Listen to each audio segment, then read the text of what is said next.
Every day we interact with countless websites and apps. Whether we are sharing moments on social media, shopping for our favorite products, or catching up on the latest news. But have you ever wondered what makes these experiences so seamless and visually captivating? The answer lies in front-end development, where creativity meets technology to bring digital interfaces to life. In this program, you'll learn how to build responsive, accessible websites using HTML, CSS, and JavaScript. You'll also work with C# and Blazor to create powerful interactive web applications. Along the way, you'll explore UI/UX design, improve web security, and use Microsoft Copilot to speed your coding and enhance your projects. In just 6 courses, you'll gain the skills to create modern, interactive websites that stand out. Let's explore the courses in this program. First, we begin with the foundations of front-end coding focused on key principles and practices. You'll learn to plan and structure projects using tools like Microsoft Copilot for efficient coding and debugging. You'll practice logical thinking and problem solving to design algorithms and flowcharts to represent the flow of programming tasks. You'll also implement control structures and loops for efficient execution. By the end, you'll be able to develop modular, reusable code for more complex projects. Next, in the Introduction to Programming with C# course, you'll learn how to work with C# to set up and configure .NET projects in Visual Studio Code. You'll learn key programming concepts like variables, control structures, loops, and methods, and apply object-oriented principles like classes and inheritance to build scalable applications. You'll also develop asynchronous programs and use debugging techniques to ensure performance. With Microsoft Copilot, you'll efficiently write, debug, and optimize your C# code. After covering the basics of programming, we'll shift our focus to Introduction to Web Development. You'll learn the basics of web development like building pages with HTML, styling them with CSS, and adding interactivity with JavaScript. You'll also cover how to make sites work well on any device, ensure accessibility, and track changes with Git. Then you'll explore advanced CSS and JavaScript, collaborate using GitHub, and handle background tasks with JavaScript. With Microsoft Copilot, you'll build a small interactive website that's user-friendly. In the 4th course, Blazor Pages for Front-End Development, you'll learn how to use Blazor to build interactive websites, including working with components and connecting data to your web pages. You'll also create a Blazor project, set up navigation between pages, and learn how to fix errors and manage app data. With Microsoft Copilot, you'll develop a Blazor project that makes your websites efficient and user-friendly. In the UI/UX Design Principles course, you'll learn the basics of user interface, or UI, and user experience, or UX, including the tools for creating responsive and user-friendly designs. You'll explore key design principles, creating wireframes and prototypes, and test your designs across devices. You'll also cover user-centric design, accessibility, and high-quality mockups. With Microsoft Copilot, you'll improve your CSS, generate responsive design ideas, and enhance your design in real-world projects. Finally, in web application security, you'll learn about common web security risks and how to write safer code. You'll cover threats like SQL injection and XSS, along with tips for validating inputs and securing data. You'll also learn how to store and transmit data safely. With Microsoft Copilot, you'll find and fix security issues to make your web apps more secure. By the end of this program, you'll have mastered the core skills of front-end development, HTML, CSS, JavaScript, responsive design, and accessibility.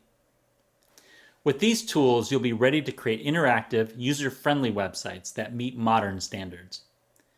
You'll also gain expertise in optimizing performance and enhancing user experiences. The integration of Microsoft Copilot throughout the courses will equip you with advanced techniques to stay ahead of this ever-changing field. We're excited to guide you on this journey and can't wait for you to get started.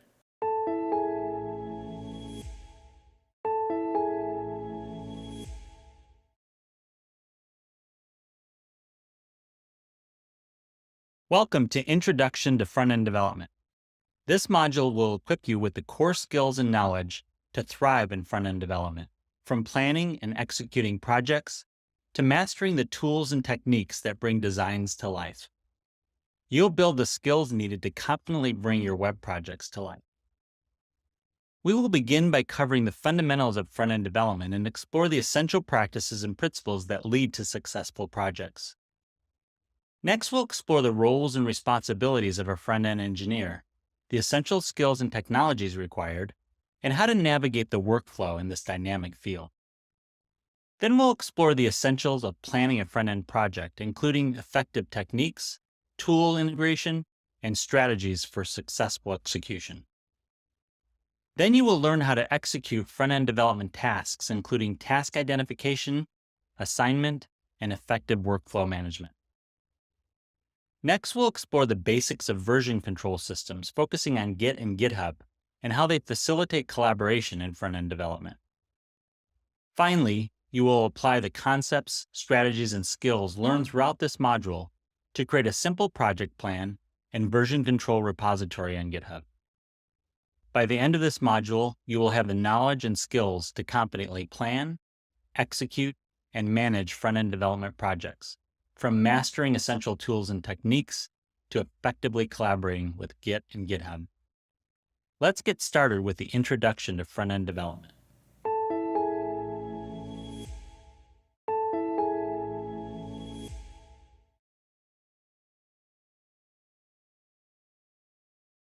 Welcome to the Foundations of Coding Front-End course. This course will equip you with key skills in front-end development, including fundamental principles, project planning, logical problem solving, and the use of algorithms, control structures, and functions. You'll gain practical experience creating efficient and dynamic web solutions, setting you up for success in front-end development. We'll start by covering the core principles of front-end development and the role of front-end engineers. You'll learn how to plan front-end projects, understand key tasks, and use Git and GitHub for version control, including creating a project plan and repository.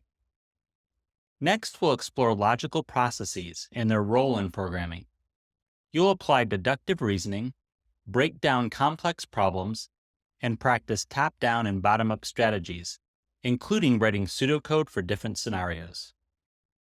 Then we'll cover algorithm structures, including if-then statements and binary logic.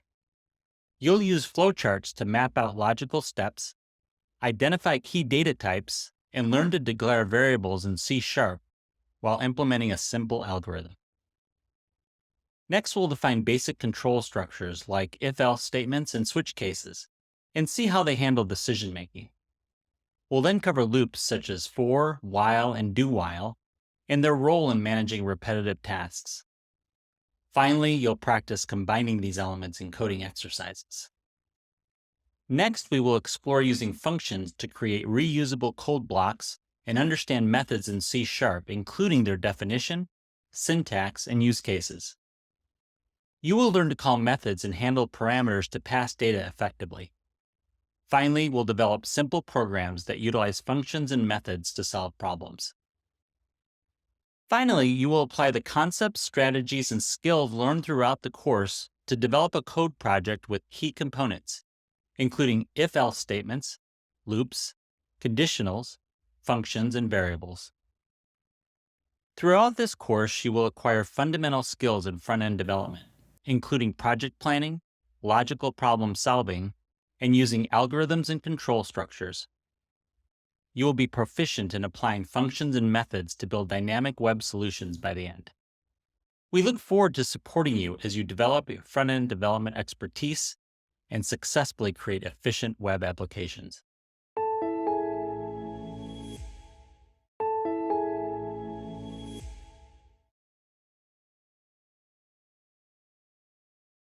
Have you ever wondered what makes your favorite website so seamless and easy to use? That's the magic of front-end development. In this video, we're going to define front-end development, and we'll further explore front-end development by examining the principles it follows. Let's start with a definition. Front-end development is the practice of building the visual and interactive elements of a website or web application that users directly interact with. Now let's explore the principles followed in front-end development.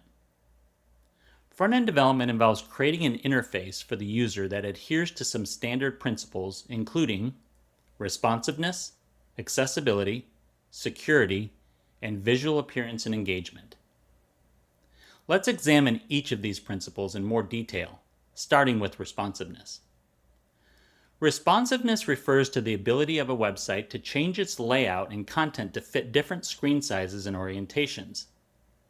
Responsiveness ensures that users have an easily navigable experience on any device, be it a desktop, laptop, tablet, or smartphone. Front-end developers make websites and applications responsive by using a mobile-first design approach. This approach involves designing the website for smaller screens initially, and then adapting it to larger screens. This ensures that the website is efficient and accessible for mobile users from the start. Now that we've explored how websites adapt to different devices, let's consider another crucial aspect: accessibility. Accessibility ensures that websites and applications are usable by everyone, regardless of their abilities. Front-end developers make websites and applications accessible by creating interfaces that can be easily navigated and understood by everyone, including people with disabilities. This involves using clear and simple language, providing alternate text for images, or what's commonly called alt text. Other examples of accessibility are ensuring keyboard navigability and utilizing design with sufficient color contrast.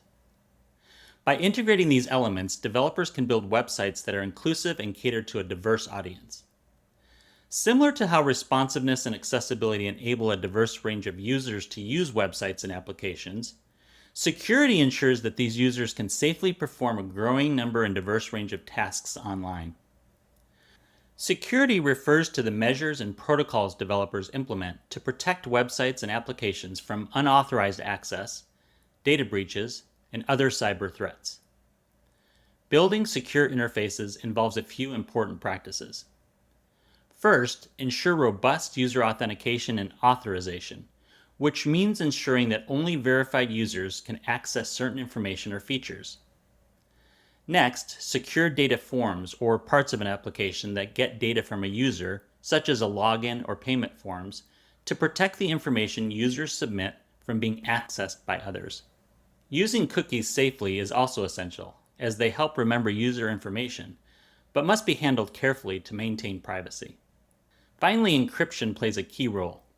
It scrambles data so that even if someone intercepts it, they cannot understand it without a key. These measures collectively help make the web a safer place for users to engage and transact data. As a front-end developer, it's crucial to craft interfaces that are responsive, accessible, and secure. However, front-end development goes beyond just functionality. It's also about creating visually appealing applications that engage users. Creating visually appealing and engaging websites involves the thoughtful integration of user interface, or UI, and user experience, or UX, commonly referred together as UI/UX design. Let's explore the distinctions between user interface and user experience with definitions of each. The user interface, or UI, is the set of visual elements like buttons and icons that enable interaction between the user and a digital service or product. While UI focuses on the visual elements of a website or application, user experience encompasses all aspects of the end user's interaction with the application, focusing on the overall feel and the ease of using the product or service. You might have encountered UX and UI in the context of roles typically associated with graphic designers. However, the principles of UX and UI are not limited to designers alone. Front-end developers play a key role in implementing UX/UI designs, translating design concepts into functional interactive elements that users interact with directly. Front-end development is about creating interfaces that are not only visually appealing and engaging, but also functional. In this video, you learned what front-end development is and about the principles that front-end developers follow, including responsiveness, using mobile-first design, prioritizing accessibility and security, and developing visually appealing and engaging websites and applications using UX/UI design. These principles ensure their digital products are successful and user-friendly.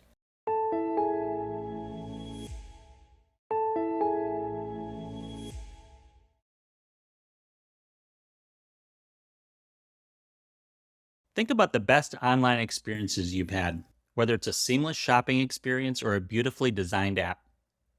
These aren't just happy accidents. They result from following best practices in front-end development. In this video, we will explain the best practices of front-end development. Best practices help front-end developers build efficient, scalable, and accessible websites. They promote good quality code and reduce the likelihood of errors. Let's explore essential best practices that every front-end developer should know, along with the key skills needed to implement these practices successfully. Let's begin by discussing collaboration using development tools. Effective development isn't a one-person endeavor, and using tools like integrated development environments and version control systems can help you manage changes and collaborate easily with others. Tools like these help developers work together while avoiding code conflicts and also help them maintain a clear history of their modifications. It is also crucial for your teammates to review your code regularly. Code reviews help catch issues early, improve code quality, and facilitate knowledge sharing among team members. For effective collaboration, you'll want to learn about integrated development environments like Visual Studio Code or Atom, and version control systems like Git. Knowing how to use developer tools is an essential piece of collaboration.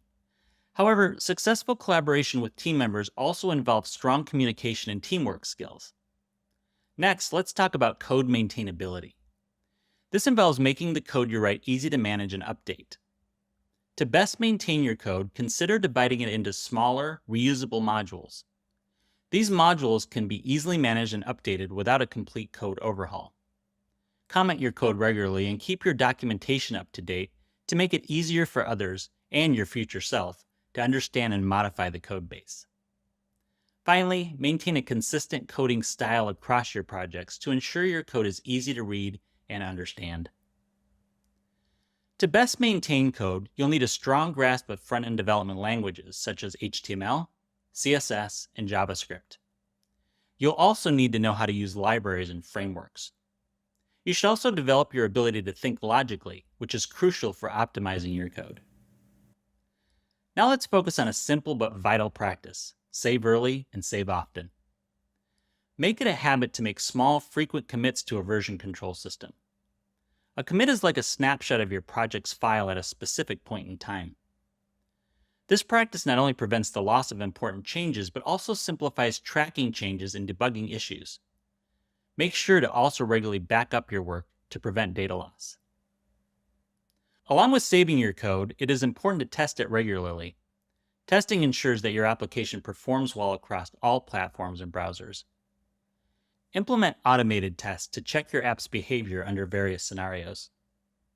Regularly test on multiple browsers and devices to ensure everyone enjoys a consistent experience. Knowledge of testing tools and frameworks is important for testing. Understanding different testing types and when to best use them is also important. Critical thinking skills are essential for developers. When testing, you must use these skills to evaluate application functionality and user experience. Lastly, commit to learning continuously.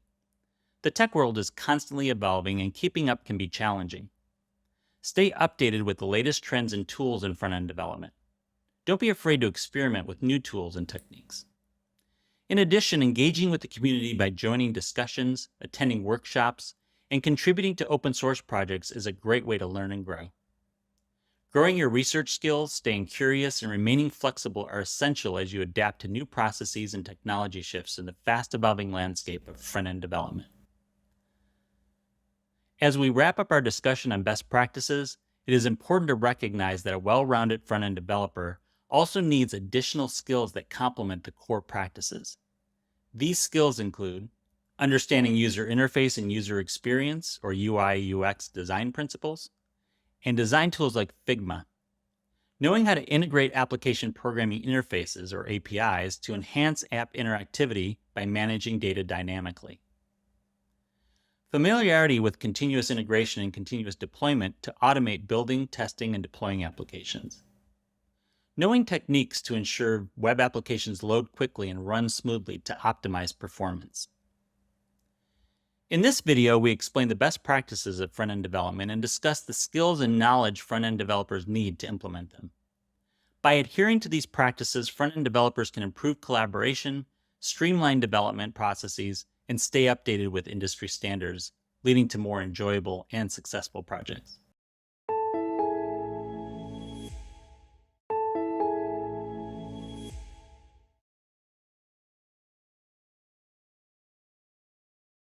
Imagine you're working on a major website launch.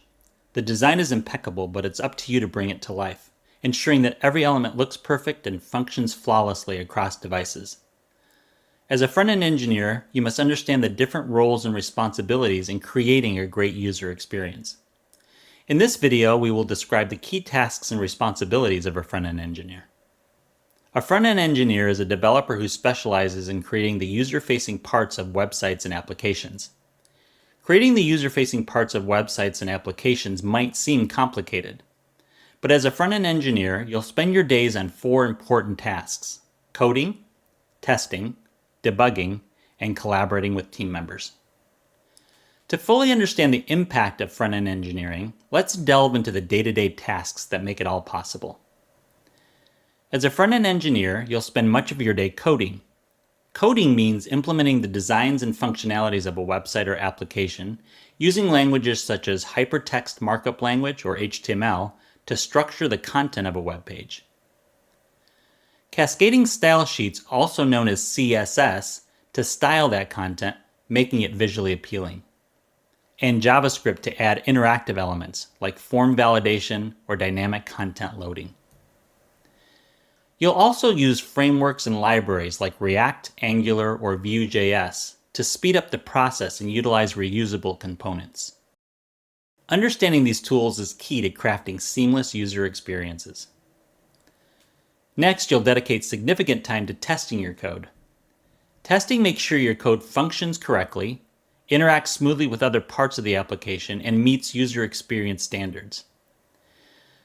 You'll conduct different types of tests, such as unit tests for specific sections of code, integration tests to ensure parts work together, and user interface tests to confirm the site behaves correctly in real-world conditions.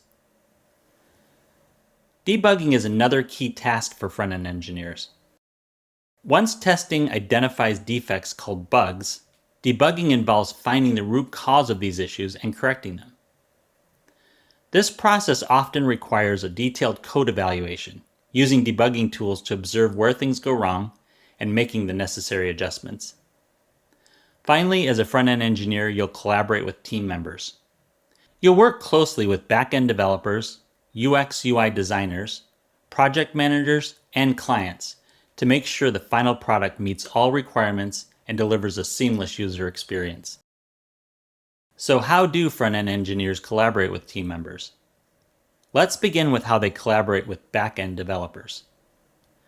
Front-end engineers collaborate with back-end developers to integrate the user interface with back-end development such as databases, APIs, and server logic. For instance, a front-end engineer must collaborate with a back-end engineer to ensure that when a user fills out a booking form, their responses are correctly processed by the server and stored in the database. Front-end engineers also collaborate with UX/UI designers.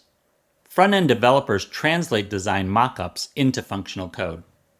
So they frequently have discussions to align on design specifications and practicality, followed by iterative feedback sessions where developers build prototypes and designers evaluate them for usability and interactive accuracy. For example, a front-end engineer might regularly meet with a UX/UI designer to ensure that the form's buttons, fields, and colors match the designer's requirements and provide an intuitive user experience.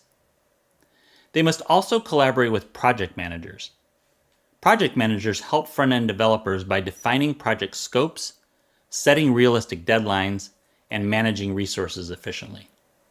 Front-end engineers might meet with project managers during a daily stand-up or send them a quick chat message to update them on their status. Finally, front-end engineers must collaborate with clients. Clients might be internal stakeholders such as project managers or marketing teams, or they might be external clients for whom a developer is building a website. This collaboration involves regular communication to understand client needs, receive feedback, and adjust the code based on that feedback. For example, a front-end engineer might demonstrate new features to clients, get their feedback, and implement changes to enhance the platform. So why all these tasks? A front-end engineer's regular tasks, coding, testing, debugging, and collaborating, all add up to one big goal: creating a great user experience. Every line of code, each bug fix, and all the teamwork aim to make websites and apps that not only work well, but also look and feel good to use. When front-end engineers code, they craft the parts of the app users interact with. They test to ensure everything works as planned and debug to smooth out any issues. Plus, their collaboration with designers and clients keeps everything user-focused. This isn't just about making sure the site looks good. It's about optimizing performance to ensure a great user experience. Their work directly affects how everyone experiences the web, making it faster, more intuitive, and more enjoyable. In this video, you learned about the key tasks and responsibilities of a front-end engineer. Front-end engineers have diverse tasks crucial for creating functional, beautiful, and user-friendly applications.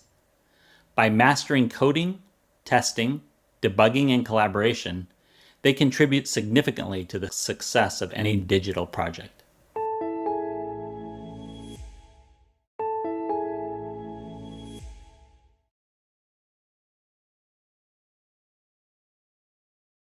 Picture this.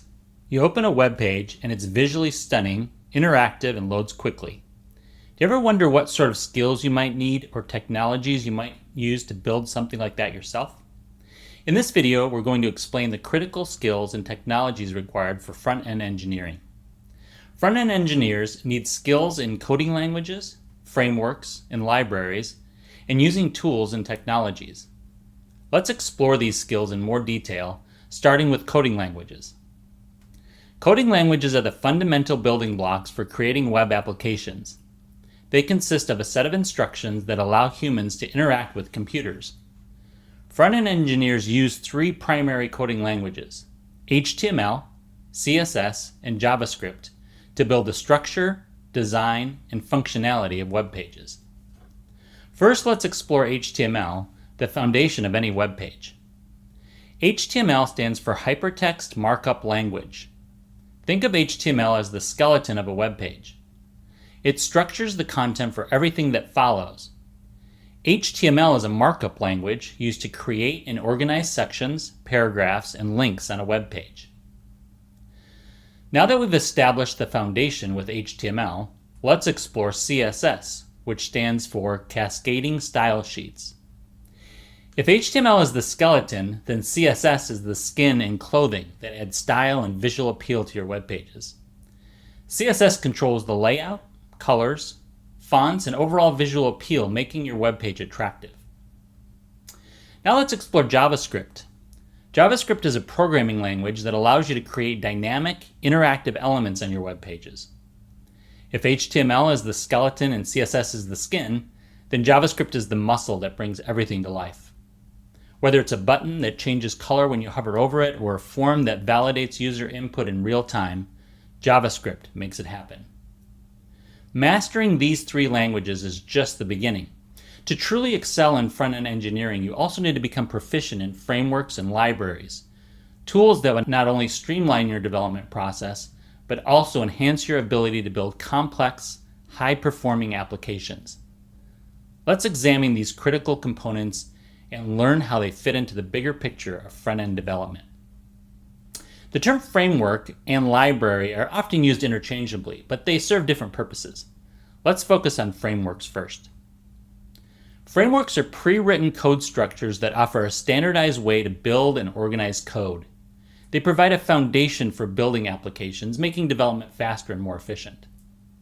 Popular front-end frameworks include React, Angular, and Vue.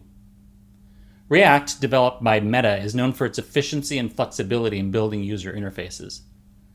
Angular, backed by Google, provides a comprehensive solution for single-page applications.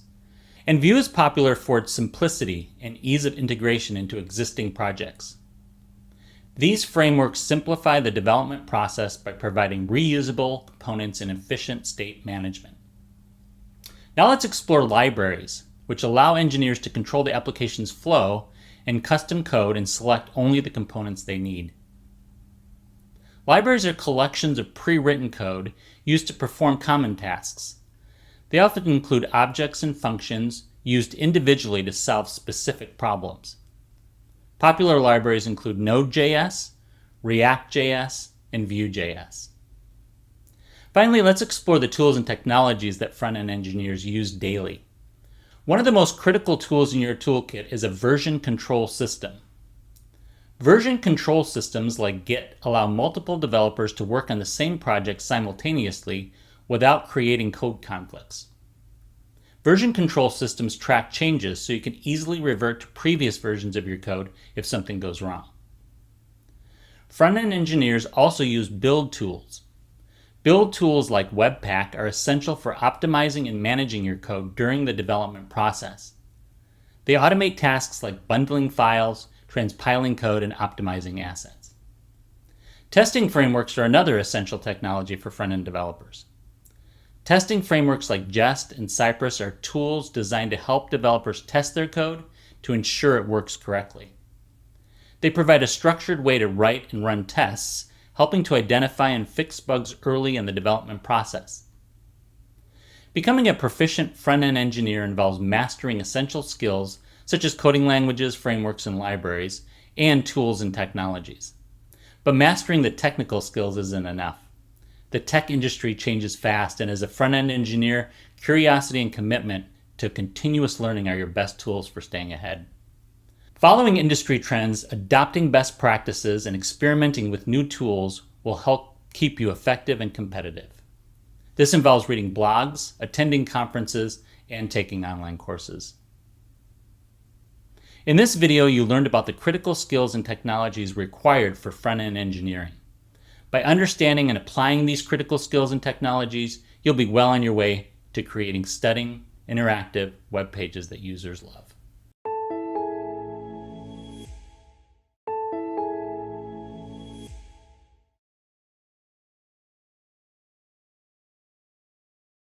Front-end engineering projects have specific project stages that ensure development projects are done efficiently and effectively. In this video, we will describe the scope of front-end engineering projects and the workflow involved in executing them. Let's start by exploring the stages of a front-end development project. These projects typically follow a series of stages that include initial planning and design, development, testing, and deployment. The initial planning and design stage is where developers begin their work. They start by gathering requirements, defining objectives, and creating design mockups. This stage also involves collaboration with stakeholders to ensure the project meets users' needs. Good planning and design ensures a successful project by ensuring everyone involved has a clear vision of the end product. Next comes the development stage, which is where the actual coding happens. Using HTML, CSS, and JavaScript, engineers bring the designs to life, creating interactive and responsive web pages. During this stage, it's crucial to follow best practices in coding to ensure that the code is clean, efficient, and maintainable. Testing follows development. Testing is critical because it helps identify and fix bugs before the project goes live. This includes unit testing, integration testing, and user acceptance testing. Engineers use testing frameworks to write tests that ensure the code works as expected. After testing, it's time for deployment. Deployment is the process of releasing the final product to users. This involves transferring code to a live server where it can be accessed by end users. Effective deployment strategies ensure that an application is reliably available and performs well. At every stage in the process, front-end developers collaborate and communicate with back-end developers. This collaboration is essential to ensure that the front-end and back-end systems work together seamlessly.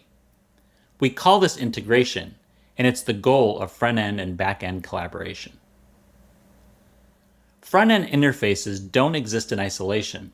They must integrate with back-end systems such as databases and APIs. An API, or Application Programming Interface, allows different software applications to communicate with each other.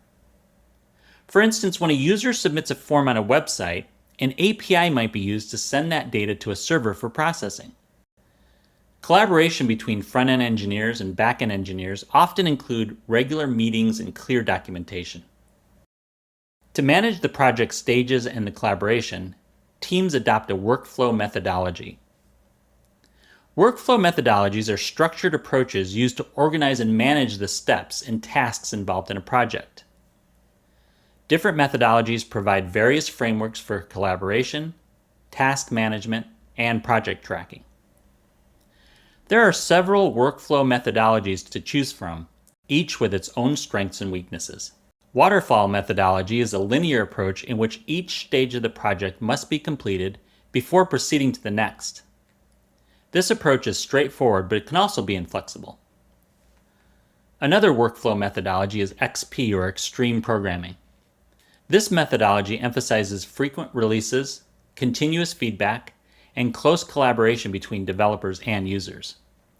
XP focuses on improving software quality and responsiveness to changing requirements. Agile methodology, however, is particularly popular in front-end engineering. Agile is an iterative approach that promotes flexibility and customer collaboration. In Agile, projects are divided into smaller, manageable chunks called sprints, typically lasting 2 to 4 weeks. At the end of each sprint, the team reviews progress and plans the next steps. Agile methodologies allow front-end engineers to adapt quickly to changes and continuously improve their work based on feedback. To manage the project stages efficiently and develop an excellent product, front-end engineers follow some best practices. First, front-end engineers must prioritize their tasks. They organize tasks based on their importance and deadlines. They use project management tools like Jira, Trello, or Asana to help manage and prioritize tasks efficiently. They also use version control tools to manage code changes and collaborate effectively. Code reviews are another important practice. Code reviews involve having other developers review your code to catch errors, improve code quality, and share knowledge with the team. This enables engineers to maintain code quality and share knowledge among team members. Finally, they implement deployment strategies such as continuous integration and continuous deployment pipelines, CI/CD, to automate the deployment process. This ensures that updates are deployed frequently and reliably.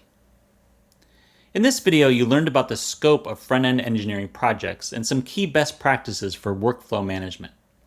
Understanding the scope and workflow of front-end engineering projects is critical for delivering high-quality web applications.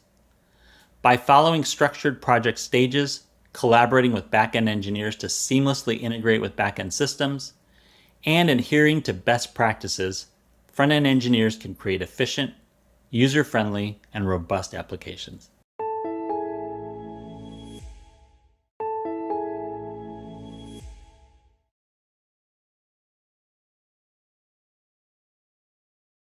Imagine your tasks when navigating a complex maze.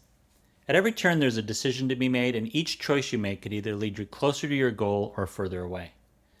Now think of front-end development as that maze, with each project bringing its own twists and turns. Without a clear plan, you might find yourself lost in a tangle of tasks and deadlines. That's where project planning comes in. It serves as your roadmap, guiding you through each phase of the project. In this video, we will outline the phases of front-end development project planning. The first phase in project planning is to define the project requirements. First, let's break down what project requirements really mean. A project's requirements are the outcomes that must be met and the tasks that must be completed to ensure its success and completion on time. You define your project's requirements by asking questions like, what's this application going to do? Who will be using the front end? And what technology does the project need? Responses to questions like these define and shape the direction of the project. When you define project requirements correctly, you align the project with client expectations and user needs. This helps to ensure that the final product is both functional for the user and satisfactory to the client. With our requirements clear, the next phase is translating these into actionable project objectives. Project objectives are specific results that a person or process aims to achieve within a time frame and with available resources. Clear project objectives provide a roadmap for the project. They help to focus the project team's efforts and allocate resources effectively. After defining the project requirements and setting its objectives, we can begin creating timelines to plan how we get the project completed on time. Creating timelines involves scheduling all tasks and milestones from start to finish. This way the team can keep track of progress and stay on top of deadlines.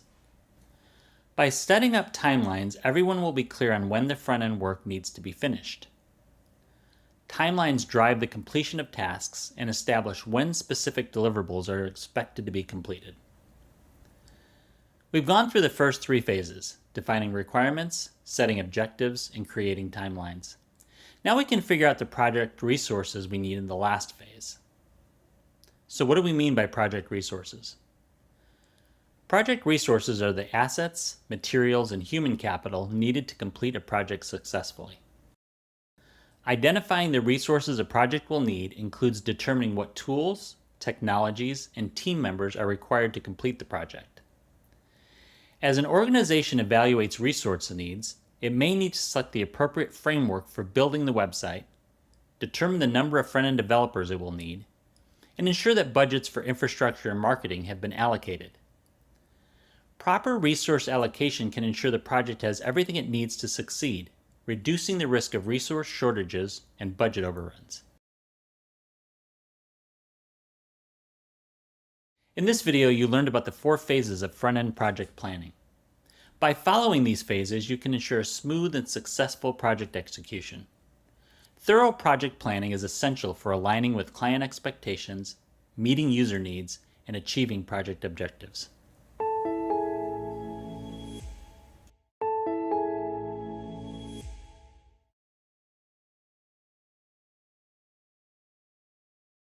From regular stand-ups to debugging, front-end developers must perform various tasks to bring websites to life.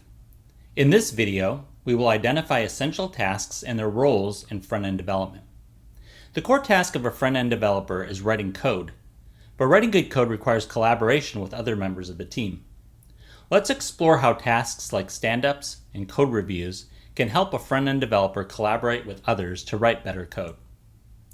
Stand-ups are short, daily meetings where the team members update each other on their progress and obstacles. Stand-ups are vital because they keep the team aligned in the project and increase team awareness. They also promote transparency and accountability among team members. Daily stand-ups also allow team members to raise issues, helping to keep the project on track. Stand-ups are useful for making sure you're regularly interacting with your team. It's a part of how web application developers work with others to keep the production of the website moving forward. Stand-ups are great for fostering regular communication, but the work gets done when the team is working collaboratively. Let's explore how development depends on collaboration. The front end of a web application has many components that require a diverse set of skills to develop. Graphic designers create the visuals, data engineers create the data model and storage components, web developers write the code and implement the graphic designer's visuals, and marketing and sales strategists influence the application's features by bringing the voice of the customer. All of these roles need to work together to make a unified project. Collaboration when building a front-end web application means working closely with designers, back-end developers, and other team members. Designers and developers share their work and use shared design tools like Figma to keep things consistent. Using systems like GitHub helps the team share code changes and keep everyone up to date. Regular code checks ensure quality. When a team works collaboratively, they use the expertise of each discipline to solve problems, and they incorporate user feedback to improve the product. Working together in this way ensures the final product is well made and meets everyone's needs. Effective collaboration ensures that the design functionality and user experience are all aligned and optimized. For example, a designer might create a design in Figma and share it with the web developer, who uses the information in the Figma file to create the user interface. This type of collaboration helps the team align the design with what the user will experience. The web development team must collaborate extensively to move from a visual design to code. That's where code reviews come in. Code reviews help you improve the quality of the code you write. Code reviews are evaluations of code by other developers to ensure it meets the quality standards and adheres to best practices. This collaborative process helps catch errors and improve the overall quality of the codebase. Code reviews help developers improve and maintain code quality, reduce bugs, and facilitate knowledge sharing among team members. For example, you might discover a more efficient way to write a piece of code during a code review, which can then be applied across the project. Now that we've covered collaborative meetings in which developers participate, let's explore how developers manage their code changes. This is called source control. Effective source control is key to a smooth workflow. Source control is the practice of managing and tracking changes to code using tools like GitHub. Managing code using source control tools helps teams coordinate work among multiple developers and maintain a history of changes. Source control helps prevent conflicts when multiple developers work on the same project by keeping track of all the changes that each of them makes. Source control can manage changes to one file by multiple developers.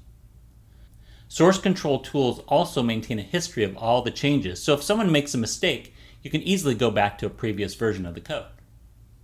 Developers use GitHub and similar tools to manage and track code changes. Imagine this case. You've added a new front-end feature, but it causes an unexpected problem. With source control, you can quickly return to the version before the feature was added, allowing you to fix the issue without having to start from scratch. Managing source control sets the stage for the next task, merging code. Let's learn how front-end developers integrate their changes into the main code base. When developers use source control to merge code, they integrate changes from different branches or versions into the main code base. After the code is merged, all contributions from the team are combined seamlessly. Merging code helps developers by integrating updates into the project. As a developer working on different parts of the front end, you'll spend time at the beginning or end of each day merging everyone's contributions. Merging also helps developers prevent code conflicts. If two developers work on the same code, conflicts can occur, but managing work items and proper merging practices can prevent conflicts. Developers combine their individual changes into the main project so all updates are included. This practice helps front-end developers maintain a unified and up-to-date code base. Merging code keeps all developers' daily work in sync so they can spend more of their time writing and debugging code. Next, let's explore this task in more detail. When developing a front end for a web application, some developers use three primary technologies or languages. First, Hypertext Markup Language, or HTML, is used as the coding language to create standard user interface elements like buttons, backgrounds, and text. Next, developers use another technology called Cascading Style Sheets, or CSS, to modify the visual attributes of the elements, like color, rounded corners, and specific fonts. Finally, JavaScript is used to make the front end interactive. Developers use these three technologies together to create appealing, dynamic application front ends. For example, if a developer wants to create a button that adds items to a cart in a web application, they'll use HTML to create a simple button on the user interface. If they want the button to appear blue with a sans serif font with the words Add to Cart on it, they'll use CSS to style it. Finally, they write JavaScript code that responds when a user selects the button on the page. Web developers work to write clean, efficient code and catch and fix any issues as they're writing. However, even the most careful developers won't find every problem. They must continually check for new issues called bugs. Let's examine how developers handle this through regular bug checks. Checking for bugs or debugging code involves testing the website to identify any issues that need to be fixed before the web application is made available to users. This process verifies that the website works properly and doesn't produce errors. By debugging their code, developers ensure that users have a stable, secure, and productive experience with their application. A web application that is as close to bug-free as possible gives the users the best experience. Developers regularly test their code to identify and fix new bugs, which helps maintain a smooth user experience. By continuously testing, you can ensure that new updates don't introduce new problems. In this video, you'll learn to identify key tasks in front-end development, including attending stand-ups, participating in code reviews, managing source control, merging code from GitHub, writing and debugging code, and checking for new bugs.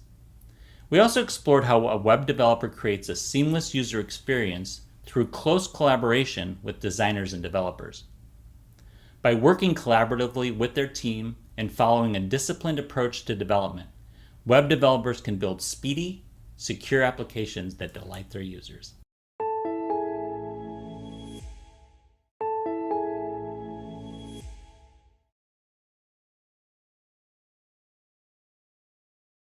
Today, we use many technologies to help us get things done, both at home and at work.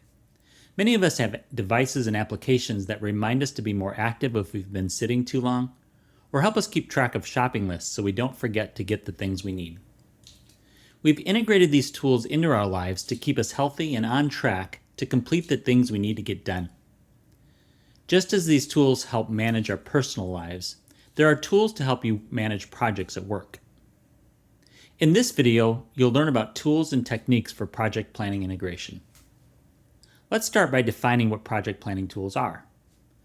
Project planning tools are software applications that assist in the organization, management, and tracking of projects and tasks. Project planning tools streamline and manage tasks, enhance team collaboration, and improve the team's visibility into and tracking of a project's progress.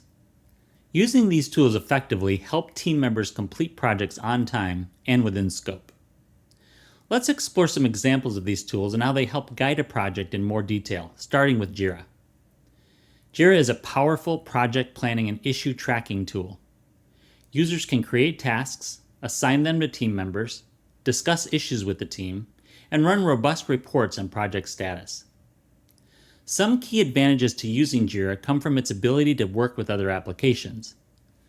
By using Jira integrations, teams can manage tasks directly from the tools they're already using without having to switch between tools. Software developers can integrate Jira into Visual Studio Code to manage work items right from the tool. Similarly, Jira integrates with GitHub, a tool teams use to manage their source code. By using Jira and GitHub, teams can easily link issues and make requests for new code. Jira also integrates with the communication tools like Slack and Microsoft Teams to track issues and get notifications. Jira can be an ideal tool for planning and managing large and complex projects, but if your project is smaller or less complex, other tools like Trello might be better suited for it. Trello is a user-friendly project management tool that uses boards, lists, and cards to organize tasks. Trello's card and board system makes it easy to visualize project tasks and progress. Similar to Jira, Trello integrates with development environments so teams can manage tasks without having to switch between multiple tools. Integration with tools like Slack and GitHub enhance collaboration and streamline the project's workflow. For example, a new GitHub issue can automatically create a new Trello card, helping the team to track it visually. Slack users can share Trello card updates, comments, and notifications. For teams that need more of Jira's power but prefer Trello's usability, Asana could be a good fit. Asana is a versatile project management tool that teams use to coordinate and manage their work. Like Jira and Trello, Asana's ability to integrate with development environments helps teams track tasks in their existing workflow. Integration with version control systems like GitHub and communications tools like Slack ensures that updates are synchronized, keeping everyone informed. Users can link GitHub commits, branches, and pull requests to Asana tasks. By linking Asana with Slack, users can share when a task has been created and when it gets updated. Asana can also be embedded in Microsoft Teams so users can manage Asana tasks in their team without leaving the app. Let's use a real-world example to further illustrate how an organization would integrate a project planning tool with other tools they use. Consider a company called TechFlow. They start this process by choosing a tool that fits their needs.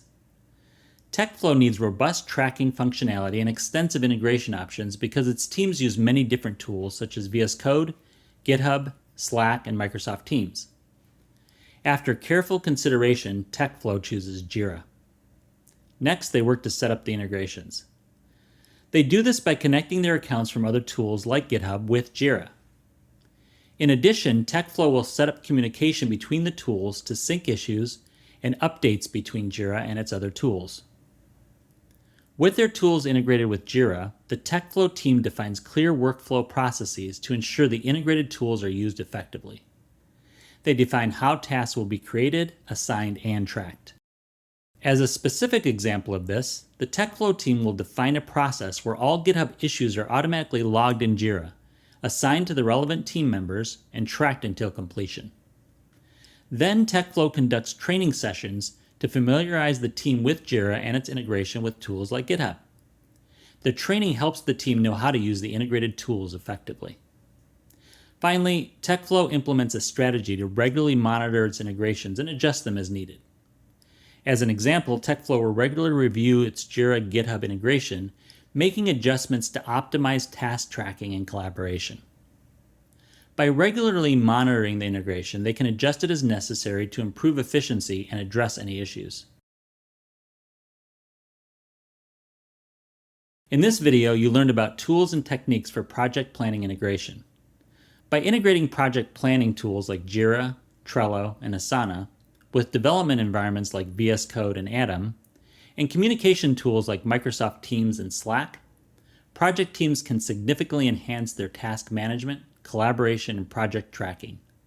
Using these tools will also help to ensure smoother workflows and successful project outcomes.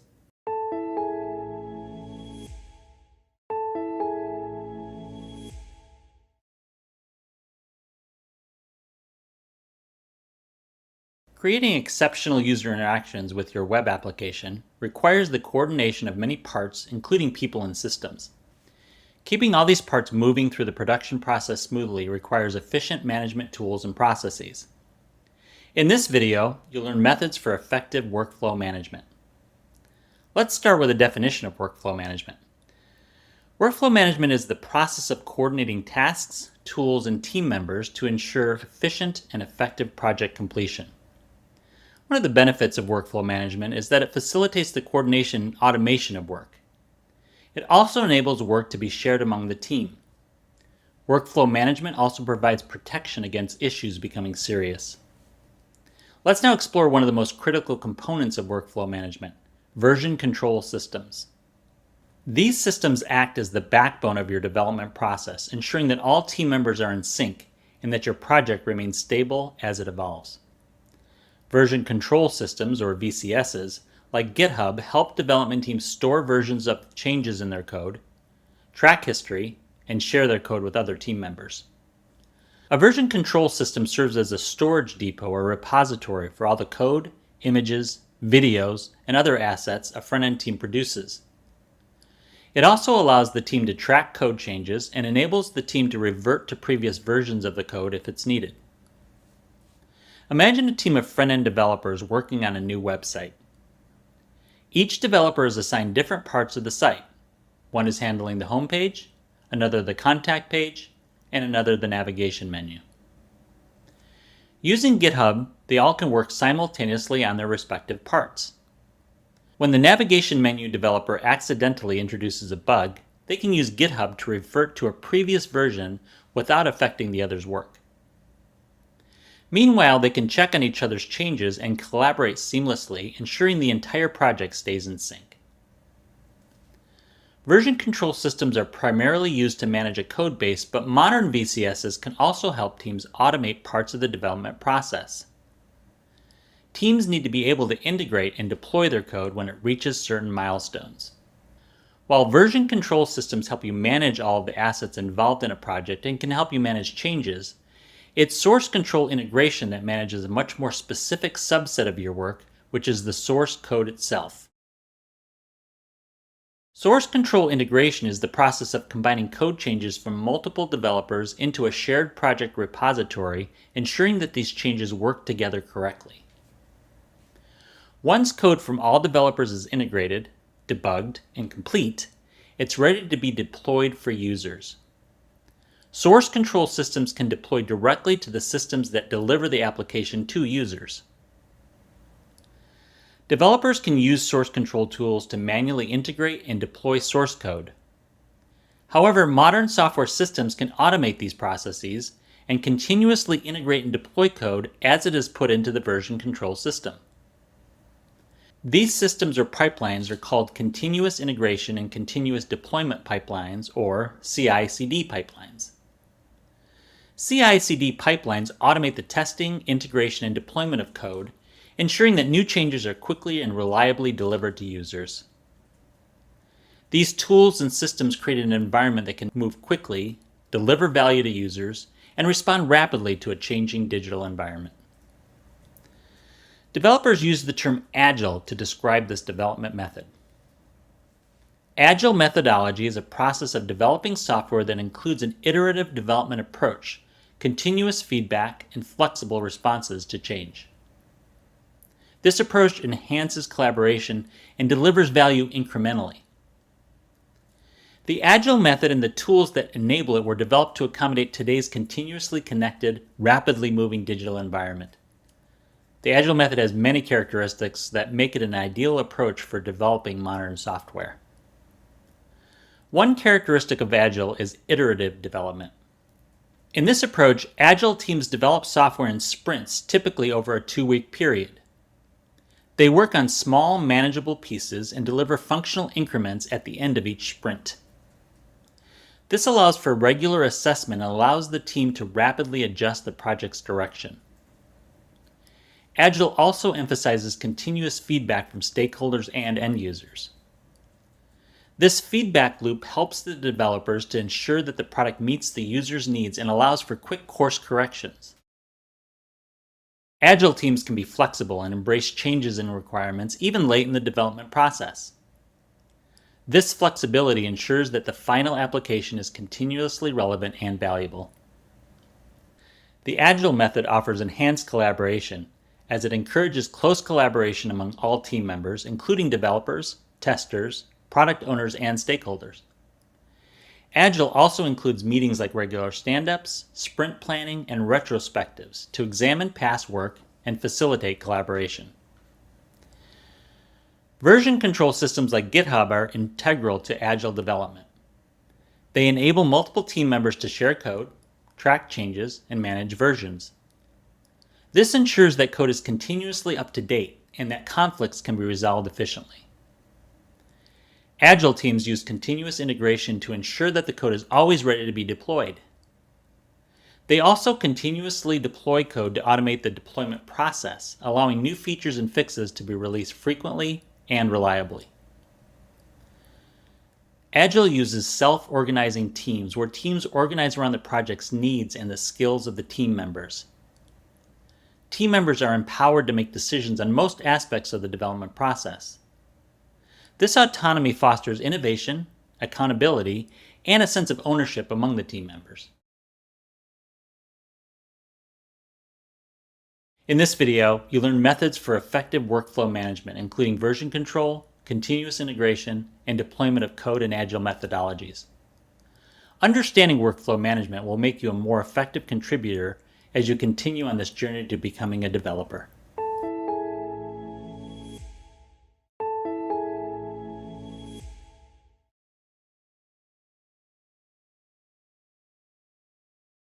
Ever lost work or struggled to collaborate on a project? Enter Git, the lifesaver of coding. This powerful version control system keeps track of every change, making teamwork smooth and mistakes fixable. In this video, we will describe the basics of Git commands and their uses in front-end development. Let's start by reviewing the benefits of version control. Version control is essential because it tracks all changes made to the code, allows developers to collaborate, enables easy reversion to previous versions, and lets developers work on new features or fixes without affecting the main codebase. Though there are other version control systems, Git is the one that's most widely used. Git is a distributed version control system that helps developers track changes, collaborate, and maintain the history of their code. Think of Git as one of the essential tools every developer needs, like brushes and palettes to a painter, which helps them create and manage different versions of their work. In contrast, GitHub is like an art gallery where artists store their pieces, showcase their work, and collaborate with other artists. So how does Git enable developers to maintain the history of their code, track changes, and collaborate? Git involves the use of repositories and branching. Let's examine how Git uses both of these strategies. In Git, a repository is a storage space where all files related to a project are kept, including their complete change history. These repositories hold snapshots of all code versions, allowing developers to track changes, maintain a history, and roll back to a previous version if necessary. Next, let's explore branching. If you think of the main code as the main branch, developers create other branches when they need to add new code or make changes to the existing code. Think of branching like making a copy of a folder. And when a new branch is created, it's like making a copy. Developers can add to, modify, and test these documents in this copy without impacting the original. Once they're sure their edits are correct and stable, they can merge the changes into the folder back into the main branch, updating it with all the new modifications. Developers use repositories and branching to manage their code with the help of Git and GitHub. But how do developers interact with these tools? They execute commands. Developers execute commands typically through an application like GitHub or Visual Studio Code. Some of the basic commands developers use include clone, branch, commit, push, and pull. Let's explore each of these commands in detail, starting with clone. The clone command creates a local copy of the repository a developer is working on. This allows them to start working with the codebase on their own machine. To use the clone command, you would type git space clone space, then the URL of the repository. For instance, if you're developing a new feature for the shopping cart user interface on an e-commerce website, you would first clone the existing project. Next, you need to create a branch using the branch command. The branch command allows developers to create a new branch to work on a specific feature or fix. Working on branches keeps the main codebase stable. To use the branch command, you would type git space branch space, then the name of the branch.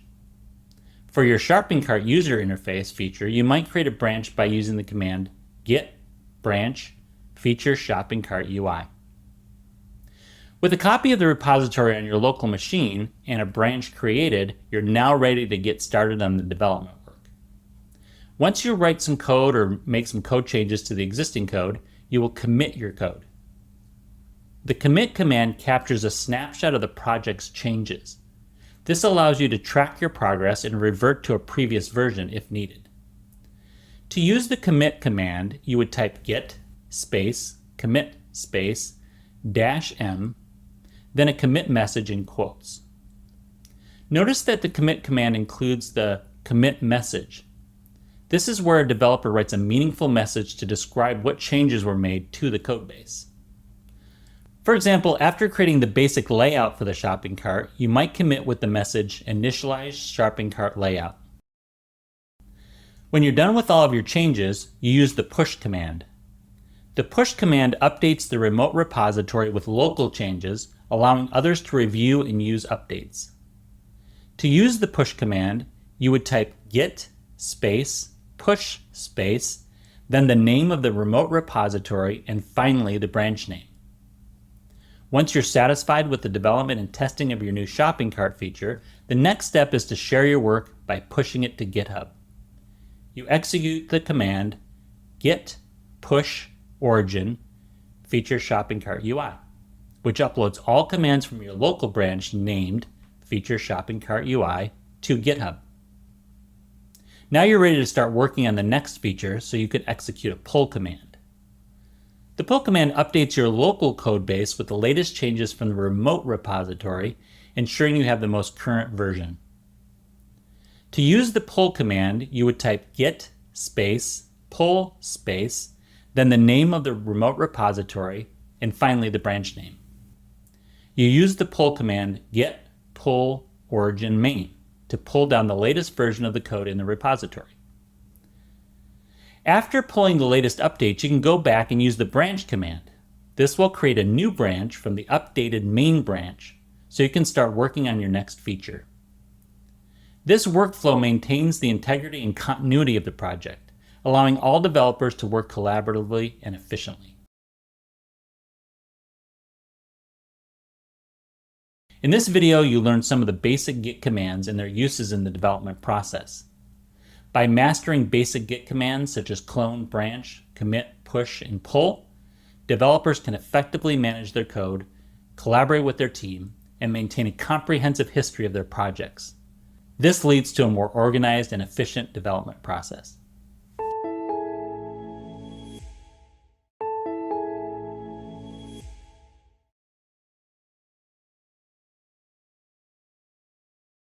Suppose you just joined a large team to begin work developing a financial services application. Your team has to create features such as sign-up flows, user authentication, overview of account balances, bill payment, and more. Your team is using GitHub as a version control system where everyone can collaborate and contribute to the project seamlessly, track changes, and review each other's work efficiently.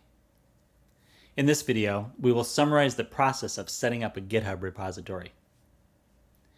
GitHub is more than just a place to store code. It enables collaboration through the lifecycle of a project, making sure that everyone's contributions fit together seamlessly. Let's review some of the benefits of using GitHub for collaboration. Instead of developers working in isolation and trying to merge their work at the end, a process prone to conflicts and errors, GitHub allows developers to continuously observe and integrate the team's work, ensuring seamless integration. It also allows them to share resources such as common libraries, tools, and code snippets to increase efficiency and consistency across the project. GitHub also helps the team follow clear workflows for coding, reviewing, testing, and building. But how exactly do developers use GitHub for collaboration? They employ some common collaborative actions, starting with creating a repository. Next, you'll manage branches to keep different features or fixes organized. Then you'll submit pull requests to propose changes, and finally, you'll conduct code reviews to ensure everything is working as it should. Let's examine each of these in more detail. To start a new project on GitHub, you need to create a repository that will store your project files and version history. Creating a repository involves logging into GitHub, navigating to the repository section, and selecting the New button. You will need to provide a name for your repository, an optional description, and choose whether it will be public or private. For example, you might start a new project by creating a repository named Financial Web App on GitHub, making it public so others can view and contribute. Once you create a repository, development can begin, and you will create and manage branches. Your team will develop on branches, which allows you to work on different features or fixes independently before merging them into the main code base. To create a branch, navigate to your repository on GitHub and use the branch drop-down menu to create a new branch. Naming conventions often include the feature or fix being worked on. For your financial services application, you might create a branch for the new feature login flow to ensure the main branch remains stable and production ready. After doing some development work, you want to add your work to the main branch. You submit a pull request to propose the changes you've made in a branch to be merged into the main code base. After committing changes to a branch, navigate to the Pull Request tab in your repository and select New Pull Request. You can then compare changes across branches and provide a description of the proposed changes. For instance, you submit a pull request to merge your login flow branch into the main branch, describing the new login functionality you've implemented. Finally, it's time to have a colleague review your work. You initiate a code review that involves a team member reviewing changes proposed in a pull request to ensure code quality and functionality before merging. Reviewing a pull request involves checking the code for errors and for standards as well as for overall functionality. Reviewers can comment on specific lines, suggest changes, and approve the pull request once satisfied. Your team members review your login flow pull request while you get a code review request from another team member working on the user authentication feature. You notice that the code lacks error handling for potential issues like null inputs or invalid user data, so you add this as a comment in your review. This code review helps maintain high code quality and allows you to share knowledge.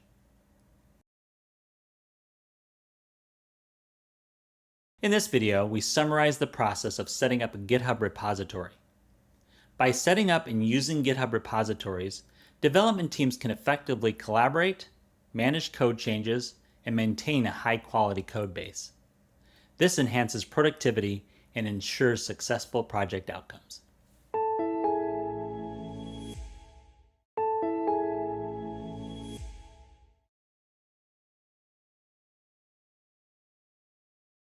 When working on a big coding project, each person handles different parts. But if there isn't a clear plan, problems can happen quickly. Code can clash, people might do the same work, and progress can slow down or even stop. This is why having a strong project plan is so important. In this video, we'll identify key project planning considerations for version control and collaboration. When planning a coding project, it's easy to focus on features and deadlines, but it's also important to plan for collaboration and version control. Without a solid plan for collaboration and version control, your project could experience problems like delays, merge conflicts, or even complete code failures. By planning for how your team will collaborate and manage code changes, you can avoid these kinds of problems. Let's start by exploring the considerations for collaboration. Coding is rarely a solo activity. Teams need to work together efficiently to keep things moving and ensure that everyone's contributions fit together seamlessly. A couple of key aspects to focus on are code reviews and documentation. These ensure the quality and clarity of your project as your team scales or new members join. One of the most important aspects of collaboration is code reviews. They're essential for maintaining quality across a team. Let's explore this further. Code reviews are a crucial part of maintaining code quality. Code reviews are evaluations of code by other developers to ensure it meets quality standards and adheres to best practices. For example, during a review, a teammate might catch a small bug that could later cause major issues if left unchecked. When planning for how to collaborate using code reviews, you should decide if every pull request will require one or more reviews before being merged, and how reviewers will provide feedback. These are essential decisions to answer clearly so there's no confusion down the road. Now let's move on to documentation, another key aspect of smooth collaboration. Documentation refers to written material that explains the functionality, usage, and maintenance of software to help developers and users understand and interact with the code effectively. Documentation can include how to set up the environment, explanations for key features, and instructions on how to contribute to the project. It's also important to plan for how the team will create and maintain documentation. This includes who will be responsible for documentation creation and where documentation will be stored. GitHub makes documentation easier because it allows teams to keep all their files in one place, including any necessary documentation. In GitHub, developers will create a README file, which is the first thing anyone is presented with when they open your repository. It's the perfect place to outline what your project does and how to get started. Now that we've covered collaboration, let's transition to the technical side, version control. Specifically, we'll explore branching strategies, commit frequency, and tagging and releases. Planning a branching strategy is all about deciding how your team will organize code. Typically, you will have a main branch with a stable code and feature branches for new development. This structure keeps work organized and prevents unfinished code from being added to the main code base. When planning a branching strategy, the team will determine what branches they will use, whether there will be a branch for every feature, bug fix, or release, and how the team will handle merging back into the main branch. Establishing these rules up front keeps your workflow smooth. Similarly, how often developers commit changes, known as commit frequency, keeps the project organized. Small frequent commits help track progress and makes it easier to debug if something goes wrong. Encourage your team to commit often.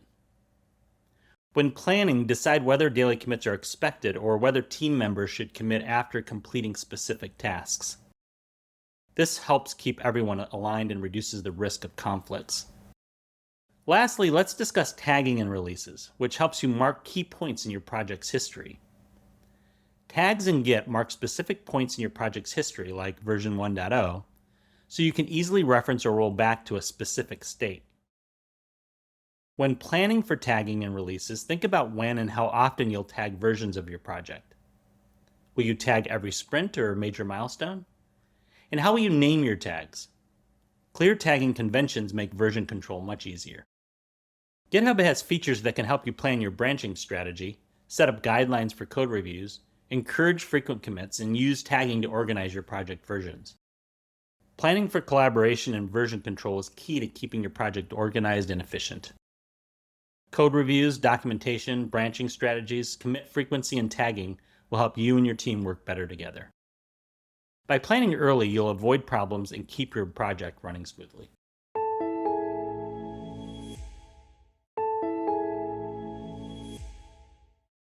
Source control repositories are one of a software developer's most important tools. GitHub is a popular repository that has a large community that supports it. In this video, we're going to set up a GitHub repository. This will include setting up an account, creating your first repository, creating your first file, and then cloning the repository with GitHub Desktop. Let's get started. To set up an account on GitHub, I'll browse to https://github.com.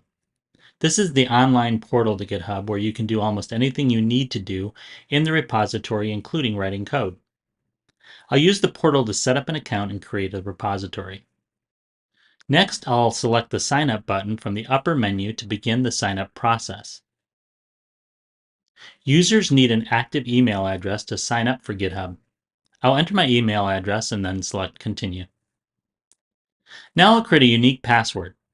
GitHub has some password requirements that I'll need to meet, and I can't use any part of my username in the password. Once I have a password I like, I'll write it down somewhere safe so I don't forget it and then select Continue. Now I'll create my username. My username is how I'll be recognized by others on GitHub. This is particularly important when you're working with teams on GitHub. My username will need to be unique on GitHub, so I'll create something meaningful but not too simple. Once I've created a unique username, I'll select Continue. While I'm welcome to sign up for email from GitHub if I'd like, for this example I'll leave the email preferences box unchecked and then select Continue. For security reasons, GitHub wants to make sure an automated machine isn't creating the account, so it will ask me to solve a few simple puzzles to verify that a real person is signing up. I'll start this process by selecting Verify, then following the prompts GitHub presents. Once I've completed the verification process, I'm just about done. GitHub wants to make sure I have a valid and active email account, so after the validation check, it will automatically send me an email with an 8-digit number it calls the launch code. When the email arrives, I'll enter the launch code in the boxes provided. A successful launch code will take me to the sign-in page. Now I'm ready to sign into my new account. I'll use the credentials I created earlier. I'll enter my username or email address, I can use either, and my password in the boxes provided, and then I'll select Sign In.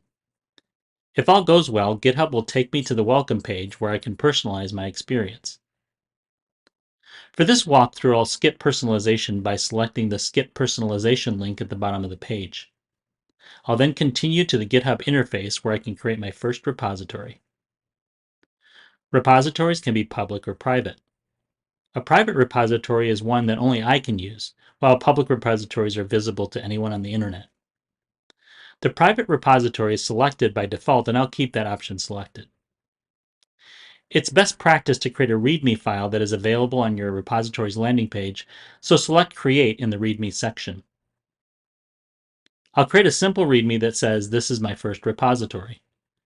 The file is a markdown file, which is a markup format for creating styles and text documents, but I'll just add plain text without any markup.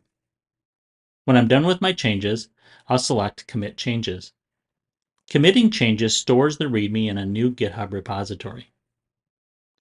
When you commit a file or files to GitHub, it's a best practice to add a description of what you changed so other developers can know what's new in the file. I'll add a description for the README commit and then select Commit Change. To see the README in my repository, I'll select Code from the tab bar. Be aware that there's a button and a tab that both say Code. For this activity, I'm selecting the Code tab. This tab shows me all the code in my repository and gives me options for managing my repository. At this point, the repository only exists on github.com. This is helpful, but GitHub enables me to create a clone of this repository on my computer so I can work independently and update the online repository only when I want to. This is most useful when developers are working in teams. Now that I have the repository set up and the README in it, I'll clone it locally so I can edit the file on my computer. I'm going to use the GitHub desktop tool to manage this process. Select the Code button to reveal the options for cloning the repository. You'll notice the option for GitHub Desktop. Selecting the GitHub Desktop option will take us to the tool's home page. From there, we can download and install the tool. I'm going to select Download Now to download and install the tool. After the tool installs, it will display the splash screen where you can sign into GitHub. I'll select Sign into github.com to start the sign-in process. GitHub Desktop takes me to an authorization screen where I can give it permission to use my GitHub account. I'll select Continue to proceed to the authorization options screen. The Authorize GitHub Desktop page allows me to customize the permissions I give to GitHub Desktop. I'm going to leave everything at the defaults and select Authorize Desktop to finish the authorization process. This will take me back to GitHub Desktop where I can finish the configuration. The tool automatically selects the option to use my GitHub account information, so I'll leave that selected and then select Finish to complete the setup. Now I'm ready to clone my repository to my local hard disk. Because I signed into GitHub and authorized GitHub Desktop to use my account, the tool automatically provides me with the repositories I have on GitHub. When I select the repository I created earlier, GitHub Desktop gives me the option to clone it to my local disk. I'll select the button to clone my online repository. GitHub Desktop takes me to the clone screen and has selected and pre-filled items on the URL tab. I'll leave all values to the defaults except for the location on my local disk where I want to clone the repository. I already created a development folder on my computer, so I'm going to type that into the local path text box. GitHub automatically will create a subfolder for the repository. With the folder location set, I'll select Clone to start the cloning process. This will copy the repository from GitHub to my local machine. GitHub Desktop provides me with a status page as it downloads the files to the folder I selected. When the download is complete, it will take me to the main GitHub Desktop interface where I can interact with the repository. GitHub Desktop's left pane lets me know if any files have changed. The right pane gives you the options for opening your repository so you can review the files in it and edit them if necessary. Since I just cloned the repository, the GitHub Desktop doesn't have any files that have changed. I'm going to open the repository in my file manager. I'll select Show in Explorer to open the repository in Windows Explorer, where I'll be able to review the files, which, for now, only include the README that I created earlier. Notice that the folder includes the readme.md file, but also a .git folder. This folder contains files that the Git technology uses to maintain information about the repository. You should rarely need to work with any of the files in this folder and can ignore them. If this folder doesn't appear for you, don't worry. It's there, but it's hidden and still can be used to manage your repository. Now I'll edit the README file using Notepad. Although it has a Markdown extension, it's a plain text file, so you can make changes using editors like Notepad on Windows or TextEdit on Mac. I'll right-click on the readme.md file and select Edit in Notepad to open the file. You'll notice that the content of the README is exactly the same as when I created it on GitHub. This is because when you clone a repository, it copies the files exactly as they are. Then, when you make changes, GitHub is aware of them and will allow you to synchronize your changes with the repository in GitHub. I'll make a change to this file and show how that works. I'll add a new line, this is my first edit, to the README and then select Save from the File menu. Now that I've saved the file, GitHub is aware that it has been updated. I'll close the file in Notepad since I'm done updating it. Now return to the GitHub Desktop application. Notice that the interface is updated automatically. The left pane tells me that the README has changed and the tool updates me with the changes in the right pane. I can even compare each line in the original with those in the changed version. At this point, the change is only on my local disk and technically isn't in the repository yet. GitHub has noticed that the change has been made, but now I need to commit it to the repository. Once I commit it, it will be in the cloned repository on my local disk, but won't be in the repository on github.com yet. First, I'll commit it to my local repository. In the description field, I'll write a note about what's changed, just as I did when I first created the README file. Then I'll select Commit to Main. When I commit the file to my repository, GitHub Desktop indicates that there are no more changes in my local repository. But it also indicates that the changes I just committed to my local repository are ready to be pushed to the origin, which is the place from which I cloned the repository.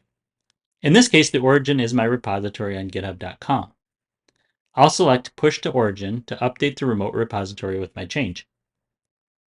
GitHub Desktop informs me that it's pushing the changes to the README to the repository on github.com and lets me know when it's done. Now I'll return to github.com. Notice that the README file on the remote repository reflects the changes I made on my local machine.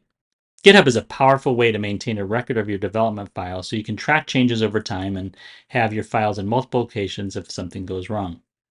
But what if you have files in your local folder repository that you don't want to sync with your repository? GitHub is a way to manage that too. By creating a special file called gitignore, you can tell GitHub not to pay attention to certain files so any changes you make to them won't be updated to GitHub. I'm going to return to my local repository in Windows Explorer so we can examine how this works. In my repository folder, I'll create a new file called personalfile.txt that has a line of text in it. Because this is a new file, GitHub Desktop will be aware of it and prompt me to commit it to the repository. When I return to GitHub Desktop, the file is in fact represented as a changed file, ready to be committed to my local repository. But I don't want GitHub to notice this file, so I'll ask the tool to ignore it. When I right-click on the file in GitHub Desktop, the menu allows me to add the file to gitignore. Even though I don't have a gitignore file yet, GitHub Desktop will create one for me. If I already had a gitignore file, GitHub Desktop would add personalfile.txt to the list of files it should ignore. I'll select Ignore File, Add to .gitignore, so GitHub will ignore the file. When I choose to ignore personalfile.txt, it becomes hidden from GitHub Desktop and the tool no longer notices any changes I make to the file. It also created the gitignore file for me. I can then commit gitignore to my repository and sync it with github.com so it's safe in both places. In this video, you learned how to set up a GitHub repository. Using GitHub with desktop tools, developers can securely store their source code, share it with others, and track changes as they work on their code.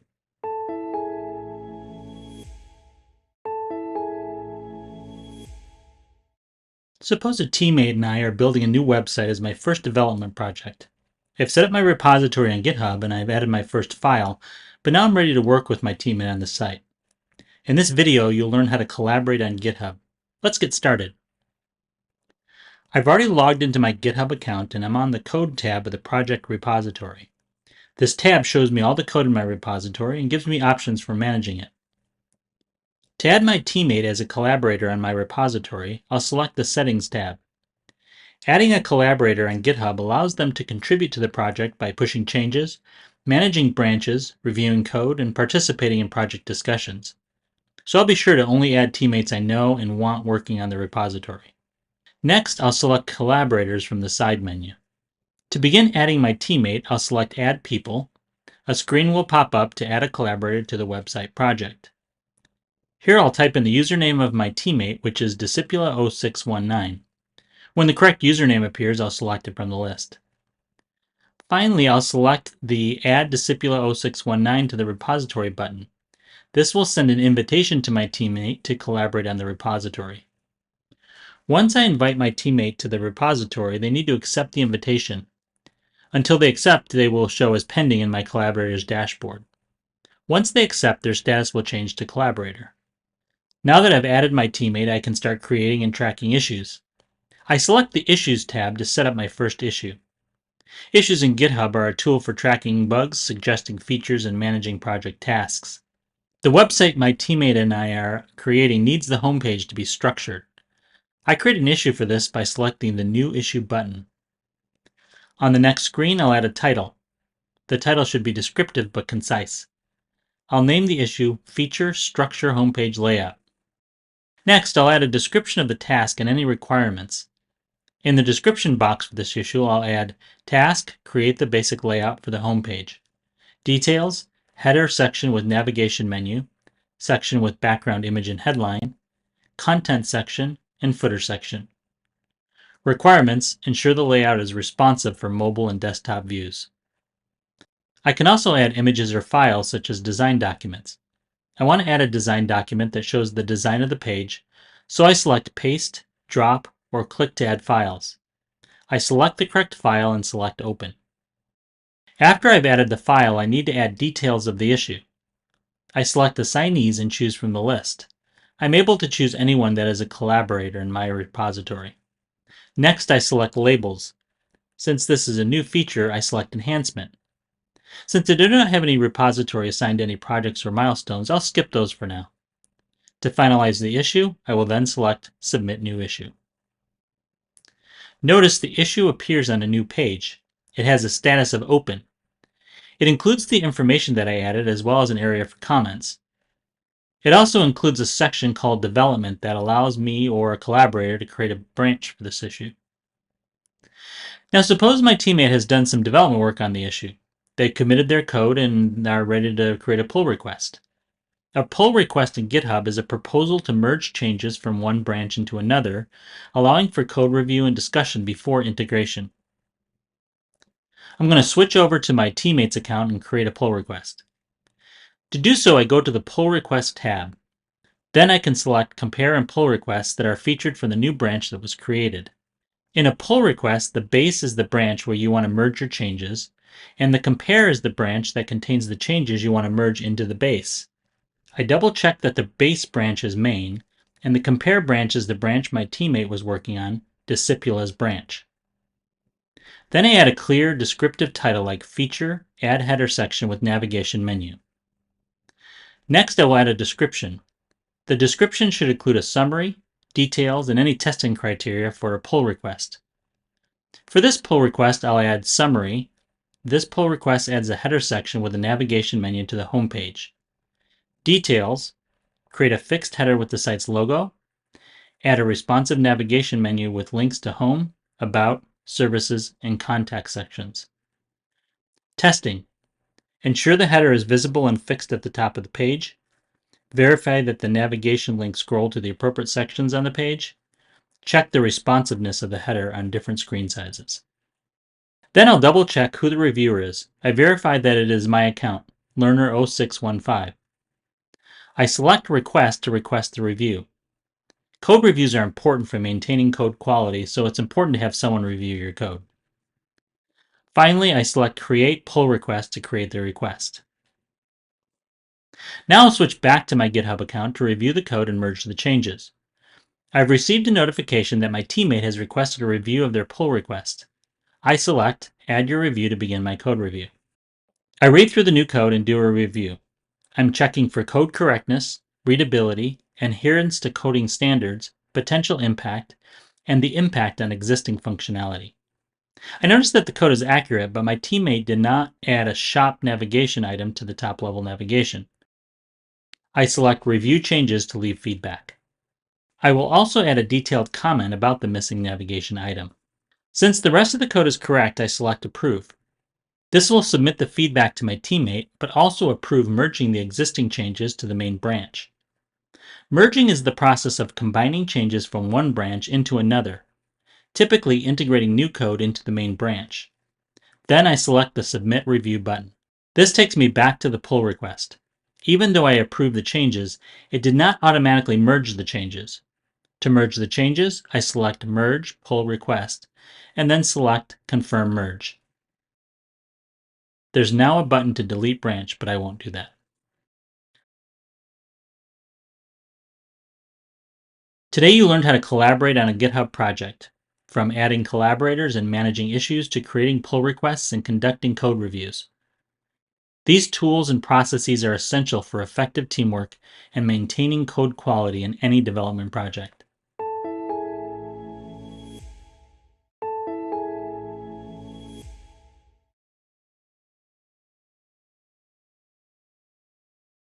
Front-end development is essential for creating interactive and visually appealing web experiences.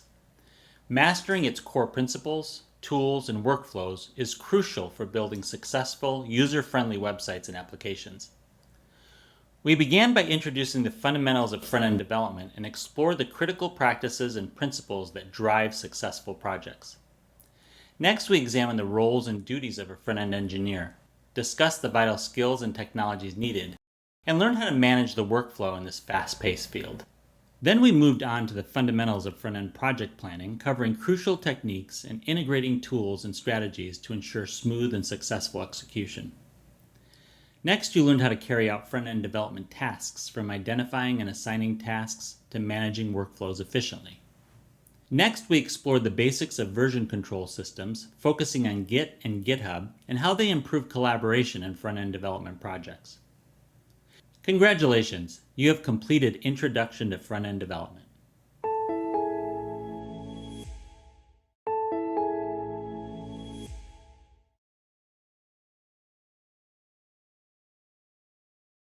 Welcome to Introduction to Logical Thinking and Problem Solving. This module equips you with the core skills of logical thinking and problem solving in programming, teaching you how to break down challenges, apply effective reasoning, and code confidently. Essential tools to kickstart your programming journey. We'll start by defining the fundamentals of logical thinking in programming, focusing on key logical processes and the types of logic essential for effective problem solving. Next, we'll examine the steps of deductive reasoning in programming and how this method can be applied to solve problems logically and systematically. Then we'll explore techniques for problem decomposition, breaking down complex issues into manageable parts for more effective problem solving. Next, we will explore top-down and bottom-up problem-solving approaches, comparing their strengths and how they apply to different scenarios. Next, we will identify coding techniques for simple problem solving, focusing on using pseudocode to structure your approach before writing actual code. By the end of this module, you'll have the essential skills to think logically and solve problems effectively in programming, from breaking down challenges to applying structured reasoning and coding confidently. Let's get started with Introduction to Logical Thinking and Problem Solving.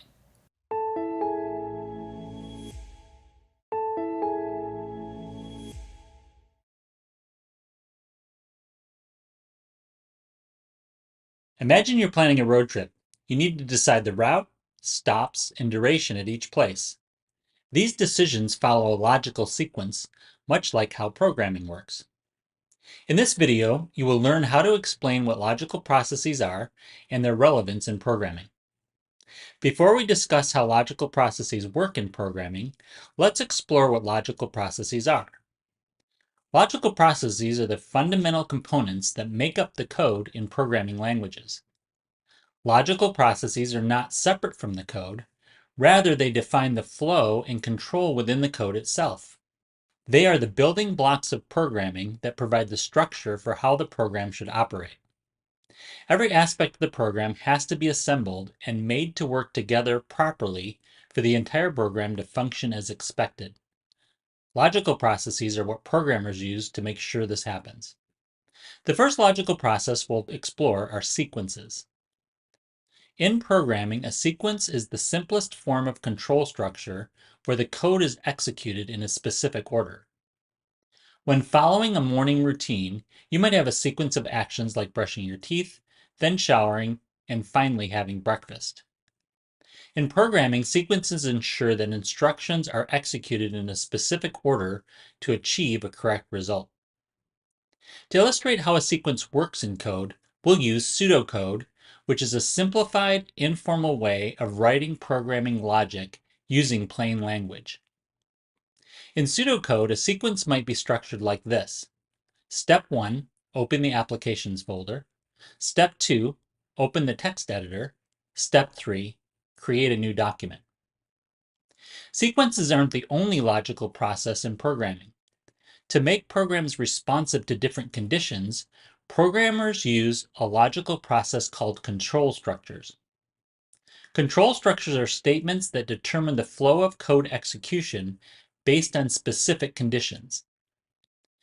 Deciding whether to go for a walk based on whether it's raining or not is a real-life example of a control structure. In programming, if-else statements are used to make decisions, allowing programs to react differently under various conditions. Because of this, programmers also call these conditional statements. These statements are logical because they control the flow of the program, even though the conditions may not be known until the program runs. For example, suppose a user is filling out a form in an application and leaves the age field blank. In pseudocode, a control structure for asking for the user's age would be, if the age field is blank, then prompt the user. Otherwise, or else, move to the next field. In this case, the user left the age field blank, so the logic dictates that the application should prompt the user. Control structures help in directing the code down a specific path, and this does a lot of logical work in a program. However, if a developer needs a particular code to run over and over, they use another logical structure called an iteration. Iterations, also called loops, are statements that enable a program to repeat a set of actions until a specific condition is met. When you're learning any new skill, you need to practice repeatedly until you master it. This is similar to iterations in programming, where loops execute the same block of code multiple times to perform repetitive tasks until a specified condition is met, such as processing items in a list until the end of the list is reached. For example, suppose you have a database with 10 records and need to write a program that capitalizes the data in the last name field for all 10 records. In pseudocode, here's how the logic of your program would work. 1. Load a record. 2. Capitalize the last name field. 3. If it's the last record in the database, exit, else move to the next record. 4. Repeat the process. It's important to understand that computers are logic machines. Therefore, when developers think in terms of logical structures, they're better able to think about how they should write computer code. Logical thinking also enables programmers to solve code problems and debug their code because they're better able to break down complex problems into manageable parts. Now let's tie all these ideas together with a simple example. Consider the logical structure that a developer would need to create a simple task list app. Users need to be able to add tasks using code that processes the steps in a specific sequence. Next, the programmer needs to make sure users can mark tasks as complete or incomplete using control structures in the form of if-then statements. Finally, the developer will need to save and load all the tasks in memory or data storage when the user opens or closes the application using an iteration. By using logical structures, the app can efficiently manage and provide tasks, ensuring a smooth user experience. In this video, you learned how to explain what logical processes are and their relevance in programming. Logical processes, such as sequences, control structures, and iterations, are the building blocks of any program. Understanding and applying these structures help programmers write efficient and error-free code.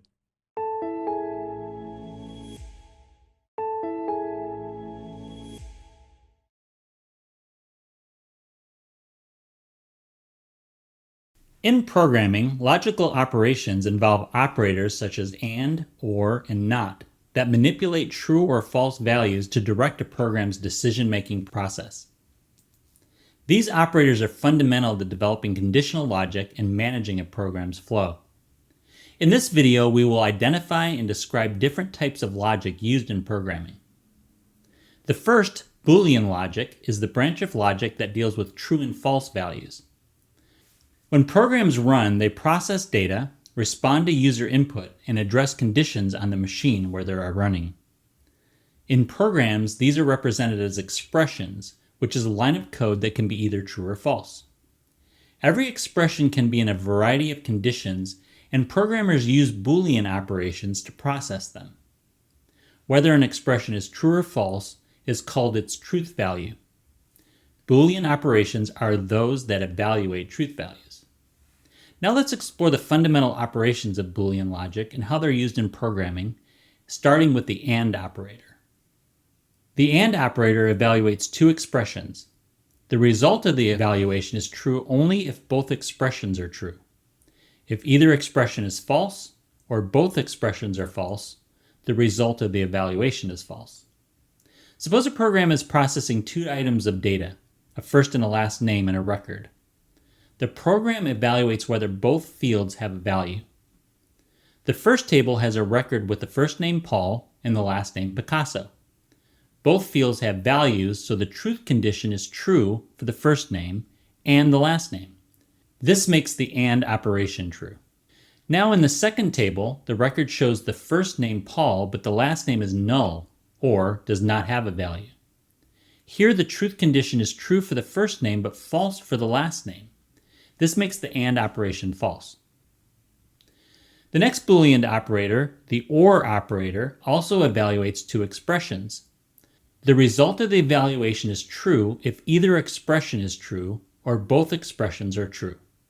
If both expressions are false, the result of the evaluation is false. Suppose we change our program to evaluate whether at least one of the fields in our record has a value.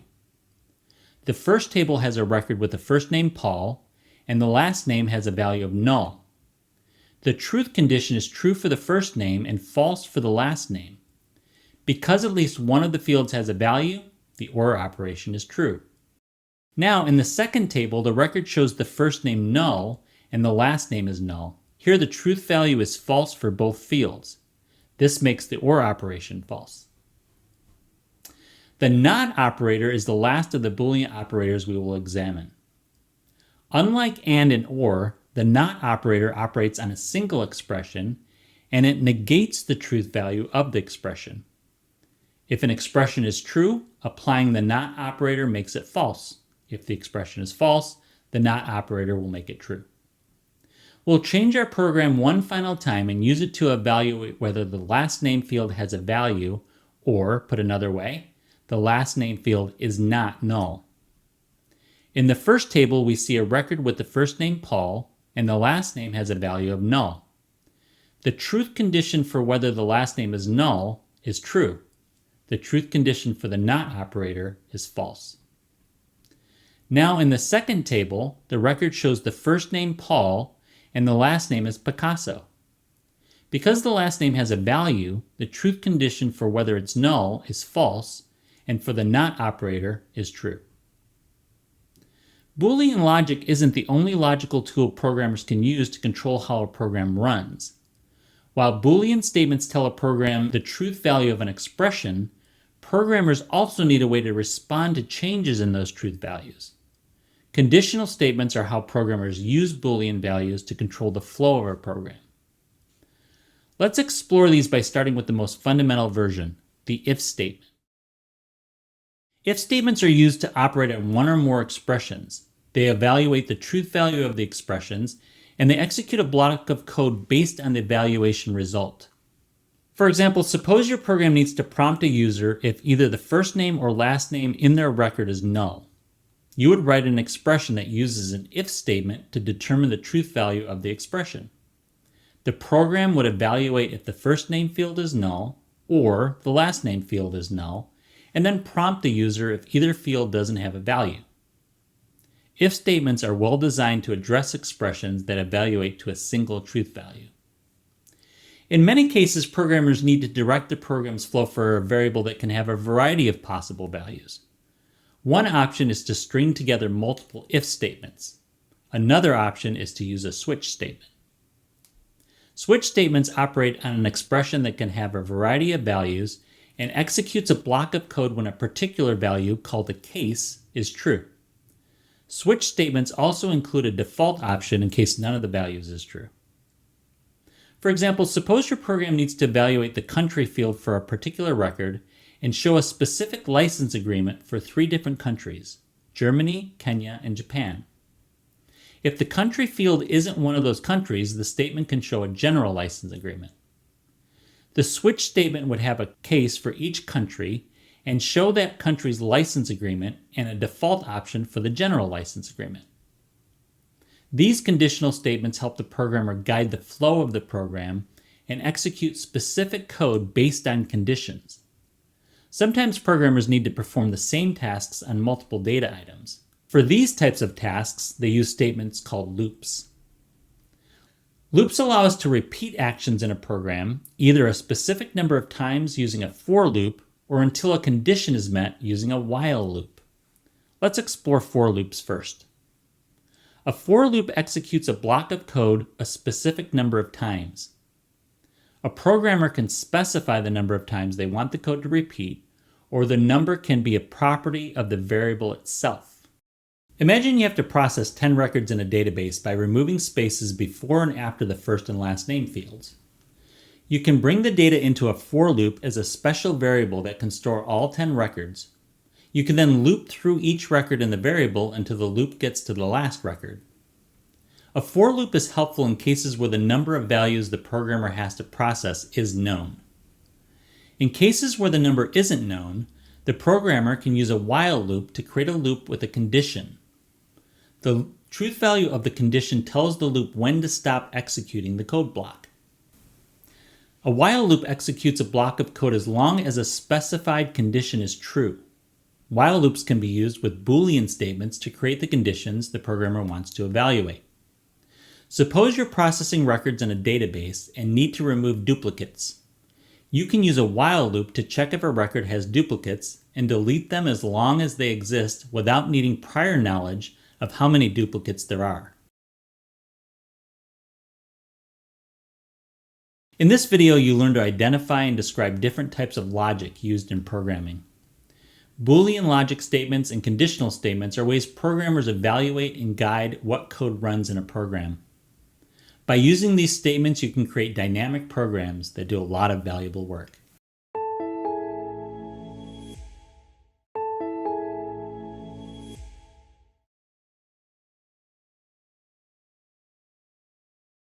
The main focus of front-end developers' work is writing application code. However, before writing even a single line of code, developers need to design the program's logical flow. In this video, we will demonstrate how logical processes are applied in real-world programming scenarios.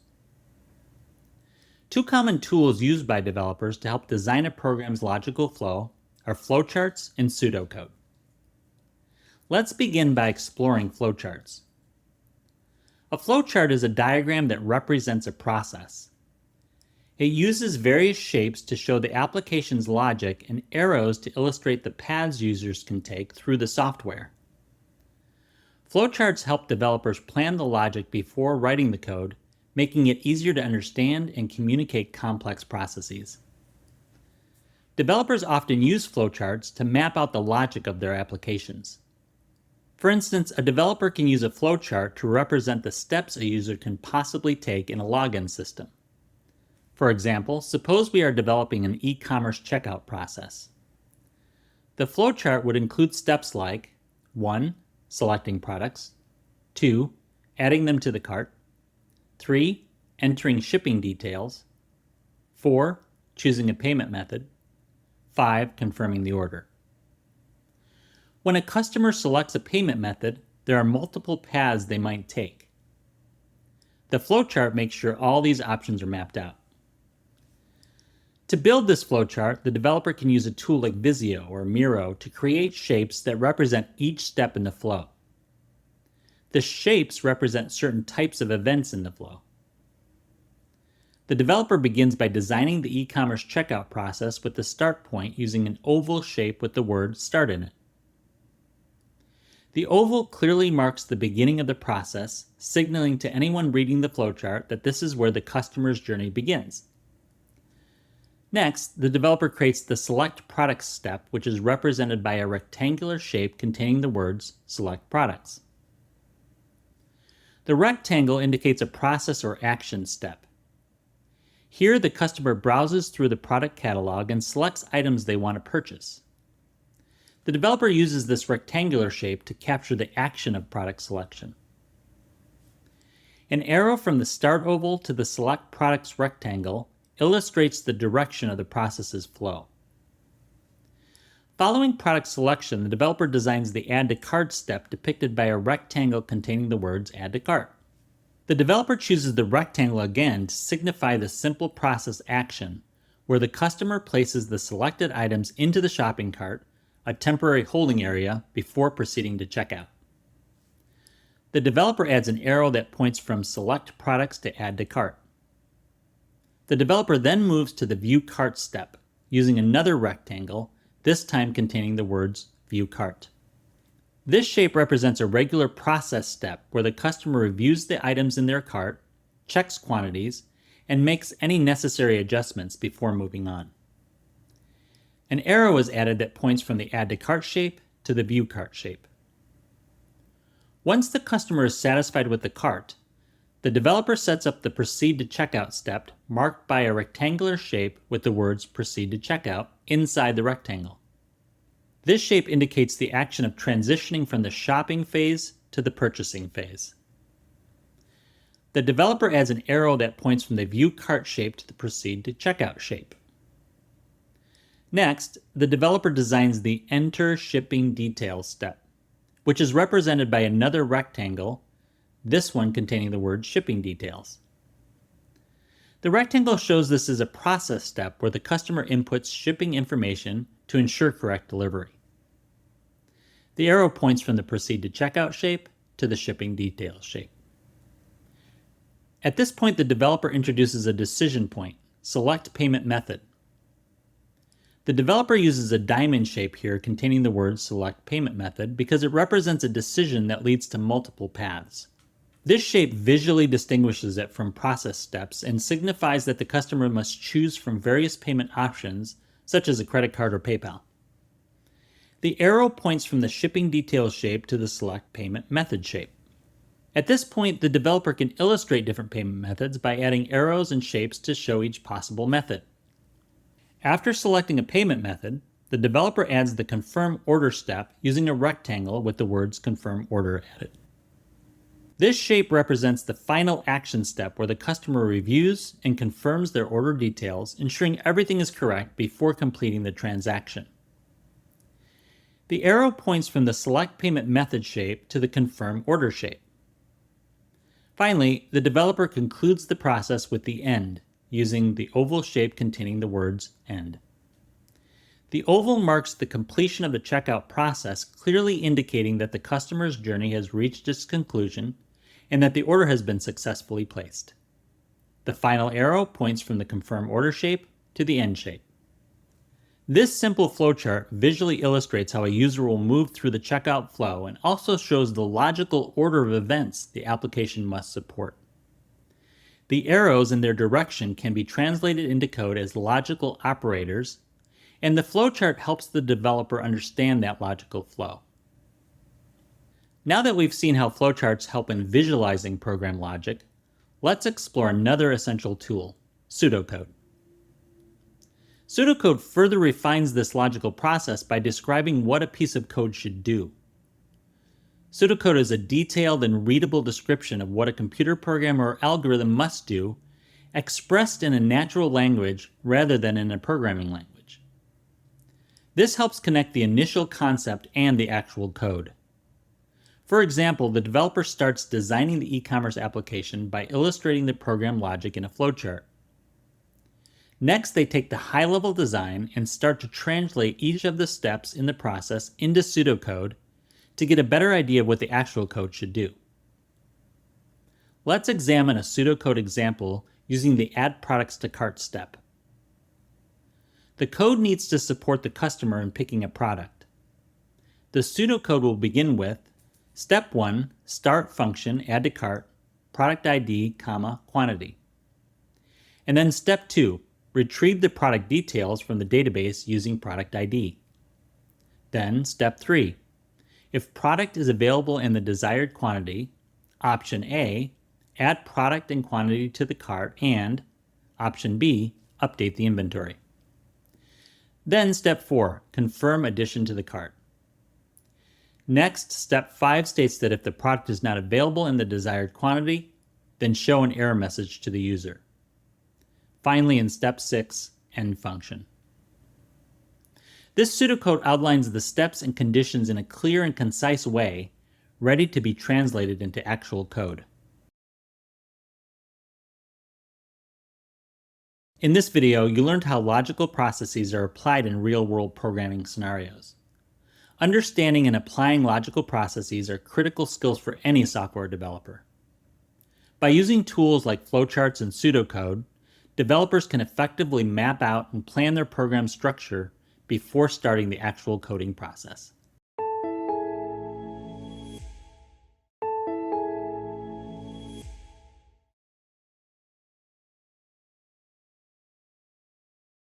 Imagine you're a front-end developer working on a critical bug that causes the entire application to crash.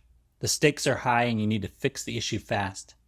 Just like a detective solving a mystery, you need to gather evidence and apply logical steps to find and fix the bug.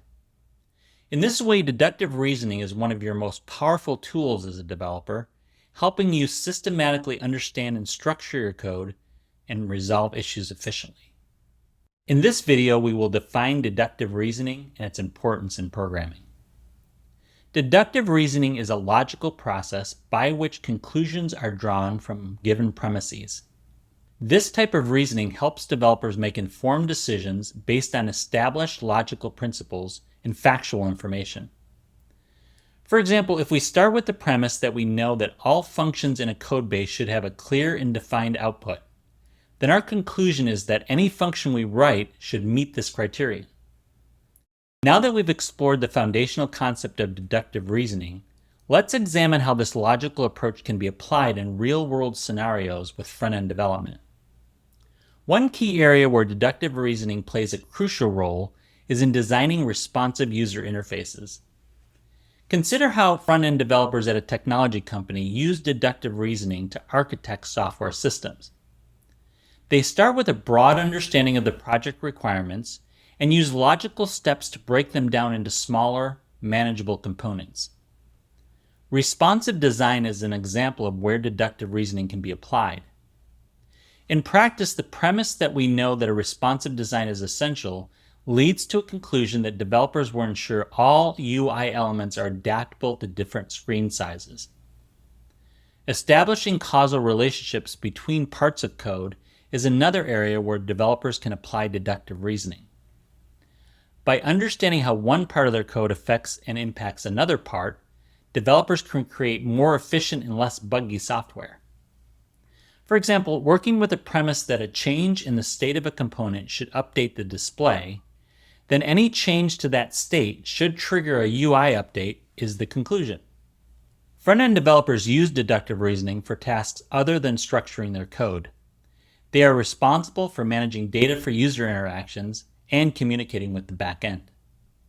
Using deductive reasoning, developers start with a broad understanding of the data their front end needs, and then deduce how different data entities should interact. For example, if an e-commerce site needs to track user purchases, the premise, they can conclude that the data model will include relationships between users, products, and transactions. A table that tracked purchases might have fields that store the record ID, an ID for the user that made the purchase, an ID for the product they purchased, and a field for the transaction ID, so all the fields are related. Developers also use deductive reasoning when creating the user interface itself. Developers establish how users will interact with the application based on requirements and data from studying user behavior. They use this information to deduce a design for the user interface. For example, knowing that users prefer quick access to navigation is the premise, and that developers will implement intuitive and accessible navigation menus is the conclusion. For example, a file menu item should have items like New for creating a new file, and Open to open a file, and shouldn't have items like Bold for bolding text and Bullets for creating bullets. Besides architecting software and developing interfaces, developers use deductive reasoning to debug their front ends. Let's explore how this skill might help them identify and fix bugs. In debugging, deductive reasoning allows developers to identify and fix errors efficiently. By starting with the issue they observe, they develop premises that state the facts about the issue. From there, they draw conclusions that help them find the problem area in the code. For example, if an application crashes when a user submits a form, that's the premise. Developers will check the form validation and submission process to find the specific error as the conclusion. In this video, you define deductive reasoning and its importance in programming. By applying logical steps to reach specific conclusions, developers can create efficient, effective, and user-friendly applications.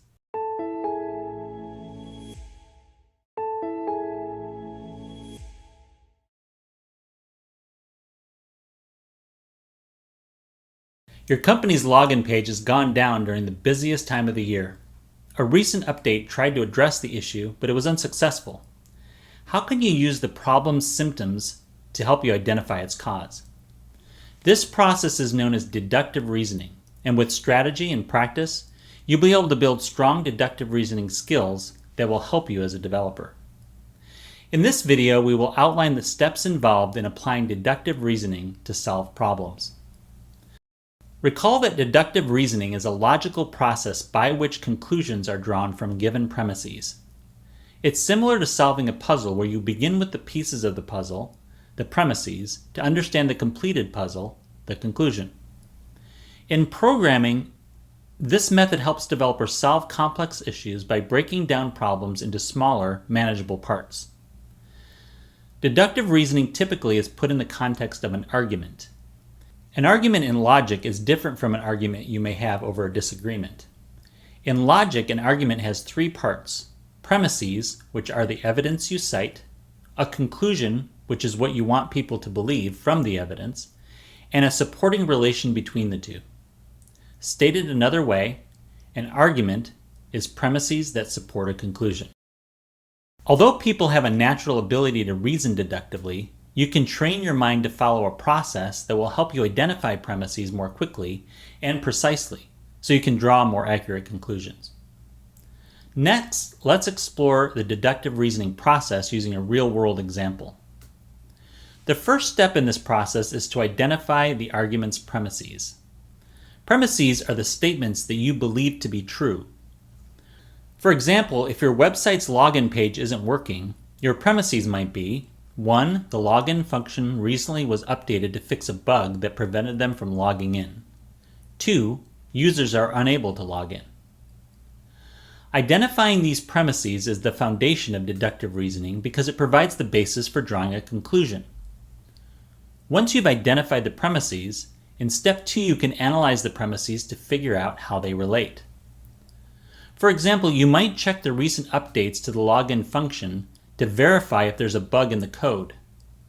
This step is essential for revealing what you know and what you need to discover, and a large part of analyzing premises is understanding how to craft good ones. When crafting good premises, know that they should be clear, factual, and your premises should be directly related to the issue or problem that you're trying to solve. For example, the premise, "the website has errors," is less clear than the premises, "the login function was recently updated and users are unable to log in." Good premises are crucial because they lead to accurate and logical conclusions. Next, in step 3, once you have clear premises, you can draw a conclusion based on them.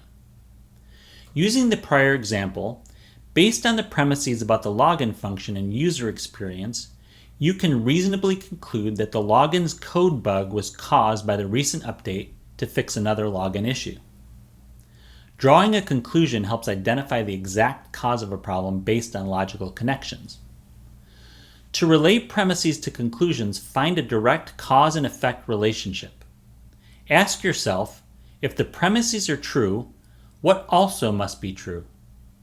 For example, setting aside any other factors, if the website was updated to fix a login bug is true, and it's also true that users cannot log in after the website was updated, then it must be true that the login bug was not fixed. Finally, in step 4, it's important to test your conclusion to confirm it's correct. For example, you can perform a code review and further testing to determine if there's still a bug in the login code. This step is critical as it validates your deductive reasoning process by ensuring the conclusion you've drawn from the premises is correct. In this video, you learned to outline the steps involved in applying deductive reasoning to solve problems. Deductive reasoning is a powerful process for solving problems.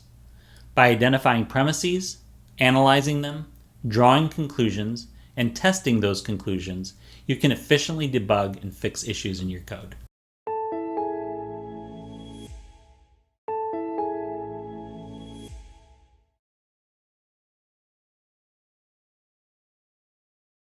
Wouldn't it be nice if all software issues were straightforward to fix? Sometimes a simple misspelling can cause an application to crash, and developers can quickly locate and fix the bug with software tools. But what if you're dealing with a core issue in an application where the problem is spread throughout the code? You have limited time to fix it, but you don't know where to start troubleshooting. This is where problem decomposition comes in. By breaking the problem into smaller, manageable parts, you can more easily find and address the issues. This process is what decomposing is all about in programming. In this video, we will explain the concepts and benefits of decomposing complex software. Problem decomposition is the process of breaking down a complex problem into smaller, more manageable parts. Decomposing software problems makes them easier to understand, manage, and solve, especially in intricate and multifaceted programs. Let's use a real-world example of problem decomposition to illustrate. Suppose a company has an issue with its order processing system. By breaking the software down into component parts like user authentication, order placement, and payment processing, developers can isolate and fix the problem faster. But the benefits of decomposition don't stop at debugging. Let's explore how this approach also simplifies implementation. Implementing smaller parts of a program is simpler and less error-prone than attempting to develop all aspects of the application at once. Suppose a grocery store is implementing software to track inventory. When the software's developers break down the implementation into areas like tracking stock levels, updating stocks after sales, and notifying suppliers when inventory is low, each part can be developed and tested independently. By decomposing software into smaller components, systems can be developed by more than one software engineer, enhancing collaboration. Decomposing problems allows multiple team members to work on different parts simultaneously, improving efficiency and collaboration. For example, one team can develop the inventory tracking software, another could focus on developing the user interface, and another team can work on the back-end inventory management system. Creating smaller components also helps developers maintain their code base, making maintenance easier. If a change is needed in one part of the system, the isolated component can be updated independently without impacting the other parts. This also can reduce the impact on users if developers can update components without having to shut down and refresh the entire system. This helps reduce downtime. Now let's explore the steps involved in decomposing software for debugging and implementation. The first step is identifying the problem or goal the developer needs to address. A clear problem statement lays the foundation for effective decomposition. Second, developers divide the main problem or goal into smaller, more manageable parts. This is the focus of decomposition. This step can take time and may require collaboration with other team members to ensure decomposition is done properly. The third step is to analyze and address each part individually, fixing bugs or implementing individual components. Complex bugs can require fixes across many components in programs with a large number of features, and developers might need to write multiple components at once. When bug fixes and components have been verified and tested, they can be integrated into a full software solution. Integration may introduce new bugs or require additional components that might require further decomposition. Now, how does this process play out in a real-world scenario? Let's examine a case study where a problem decomposition was key to developing a new software feature. Imagine a grocery store called Pure's Grocery, which faced challenges with tracking stock levels, managing supplier information, and handling order fulfillment. By decomposing these challenges into smaller tasks, their software developers could create a robust inventory management system. Let's explore the steps they took to achieve this. First, the store identified the goal to improve its order management system. Second, they created a module to track stock levels in real time. Third, developers worked on a system to manage and update supplier information. Finally, in the fourth step, they implemented an order fulfillment process that syncs both the stock levels and supplier data. By decomposing this development project, the development team added the benefit of being able to perform targeted improvements. This eased maintenance and significantly enhanced overall development efficiency and user experience. In this video, you learned how to explain the concepts and benefits of decomposing complex problems. Understanding and implementing problem decomposition can greatly simplify complex programming tasks, making them more manageable, efficient, and easier to maintain.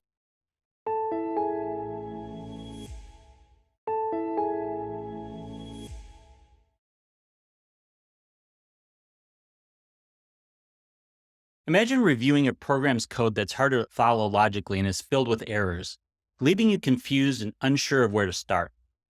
Solving such problems can be overwhelming if approached all at once. But what if you can break down this complexity into smaller, manageable pieces? This technique, known as problem decomposition, is a fundamental strategy in software development that allows you to tackle even the most daunting coding challenges with ease. In this video, we will describe various techniques for decomposing problems. Problem decomposition allows you to tackle complex problems by breaking them down into smaller, more manageable pieces, making it easier to plan, code, and troubleshoot. There are two main approaches you can take when decomposing a problem. The first, called top-down approach, is to examine the problem as a whole and then discover the parts that make it up. The second, called modularization, is similar, except it categorizes the parts by area or function. Let's explore each of these approaches to problem decomposition. The top-down approach is a method of problem solving that begins with a broad overview of a problem and breaks it down into smaller, more manageable parts. This technique is similar to creating an outline for an essay. First, you start with the main topics, and then you add subtopics and details. Similarly, in deductive reasoning, you start with a general statement of the problem and then use evidence and argument to discover the reasons that are the underlying causes of the problem. Let's illustrate this approach using an example of building a website. When building a website, your first task is to define the overall goal and structure, and then create a list of the individual pages and features you need to create. Using the top-down approach, you might decompose the development as follows. First, begin with the overall goal, for example, build an e-commerce site. Second, decompose or break down the development tasks into main sections: the homepage, the product pages, and the checkout process. And third, you can further decompose these sections into even smaller tasks like designing the layout, coding the functionality, and testing the features. The top-down approach is very useful for general problems and particularly for less complex problems. As problems become more complicated, a modular approach to decomposition can not only help solve the problem initially, but also prevent further problems in the future. We call this modularization. Modularization is a decomposition approach where you fragment a complex issue into smaller, independent parts that each carry out a specific role. This approach simplifies problem solving by allowing each part to be developed and refined separately, making it easier to manage and understand the overall problem. Modularization involves breaking a problem or goal into self-contained units or modules. Each module performs a specific function or set of related functions, making the larger problem or goal simpler to manage and understand. This process is similar to organizing a room by categories. First, you might organize all your clothes in the room regardless of where you keep them. Then you might focus on your books, even though you might have some on the shelf, some on the desk, and some by your bed. The process works similarly in software development. For example, a website may use authentication logic on many pages on the site. You might separate all the pages that use authentication logic into a category, and then create a single module that works on authentication for all the pages. To recap, the top-down approach allows you to start with a broad goal and break it down step by step, while modularization focuses on creating independent modules for each key function. Both techniques are invaluable for managing complex problems efficiently. In this video, you learned how to describe various techniques for decomposing problems. Remember, breaking down a problem into smaller parts not only helps you understand it better, but also makes the process of solving it more structured and efficient. So next time you take on a big project, start by decomposing it into smaller, manageable tasks.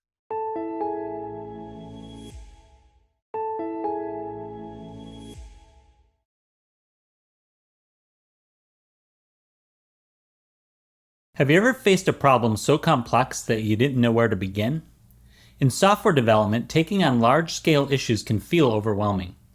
But there's a powerful method that can make this process more manageable called the top-down approach. This approach breaks down complex problems into smaller, actionable tasks, helping you navigate from broad issues to specific solutions efficiently. In this video, we will apply the top-down approach to problem solving. The top-down approach is a method of problem solving that begins with a broad overview of a problem and breaks it down into smaller, more manageable parts. This method is particularly useful in software code debugging and feature development because it allows developers to focus on broad aspects early before addressing the finer details. For example, when debugging code using the top-down approach, the developer will start with a general examination of the system. This helps them identify which specific area or component might be causing an issue. Once they've settled on a specific area of the code to focus on, they can begin exploring the details of specific lines of code to debug. The top-down approach is systematic. By implementing this methodology, the developer can more efficiently and accurately build software and address bugs. Let's explore ways to implement the top-down approach when designing software and then when debugging code. Software is built to accomplish a set of goals or solve a problem. To implement the top-down approach in software design, the developer starts with a broad design goal or problem statement. In this approach, it's helpful for the developer to state the goals and problems that are out of scope, clearly providing what the software won't do or problems it won't solve.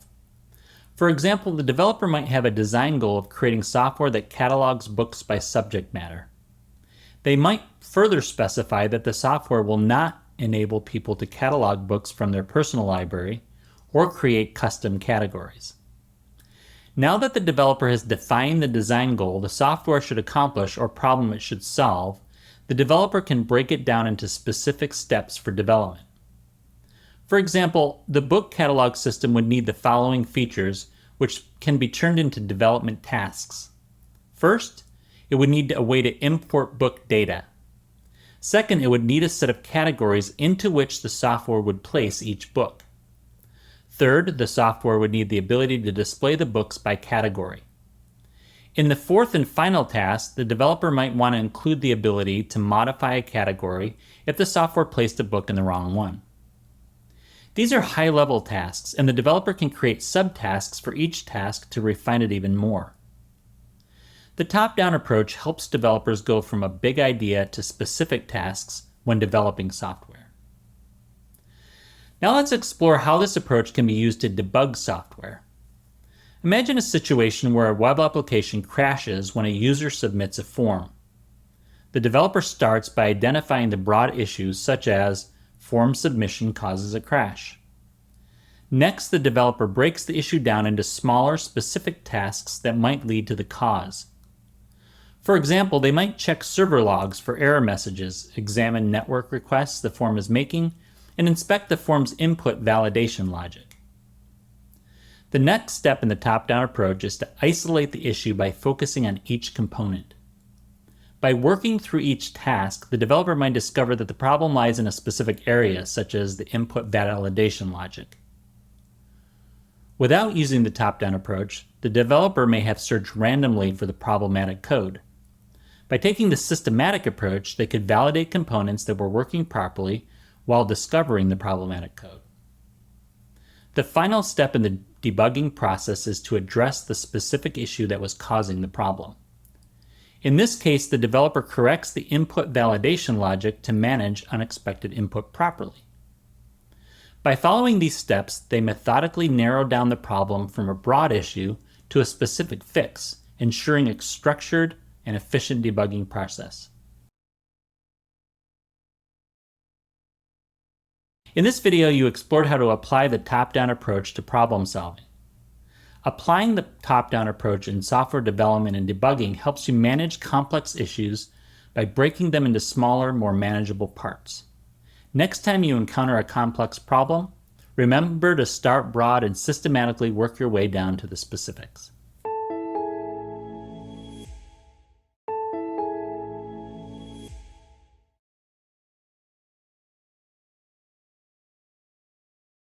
When you meet a new person, you know very little about them. As you get to know them, you learn what they like, what upsets them, how they think about the world, and what interests them. Over time, you develop a more complete picture of who they are.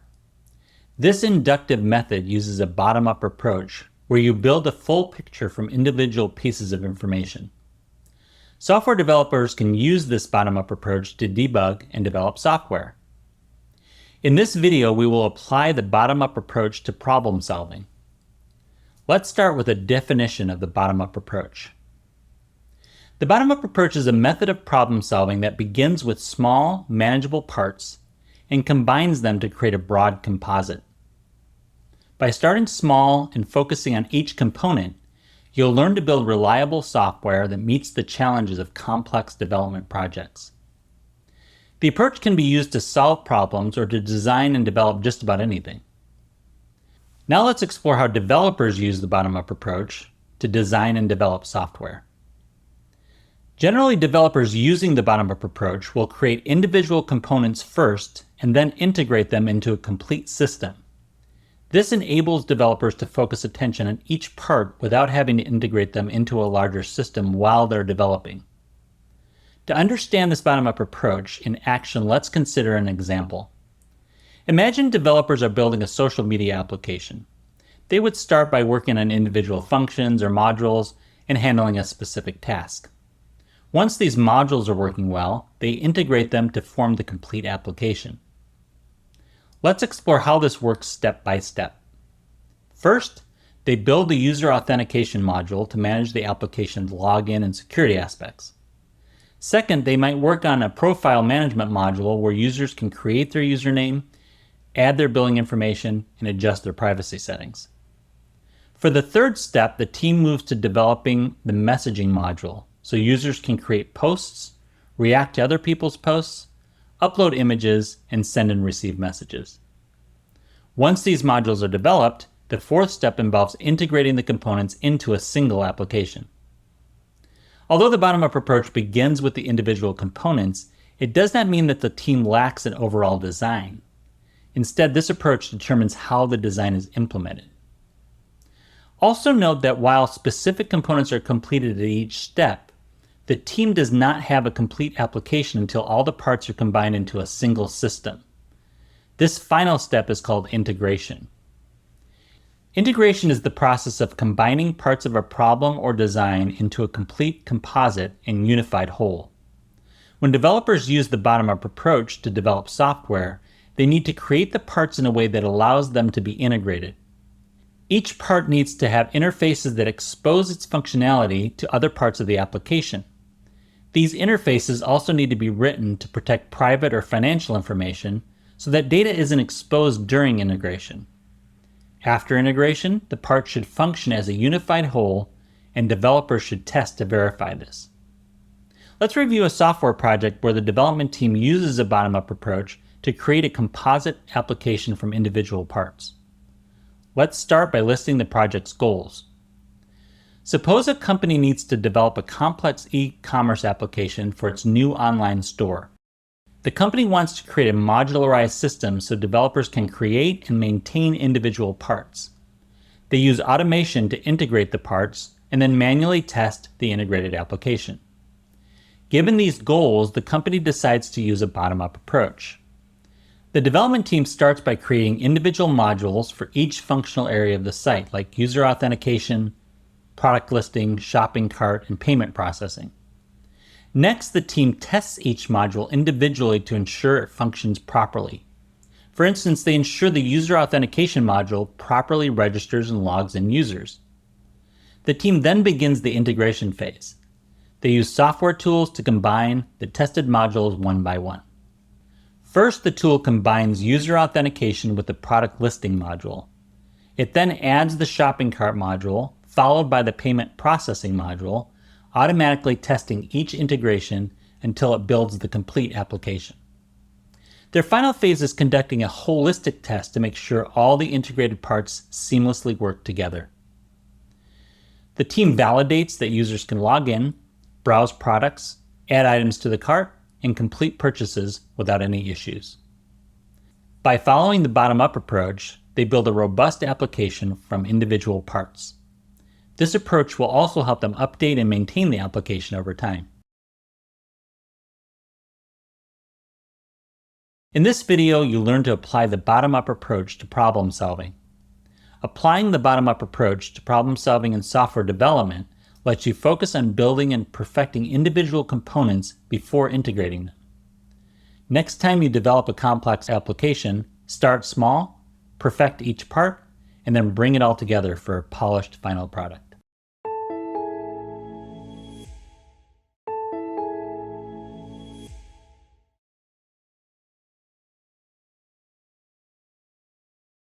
When you're presented with a problem, you most likely evaluate it and begin to strategize how you're going to solve it. Do you have a good idea of what the problem is? Do you break the problem down into smaller pieces and make it easier to manage? Or is the problem unclear and do you need to gather more information before you can have a better idea of the situation? The answers to these questions help you decide whether to take a top-down or bottom-up approach to solving the problem. Developers can use these approaches when developing and debugging software. In this video, we'll compare and contrast the top-down and bottom-up approaches. The top-down approach is a method of problem solving that begins with a broad overview of a problem and breaks it down into smaller, more manageable parts. The top-down approach is useful when you have a clear overview of a problem, but need to break it down to gain further insights and make it easier to manage. Let's now explore some of the benefits and limitations of this approach. One benefit of the top-down approach is that you can address the problem in small, focused tasks. This in turn facilitates a deeper understanding of the major areas of the issue. Additionally, it can foster collaboration by enabling a team to work on individual parts of the problem. However, despite these benefits, the top-down approach can sometimes limit problem solving because it requires the developer to have a clear understanding of the high-level problem at the start. Without this, the developer may be unable to break the problem down accurately. Furthermore, because the parts are dependent on the problem definition, the approach can be rigid and lack flexibility once the developer defines the problem.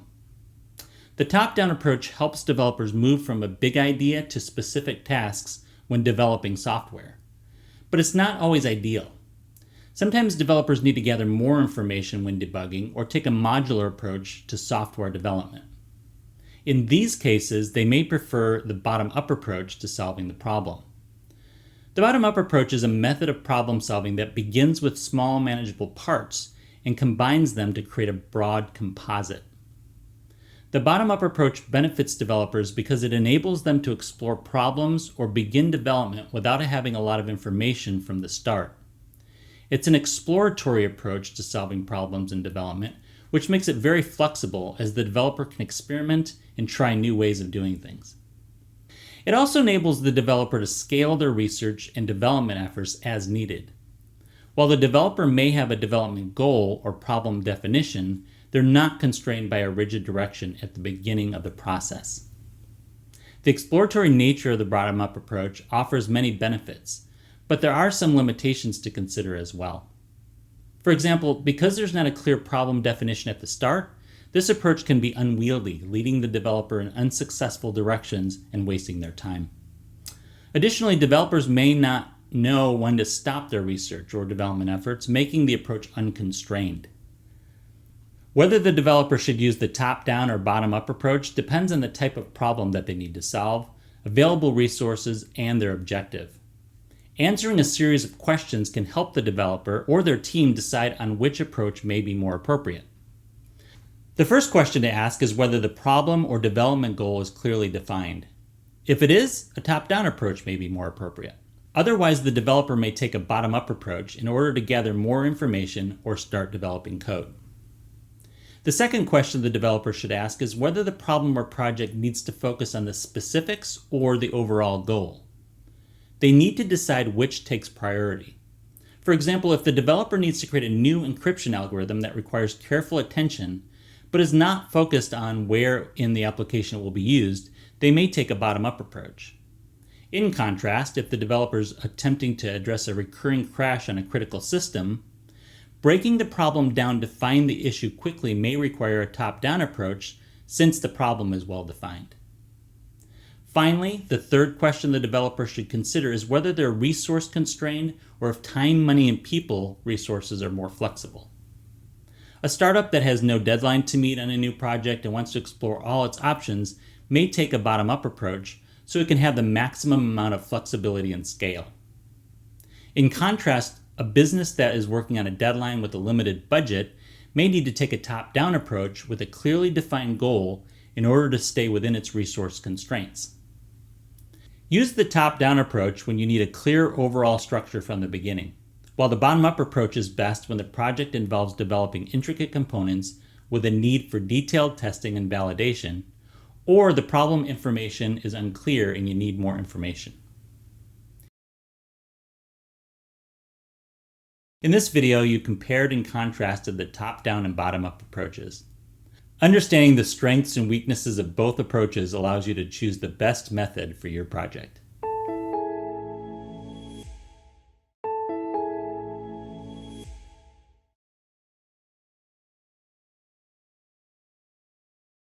Mastering logical thinking and problem solving is essential for tackling program challenges effectively. We began this module by defining the fundamentals of logical thinking in programming, highlighting the key logical processes and types of logic essential for effective problem solving. Next, we explored the process of deductive reasoning in programming and how this approach can solve problems logically and systematically.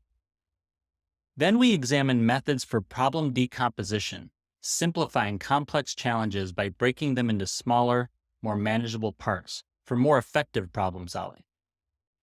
Next, we explored top-down and bottom-up problem-solving strategies, comparing their strengths and their application in different scenarios. Finally, we discovered coding for simple problem solving and learned how to write simple code for simple problem-solving scenarios. Congratulations! You have completed Introduction to Logical Thinking and Problem Solving.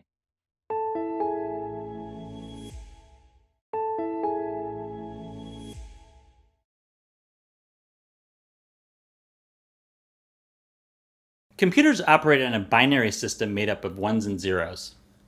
Writing program logic in binary would be very difficult and time-consuming. Modern programming languages use a specialized syntax to make things simpler for developers. But before you start writing code that the computer can understand, it can be very helpful to write out the logical flow of the program in natural language like English or Spanish. Pseudocode is exactly this. It's a way of describing the structure of a program in plain language to make it easier for the developers to work out any challenges in the program's logic and even debug their existing programs. In this video, we will write pseudocode to outline problem-solving steps. Pseudocode is a detailed and readable description of what a computer program or algorithm must do, expressed in a natural language rather than in a programming language. Pseudocode serves as a bridge between natural language and programming code. Developers use it to outline the logic of a program before translating it into actual code. Pseudocode helps developers plan and communicate their ideas clearly so they can verify that the logic is correct and easy to follow before spending their time coding. For example, writing pseudocode for a sorting algorithm allows a developer to focus on the steps involved without worrying about the syntax. Even though pseudocode is written in a natural language, developers should follow some guidelines so the pseudocode is used similarly for all developers. Guidelines also help developers write pseudocode with a structure that they can use to translate the pseudocode to actual code more easily. First, when writing pseudocode, use plain language. Write the logical steps in simple, clear language that any other developer can understand. For example, if you need your code to increase each number in an array, your pseudocode should be written as, for each number in the array, add 1, rather than something more cryptic like, for number in array plus 1. Second, be concise. Keep each logical step brief and to the point, avoiding unnecessary details. Suppose you want to evaluate a variable and move to the next record if it has a value. You can describe this concisely by writing, if the variable first name is not null, move to the next record. You should avoid longer descriptions that don't add a lot of value, such as evaluate the variable called first name and determine if it has a value. If it does, then the program should move to the next record.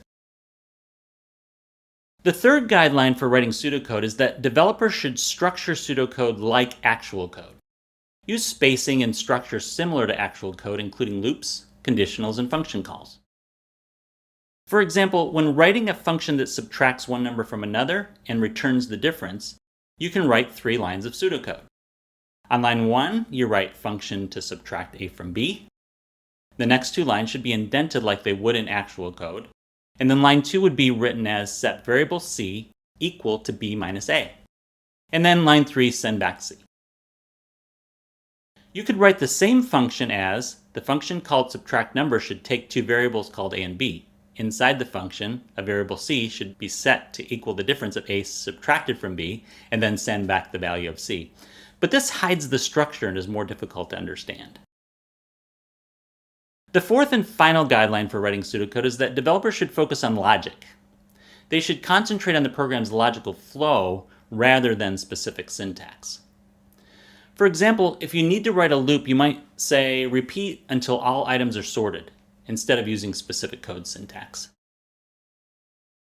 When you write out pseudocode using these guidelines, you can more easily spot logic errors or code blocks that may not work as expected. You can also use pseudocode in reverse to debug it. If your actual code isn't working, you can write out the code block in pseudocode to troubleshoot it. For example, suppose you wrote code where you mistakenly used the greater than symbol to check a variable called number for a negative value. Your code states that if the variable is greater than 0, print the number is negative to the console, else print the number is positive to the console. It might be difficult to spot the logic error when you're searching for the bug. You could write this in pseudocode as, if number is greater than 0, then print the number is negative to the console, otherwise print the number is positive to the console. Using pseudocode, you could more easily spot the error. In this video, you learned how to write pseudocode to outline problem-solving steps. Pseudocode is a powerful tool that developers can use to design and troubleshoot their code. By using natural language to describe code logic, developers can get deeper insight into how their programs will function.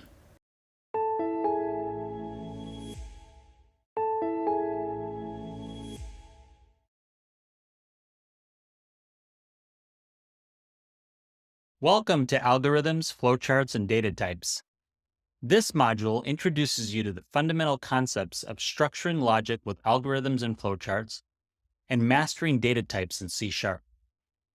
By the end, you'll have skills to tackle complex problems and bring your code to life.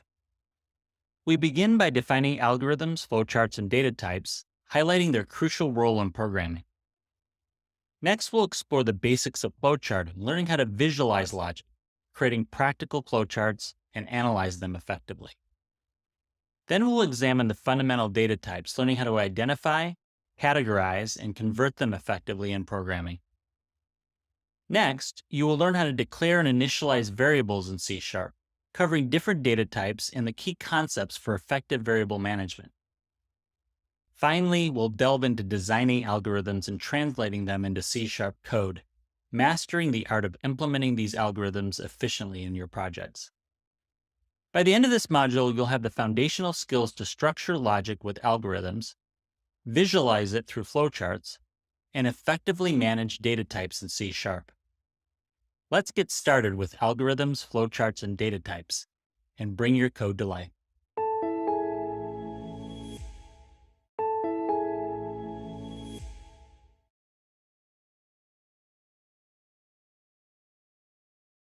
Algorithms are the foundation of how computers solve problems.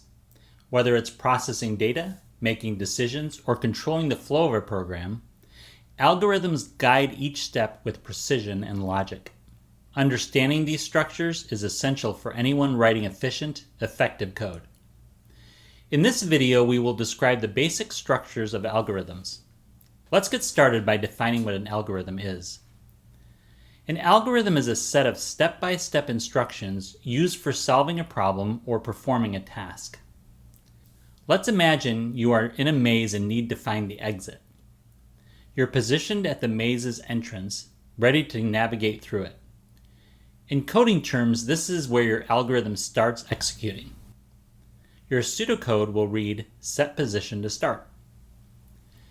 As you start moving, you need to decide which direction to go. This is similar to making decisions in your algorithm. You've moved past the starting point, making your next move into the maze. The algorithm moves to the next position.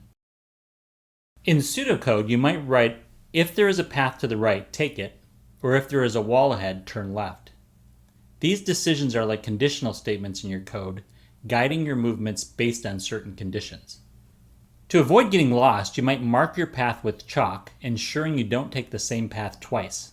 In algorithms, this is similar to keeping track of visited nodes to avoid loops, which can be represented in pseudocode as mark position as visited. As you continue, you encounter dead ends. When this happens, you need to backtrack to the last decision point and try a different path. This backtracking process is a critical part of many algorithms. In pseudocode, you might write, if no unvisited paths are available, return to the previous position. Eventually, you find the exit. This is the goal of your algorithm, to reach a solution. Your pseudocode will conclude with, if exit is found, stop and return success. With this example, we just created an algorithm, or a set of step-by-step instructions, to help us find our way through a maze. In pseudocode, our algorithm looks like this. Set position to start, mark position as visited, while position is not exit, if there is a path to the right and it is unvisited, move right. Else if there is a path forward and it is unvisited, move forward. Else if there is a path to the left and it is unvisited, move left. Else if there is a path backward and it is unvisited, move backward. Else, backtrack to the previous position. Mark new position as visited. If exit is found, return success. Else, return failure. With a solid understanding of what algorithms are, let's explore how they make decisions. The building blocks of these decisions are statements, starting with one of the most fundamental types, conditional statements. A conditional statement allows a program to make decisions and take different actions based on whether a condition is true or false. It is a fundamental building block of algorithms that controls their flow and manages complexity by determining which parts of the code to execute, skip, or repeat. Let's explore conditional statements further with one of the most common types, the if-then statement, which is crucial for making straightforward decisions in your code. An if-then statement is a specific type of conditional statement. It checks a condition, and if the condition is true, executes a block of code accordingly. An if-then statement is like a light switch. Imagine that you are in a dark room and you want to turn on the light. You are now leaving the lit room and you want to switch off the light. In pseudocode, you might write an if-then statement that reads, if the light switch is off, then turn the light switch on. Or, if the light switch is on, then turn the light switch off.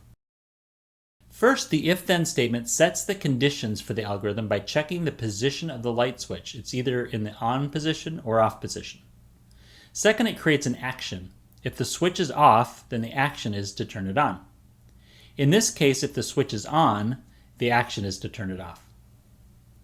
Without conditional statements like an if-then statement, the algorithm wouldn't be able to perform a comparison and make decisions based on it. This analogy of the light switch helps illustrate how conditional statements guide decision-making processes based on specific conditions, similar to how we decide to turn a light on or off based on its current state. Building on our understanding of if-then statements, let's explore a more versatile tool for working with multiple conditions, the switch statement. This will help us manage more complex decision-making scenarios in our algorithms. A switch statement is a programming tool that helps a computer choose from several code blocks to execute. It's a structured way of making decisions when you have multiple possibilities. A switch statement is like a weekly planner that tells you what to do each day of the week. Each day, you look at your planner and follow the specific activity planned for that day. In your weekly planner, each day has a specific task or value to be checked. Each day of the week is a different case. The planner looks at what day it is and decides what task you should do. The action is the task you performed based on the day. If there's not a specific day listed, you could have a default task like do the laundry. Pseudocode example for a switch statement using the weekly planner as an example will be organized as follows. If the day of the week is Monday, then start home project. If the day of the week is Tuesday, then go bowling. If the day of the week is not Monday or Tuesday, do the laundry. With switch statements, we can work with multiple conditions efficiently. Now let's shift focus to categorical statements, which help us organize and classify data logically. A categorical statement is a method for analyzing and classifying statements like all cats are animals or some dogs are not friendly. It uses logical rules to determine whether these statements are true or how they relate to each other. Categorical statements use a system of affirmative or negative statements to determine if something is true or how it relates to something else. These statements are classified based on the relationship between the subject and the predicate or the presumption. They group and categorize data based on certain criteria and are useful for organizing and managing data efficiently. Let's explore the different types of categorical statements. The first one is the universal affirmative statement. If S is the subject or category and P is the predicate or category to which the subject is being related, a universal affirmative statement might be all S are P. In pseudocode, you might type all dogs are mammals. Another type is the universal negative statement, which might be no S or P. In pseudocode, you might write no cats or reptiles. A third type of categorical statement is a particular affirmative statement. Such a statement might be some S or P. In pseudocode, that might be some birds can fly. And lastly, a particular negative statement is some S are not P. In this case, the pseudocode might be some fish are not carnivores. By using these logical structures, we can effectively analyze and categorize different statements and understand their relationships. After understanding how to categorize data, let's examine binary structures where decisions are distilled down to just two possible outcomes. This approach is fundamental in making quick, efficient choices in your code. Binary structures are data structures that are based on the concept of a binary system, where decisions in data organization are made based on two possible outcomes, often represented as true or false, or yes or no. Binary structures involve making decisions based on two possible outcomes. This can be represented through binary decision diagrams where each decision point or node leads to one of two subsequent paths. Let's consider an example where we want to determine if an animal is a fish or a cat based on whether it has fur. In pseudocode, it would look like this. The root question is, does the animal have fur? The binary decision function follows the path on the diagram based on the user's responses. If yes, then it will return the animal is a cat. In this video, you learned the basic structures of algorithms. As we've illustrated, mastering the basic structure of algorithms like conditional statements, categorical statements, and binary structures equips you with the tools to solve problems efficiently and write more effective code. These foundational skills will serve you well as you attempt increasingly complex programming challenges.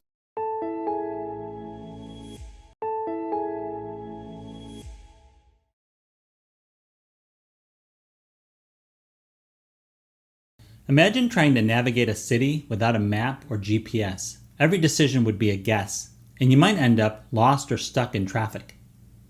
In the world of software development, algorithms are your map, guiding you through complex decisions and leading you to efficient solutions. Whether you're a front-end, back-end, or full-stack developer, mastering different algorithm structures can turn you into a problem-solving navigator, ensuring you'll always find the best route to success. In this video, we will apply algorithm structures to real-world examples. Conditional statements in programming, like if-then and switch, are used to control the flow of a program. An if-then statement executes a block of code if a condition is true, while a switch statement allows you to choose from multiple code paths based on the value of a variable.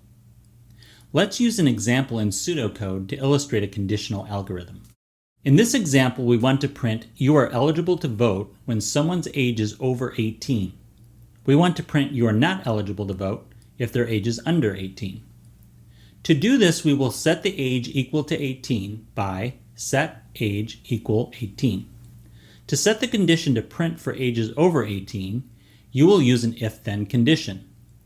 If the age is greater than or equal to 18, then print "You are eligible to vote." This means if someone inputs an age of, say, 25, it will print that they are eligible to vote.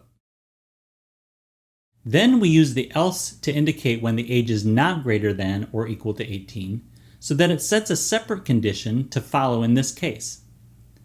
For this example, for anything that is not greater than or equal to 18, it will print "You are not eligible to vote." This means if someone inputs an age of 17, it will print that they are not eligible to vote. Now that we've explored how conditional statements guide decision-making based on true or false conditions, let's shift our focus to categorical statements. These are essential when your task involves organizing and classifying data, helping you create clear paths based on specific criteria. Categorical statements in computer code logic are used to classify and group data based on specific criteria. This categorization helps organize data, making it easier to manipulate, analyze, and make decisions based on different data attributes. Let's try an example in pseudocode that demonstrates categorical statements. Imagine that you are organizing an outdoor festival that is targeted towards families. Of the people who pre-registered for the event, you want to know how many kids, teens, and adults already registered to attend. You start by creating 3 empty lists categorized as children, teens, and adults. Next, you establish the criterion for each of the 3 categories. Attendees categorized as children are represented by if age is less than 13, add age to the children list. Attendees categorized as teens are represented by else if age is between 13 and 19. Lastly, attendees categorized as adults are represented by else add age to the adults list. Now the function returns data containing 3 lists, each representing a different category: children, teens, and adults. With categorical statements, we learned how to group data into categories based on characteristics. But what happens when decisions are between just 2 options, like yes or no? That's where binary structures come in. Let's explore how these simple yet powerful structures can drive critical decisions in your programs.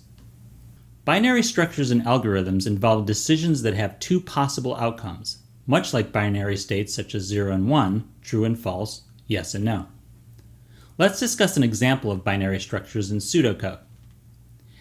At your festival, you would like to have an event space for adults only, which requires attendees to be identified as 21 or older with a wristband. You want to know how many attendees that RSVP'd are 21 or older. To do this, you will create 2 lists, one for people who are 21 or older and one for people who are under 21. Now for each age in the 2 lists you've created, specify how you want the ages to be grouped by stating, if the age is 21 or older, add the person to the 21 or older group. Otherwise, add the person to the under 21 group. The algorithm iterates through each age in the provided list of attendees. For each age, it checks whether the age is 21 or older using the condition, if the age is 21 or older. If the condition is true, the age is added to the 21 or older list. If false, the age is added to the under 21 list. Once the algorithm is initiated, it will return data in two lists, one for those who are 21 and older, and one for those under the age of 21. In this video, you learned how to apply algorithm structures to real-world examples. Applying algorithm structures such as conditional, categorical, and binary structures allows developers to create efficient and effective solutions to complex problems. By understanding and utilizing these structures, you can write clear, organized, and efficient code that enhances the performance and functionality of your applications.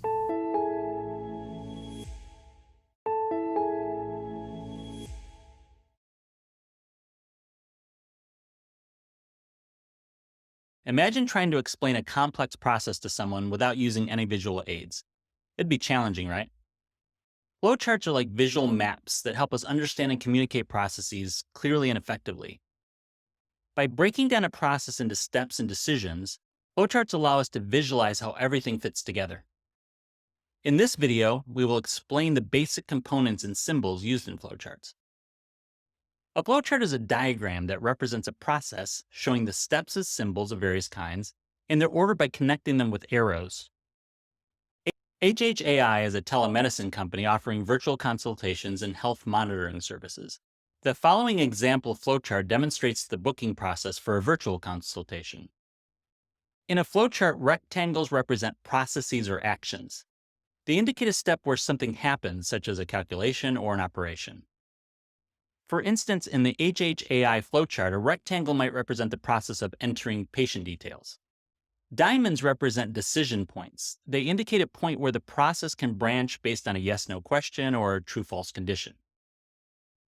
In the HHAI consultation booking flowchart, a diamond might represent a decision point for verifying if the patient already has registered or has an existing account, or if they still need to register. Arrows show the direction of flow in a flowchart. They connect different symbols and indicate the sequence of steps in the process. In the HHAI flowchart, arrows would guide the user from entering patient details to verifying the account and then booking the consultation. Ovals represent the start and end points of a flowchart.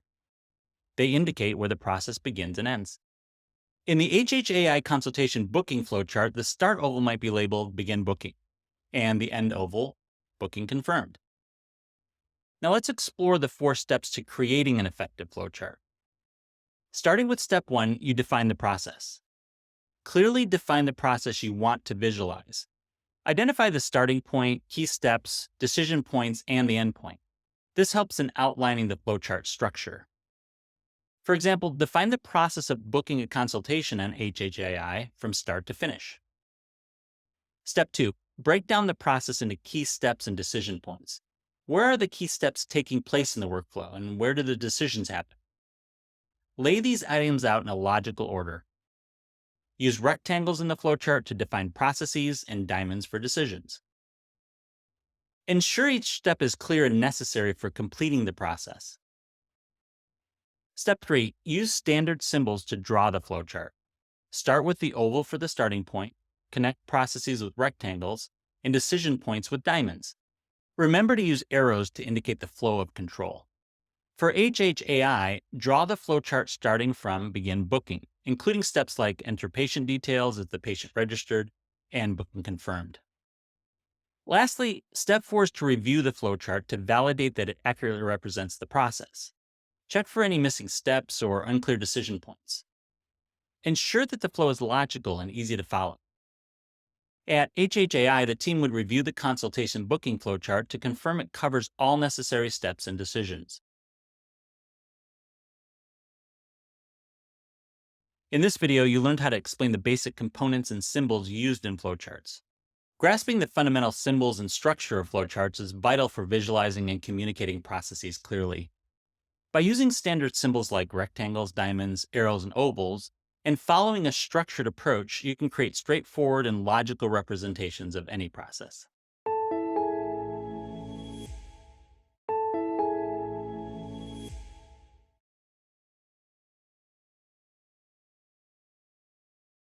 Think about the last time you ordered something online. With just a few user actions, your order was processed and on its way to you. But behind those simple actions is a complex series of steps, verifying payment, checking inventory, and calculating shipping. Flowcharts simplify these intricate processes, turning them into clear, manageable steps. In this video, we'll create flowcharts to visualize the logic of a conceptual program. Let's explore an example flowchart of a simple login process. The flowchart will represent the steps a user takes to log into an application. Start the flowchart with an oval to indicate the process has begun. An oval shape is a universal flow symbol that represents a starting point of a flowchart. Before moving on to the next step in the flowchart, you will want to indicate which way the sequence flows by using an arrow to point to the next step. As you build your flowchart, continue using directional arrows to indicate the proper flow to the next step. In this example, the process flows moving in a downward direction, so the arrow connecting the oval to the rectangle is pointed in a downward position. Now that you have established the flow, state the first process that will occur in the program sequence. Use the universal flowchart symbol of a rectangle to indicate a process. In this example, display the login form. Consider the next process in the sequence using another rectangle to indicate the action, which in this example is to enter credentials. Think about what happens after the user has entered their credentials. What comes next? The next step in the process is to submit the form where users enter their login credentials. Use a rectangle with the word Submit Form to note this process. Notice the diamond-shaped symbol in the sequence with the words Validate Credentials followed by a question mark. This is where a decision needs to be made, and in this case, the program will decide if the login credentials are valid. This is considered a split in the road, where two paths will take the user through different actions. If the credentials are valid, represented by yes, the path will continue to the right. If the credentials are not valid, represented by no, the path will continue to the left. Let's say the user credentials are valid, following the path to the right. The next step in the process indicates that the user will be able to log into the application. Now let's say the user's login credentials are not valid, so the next step in the process is to create an account. Notice the vertical line that takes the path back to the top of the flowchart where the login process began. For users that need to create an account, the flow continues back through the same decision point where the program will validate the user's credentials. Assuming the login credentials are valid, the user will now be able to log in. The flowchart ends with the same shape it began with, an oval, with the words Login Process Complete. This indicates the process is complete. In this video, you learned how to create flowcharts to visualize the logic of conceptual programs. Creating flowcharts to visualize the logic of conceptual programs is an essential skill for developers. By using flowcharts to represent processes like logging into an application or sorting algorithms, you can simplify complex logic and communicate it effectively.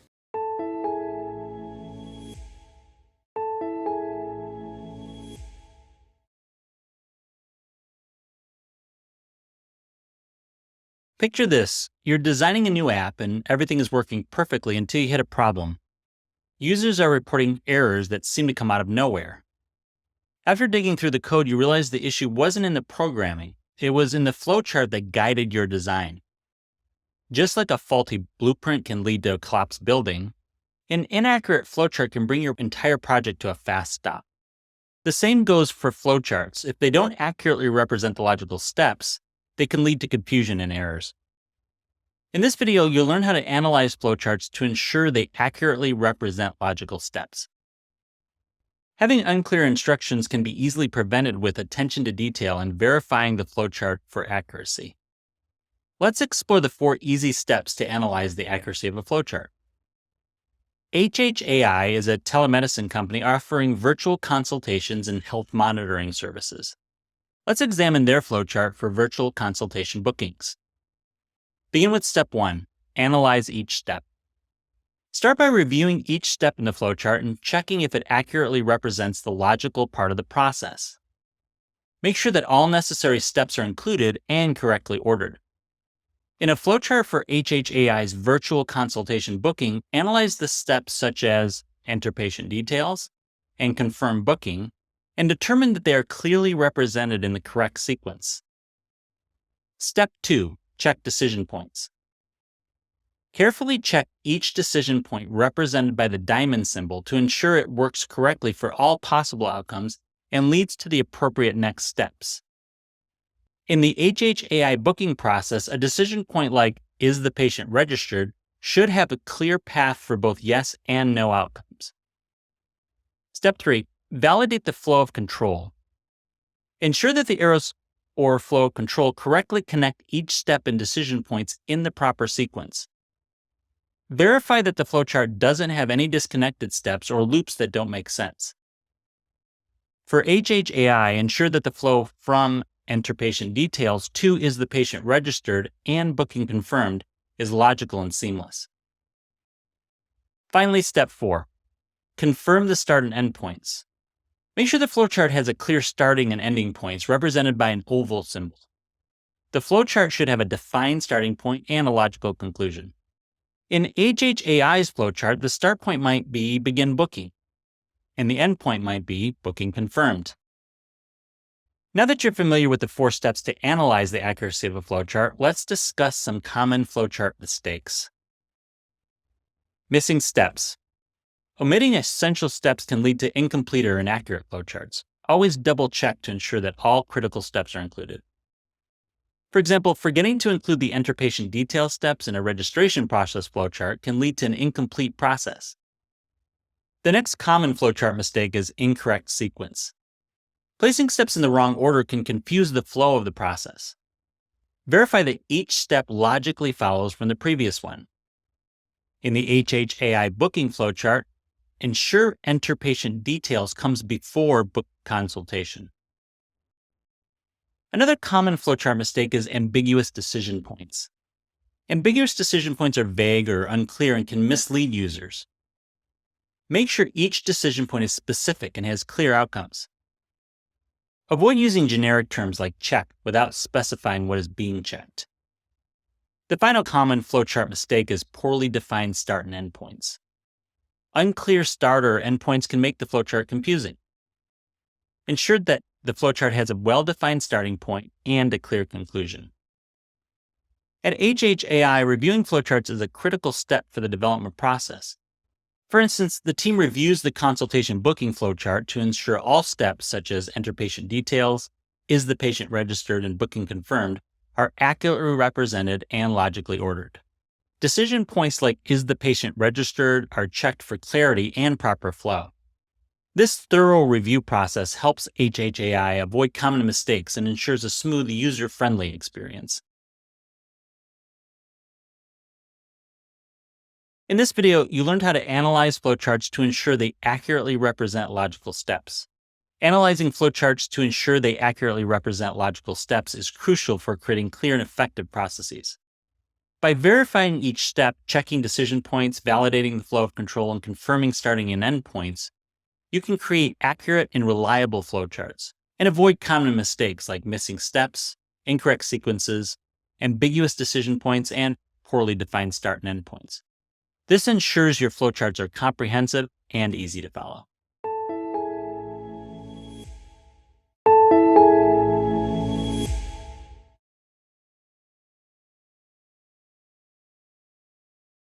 Working with data in programming can come in many forms. But what happens when data you're working with isn't in the right format? That's where understanding how to convert between data types can help you build systems that can work with each other. In this video, we'll explore how to convert between data types in programming. Let's begin by defining data type conversions. Data type conversion is the process of changing data stored in a variable from one type to another, like converting a variable from a string to an integer.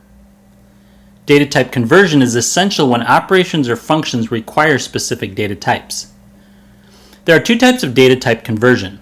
Let's explore both types, starting with implicit conversion. Implicit conversion is the ability to convert data types automatically without specific instructions from the programmer. For example, suppose we declare a variable named num1 as an int with a value of 5, and a variable named num2 as a double with a value of 3.14. We then create a double variable called result and assign it the sum of num1 and num2. Because the program has been asked to add two different data types, it will perform an implicit conversion. It will automatically convert the integer to a double. In this case, if we write the value to the console, the result will be 8.14, a double data type. In many cases, leaving data conversion to the program can be risky since the data may not be converted as the developer expects. Instead, the developer may choose to state how they want variables converted. This is called explicit conversion. Let's explore this concept next. Explicit conversion is the process of manually converting a value from one data type to another. Several methods exist for explicitly converting data types. We'll cover two of the most common: casting and parsing. Let's examine each of these programmatic methods further, starting with casting. Casting converts a variable from one type to another, explicitly stating the desired type. An example of casting in C# might be to convert a double to an integer. Suppose we declare a variable called pi_var as a double. We initialize this variable with the value 3.14, a double value. Then we declare another variable called pi_int as an integer. In order to assign this variable to the value of the double variable pi_var, we have to cast pi_var to an int. We do this by placing the type we want to cast in parentheses before the variable name pi_var. In C#, the cast is written as int pi_int equals open parentheses int close parentheses pi_var semicolon. The new value of the variable will be printed to the console, and it will be a value of 3, an integer. Now let's explore the data type conversion method called parsing. Parsing is used with the string data type. Parsing involves interpreting a string representation of data and converting it to another data type like an integer. An example of parsing in C# might be to convert a string to an integer. Suppose we're working with a string variable named myString, which has a value of 123. Even though the value is 123, it's not numerical data but text data. It can't be used in mathematical operations because it's a string. We can convert myString to an integer by parsing it. To parse a variable, you can use methods that are part of the C# system. The methods evaluate the value you want to convert and attempt to change it to the new type. To convert myString to an integer, we use the parse method that is a part of the C# int type. The code to parse myString to an int is int.parse myString. In this example, the string 123 is converted into the integer 123 by using the parse method. Data type conversion is used in a wide variety of scenarios. For example, a banking application might accept user input on their website as string data. This data needs to be parsed into numeric types like a double for accurate currency calculations and storage in a database. After the calculations have been performed and stored, these values are converted back into strings for display, formatted with currency symbols. This process ensures precision, interoperability, and the reliability of financial data. In this video, you learned some methods for converting data types. Applying conversion methods like these ensures that your data is in the right format for the tasks you need to perform.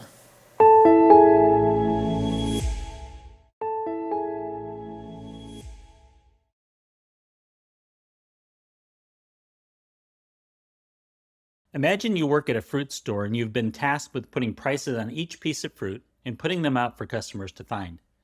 To do this, you'll need to be able to identify what kind of fruit each piece is so that you know where to put it in the store and what price to put on it. If fruit is put in the wrong place or has the wrong price, customers won't be able to find it, or they will pay too much or too little for it. We have to do that in programming too. We have to be able to identify and categorize variables to ensure they work in our program properly.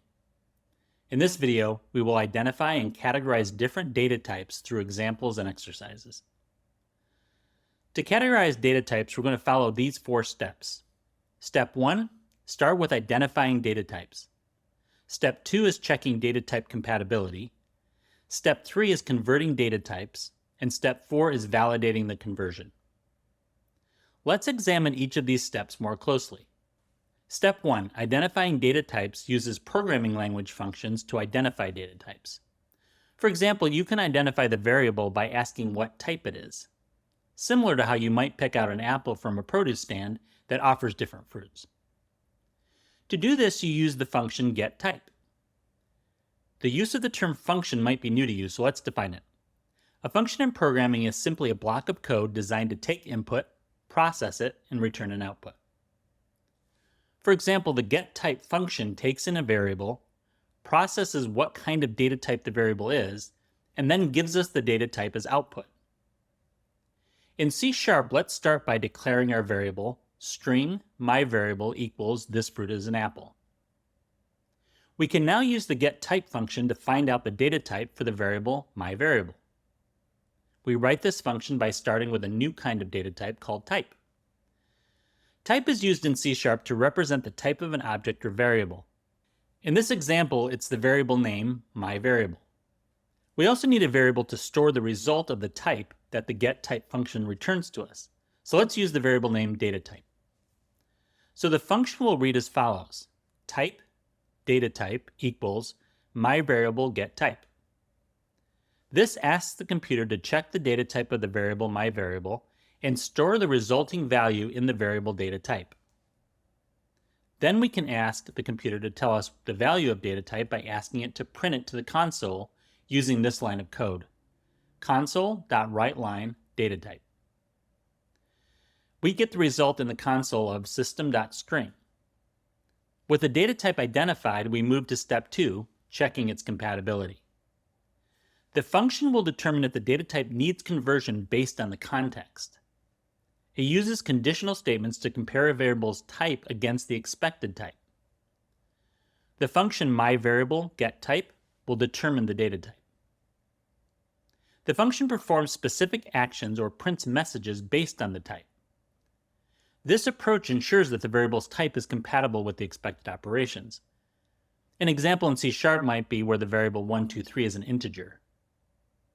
We're declaring a variable named myVariable, but instead of specifying a concrete data type like int or string, we're using the object type. In C#, object is the most generic type. It can hold any type of data, including numbers, text, or even complex objects. By using object, we're allowing myVariable to potentially hold any type of value. We're assigning the variable 123 to myVariable. Since 123 is technically an integer, but right now myVariable is just an object that happens to contain an integer, we're using an if statement to check the type of myVariable. The method getType is called on myVariable, which returns the actual data type of the value stored inside it. Type of int represents the type int in C#. This line is comparing whether the actual type of myVariable, obtained using getType, is the same as the int type. If myVariable contains an integer, this comparison will be true, and the code inside the if block will run. If it contains any other type, the code in the else block will run. If myVariable is indeed an integer, the program will execute the first console.writeLine statement. It will print a message saying the variable 123 is an integer.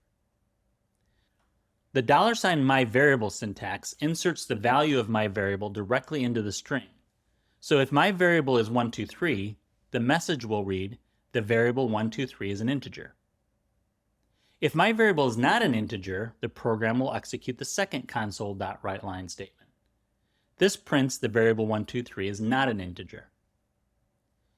To sum up the checking data type compatibility, declare a variable, myVariable, and assign it a value. In this case, it's 123 stored as an object. Check the actual type of myVariable. If it's an integer, print a message saying it's an integer. Otherwise, print a message saying it's not an integer. The output based on the condition should be the result of the type comparison, the appropriate message that is then printed to the console. This code is a simple but powerful example of how type checking works in C#. It shows that even though a variable is declared as a general object, you can still inspect and react to the actual data type it holds. This makes C# both flexible and type safe. The next step is step 3, converting data types. Step 3 happens after the program has determined the variable and checked it for compatibility with another data type. The function int.parse takes a variable as input. It converts the variable to the desired data type and returns the converted value. If the target type is unsupported, it raises an error. An example in C# might be where the variable is a string represented as 123, and it's converted to an integer 123. In this example, we're declaring a variable named myVariable and assigning the string value of 123. Notice that 123 is in quotes, which means that myVariable is actually a string. This means that the variable is treated as text, not as a number. Even though the string 123 appears as a number, it's currently just a sequence of characters, not something you can perform arithmetic operations on. We're converting the string 123 into an integer using the int.parse method. Int.parse is a method that takes a string as input and converts it to an integer, assuming the string represents a valid number. If the string contains a non-numeric character or isn't a valid number, this method will throw an error. After this conversion, number will hold the integer value 123, not the string version of 123. This allows you to perform numeric operations with the number if you need to. Converting a string to an integer is useful when you're dealing with user input or data that may come in as text, but needs to be treated as a number in your program. This line prints the value of number to the console. The output will be 123, but now it's printed as an integer, not as text. This means that if you wanted to perform math operations on this variable later, you could.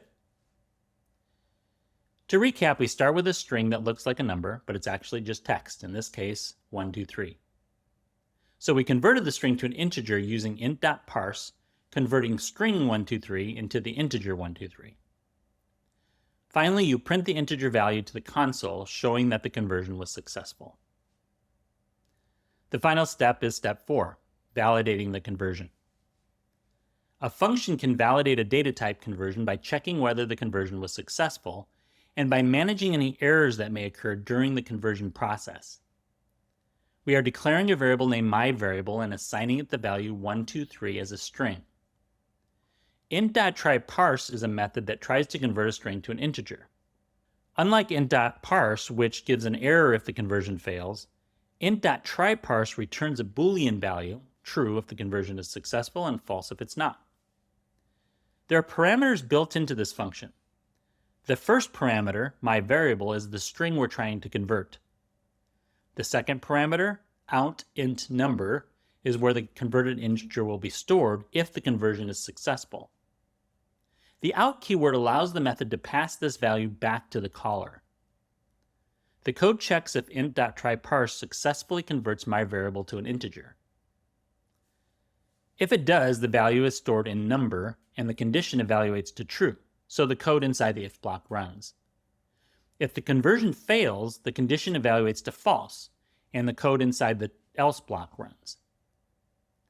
If the conversion is successful, the program executes the first console.writeLine statement. It prints a message that says conversion successful, followed by the converted integer value. The curly braces allow us to group multiple lines of code that will execute when the condition is true. For example, if myVariable was 123, then int.tryParse would successfully convert it, and the output would be conversion successful 123. If the conversion fails, for example, if myVariable contained ABC instead of 123, the program executes the second console.writeLine statement, printing conversion failed. This lets the user know that the string couldn't be converted to an integer. Let's briefly recap how the function validates the data conversion. We started with a string 123, which looks like a number, but it's actually text. We tried to convert the string to an integer using int.tryParse.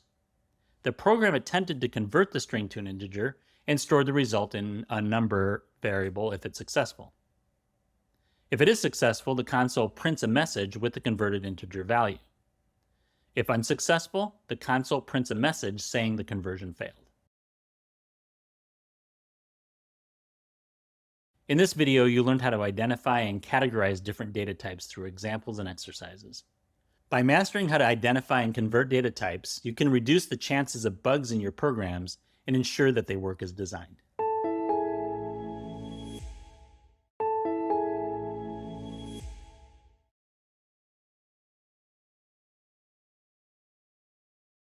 Ever wonder how computer programs remember things like a customer's name, an account number, or the date something was purchased? My work calendar remembers my birthday. How does it do that? It happens with the use of variables, one of the most fundamental programming tools you will use throughout your journey as a developer. In this video, we will define what variables are and their role in programming. Variables in computer code are named storage locations in memory for storing data that allows programmers to store, retrieve, and manipulate data during a program's execution. For example, you can store a user's age, a product price, or any other piece of data in a variable, making it easy to work with this information later.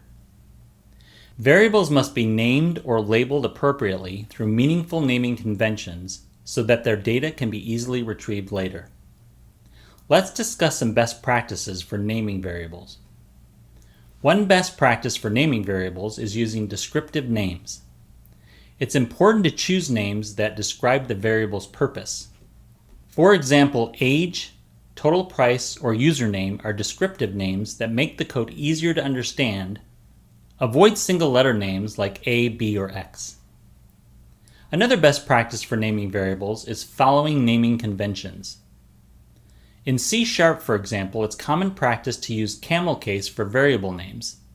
This means starting with a lowercase letter and capitalizing the first letter of each subsequent word, like user age, total amount, and first name.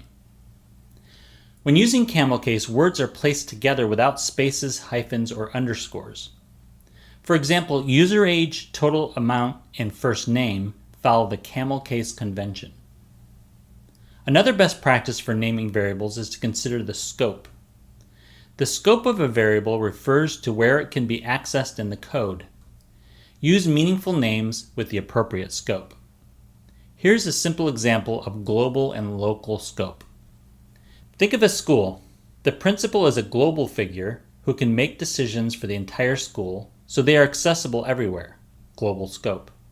Now, inside a classroom, the teacher is only in charge of that specific room, local scope, and can only make decisions within that room. The principal can affect the whole school, but the teacher's influence is limited to the classroom. In coding terms, a global variable is like the principal. It can be accessed anywhere in the program. A local variable is like the teacher. It can only be accessed within a specific function or section of code. Now that you understand what variables are and some common best practices for naming them, let's explain how to create them. In programming, we use the term declare to describe this process, as in, let's declare a variable. Let's complete some examples using this programming language C#. Declaring an integer variable to store an age might be int age equals 25 semicolon. The int or int part is short for integer and tells the program that the variable being declared is an integer data type, and age is the variable name. It's how we will refer to this variable throughout the code. We then use an equal sign to assign a starting value for the variable, and we finish with a semicolon, which is used in C# to indicate the end of that line of code.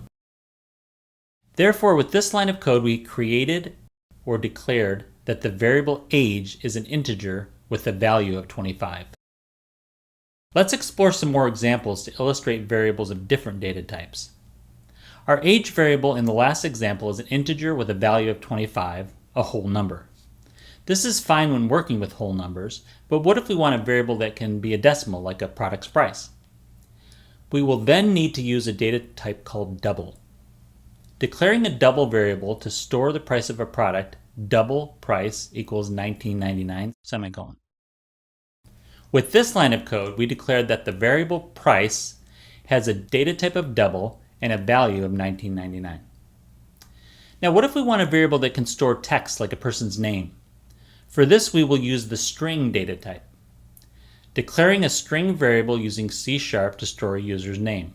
String username equals quote John Doe end quote semicolon. With this line of code, we declared that the variable username has a string data type and a value of John Doe. Note the quotes around John Doe. This is a requirement when using the string data type. Finally, we have the data type Boolean. This data type has just two possible values for the variable, true or false. Let's use an example to illustrate how to declare this type of variable using C#. Declaring a Boolean variable to store a true-false value. Bool is student equals true, semicolon. With this line of code, we declared that the variable is student has the data type bool, short for Boolean, and a value of true. In this video, you learned about variables and their role in programming. You also learned some of the best practices for naming variables and declaring them using the C# programming language. Understanding how to use variables effectively is a critical part of writing code. You will build on this knowledge as you continue on this journey to becoming a developer.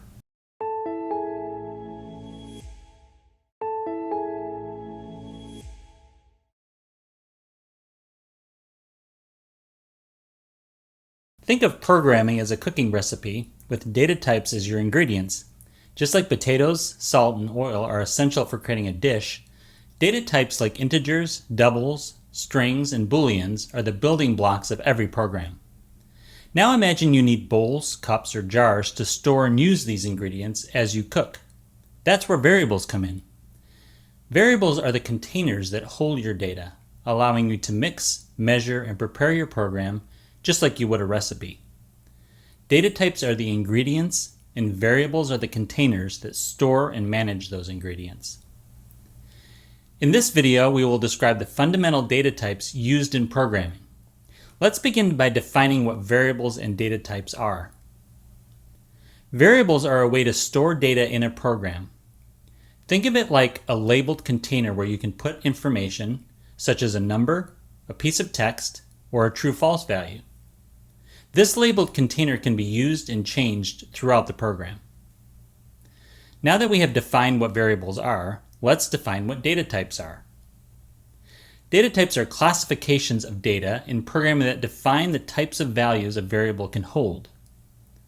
Understanding data types is crucial because they determine the operations that can be performed on the data and how the data gets stored.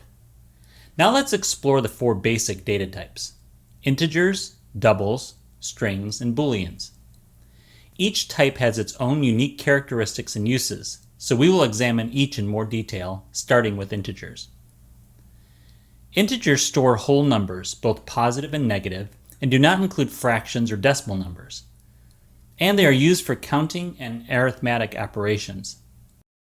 For example, using integers for basic arithmetic might be written like this in pseudocode. Integer 5 plus integer 10 equals 15. In basic terms, this reads 5 plus 10 equals 15.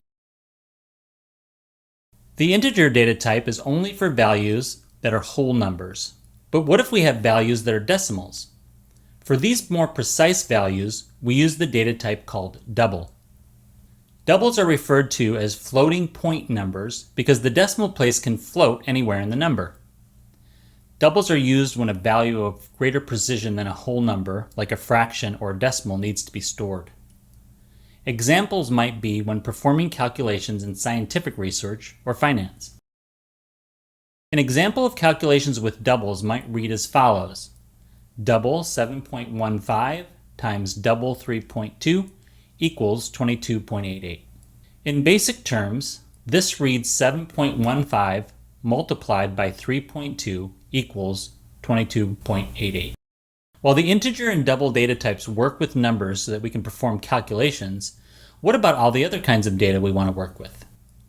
To store characters that do not represent numbers, like letters, words, and exclamation points, we use the string data type. Strings are sequences of characters used to represent text. Strings are essential when you need to work with text in your programs, whether it's a single word or a sentence. Strings can include letters, numbers, symbols, and spaces, and often are used to manage and manipulate textual data. Note that strings can include characters that are numbers, but they're not considered numbers that can be used for calculations. They're considered text. Strings are used to store and manipulate text data through operations like concatenation. This involves combining multiple pieces of text. Let's illustrate this with an example. An example string manipulation is to concatenate strings. set a variable to hold the first name as John, set another variable to hold the last name as Doe. Combine the first and last name with a space in between to create a full name. Store the combined result in a variable for the full name. John plus a space plus Doe equals John Doe. This example reads the first name John plus a space and plus the last name Doe for the full name John Doe. Finally, let's examine the Boolean data type, which is used for logical operations. Booleans are particularly useful when making decisions in your code, like determining whether a condition is true or false. Booleans store data as either true or false. They manipulate data through logical operations like and, or, and not to control program flow and decision making. Now that we understand the importance of Booleans in decision making, let's use an example to illustrate this. A Boolean logic example using Booleans in conditions. Start by setting a condition. For instance, the phrase set a variable to represent whether it is raining to false sets a parameter that must be false. But what happens if it's raining? The program will display a message, take an umbrella. Otherwise, the program will display, enjoy the sunshine. Since you have been through examples of each data type and understand their purpose, let's put them into a single application to demonstrate how they might work together. In a weather application, different data types are used to handle various information. Integers for temperature, int temperature equals 25. Doubles for humidity, double humidity equals 75.5. Strings for descriptions, string weather description equals sunny. Booleans for alerts, bool is storm warning equals false. By appropriately using these data types, the application can accurately represent and manipulate weather data. Now that you're familiar with the four basic data types, integers, doubles, strings, and booleans, let's discuss how different programming languages might treat data types in terms of how strict or flexible they are about enforcing data type rules. We will explore the concepts of type-safe and non-type-safe languages. Type-safe languages are programming languages that enforce strict data type rules. Strict enforcement of data type rules reduces errors by ensuring that variables are used consistently with their defined types. In contrast, non-type-safe languages offer more flexibility, but this comes with its own set of challenges. Non-type-safe languages are programming languages that are more flexible about data type rules than type-safe languages. Non-type-safe languages do not offer strict enforcement of data type rules, which can lead to unpredictable behavior like errors that are difficult to debug and potential security vulnerabilities. Advantages to non-type-safe languages offer faster development, greater flexibility, and more concise code by not requiring explicit data type declarations. This makes them ideal for rapid prototyping and dynamic environments where handling varied data types is essential. It's like building with plastic bricks. You can grab any piece you want without worrying about the rules. You can build quickly and try different ideas. That's like using a non-type-safe language. To illustrate this, let's use the example involving a weather application. When using a type-safe language, each type of data in your weather app, like temperature or humidity, has strict rules. For example, you must store the temperature as a whole number or decimal depending on the precise needs, humidity as a float or double, and weather descriptions as a string. These rules make sure your weather app works correctly, but can slow you down because you have to get the data types exactly right. This makes your app more reliable, but takes longer to set up. When using a non-type-safe language, you can mix different types of data freely as the language figures out how to handle it automatically without needing you to specify the type. For instance, using an integer or decimal for temperature, integer or decimal for humidity, and a string for the weather description, all together without strict rules, allowing you to build the app faster. However, you have to be careful not to cause errors by using the wrong data types. In this video, we described the fundamental data types used in programming and how using them effectively is essential for writing efficient and error-free code. Understanding data types is one of the fundamental building blocks you will need as a developer. You get a lot more opportunities to use this knowledge as you progress through this course and as a working developer.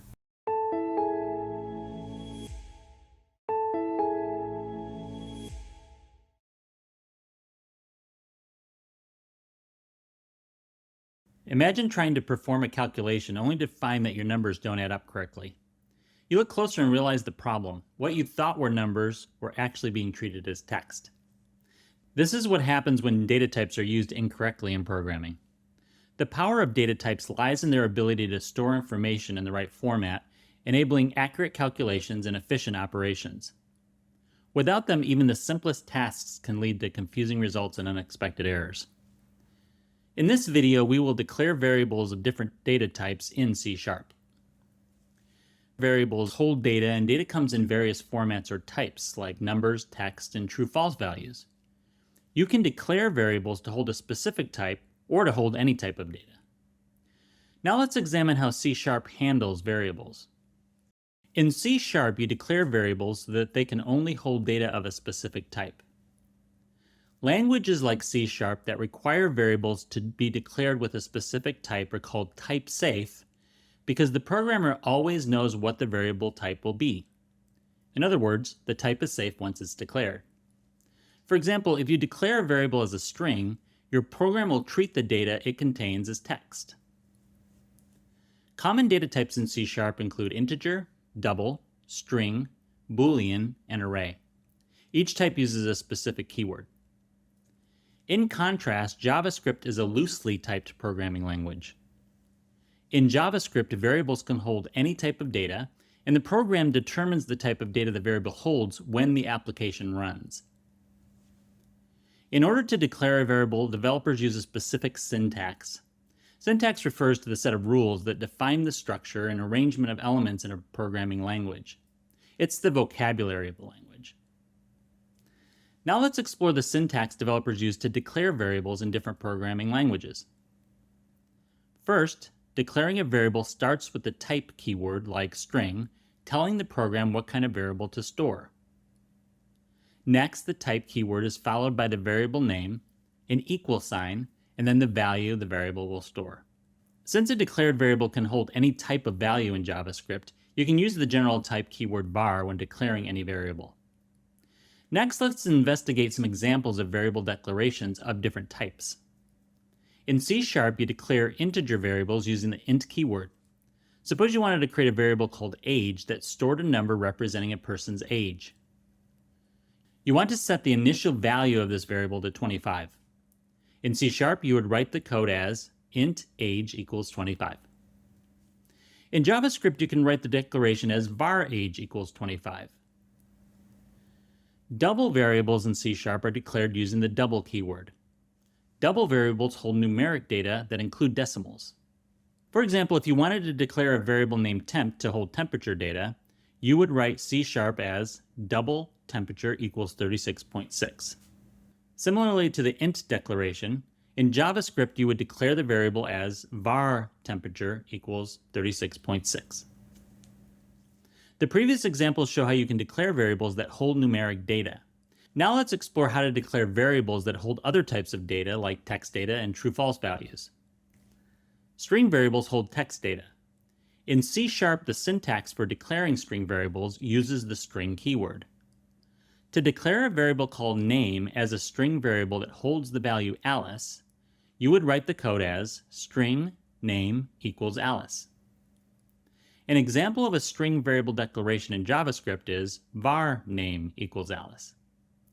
Notice in both languages the data you assign to the variable has quotes around it.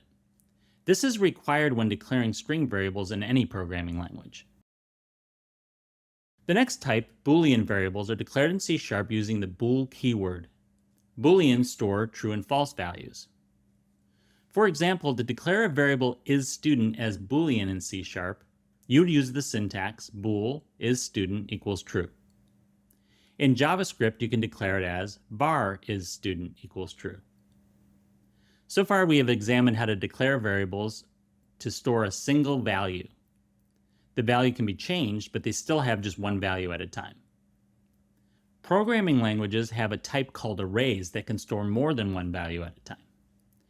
An array is a data structure that stores a collection of values sequentially, typically of the same type. Let's explore how to declare an array in both C# and JavaScript.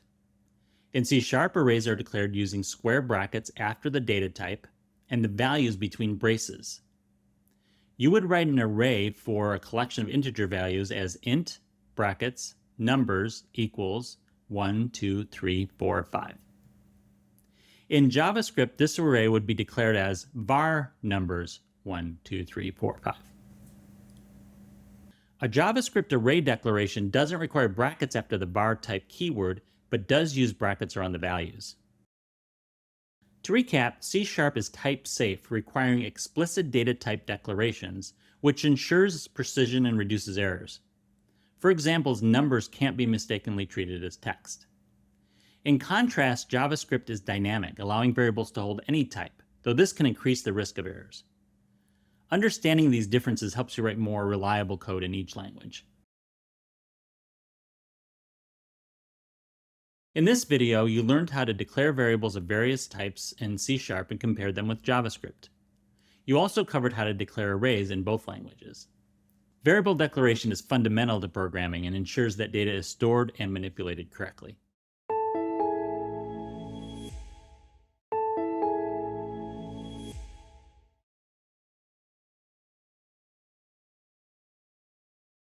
Imagine you're packing for an important trip. You need some things to stay exactly as they are, like your passport, while other items like clothes can be swapped or changed based on the weather. Variables in programming work much the same way. Some need to be flexible, allowing adjustments, while others must remain constant to keep your program running smoothly and predictably. In this video, we will use variable declaration keywords in C#. In C# and JavaScript, variable declaration keywords are words that specify how variables are declared and managed, defining scope, mutability, and sometimes the type of variable. A variable's mutability is its ability to be changed or modified after it's been created. A variable is mutable if it can be changed and immutable if it can't be modified after it's been created. Common data types in C# include integer, double, string, boolean, and array. When you declare a variable using these type keywords such as int, double, or string without applying any additional modifiers, the variable is mutable. This means that after the variable is initialized, its value can be changed or reassigned during the program's execution. For example, we declare myNumber as an int and set its initial value to 10. It's a mutable variable because you can modify its value after it has been declared and assigned.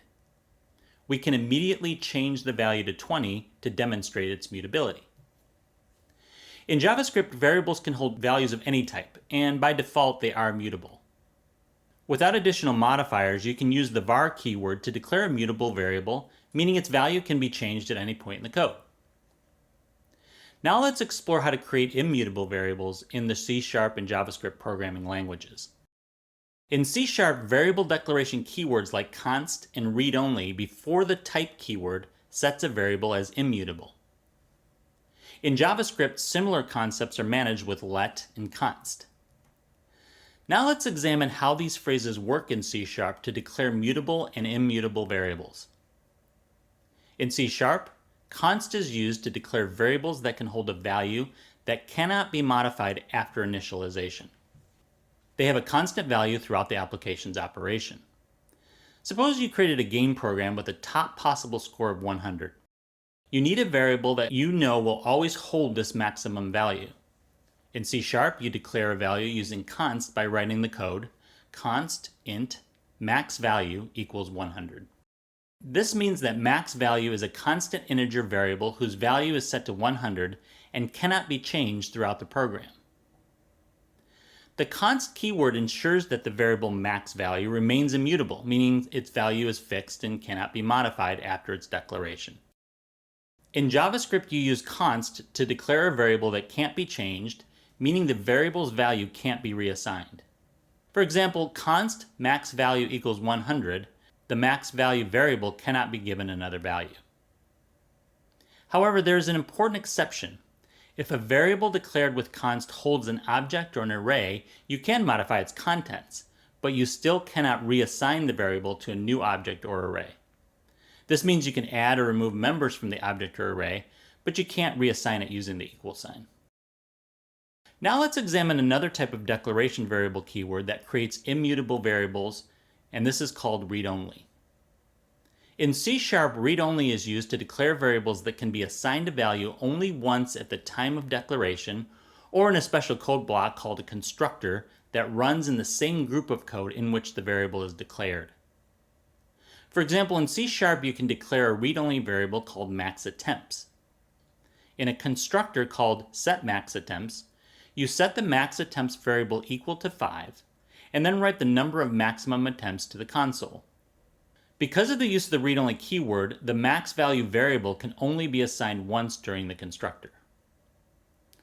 JavaScript doesn't have a keyword like read-only to make variables unchangeable.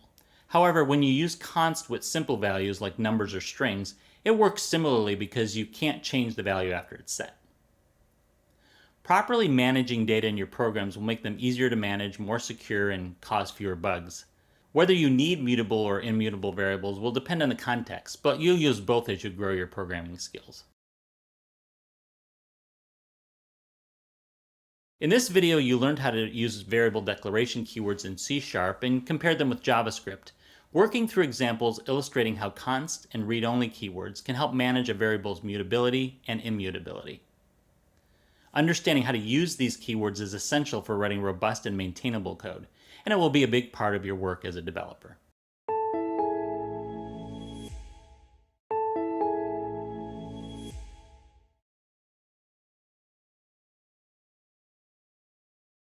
In any C# program, variables are fundamental for storing data, but how you declare and manage them impacts how your code behaves. Some values like a player's score in a game may change over time, while others such as mathematical constants should stay fixed. In this video, we will declare and assign variables using keywords for different data types. We'll explore mutable and immutable variables, illustrate how assignments work, and show the effects of immutability. Finally, we'll explore what happens when you attempt to assign an incorrect data type. First, let's examine mutable variables. These are variables that enable you to reassign them after they've been declared. This flexibility is useful in dynamic scenarios where the variable's value will change during the program's execution, such as in a program that will track a game's score. For example, we can declare a mutable variable score and assign it the value of 10. This variable is mutable because it contains no modifiers that would indicate to the program that it shouldn't be changed. We'll explore these modifiers shortly. After declaring a mutable variable, you can change its value at any point. For example, we can reassign score to 20. This flexibility is key when working with variables that require updates. Now let's examine immutable variables. These are variables that cannot be changed once they're assigned. Immutable variables are good for scenarios when you need a variable that will maintain a consistent value while the program runs. In C#, we declare immutable variables using the const keyword. We can declare a variable called pi and assign it the value of 3.14159. If you try to assign a new value to an immutable variable, C# will produce a compile time error. In this example, attempting to change pi to 3.14 results in an error. Immutability helps keep important values constant throughout your program. In the previous examples, we assigned a value to a variable at the time we declared the variable. Here's another example. Age is declared as a mutable integer with an initial value of 25, while the name variable is declared as an immutable string with the value Alice.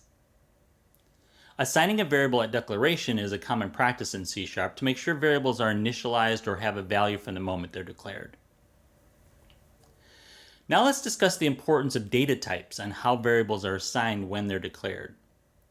In C#, assigning a value of the wrong data type will result in a compile time error.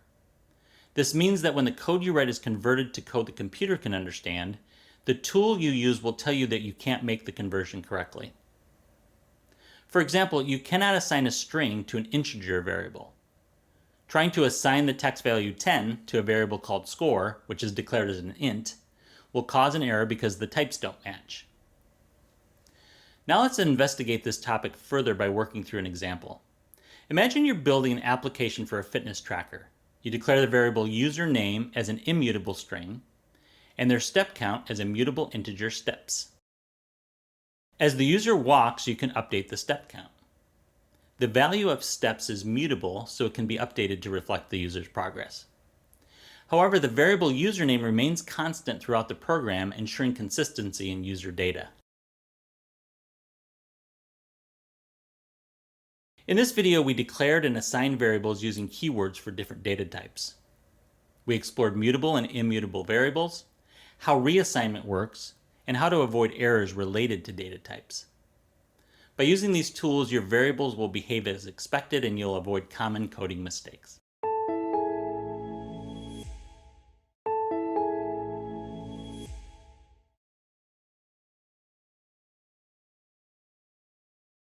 Algorithms are at the center of every program you write, from the simplest to the most complex application.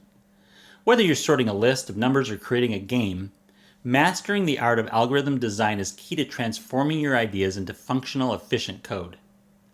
In this video, we will design a simple algorithm to solve a given problem.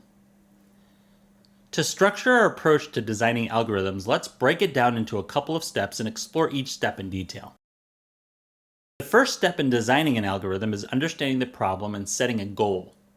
This means knowing what you want the algorithm to achieve. For example, let's say we want to create an algorithm to find the largest number in a list of numbers. Our goal here is clear: identify the highest value in the list. We understand the problem and our goal. In the next step, we can begin to diagram and outline it. When we diagram and outline a solution, we are just breaking down the problem into smaller, easier steps. To put this into practice, let's take our example of finding the largest number in a list and designing our algorithm using pseudocode. We start with the first number in the list and then compare it to the second number in the list. If the second number is bigger than the first number, it becomes our new largest number. After identifying the larger number in the first comparison, we'll continue this process for each number in the list until all numbers have been compared. Now that we've gone through all the numbers in the list, the last largest number is the result. Let's illustrate how this algorithm works using an example with an actual list of numbers. Our list of numbers is 7, 2, 8, and 3, and our goal is to find the largest number in the list. The first number in the list is 7. Let's compare it to the next number, 2. If the second number is larger, it becomes the new largest number. Because 2 is not larger than 7, it doesn't become the new number, and 7 is still the largest number. We repeat this until the end of the list. Is 7 larger than the next number, 8? It's not. 8 is larger, so now it's the largest number. Finally, we compare 8 to the last number on the list, 3. 8 is larger than 3, so 8 is the largest number on the list.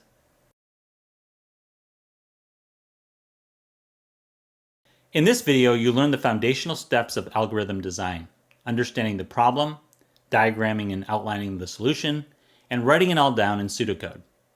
By mastering these steps, you can break down even the most complex problems into manageable solutions.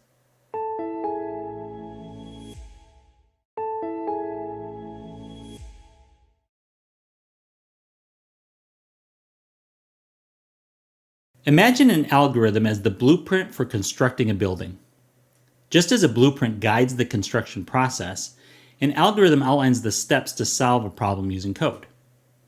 In programming, these blueprints are crucial for turning logical plans into functional code. In this video, we will explore how to translate a designed algorithm into C# code. Translating an algorithm into C# means taking a step-by-step process, the algorithm, and writing it as code the computer can understand. We'll start by creating a simple algorithm and then writing the corresponding C# code to implement it. This method helps you plan your solution first, making it easier to write error-free, efficient code. Let's begin by writing our algorithm in plain language, also known as pseudocode. This way we can easily understand the steps without worrying about the code yet. For our example, let's create an algorithm for adding 3 numbers. Here's the process. Start by defining the first number, then define the second number. Next, define the third number. After that, calculate the sum of all 3 numbers. Finally, display the result of the sum. This step-by-step approach makes it easier to translate into code later. Now that we know the steps, let's translate them to C#, examining how each part of the algorithm becomes code. We'll start by declaring the three numbers. In C#, we use the int type to define the whole numbers. Let's name the first variable number1 and assign it the value of 5. The second variable is named number2 and assign the value of 10. And our third variable is named number3 and assign the value of 15. Let's add those three numbers together. We'll store the result in a new variable called sum with the data type integer. Now that we've calculated the sum, we need to display it. In C#, we write console.writeLine sum. The console.writeLine function is used to output information to the screen. Let's break down how and why we use this. When we want to print something to the console, the window where our program runs, we use the console.writeLine function. Console refers to the area where the output is displayed, and writeLine means we want to print a line of text or data. The console.writeLine function takes an argument, the value we want to print, and displays it. In our example, we want to print the value of the sum variable, so we pass sum as the argument. This is how we communicate with the user and show results. This line tells the computer to output the value stored in sum, which will be 30, to the console. When the program runs, it will print the result so we can see the output. In this video, you learned how to translate a designed algorithm into C# code. Translating an algorithm into C# involves first creating a step-by-step, the algorithm, then turning that plan into code. By understanding the logic first, we can write more reliable and effective programs.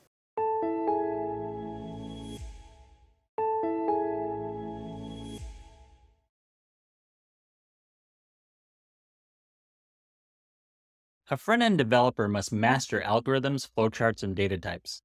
Understanding these fundamentals empowers you to create efficient, logical code and solve complex project problems.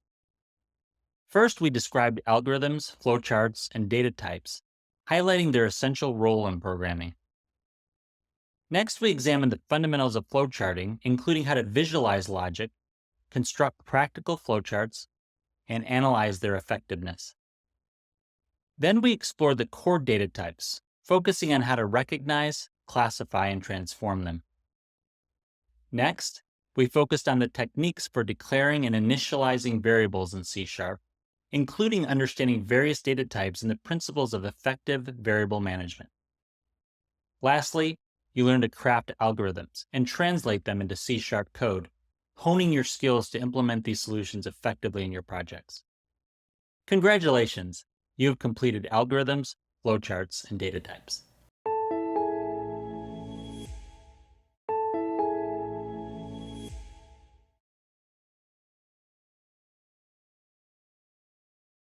Welcome to Control Structures and Loops.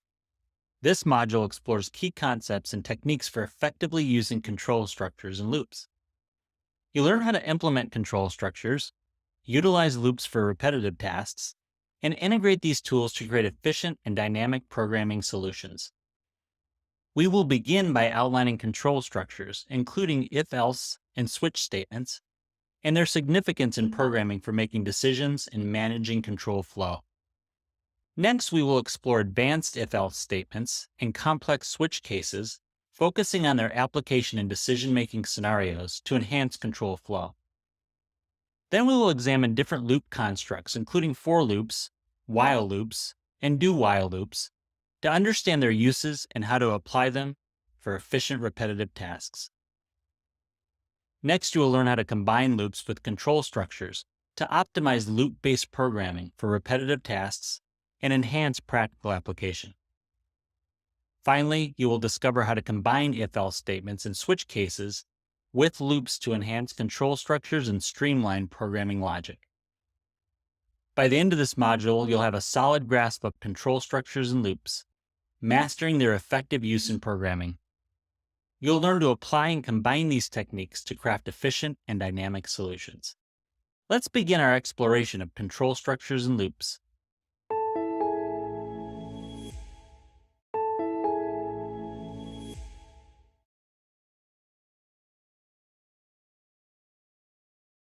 I love ice cream. I do, but there's one flavor I don't like, and it's strawberry. So when picking out ice cream, one of my requirements is that it's not strawberry. As long as it's not strawberry, I will be happy to enjoy any other flavor of ice cream. Imagine writing a program to help me order ice cream. To do this, we can use an if-else statement. I can have everything else if the ice cream flavor is not strawberry. In this video, we will explain the purpose and syntax of if-else statements. Let's start by defining what an if-else statement is. An if-else statement is a conditional construct that allows a program to perform different actions based on whether a condition is true or false. Without if-else statements, your code would run in a straight line without any conditions to guide it. You can think of an if-else statement as a fork in the road. It allows your code to continue on one route or another depending on whether a condition is met. If a condition is met, you go left, otherwise you go right. Let's illustrate how if-else statements work with an example using pseudocode. An example of using an if-else statement is to control access for users below a certain age. Let's use 18 years old. We start by declaring a variable named age and setting the data type to integer. Using pseudocode, the if-else statement would work by first asking the user to input their age. If the age is greater than or equal to 18, the program will print access granted. Otherwise, or else, the user is not allowed to access the website because their age is less than 18, so the program will print access denied. Let's now work on the same example, but this time using C#. We'll go through it step by step. Let's first declare the age variable as int age. The age variable holds the user's input, which our if-else statement will check. You need to get the user's age from the console. The console is an interface where you can input commands and read outputs. To prompt the user to enter their age, we use console.writeLine and put the text of the prompt to the user in parentheses. Our prompt will read, enter your age with a colon. The code prompts the user to enter their age and stores it in the age variable. Next, we assign the user's input to the age variable. Since inputs from the console are always in string format, we must convert the input to an integer to match the age variable's type. We can achieve this by using int.parse, which converts the string input to an integer. To do this, we write the following line of code. The variable age is equal to int parse, and in parentheses, we have the console.readLine, which is the input from the user in response to our prompt asking for their age. The if keyword begins with the statement followed by a condition in parentheses. This condition checks if age is greater than or equal to 18. If the condition is true, the code inside the curly braces runs, printing access granted to the console. The else keyword follows the closing brace of the if block. It indicates an alternative code block to execute if the condition is false. If the condition is false, the code inside the else block is executed, printing access denied to the console. In this video, you learn the purpose and syntax of if-else statements in C#. If-else statements allow developers to make decisions and control the flow of their programs based on variable conditions and user inputs. Mastering if-else statements is a key part of your journey to becoming a developer.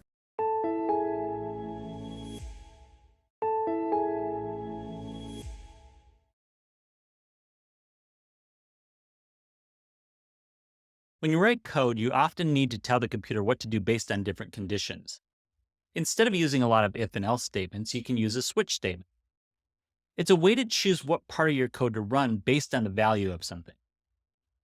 In this video, we will describe the purpose and syntax of switch statements. Let's start by defining what a switch statement is.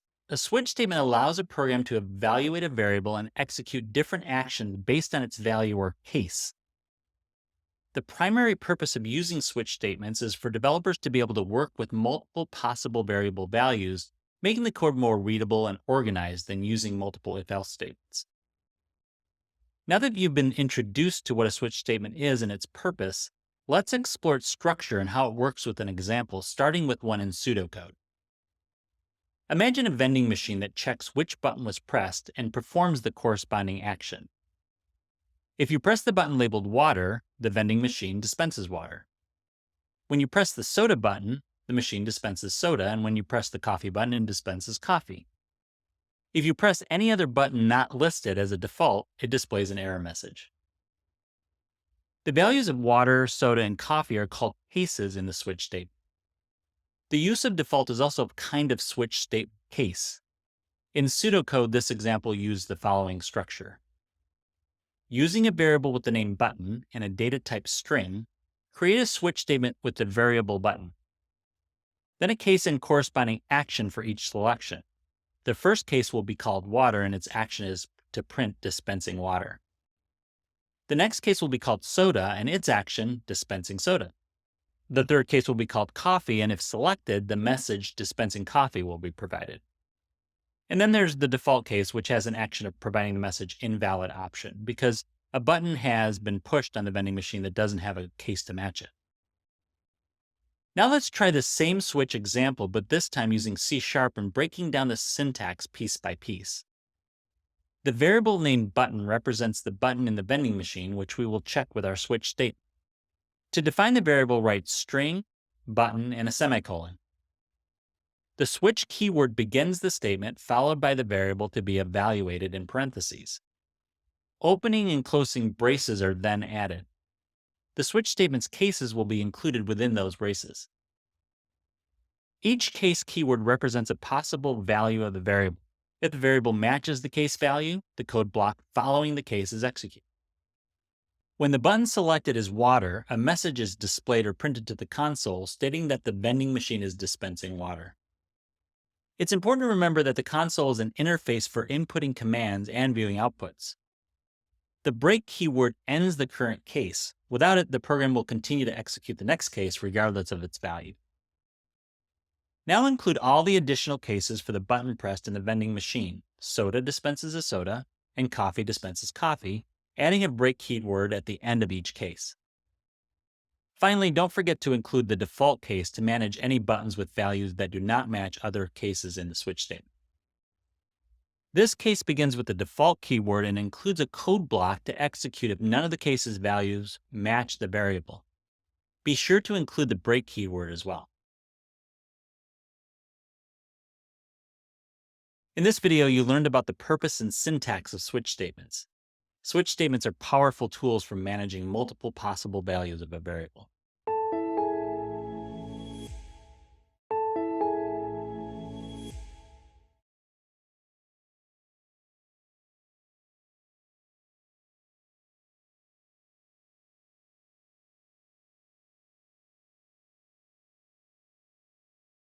In this step, we will explore the basics of if-else statements. These are fundamental control structures that allow programs to make decisions based on conditions. To start, let's understand what if-else statements are. They allow a program to perform different actions based on whether a condition is true or false. Imagine you want to build a simple program that checks if a person is eligible to vote based on their age. To do this, let's assume that the voting age is 18.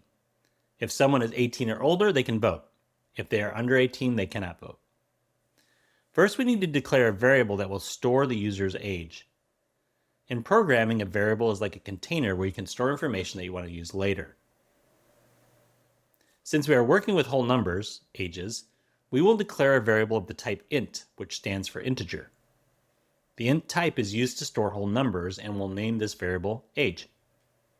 Next, we'll ask the user to enter their age. To do this, we'll use console.writeLine, which displays a message on the screen. This message will prompt the user to input their age. After displaying the prompt, we need to capture the user's input. The console.readLine function is used to read the input from the user as a string. However, since we need to work with an integer, we must convert the string into an integer using int.parse, and then we store the result in our age variable. Now that we have the user's age stored in the age variable, we can use an if-else statement to check whether the user is eligible to vote. If the user's age is 18 or older, the program will print, "You're eligible to vote." Otherwise, it will print, "You're not eligible to vote." Next, we will learn about switch statements, which provide a way to handle multiple conditions more efficiently than multiple if-else statements. Switch statements are similar to if-else statements, but are more efficient when you have many possible conditions. Let's use a switch statement to create a simple vending machine program. We'll begin by creating a new method called vending machine within the same project. A method is a block of code designed to perform a particular task. In this case, the vending machine method will simulate a vending machine where users can select a beverage.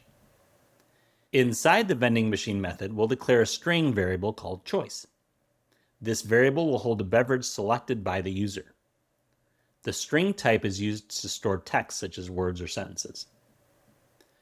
Next, we need to prompt the user to select a beverage. We'll use console.writeLine to display a message that asks the user to choose between water, soda, or coffee. We'll then capture the user's input using console.readLine and store it in the choice variable.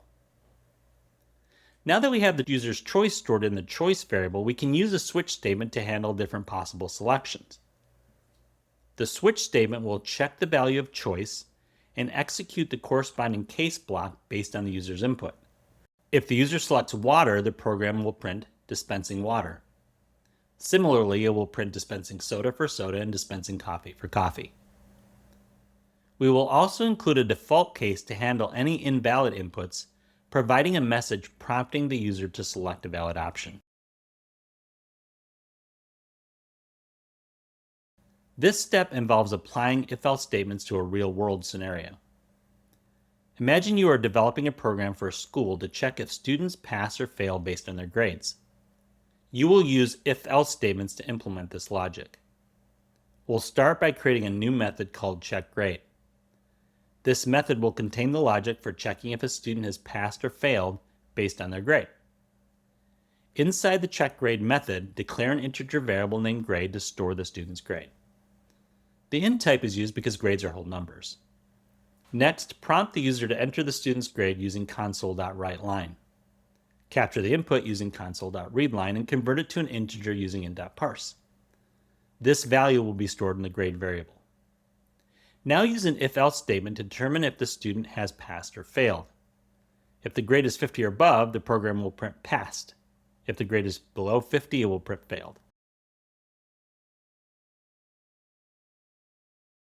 Now let's implement a switch statement for a more complex decision-making scenario. Switch statements can simplify decision-making processes when dealing with multiple conditions. We will use a switch statement to assign letter grades based on numerical scores. We'll begin by creating a new method called assignLetterGrade within the same project. This method will contain a logic for assigning a letter grade based on a student's numerical score. Inside the assignLetterGrade method, declare an integer variable named score to store the student's score. The int type is suitable because scores are whole numbers. Next, prompt the user to enter the student's score using console.writeLine. Capture the input using console.readLine and convert it to an integer using int.parse. The result will be stored in the score variable.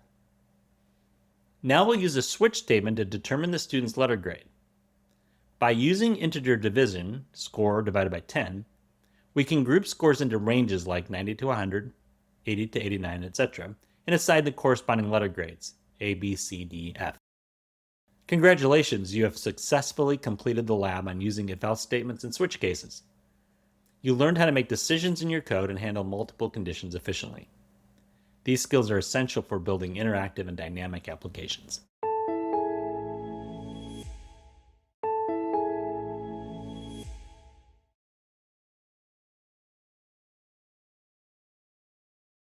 Imagine you're planning your weekend activities. You decide based on the weather. If it's sunny, you go hiking. If it's raining, you stay and read a book. This decision making is similar to how if-else and switch statements work in programming. In this video, we will apply if-else statements and switch statements to solve problems. In everyday life, we often make decisions based on conditions, similar to if-else statements in programming. Let's explore how this concept applies in everyday situations where if-else logic can be used. Example 1. Choose an outfit based on the weather. If it's cold, wear a jacket, otherwise, wear a t-shirt. Example 2. Decide on a meal based on dietary preference. If you're a vegetarian, choose a veggie burger, otherwise, choose a chicken sandwich. These scenarios mimic how we use if-else statements to decide between two options based on a condition. Now that we've reviewed some examples, it's your turn to apply these concepts to a practice problem. For practice problem 1, the scenario is that you're creating a program for Codemaster Institute that checks a student's grade and prints a message. The task for this problem is to write an if-else statement that prints passed if the grade is 50 or above, and failed if it's below 50. The first step is to create a variable we can check with our if-else statement. In this case, we will call the variable grade, which is an integer type. Second, we need to get the user's grade input from the console. This code prompts the user to enter a student's grade and then converts the input from a string to an integer. Now we will check the condition to determine if the student passed based on the grade. Recall that a student passes if the grade is 50 or above. We will add the if keyword and the condition to do this. Inside the condition, we will add the code to print the message indicating that the student passed. Finally, we will include the else clause and the code to indicate that the student failed. Now that we've explored how if-else statements help to make decisions between two options, let's explore how switch statements can provide a more efficient way to work with multiple conditions. Switch statements are like if-else statements but manage multiple conditions more efficiently. Here's an example. Determine a reward based on a loyalty program level. If it's bronze, 5% discount. If it's silver, 10% discount. And if it's gold, 15% discount. The default is no discount. This scenario demonstrates how switch statements can simplify complex decision-making processes by categorizing multiple conditions. Let's work through another practice problem, this time using a switch statement. For practice problem 2, you're developing a system for Codemaster Institute that assigns a grade based on a student's score. Your task is to write a switch statement that assigns A for scores 90 through 100, B for 80 through 89, C for 70 through 79, D for 60 through 69, and F for below 60. First, we will create the variable that we'll check using the switch statement. For this problem, we'll call the variable score, and it's an integer type. Second, we need to get the user score input from the console. This code prompts the user to enter a student's grade and then converts the input from a string to an integer. To assign a grade level, we'll use a switch statement to evaluate the result of dividing the user's grade by 10. Since the grade is an integer, this division will only consider the whole number part, making it easy to determine the grade level. As we assign the A grade for scores between 90 and 100, we need to create a case for when the division result is between 9 and 10. Case 10 and case 9 will print the A grade. Don't forget to include the break keyword to avoid the system executing the next cases. Next, we will add the cases for B, C, and D grades, which correspond to the division results of 8, 7, and 6, respectively. Add the code to print the grade for each case and include the break keyword. Finally, any value below 60 will result in an F grade. We'll use the default case to manage this, similar to how the else statement works in an if-else structure.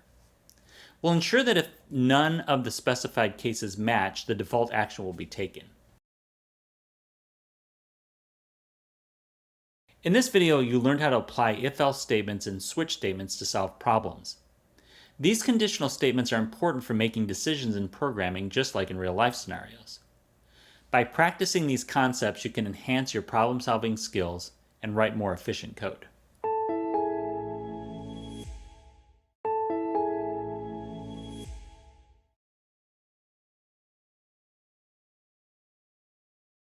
As a developer, you will encounter challenges that require the code to make multiple levels of decisions. For example, if one condition is met, instead of ending, it leads to another set of conditions, and maybe even another set after that. In programming, we can use advanced if-else statements to manage these kinds of scenarios. In this video, we will learn how to implement advanced if-else statements in programs. Before getting started, let's review the concept, the if-else statement. If-else statements allow us to control the flow of a program by executing different blocks of code based on whether a condition is true or false. Complex problems often demand more than a straightforward true or false decision. This is where advanced uses of if-else statements like nested if-else and chained if-else statements become needed, enabling us to manage complex decision-making processes with greater precision and clarity. These structures allow the execution of different code blocks based on various conditions. Nested if-else statements allow you to check multiple conditions by placing if-else statements inside other if-else statements. Nested if-else statements are helpful when you have dependent conditions, where the evaluation of one condition depends on the result of another. Here's how nested if-else statements work. Start with a primary if-else condition. Inside the first condition, add an if-else statement to check an additional condition. You can add multiple layers of if-else statements if you need them. This allows for more complex decision making by checking additional conditions within each branch. Now that we've introduced how nested if-else statements work, let's use this understanding to solve a real-world scenario. An example of using a nested if-else statement could be a store that wants to provide different discounts based on the total purchase amount and customer membership status. The first thing we do is check if the variable total amount is greater than 100. This is the primary condition that determines if any discount will be applied. If the total amount is less than 100, no discount is applied, regardless of the membership status. So the program goes to the code apply no discount with open and close parentheses because the if statement was not met, and therefore no discount is to be applied. When the primary condition is met, it will check if the customer is a member. This is the nested condition within the primary condition. Here, we include the secondary condition to validate the membership status using a custom program function called isMember. If the customer is a member, the program calls the code applyMemberDiscount, giving the customer a special discount. If the customer is not a member, the program calls the method applyRegularDiscount, giving a standard discount. This ensures that members receive the best discount, while non-members still benefit if they spend more than a certain amount. While nested if-else statements are great for working with dependent conditions, sometimes you have situations where the conditions are independent and mutually exclusive. This is where chained if-else statements are used. Let's explore how they work and how they're useful. Chained if-else statements allow you to check various conditions in a sequence without nesting them. This keeps the code cleaner, more readable, and easier to follow. Chained if-else statements are ideal when you have several mutually exclusive conditions where each condition is independent of the others. Here's how chained if-else statements work. Start with a primary if condition. Then use else if for additional conditions. Add as many else if statements as needed. Finish with a final else to manage all other cases. Let's demonstrate how to use a chained if-else statement by using an example of determining shipping costs based on the customer's location. We first verify if the location is local. If this condition is true, we apply local shipping by calling the applyLocalShipping method. When the first condition is not met, the program moves to the next condition and uses an else if to check if the location is domestic. If it is, we should apply domestic shipping by calling the code applyDomesticShipping with open and close parentheses. If the location is neither local nor domestic, we execute the else block, which applies international shipping by calling the code applyInternationalShipping with open and close parentheses. As you start using nested and chained if-else statements, you must be mindful of how your code is structured. Without proper planning, these structures can lead to what developers often call spaghetti code, a tangled and confusing code base that's hard to maintain. Let's list some ways we can avoid this from happening. To avoid spaghetti code, follow these tips. Keep it simple. Break down complex conditions into simpler, smaller conditions. Use functions to encapsulate conditional logic within functions to make the main code easier to read. And finally, use comments to explain the purpose of each condition. In this video, you learned how to implement advanced if-else statements in programming. You examined how nested if-else statements can manage complex conditions and how chained if-else statements can help maintain clean, readable code. By applying best practices, you can prevent the dreaded spaghetti code and ensure your programs remain readable and easy to follow.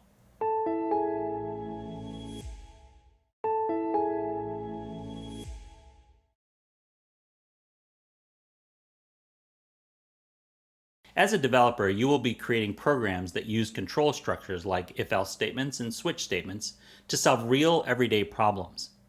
In this video, we will learn how to solve decision-making scenarios using control structures. Control structures like if-else statements and switch cases are statements that determine the flow of code execution based on specific conditions. Now let's explore how they work. We'll examine a few real-world scenarios in which these conditional statements help us make critical decisions in our code. Consider that a tech startup wants to manage inventory. The program needs to decide whether to reorder a product based on its current stock level. Next, the startup needs to process orders. The shipping method must be determined by the customer's location. Finally, we'll apply discount rates based on the total purchase amount and the customer membership status. We will use if-else statements and switch statements to solve these scenarios. In the first scenario, we need to decide whether to reorder a product based on its stock level. Here's how we can implement this using an if-else statement. First, we must evaluate whether the stock level is lower than the reorder threshold. If it is, we must reorder the product. Otherwise, we maintain the current stock using an else statement. After working with inventory management, the next challenge is processing orders. Let's figure out how control structures can help us determine the best shipping method based on a customer's location. Let's work through how we can implement this using a switch statement using C#. We start by creating the switch statement, and for the expression we use location. Next, let's evaluate the possible values for the customer's location and create the behavior for each case. If the customer's location is local, we must apply the local shipping method. If the location is domestic, apply the domestic shipping method. If the location is international, apply the international shipping method. We can also include a default case. This will provide an action to manage if the location does not match the specified locations. In this example, the program will apply the standard shipping method as the default case. In this video, you learned how to solve decision-making scenarios using control structures. We explored using if-else statements and switch statements to evaluate variable values and program states. Control structures are essential for managing complex decision-making processes and writing clear, efficient code.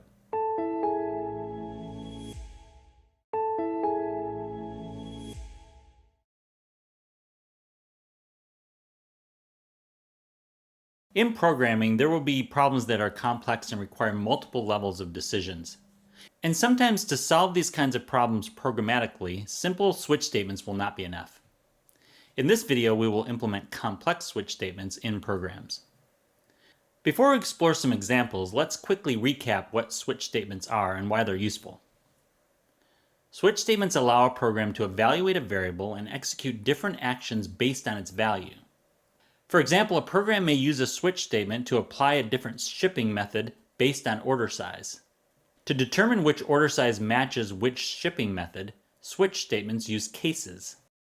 A case is a specific condition in a switch statement that the program checks against the value of a variable or expression to determine what to do next. Each case represents a potential value that the variable might match with. When a match is found, the code block associated with that case is executed. Now we're ready to explore more complex uses of switch statements, like when multiple cases share the same action, and when a default value is used to manage a value that does not match any of the cases. In a simple switch statement, each case would have a corresponding action. For example, a switch statement with a case for each day of the week would provide a unique food recommendation depending on the day. But what if you wanted the food recommendation to be the same for Mondays and Wednesdays? Switch statements enable this by allowing multiple cases to share the same action. Let's explore this with an example in pseudocode. First, let's review how this would be done using a simple switch statement. The action would be provided for each case like this. The first case would be Monday, and the action would be to print the message, "Eat cereal." And it would be the same action for Wednesday. The case would be Wednesday, and the action would be to print the message, "Eat cereal." Note that the action of printing the message, "Eat cereal," had to be provided 2 times, even though it's the same action for both days. Now, using a more complex switch statement, we can share multiple cases with Monday and Wednesday sharing the same action. We can rewrite the switch statement, listing the case for Monday and then the case for Wednesday. Then just one action to print a message to eat cereal will apply to both cases. Another use of complex switch statements is pattern matching. Pattern matching allows you to use switch statements to handle different data types by comparing inputs against a predefined pattern. You can use this type of switch statement to determine if the input text contains a certain string of characters, and then perform an action. In this situation, the input doesn't have to be an exact value, but it must contain a value that matches a pattern. For example, it could check if the input contains the word jazz and match the phrases like soft jazz or jazz nouveau. In that case, it would print the message jazz music. Similarly, if the input contains the word rock, it would print the message rock music. The final type of complex switch statement we're going to explore makes use of the default case. The default case is used in a switch statement to execute when none of the specified cases match the expression. Using a default case helps prevent the program from crashing or behaving unexpectedly. As an example, let's add a default case to our pattern matching example from earlier. We already have two cases, one for jazz and another for rock. But what if we needed to match a value that doesn't contain the string jazz or rock? We can manage these other values in the default case and have an action like printing a message other type of music. Note that we use the default case last in this example, but the default case can occur anywhere within the switch statement and doesn't have to be at the end. In this video, you learned about complex switch statements.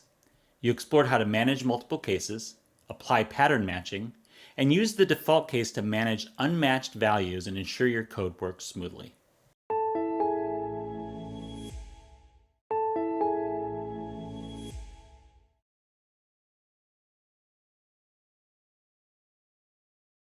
Imagine you're the manager of a factory where thousands of items need to be checked for quality before shipping.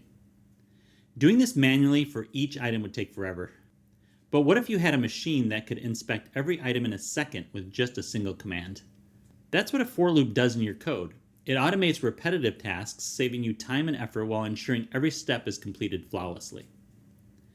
In this video, we will explain the purpose and syntax of for loops. Let's start with a definition of a for loop. A for loop is a control flow statement that allows code to be executed repeatedly based on a condition. In many programming languages, for loops follow a basic pattern. The loop consists of a body, which is the code that you want to run repeatedly. It also includes a number or collection of items that determines how many times the body code will be repeated. Let's examine how to construct a for loop that includes these elements. Start by adding the keyword for. Then initialize a variable, often a lowercase letter I, to keep track of how many times the body code has been run. Next, set a condition, typically a number that determines when the loop should end. Then increment the variable I each time the body code runs. Lastly, add code to be executed during each loop. Let's now break down the structure and syntax of a for loop using C#. First, add the for keyword followed by parentheses. Next, initialize the variable I, setting it equal to 0 inside the parentheses. Then set a condition that needs to be met to initiate each loop. This also goes in the parentheses, and each item is separated by a semicolon. In this example, the condition is that I is less than 5. This means that the loop will run as long as I is less than 5. Next, we'll tell the loop to increment the variable I by 1 each time the body code runs. In C#, we use the syntax I++, which adds 1 to I after each iteration. The value of I will be increased by 1 with every loop until it reaches 4, the final integer that's less than 5. This is how the loop knows when to end. Finally, add code to the body of the for loop to be executed during each loop. In this example, we use the code console.writeLine. This will print the value of I every time the loop is run. So the result will be 0, 1, 2, 3, and 4. In the next example, we'll work with a type of list called an array, which is commonly used in programming. An array is an ordered list of values used to represent a list of items. Let's explore the basic structure of an array using C#. Suppose we have an array of numbers and we want to calculate the sum. A loop will iterate or loop through the array, adding each number to the sum. To illustrate this, imagine we have an array named numbers with the values 1, 2, 3, 4, and 5. In C#, to define the array, we start with its data type, In this example, it's an integer. So we use the int keyword and then empty and close brackets. Then add the array's name, numbers, followed by an equal sign. After the equal sign, we add the list of items to be stored in the array enclosed in curly braces, and we finish with a semicolon. Next, we need to declare a variable to store the sum as the loop iterates through the array's values. For this example, we will name the variable sum and initialize it to 0 before starting the for loop. Otherwise, the program will restart the sum in each iteration. Now let's set up the for loop using the structure from earlier. In this example, we initialize the iterator or variable I to 0. Next, we specify the condition to process an iteration. Next, we specify the condition to process an iteration. In this example, the condition is that the iterator is less than the number of elements in the array. We'll use numbers.length to get the number of items in the array. Finally, we'll increment I by 1 after each iteration with I++. Now we specify the action for each loop iteration by adding the code to be executed during the loop. In our example, we will add the value of the position denoted by the value of the iterator I to the accumulated sum. Starting with the variable sum equals to 0, each loop through the body code will add a value from the array, so the first loop will be the result of 0 plus 1, or 1.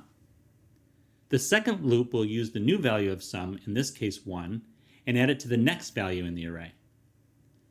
In iterating through the loop, we will have 1 plus 2, with the result being 3.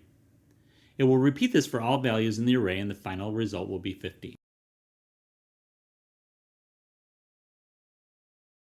In this video, you learned how to explain the purpose and syntax of for loops. This includes using examples to illustrate the for loop structure and how it can be used with arrays. For loops can be powerful tools to automate repetitive tasks and efficiently process large amounts of data.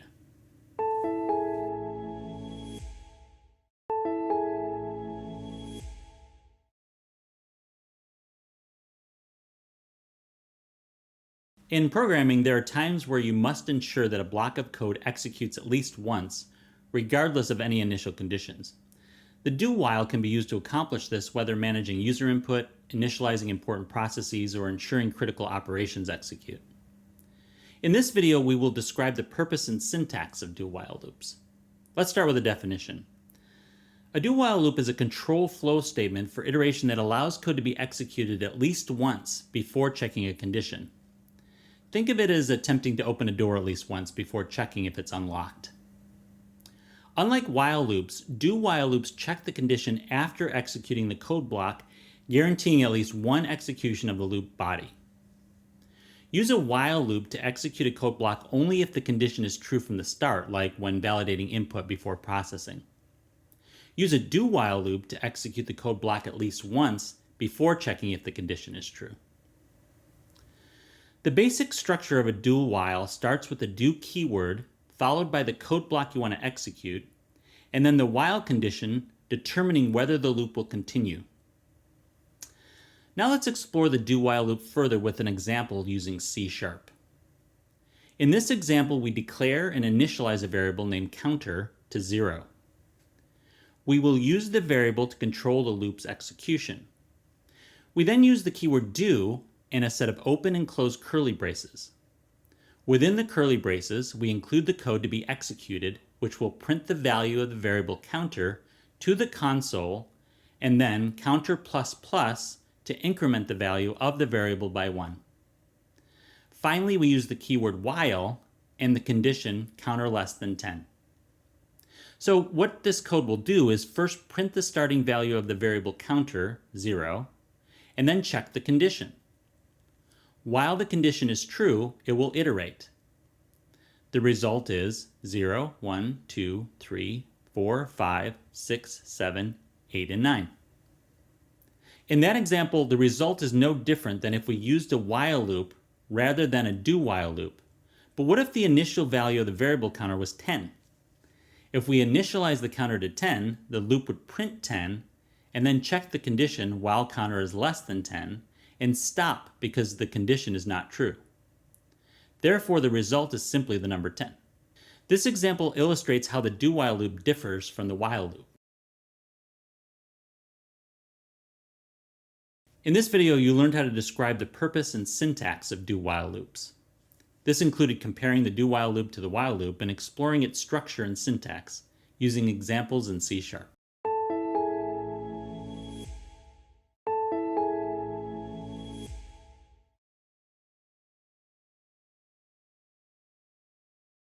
For loops work when needing to write code that repeats tasks and you already know how many repeats or loops are needed. But what if you don't know how many are needed? What if you need tasks to be repeated while a condition remains true? This is the work of while loops. In this video, we will describe the purpose and syntax of while loops. A while loop is a control flow statement that allows code to be executed repeatedly based on a condition. It checks the condition before each iteration and runs the loop as long as the condition is true. The purpose of while loops in programming is to make it possible to manage repeated actions when you don't know how many loops will be needed. They work by continuously monitoring conditions as opposed to a defined number of repetitions. Let's explore while loops further by comparing them to for loops. For example, imagine you're practicing your basketball shot and it's nearing the end of your practice. To end your practice, you decide to take 10 more shots and then you're done practicing. This is like a for loop. Each shot is a loop, and you perform the loop 10 times or take 10 shots and then you're done. This time, instead of having to take 10 shots, you decide practice is over once you make a single shot. So you can take one shot, and if you make that shot, practice is over, or you might have to take 20 shots before you make one, and then practice can be over. This is like a while loop. You don't know how many shots or loops will be needed to finish your practice. Now that you understand what a while loop is and how it differs from a for loop, let's examine its structure and syntax in a couple of examples using C#. The syntax and structure of a while loop in C# consists of the while keyword followed by a condition and the code block to be executed. The loop executes the code block as long as the evaluated condition is true. Let's break it down into code using a simple example of a while loop. In this example, we declare a variable named counter with an integer data type and set it equal to 0. Then, using the keyword while, we build our while loop by setting the condition of counter to less than 10. If this condition is met, the code to be performed is console.writeLine counter to print the counter and then increment it by 1 using the instruction counter++. This means that the variable counter starts at 0, and then as long as it's less than 10, it will print its current value to the console, increment by 1, and check the condition again. This process continues printing each number from 0 to 9 until the loop ends after 9 is printed, 9 being the last integer that is less than 10. Another typical example of using while loops is reading user input until the user prompts a specific command. We start by defining the string variable input and initializing it with an empty string with a set of 2 quotes. This sets up the loop's initial condition. Then we include the while loop, which runs as long as the condition input is different from exit using the != operator. This means the loop will continue until the user enters the word exit. Inside the loop, the line console.writeLine, enter a command, prompts the user to type a command, and the line console.readLine captures whatever the user types and stores it in the input variable. After capturing the input, the loop checks the condition again. If the input is not equal to exit, the loop repeats, prompting the user for another command.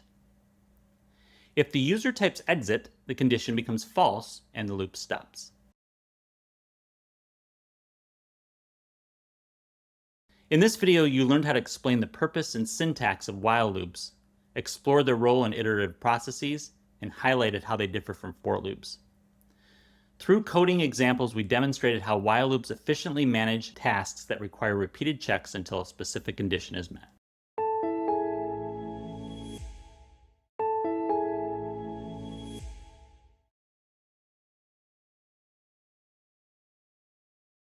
As a developer, you might create programs and later discover that their performance can be improved by replacing existing code with newer versions that accomplish the same tasks but execute faster and more efficiently than the original code. One way to do this is by optimizing your use of loops. In this video, we will optimize loop-based programs for efficiency. Let's start with a definition of what loop optimization is. Loop optimization refers to techniques that make loops operate faster and use fewer resources.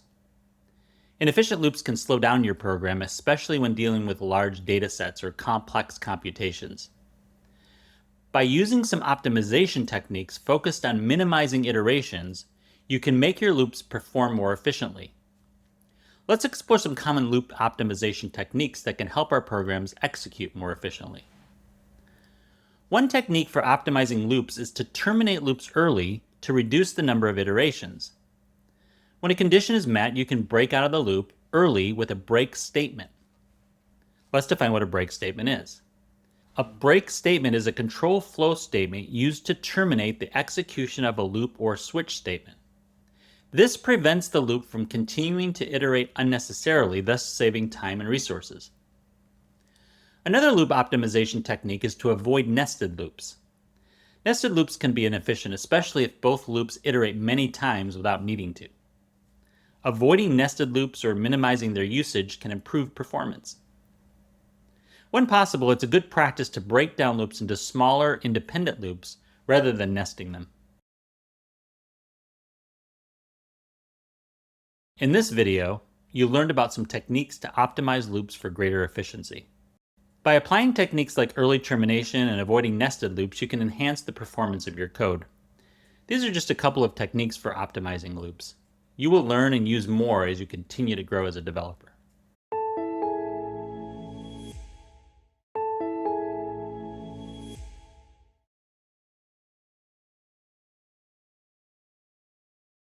Imagine you're building an application that processes user input, like recommending a food option based on user responses to a survey. You'll need to use a loop to check each response and a control structure like an if-else or switch statement to process and decide what happens next. In this video, we will use loops in conjunction with control structures to solve problems. Let's start with an example that uses a loop with an if-else statement. In this example, we want to check an array of numbers and print whether each number is even or odd. We're going to build the code using this example piece by piece using C#. First, let's define an array named numbers to hold the list of integers we want to evaluate. Our array contains the numbers 1, 2, 3, 4, and 5. This is our starting point before we introduce the loop. We're going to use a for loop that iterates from I equals 0, the first index of the array, to I is less than numbers.length, the last index of the array. The condition I is less than numbers.length ensures that the loop runs as long as I is less than the total number of elements in the array. Inside the loop's body, we use an if-else statement to check whether the current number is even or odd. We do this with the help of the modulo operator. Let's explore the use of this operator in more detail. The modulo operator calculates the remainder of a division. In this example, it divides numbers I by 2 and returns the remainder. If the remainder is equal to 0, the value from the array at the index I is even. If the remainder is not 0, the value is odd. For example, let's use I equals 3, the fourth index in the numbers array. Remember that we start counting indices of an array at 0. So if it's index 3, that's the fourth item in the array. At index 3, we have the number 4. Using the modulo operator, we can find the remainder after dividing 2 into 4. Since 4 divided by 2 equals 2 with no remainder, it's an even number. Now let's get back to our code example. When the if statement condition is true, there's no remainder, so we use a console.writeLine to display the value checked, followed by is even. If the condition is false, that means there's a remainder and the value is odd. We use an else statement for this and display the value to the console with is odd after it. Now that we've explored how loops work with if-else statements, let's move on to how they can be combined with switch statements to evaluate data. Imagine creating a program that tells you how to prepare for the day based on expected weather. When it's expected to be cold, it will display a message like dress warm today, and if it's going to be rainy, then it will remind you to bring your umbrella. We begin by defining the array that holds the different weather forecasts. Our array is named weather forecasts and it contains 3 strings: sunny and warm, rainy with thunderstorms, and cloudy and cold. Next, we open a for loop to iterate over each element in the array. Then we add a switch statement to the body of the for loop to classify each element in the array. The switch statement will have three cases, one for each type of weather forecast. When a case is matched, a message to the console will be displayed. For example, the first case has a weather forecast that's sunny and warm. When this one is matched, the message that's displayed will read, "Today will be sunny and warm, so bring your sunglasses." The second case has a weather forecast of rainy with thunderstorms, and if it's matched, it will display the message, "Today will be rainy with thunderstorms, so bring your umbrella." And the third case will match with the weather forecast of cloudy and cold. If this is the forecast, the message will read, "Today will be cloudy and cold, so wear warm clothes." In this video, you learned how to use loops in conjunction with control structures to solve problems. Mastering how to combine loops with control structures is going to be a fundamental part of your work as a developer.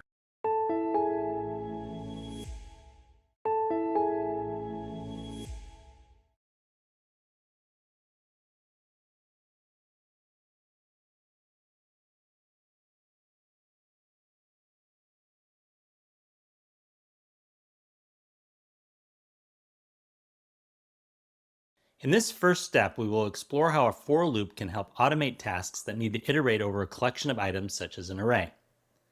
An array is a collection of items like numbers that are stored together in a single variable. Arrays are useful when you need to store multiple values of the same type. In this case, we are storing 5 numbers in an array named numbers. In C#, array indexing starts at 0, so the first element of the array is at position 0, not 1. For example, in the array numbers equals 1, 2, 3, 4, 5, numbers index item 0 is 1, and numbers index item 4 is 5. We use numbers.length to get the number of items in the array. In this case, it's 5. The loop will continue to run as long as I is less than the length of the array, or I is less than the numbers.length. This ensures we don't access an index that doesn't exist, which would cause an error. A for loop is ideal when you know exactly how many times you need to run a piece of code. It has 3 parts: the starting point, or int I equals 0, the condition, or int is less than the numbers.length, which must be true for the loop to keep running, and how the loop updates, I++, which increases the value of I by 1 each time the loop is run.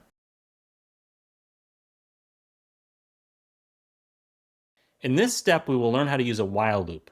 A while loop is different from a for loop because it doesn't have a set number of repetitions. Instead, it keeps running as long as a condition is true. We will use a while loop to generate a sequence of numbers from 1 to 10. The loop will keep running while the value of counter is less than or equal to 10. Each time the loop runs, we will increase the value of counter by 1. Unlike a for loop, a while loop doesn't automatically know how many times it should run. The condition you set controls how long it runs. In this example, the loop will run as long as counter is less than or equal to 10. As soon as counter becomes greater than 10, the condition is no longer true and the loop stops. You must remember to update counter using counter++, or the loop will run forever since the condition will never change. This is a common mistake for beginners, so always check that you're updating your counter in a while loop. Now we will combine loops with an if-else structure to add decision making within each iteration. We will check whether each number in an array is odd or even and print the result accordingly. To do this, we will use the modulo operator, the %sign. This operator gives the remainder of a division. There is no remainder when dividing a number by 2. That means the number is even. If there is a remainder, the number is odd. The modulo operator is used to find the remainder when one number is divided by another. When we divide a number by 2, if there's no remainder, that is, the number modulo 2 equals 0, it means the number is even. If there is a remainder, that is, the number modulo 2 does not equal 0, the number is odd. We use this concept in programming to check if numbers meet certain conditions, like being odd or even. If you forget how the modulo operator works, remember that it gives you the remainder of a division. For example, 5 divided by 2 gives 2 with a remainder of 1, so 5 is odd.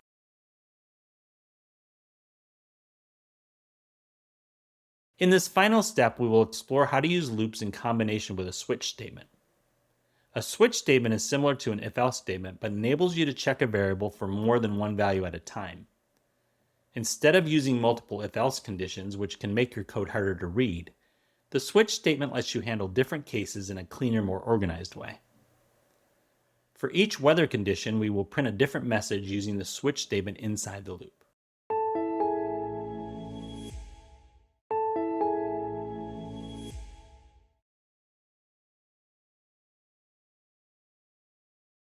Imagine facing a challenging puzzle where you needed to sort through various options to find the perfect solution. Now add the complexity of navigating through multiple layers of choices that depends on each other. Sounds tricky, right? This is where the power of combining if-else statements with loops comes into play. It's like having a powerful tool that lets you successfully work on complex programming challenges. In this video, we will combine if-else statements with loops in coding exercises. Let's examine a few programming scenarios where combining if-else statements with loops provides an efficient solution. In our first example, we will be validating user input. Suppose we need to validate a number entered by a user in an application. We will use a loop combined with an if-else statement. The loop will prompt the user to enter a number, and the if-else will check if the number is between 1 and 10. The loop will continue to prompt for input until the condition is met. Let's break this down using an example in C#. First, we declare an integer variable called input to store the number entered by the user from the console. For this example, we're going to use a do-while loop. This loop will repeatedly execute the code block inside the curly braces until a specific condition is met. As the loop condition depends on an action taken by the user, like entering a guess, we can't check the condition in advance. This is why we use a do-while loop. Unlike other loops, a do-while loop ensures that the code inside will always run at least once, regardless of the condition. Then we use console writeLine to prompt the user to input a number between 1 and 10. We use console readLine to read the user's input, and then we use int.parse to convert the input from a string to an integer, which is stored in the input variable. We validate the input using an if-else statement. The if-else statement validates that the user entered a number between 1 and 10.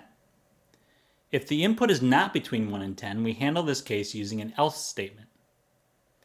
The body of the else statement displays an error message using console.writeLine, prompting the user to try again.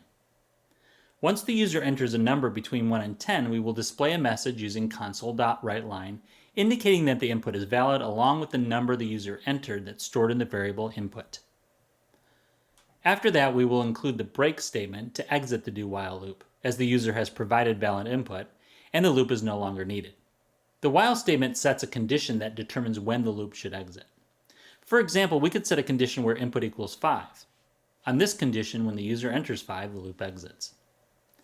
However, by using true as the condition, we're explicitly saying that the loop should continue indefinitely because true is always true. This creates an infinite loop, which will only stop when the break statement is reached after the user inputs a number between 1 and 10. Now let's explore a real-world example in C# where we will use a for loop to iterate through a list of student grades. We'll then use an if-else statement to determine whether each grade is passing or failing. First, we create an array to store the list of student grades. This will be a fixed array of integers named grades. Next, we will add a for loop to iterate over each element in our grades array. During each iteration, the current item from the array will be assigned to the variable grade.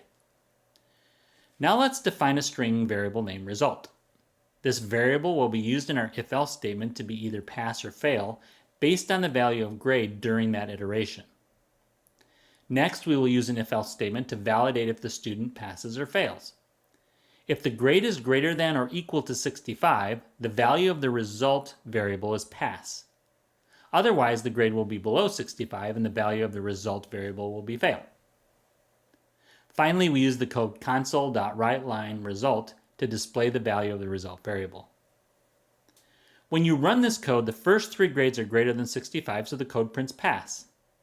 When the loop gets to the value 64 in the array, the code prints fail, because 64 is less than 65. When the code reaches the final value in the array, 89, it prints pass. In this video, you learned how to combine if-else statements with loops using programming scenarios. Mastering these concepts will help you as you take on more complex programming challenges.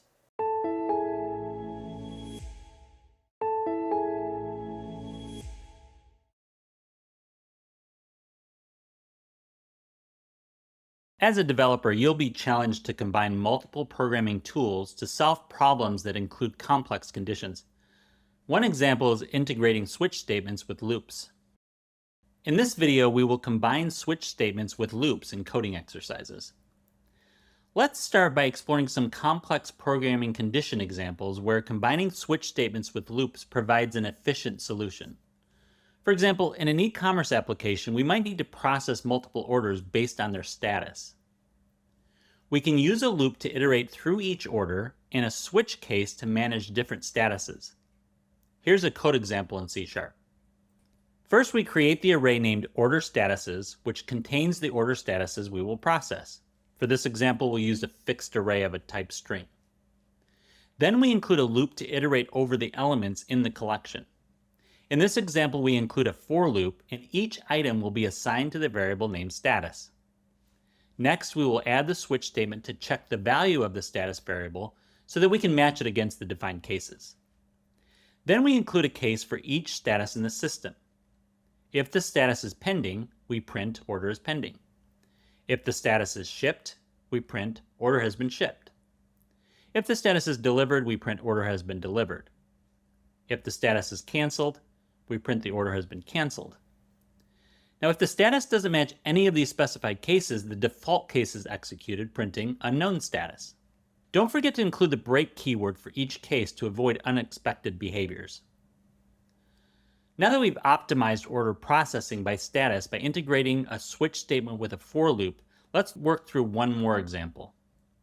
This time we will evaluate student grades with a for loop and a switch statement. In this example, we need to evaluate student grades and provide feedback. We can use a for loop to review each student's score and a switch case to give the appropriate feedback. Let's use C# to write our program. We start by creating an array named grades to store the list of student grades as integers. In the next phase, we will add a for loop to iterate over each element in the array. During each iteration, the current element will be assigned to the variable grade. Now we include the switch case to assign a letter grade based on the grade value. The switch statement checks the value of the grade variable and matches it against different cases, each defined with a condition using the when keyword. If the grade is 90 or higher, we print grade A, excellent. If the grade is between 80 and 89, we print grade B, good job. If the grade is between 70 and 79, we print grade C, fair. If the grade is between 60 and 69, we print grade D, needs improvement. If the grade is below 60, it does not match any of the conditions of the above cases and falls to the default case, printing grade F, fail. In this video, you learned how combining switch statements with loops can address complex programming conditions. Combining different programming tools in this way will be important for you as a developer, helping you overcome complex programming challenges.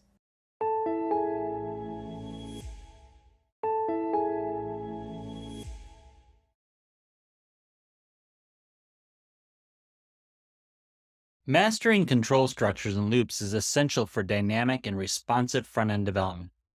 These skills allow you to create interactive features and optimize performance, ensuring a seamless user experience across your applications. We began by exploring control structures such as if-else and switch statements, highlighting their role in decision-making and control flow management in programming. Next, we examined advanced if-else statements and intricate switch cases, emphasizing their use in refining decision-making processes and improving control flow. We then analyzed different loop constructs such as for loops, while loops, and do-while loops to understand their functions and how to apply them effectively for repetitive tasks.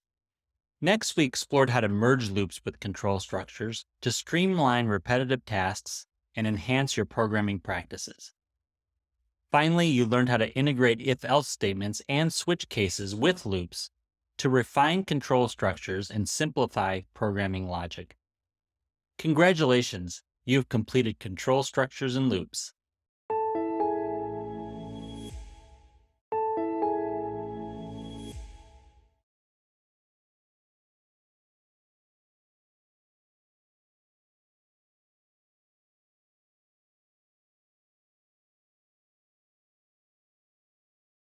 In this step, we will use a combination of loops and if-else statements to validate user input. Imagine you need to create a program that repeatedly asks the user to input a number between 1 and 10 and ensures the number is even. The loop will continue until the user enters valid input. We will use an if-else statement to check if the number is valid. In this step, we will use a do-while loop. A do-while loop is different from other loops because it runs the code inside the loop at least once before checking the condition. This means the program will ask for input at least once, even if the user enters a valid number right away. We also use the break statement to stop the loop once the input is valid. Break tells the loop to end immediately, so the program doesn't keep asking for input after we've received the correct number. In this step, we will use a for loop and an if-else structure to evaluate a list of student grades. For each grade, we will determine whether the student has passed or failed based on the grade value. We will write a program that iterates over an array of grades and uses an if-else statement inside a loop to check whether each grade is a passing grade. A for loop is useful here because we know how many grades we have, and we want to check each grade one by one. Each time the loop runs, it accesses the next grade in the array using an index, I. The index starts at 0, which means the first grade is grades 0. The loop continues until it has checked every grade in the array. Inside the loop, we use an if-else statement to check if the grade is 65 or higher, pass, or lower than 65, fail. In this statement, we will explore how to combine loops with switch statements to handle different cases. Specifically, we will write a program that processes multiple orders by their status. Each order can be pending, shipped, delivered, or canceled, and we will print a message based on the status of each order. A switch statement is better suited for cases where you need to check multiple specific values. For example, when dealing with order statuses like pending or shipped, a switch statement makes the code cleaner and easier to read.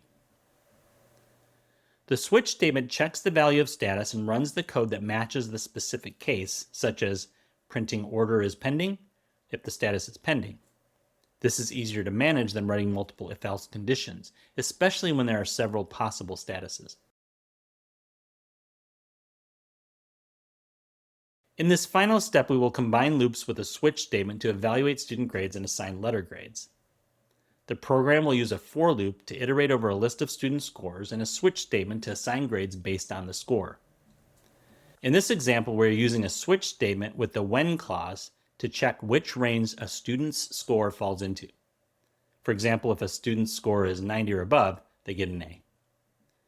Then the when clause helps the switch statement handle ranges, like 90 and above for A, or 80 to 89 for B.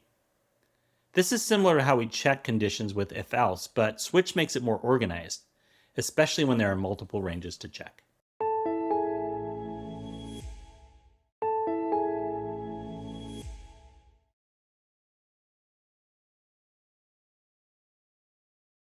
Welcome to Introduction to Functions in Programming. This module covers essential techniques for leveraging functions and methods in programming. You'll learn to define and use functions, effectively call methods, and manage parameters.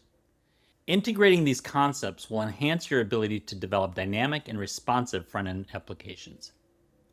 We will begin by introducing functions in programming and their importance in structuring and organizing code. We will also explore the basics of writing functions and how to incorporate them into your programs effectively. Next, we will explore various methods in C#, focusing on their syntax, different use cases, and how they can be applied to enhance your programming practices. Then we will examine how to effectively call methods, including understanding their return values and exploring practical examples to apply these concepts in real programming scenarios. Next, you will discover how to use parameters and methods, focusing on passing data effectively and understanding their practical applications to enhance method functionality. To conclude, we will explore integrating functions and methods into program development, focusing on solving complex problems and creating comprehensive, effective solutions. By the end of this module, you'll have mastered the essential techniques for using functions and methods in programming, from defining and calling functions to managing parameters and integrating these concepts into your projects. Let's get started with Introduction to Functions in Programming.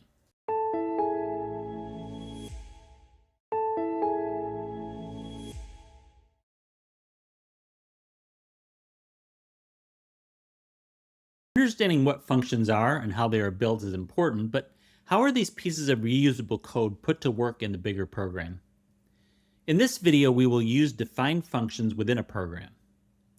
To use a previously defined function, you need to call it from within the program. Let's break down the process of calling a function step by step. First, call a function by using its name followed by parentheses. Second, if the function has parameters, provide them within the parentheses. Suppose we have a function named calculateTotal to calculate the total cost of items in a shopping cart. To call this function, you would write calculateTotal, then open and close parentheses next to the function name. Inside the parentheses, write the words items, which is the parameter passed into the function. That's how functions are called in a program. When you call a function, it executes the code inside the body and performs the specific tasks. Now let's explore how the execution of the function works. First, the program control enters the function body. Second, the code inside the function is executed line by line. And third, if the function has a return statement, it returns a value to the caller. The return statement specifies the value that the function returns. You can store the return value in a variable or use it directly. In this video, you learned how to work with defined functions within a program. We explored how to call functions and understand their execution, as well as their return values.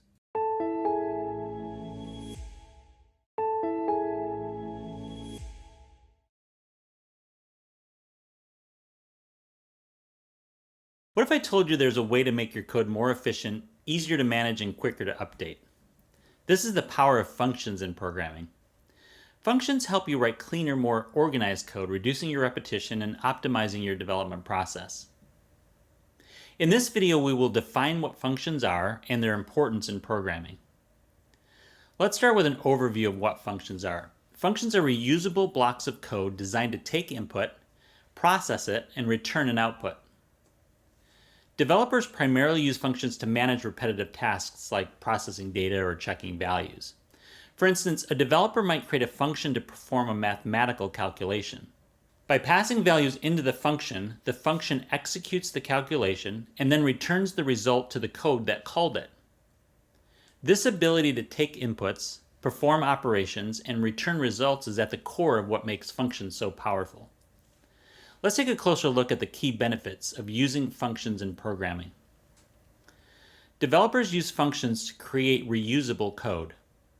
A function can be used multiple times throughout the program without rewriting the code.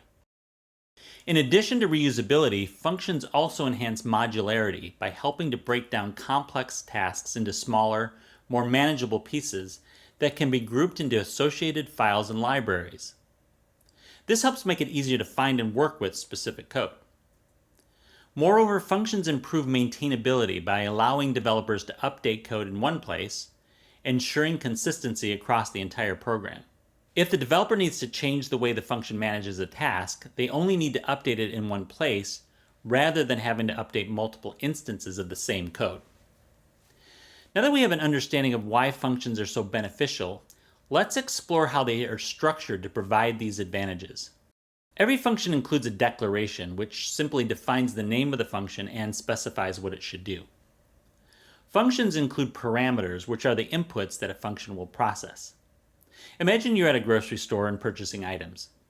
The cashier is like the function, and the money you give them is similar to the input parameters. The function body is where the core logic of the task is executed. This is where the function processes the input to produce the desired outcome. Once the task is completed, the function provides a return value. This return value is the final result that the function sends back to the part of the program that called it. Now that we've covered the essential components of a function, let's see how these pieces come together in a real-world example. We will use a function to calculate the total cost of items in a shopping cart for the fictional company Groove Eco. Groove Eco is launching a new retail clothing website, and one of the basic capabilities their website needs at launch is the ability to calculate the total price of items in a customer's cart. The first step is to declare the function by giving it a name and defining its purpose. For this example, we'll call this function calculateTotal. Once the function is declared, the next step is to specify an input parameter called items. This represents the products in the shopping cart. The body of the function contains the actual code that performs the task.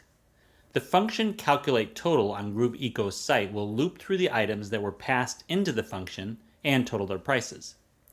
Finally, the function returns a result using the return statement. The calculateTotal function returns the total price of all items in the cart, so Groove Eco can then display the total bill to the customer. This function enables Groove Eco's development team to ensure that calculations are accurate every time. They can also update the calculation logic if they need to, or reuse the function across different parts of the site, such as in the cart view, checkout page, or order summary. This is just one example of how powerful functions can be in programming. In this video, you'll learn that functions are blocks of code designed to perform specific tasks. They enable developers to pass in data, execute tasks, and return results. Functions are crucial for creating reusable, modular, maintainable code, which is essential in any programming project.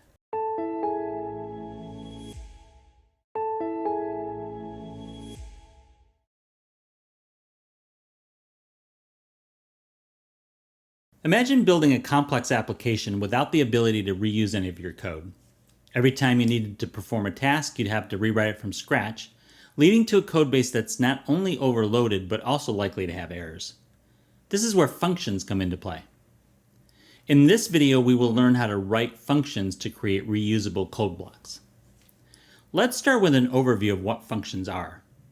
Functions are reusable blocks of code that perform specific tasks. They allow developers to pass in data, execute tasks, and return results. Let's explore the structure of writing functions. When you're writing functions, there's a specific structure to follow. You start by declaring a function with a name that describes its purpose. For example, if you're writing a function to calculate the area of a rectangle using pseudocode, you might use the calculateArea as the name of your function. Another part of the function structure is taking inputs, known as parameters, to work with different data. Using the same calculateArea function example, the parameters could be the length and the width of the rectangle. The function body contains the actual code that performs the task. For the function body, we will want to calculate the area of the rectangle by multiplying the length and the width. When a function is called, it executes its code and typically produces a result. The return type indicates what value the function will return. In our example of calculating the area of a rectangle, the function return type will depend on the data type used by the function. Because the function is calculating the area of a rectangle, the return type will be a number, so it would either be a double or an integer. In this video, you learn the structure and syntax of writing functions using pseudocode, including the function's declaration, parameters, body, and return type.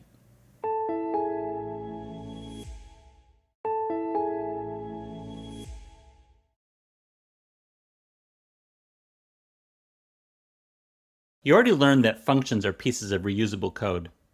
Methods are very similar to functions. In fact, methods are a kind of function, but while methods are functions, not all functions are methods. In this video, we will define methods and how they differ from functions. Let's start by providing an overview of what a method is. Methods are reusable pieces of code just like functions, but what sets methods apart from functions is their connection with objects using object-oriented programming, or OOP. A method operates like a function. However, a method is grouped with other code to work together as a single unit. Methods use the code they're grouped with to perform operations. Developers use the term class to refer to this unit of code. Now that we've defined methods in the context of classes, Let's step back and recap the concept of functions. Understanding functions helps us understand the differences between methods and how we use them in object-oriented programming. Functions are blocks of reusable code designed to perform a particular task. We can call it at any time within the code. Think of a function as a standalone tool like a screwdriver that you can use anywhere you need. Now you might wonder, what's the difference between a method and a function? It's a great question and one that often confuses developers, especially when learning them. Methods and functions are similar but have distinct differences, especially in the context of OOP. A method is similar to a function but always is associated with a class. Methods can access and modify the data within the class. Think of it this way: all methods are functions, but not all functions are methods. A function can exist on its own independent of any class. For example, a function that calculates the square of a number can be used anywhere in your code without being tied to a specific class. On the other hand, a method is always a part of a class. With this overview of the distinction between methods and functions, let's explore how to define and create a method within a class. To define a method within a class, you need to write a function inside the class definition. For example, you can create a class called myClass and have a method in the class called myFunction that takes two properties, A and B. This associates the function with all the other code that's grouped within the class. Also, the myFunction method can only be called in other application code as a part of the class. It can't be called independently of the class. Think of a function like takeout food and a method like a dine-in meal. You can order a takeout sandwich from a shop and get it anywhere, but you only get the sandwich. If you want a specific meal at a dine-in restaurant, you have to go to the restaurant's location, but you also get to use all of its amenities and services. Functions allow us to create general reusable blocks of code that a program can use anywhere. For instance, a developer could make a function to calculate the total price of items in a shopping cart. They can then use this function anywhere in the application. In contrast, we can use methods for operations specific to data and behaviors in the class it's a part of. For example, you could create a product class with a method that updates the product's inventory count. This method is specific to the product class and modifies its data. Functions and methods are very similar in how they work, and their differences lies in how they're written in code. You can use both functions and methods to do work in code. Functions do their work independently, while methods do their work within classes. In this video, we define methods and how they differ from functions. Methods are functions associated with classes in OOP, while functions are general blocks of reusable code. Understanding these concepts is fundamental to efficient programming and prepares us for deeper exploration into object-oriented programming.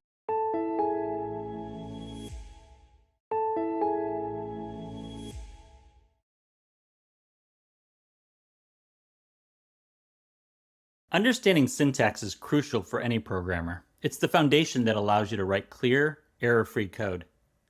Grasping the syntax of C# methods is key to unlocking their full potential. In this video, we will explain the syntax of methods in C#. The syntax for creating methods in C# involves several key components: access modifiers, return type, method name, and parameters. Let's review these concepts. Access modifiers in C# are keywords that define the accessibility of a method, such as public, private, protected, and internal. Use access modifiers as security levels to determine who can access the method. For example, a public modifier means that any other code can access the method. A private modifier means that only the class itself can access the method. Methods like functions can not only take in values, but return values back to the code that called them. The value the method returns has a type that restricts what the value can be. Let's examine that next. The return type specifies the data type of the value returned by the method. For example, if the method returns a name, the return type would be string. If it returns a whole number, the return type would be int. If the method does not return a value, then the return type is void. Every method must also have a name. Typically, a method name provides some information about what the method does. Next, let's explore how the method's name functions when defining a method. A method name is the identifier used to name a method in programming. It is a unique label that allows developers to refer to and invoke the specific method within the code. Developers should follow the best practice of naming methods in a way that describes what they do. For example, a method named capitalized first name is much more descriptive than method 001. Now let's explore the parameters that methods use to receive data. Parameters are the input values the method accepts. They are variables passed into the method to provide it with data, and they are enclosed in parentheses after the method name. Finally, let's explore member variables that store the state or properties of an object. Member variables are variables that are associated with an object or class. Methods use or modify these member variables to manage and interact with an object's data. Now that you understand the structure of methods, let's explore how the concepts apply to declaring a basic method in C#. The structure of a method declaration in C# includes access modifiers, return type, method name, and parameters. For example, the addNumbers method has this basic structure. Let's break down the method addNumbers into its parts. The keyword public is the access modifier, meaning that any other code can access the method. The keyword int is the return type, meaning that the method returns an integer value. Next, we include the method name. In this case, the method name is addNumbers. The next part of the structure is its parameters. If the method has multiple parameters, they are separated by commas. In the example, we specify that the method takes two integer parameters, a and b. We'll add the member variables next. Both are integer data types, and we use the names member a and member b for these variables. We'll initialize them to the value of the input parameters a and b respectively. Finally, we add the method's body, which contains the code defining the work the method performs. Here, we write the statements that define the method's behavior. In our example, the method adds the values of the two member variables and returns the result. Let's apply these concepts to a real-world example. We'll create a method called calculateDiscount to compute the discount on a product. Let's explore how to implement it in C# by breaking down the syntax step by step. First, we define the access modifier. In our example, the keyword public will make the method accessible from any other class. Then we include the method's return type. In this example, it will return a double representing the discount amount. The next step is naming the method. As we mentioned, we'll name it calculateDiscount. Now we include the method parameters. In our case, the method will take two parameters that accept the type double, original price and discount rate.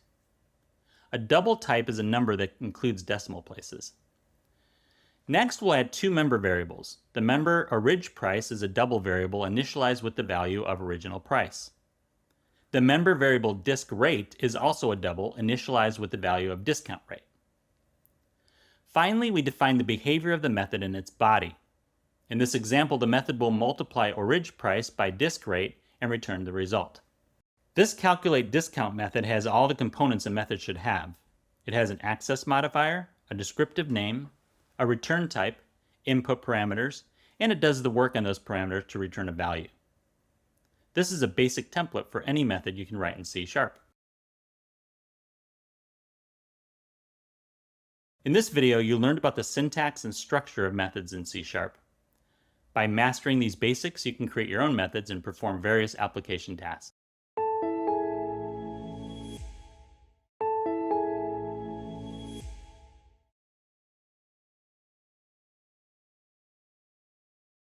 When working on a project like managing product discounts, repeating the same code for each calculation can quickly become difficult to update and manage. Wouldn't it be great if you could package those tasks into a single reusable block of code that you could call whenever you need to? That's how methods work in programming. Understanding how to call methods within a program makes your code more efficient, less likely to have errors, and easier to manage.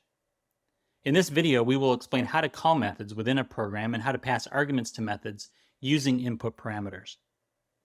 A method is a block of code designed to perform a specific task.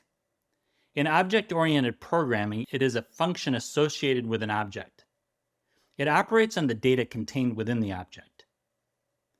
Methods can accept data in the form of arguments. Arguments are the values or data you pass into a method or function when you call it. The method can use the data and arguments to perform its operations. Before you can call a method, it must be defined in your program. A method definition includes two key components, the method header and the method body. First, the method header specifies its name, return type, and parameters.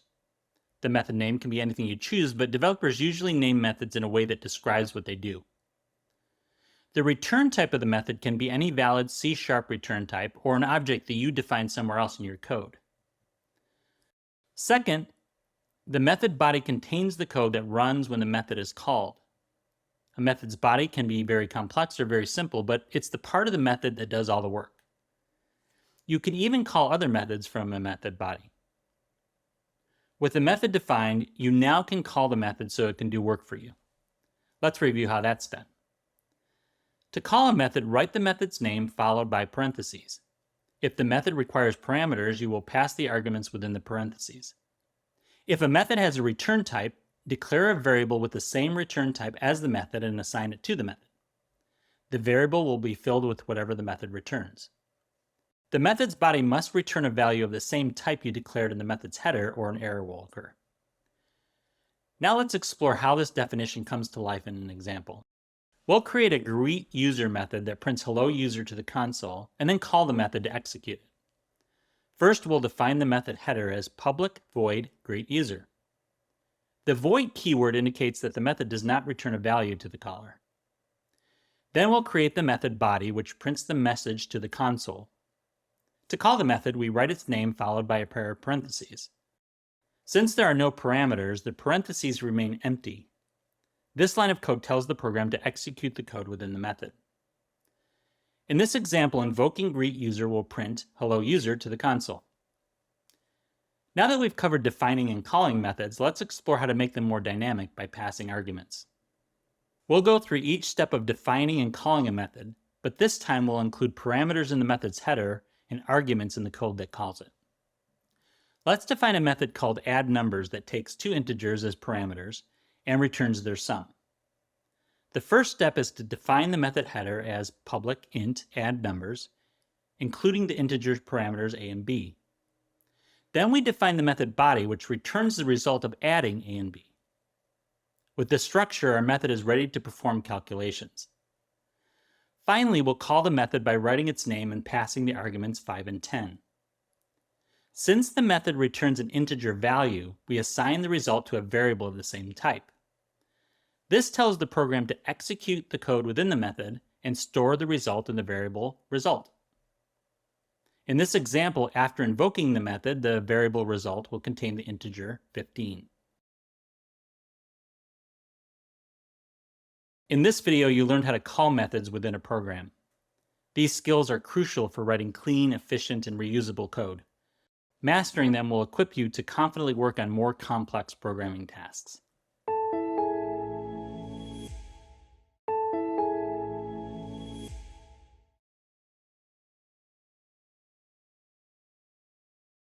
Imagine trying to build a piece of furniture without any instructions. You'd have to figure out each step on your own every single time, which would be frustrating and slow. Methods in programming are like useful instruction guides. They break down tasks into simple, reusable steps that make complex problems much easier to work on. In this video, we will describe practical use cases for methods in C#. Some common use cases of methods include performing calculations, handling events, and manipulating data. Let's examine each of these and explore a few examples. Methods are often used to perform calculations like adding numbers, computing averages, or solving equations. By using methods, developers can create a block of code once to perform the calculation and reuse it where it's needed. For example, the method add takes two integer parameters a and b and returns their sum. Methods can be written to handle events like button clicks or mouse movements, providing interactivity in applications. Think of this as pressing a button on a remote control and triggering a specific action. For instance, we can create a method called buttonClick to handle interactions with the application's user interface. When a user clicks a button in the application, the code inside the method buttonClick is executed. In this example, the method will print buttonClick to the console. Now let's examine how methods are used to manipulate data. Developers use methods to sort arrays, modify strings, and process collections. For example, the method sortList sorts the array of input parameter and returns the sorted list. Let's explore some real-world examples of methods in action and how to implement them in C# by breaking down the syntax step by step. In an e-commerce application, a method can calculate the total price of items in a shopping cart. First, we include the method structure with all its elements. We define the method as public with a decimal return type. The method accepts a list of prices in the shopping cart as the input parameter. Next, in the method's body, we define and initialize a variable named total to accumulate the sum of all the prices in the list. Now we include a for loop to iterate over each price in the prices list. Inside the loop, each price is added to the variable named total to accumulate the sum of all the prices. After the loop has processed all the prices, the method returns the total, which now contains the sum of all the values in the prices list. Methods are well suited for processing data. Next, we'll explore an example of how to use a C# method to handle events. In a game, methods handle events like player movements or actions, enhancing the gaming experience. We define the method onPlayerMove as private, which means it can only be accessed within its class, and it does not have a return value. This method will be triggered when the player changes position in the game. We pass in data in the parameter e, which uses an event_args data type. The event_args data type is what C# uses to capture information about events.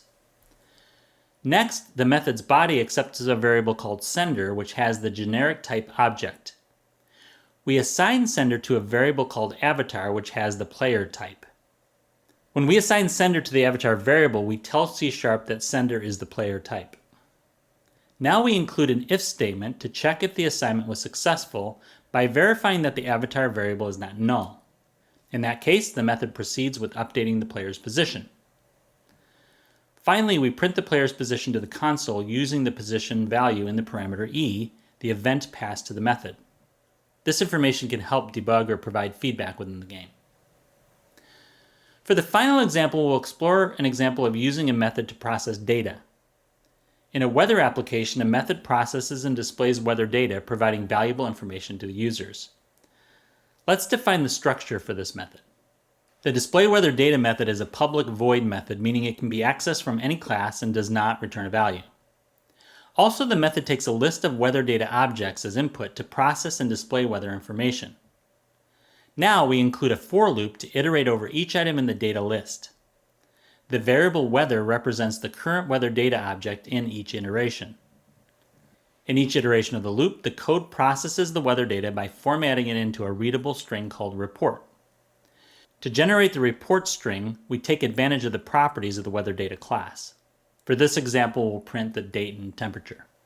Finally, we display the formatted report string in the console. In this video, you learned some practical use cases for methods in C#.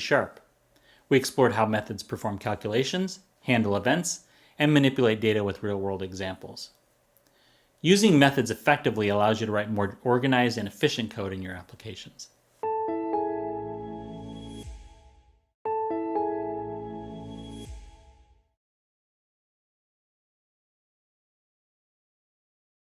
Have you ever wondered how a calculator app instantly shows results? It's all thanks to method return values, a concept we're about to master. This skill enhances your program's functionality and enables you to create more dynamic and efficient solutions. Mastering how methods return values and how to use them is a key skill that will take your programming to the next level. In this video, we will explain how methods return values and how to use them. The return type of a method specifies the data type of the value the method will return after execution.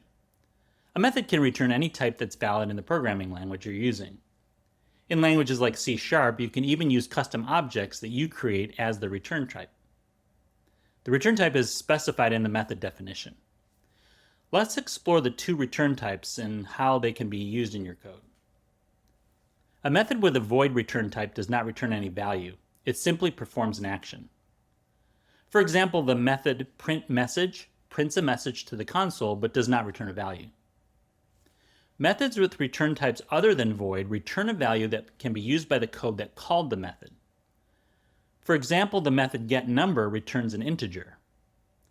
When invoking a non-void method, you can assign its value to a variable of the same type or use it directly to evaluate conditions or perform operations.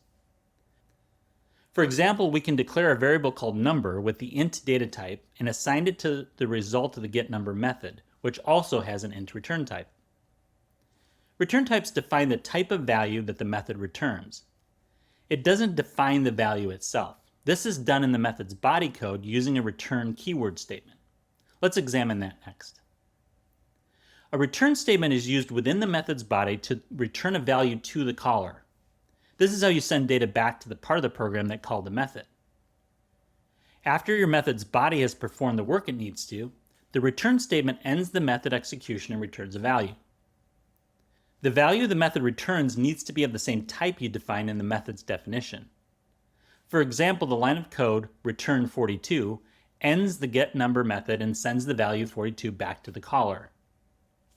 Now let's apply these concepts to a real-world scenario. Suppose you're working for a company which specializes in customizable jewelry.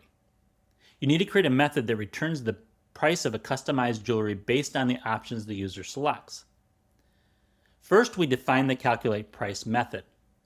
This method takes 3 parameters, material, size, and a Boolean variable to determine whether we're including engraving. The return type is a double, indicating that the method will return a double value due to the price calculation. You then write the method's body. The method performs the calculation by starting with a base price of $50 and then adding additional costs based on the selected materials like gold or silver, the size of the piece, and any optional engraving features chosen by the user. The method's body returns a double value indicating the final price. To call the method, the website collects the customization options and uses the customer's selections as input parameters for the method. In this example, the customer specified gold for the material, medium for the size, and true for engraving. These values are then passed as arguments to the calculatePrice method. The method stores the final price in the price variable. You can then use the price variable and other code to display the price to the customer or store the value for later use. In this video, we learned the essential concepts of how methods return values and how you can effectively use them in your programs. You'll be well equipped to write more dynamic and efficient code by mastering these return types.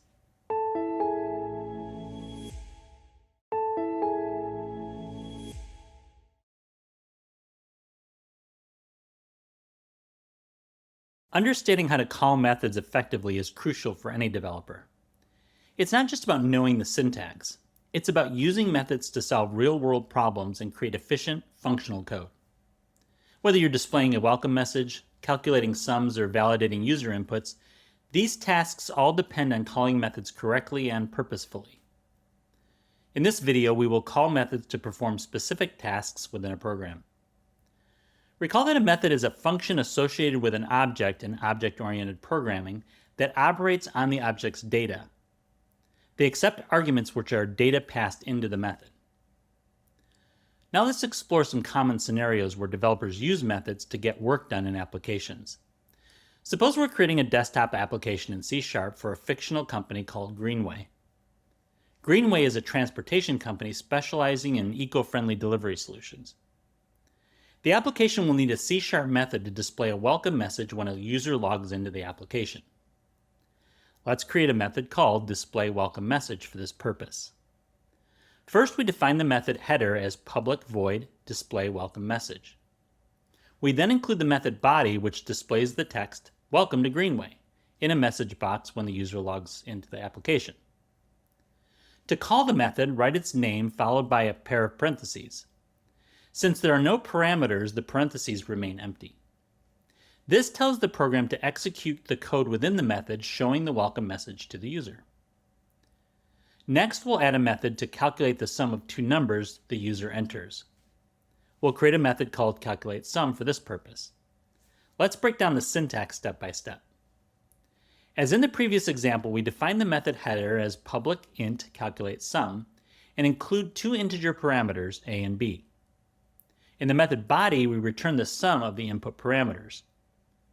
To call this method, we assign its result to a variable of the same type and then print the sum to the console. In this example, the console will display the sum is 15. Next, we'll use a method to validate whether a user is old enough to access certain features.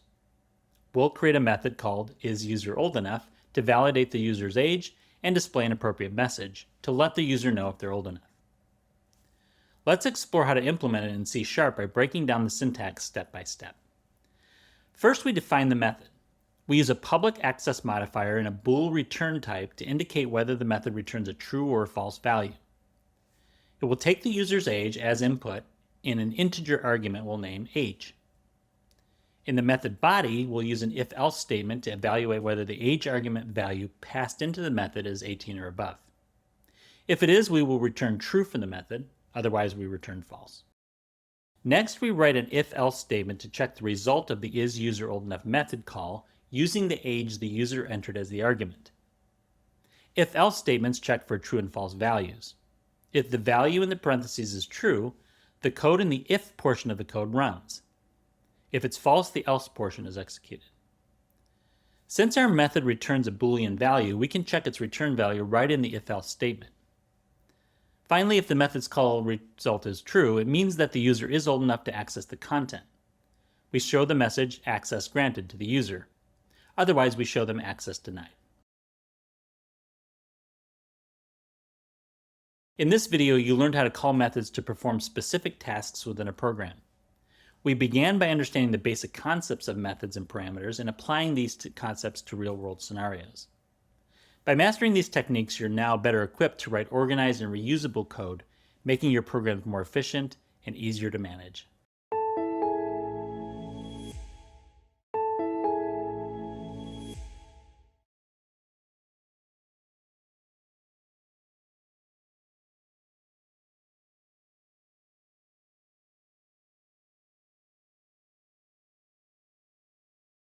In this step, you will learn how to define a simple method that performs a task and call it in a program. A method allows you to write reusable code blocks that you can call wherever needed. When you define a method, you are creating a reusable piece of code that you can call or use later in your program. Defining a method means you tell the program what the method will do, but it won't run the method until you call it. Think of it like writing a recipe. The recipe tells you what to do, but you won't start cooking until you decide to make the dish. When you call a method, it's like saying, now go follow the recipe. Since this method doesn't return any value, we will use the void keyword. Void means the method performs an action, but doesn't give anything back. Now we will extend our understanding by creating a method that accepts parameters. This is useful when the method needs specific values to perform its task. Parameters allow us to pass data into a method, making the method more flexible and reusable. When you define a method with a parameter, it acts like a placeholder for that value that will be passed in later. The argument is the actual value you pass when you call the method. Think of parameters as placeholders inside the method.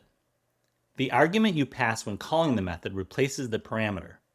This makes the method reusable with different inputs. In this example, we're using string for the parameter because we want to pass in text, a name. And you can use different data types like int for numbers or bool for true-false values to change how the method behaves. Next, let's create a method that returns a value. Methods can return values that you can use in the rest of your program. Here we'll write a method to calculate the sum of two numbers. The return keyword allows the method to give back a value to the code that called it. This means that after the method runs, it provides a result, like the sum of two numbers, that can be used elsewhere in the program. When you call the calculateSum method, it returns the sum of the two numbers you give it.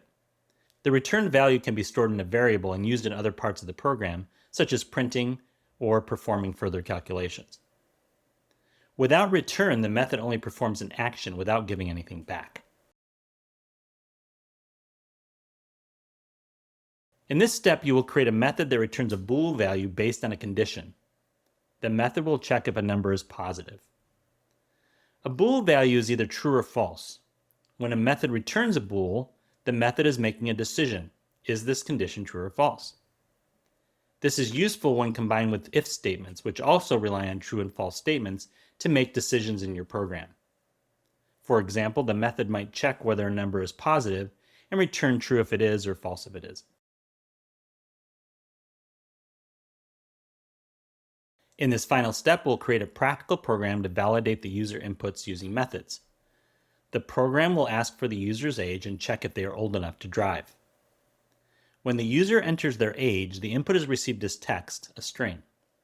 But since age is a number, we need to convert that text into an int, an integer, so that we can compare it against a number like 18. This is why we use int.parse. Once the age is converted, we can pass it to the isOldEnough2Drive method to check if the person is 18 or older. The isOldEnough2Drive method returns true or false based on the user's age, and we use this value in an if statement to display the correct message.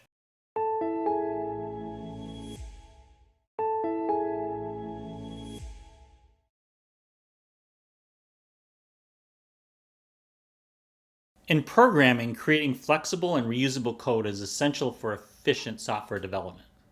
Methods, which are blocks of code designed to perform specific tasks, play a crucial role in this process. Parameters allow us to pass information into methods, enabling them to perform tasks with varying inputs. This flexibility is a fundamental aspect of writing adaptable, maintainable, and efficient code. In this video, we will define what parameters are and their role in methods. Parameters are variables in a function or method definition that specify what inputs the function can accept. They act as placeholders for the value that will be passed to the method when it's called. For example, in the method calculateSum, int a, int b, a and b are parameters. Now let's explore the role of parameters in methods and how they enable methods to do work to manipulate data and return meaningful results. Parameters enable you to pass data into a method when it's called. This data can then be used to perform specific tasks or calculations. The primary role of parameters is to make methods more flexible and reusable. They allow the same method to work with different inputs and produce varying outputs depending on the values the developer or user provides. There are two main types of parameters in C# methods: value parameters and reference parameters. Let's explore each of these and how they function and how methods operate. Value parameters pass a copy of the argument's value to the method. Changes made to the parameter within the method do not affect the original argument's value. For example, void displayValueIntNum receives a copy of the num value. The original value of num from the calling code isn't impacted. Reference parameters are the other type of parameter. These parameters receive a reference to the original argument, allowing it to modify the argument's value in the code that passed it. This is done using the ref keyword in languages like C#. For example, void updateValue ref int num allows the method to update the original num value. Now let's explore some real-world examples of how parameters are used in methods, starting with an example that includes a method with a value parameter. Suppose we create a method called printMessage that takes a value parameter input. We can call this method by passing in a string value, welcome customer, and the method will receive a copy of that string. It can then modify it without impacting the original value from the calling code. In this example of a method with a reference parameter, the double value method takes a number by referencing it and doubles it. Notice that the method return type is void and we don't use the return keyword in the method body. But the argument passed into the number parameter will still be updated in the code that called it. Suppose we declare a variable called myNumber and assign it the value of 5. If we pass it to the double value method, the variable myNumber will be updated from 5 to 10. This change will also be reflected in the code that called it. When this code is run, the console will display 10. In this video, you learned what parameters are and their roles and methods. We discussed the difference between value and reference parameters, understanding how each type serves as a specific purpose in managing data within methods. By mastering the use of parameters, you're equipped to write more adaptable, efficient, and maintainable code, which is a fundamental skill for any programmer aiming to build robust software solutions.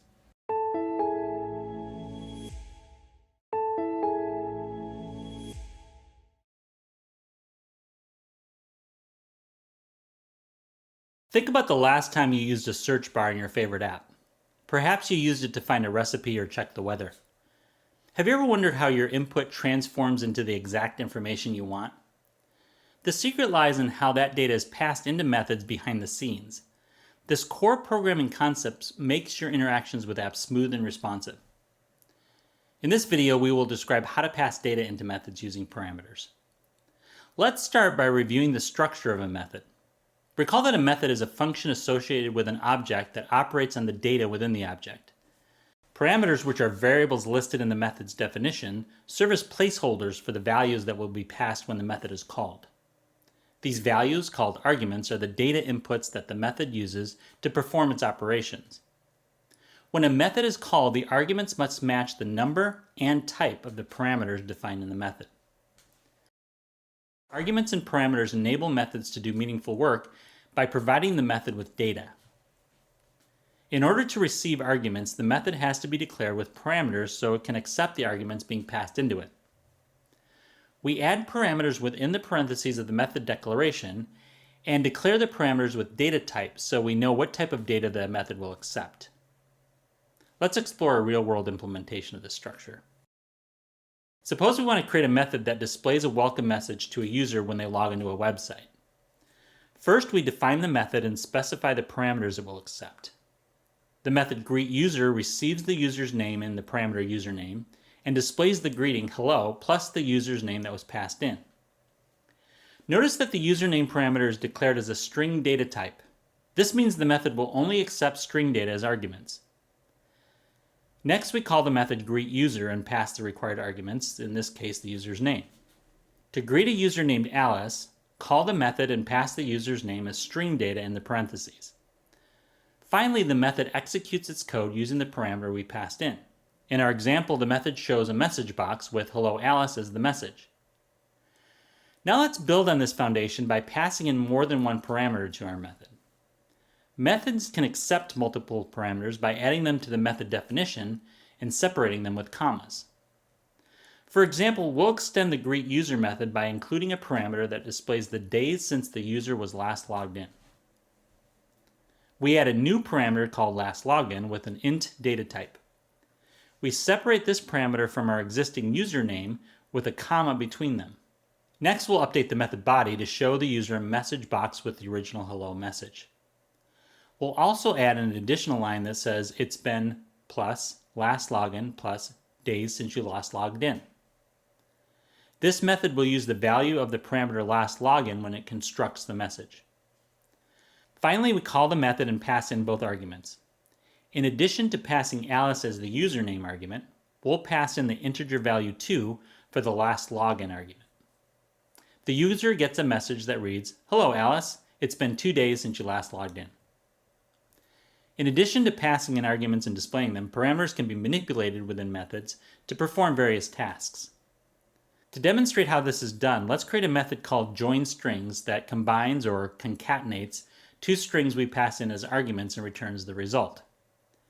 In our method declaration, we add two string parameters, first name and last name, and use the string keyword to define the return type of the method. The method's body will return the concatenation of the first name and last name values, adding a space between them. We'll call the method by creating a new string variable called fullName and assign the result of joinStrings to it. We'll pass in Alice as the first name and Martinez as the last name argument. Next, we'll add a line of code to write the value of the full name variable to the console. Finally, when we call the method, it concatenates the strings we pass in and prints the full name value, Alice Martinez, to the console. In this video, you learned how to pass data into methods effectively using parameters and arguments. You explored the syntax of defining and calling methods with both single and multiple parameters, and saw how different data types ensure that our methods receive expected inputs. By understanding these concepts, you now have the tools to create more dynamic and flexible code that can work with various inputs and perform specific tasks efficiently. This foundational knowledge is crucial for writing organized, maintainable, and reusable code in any programming language.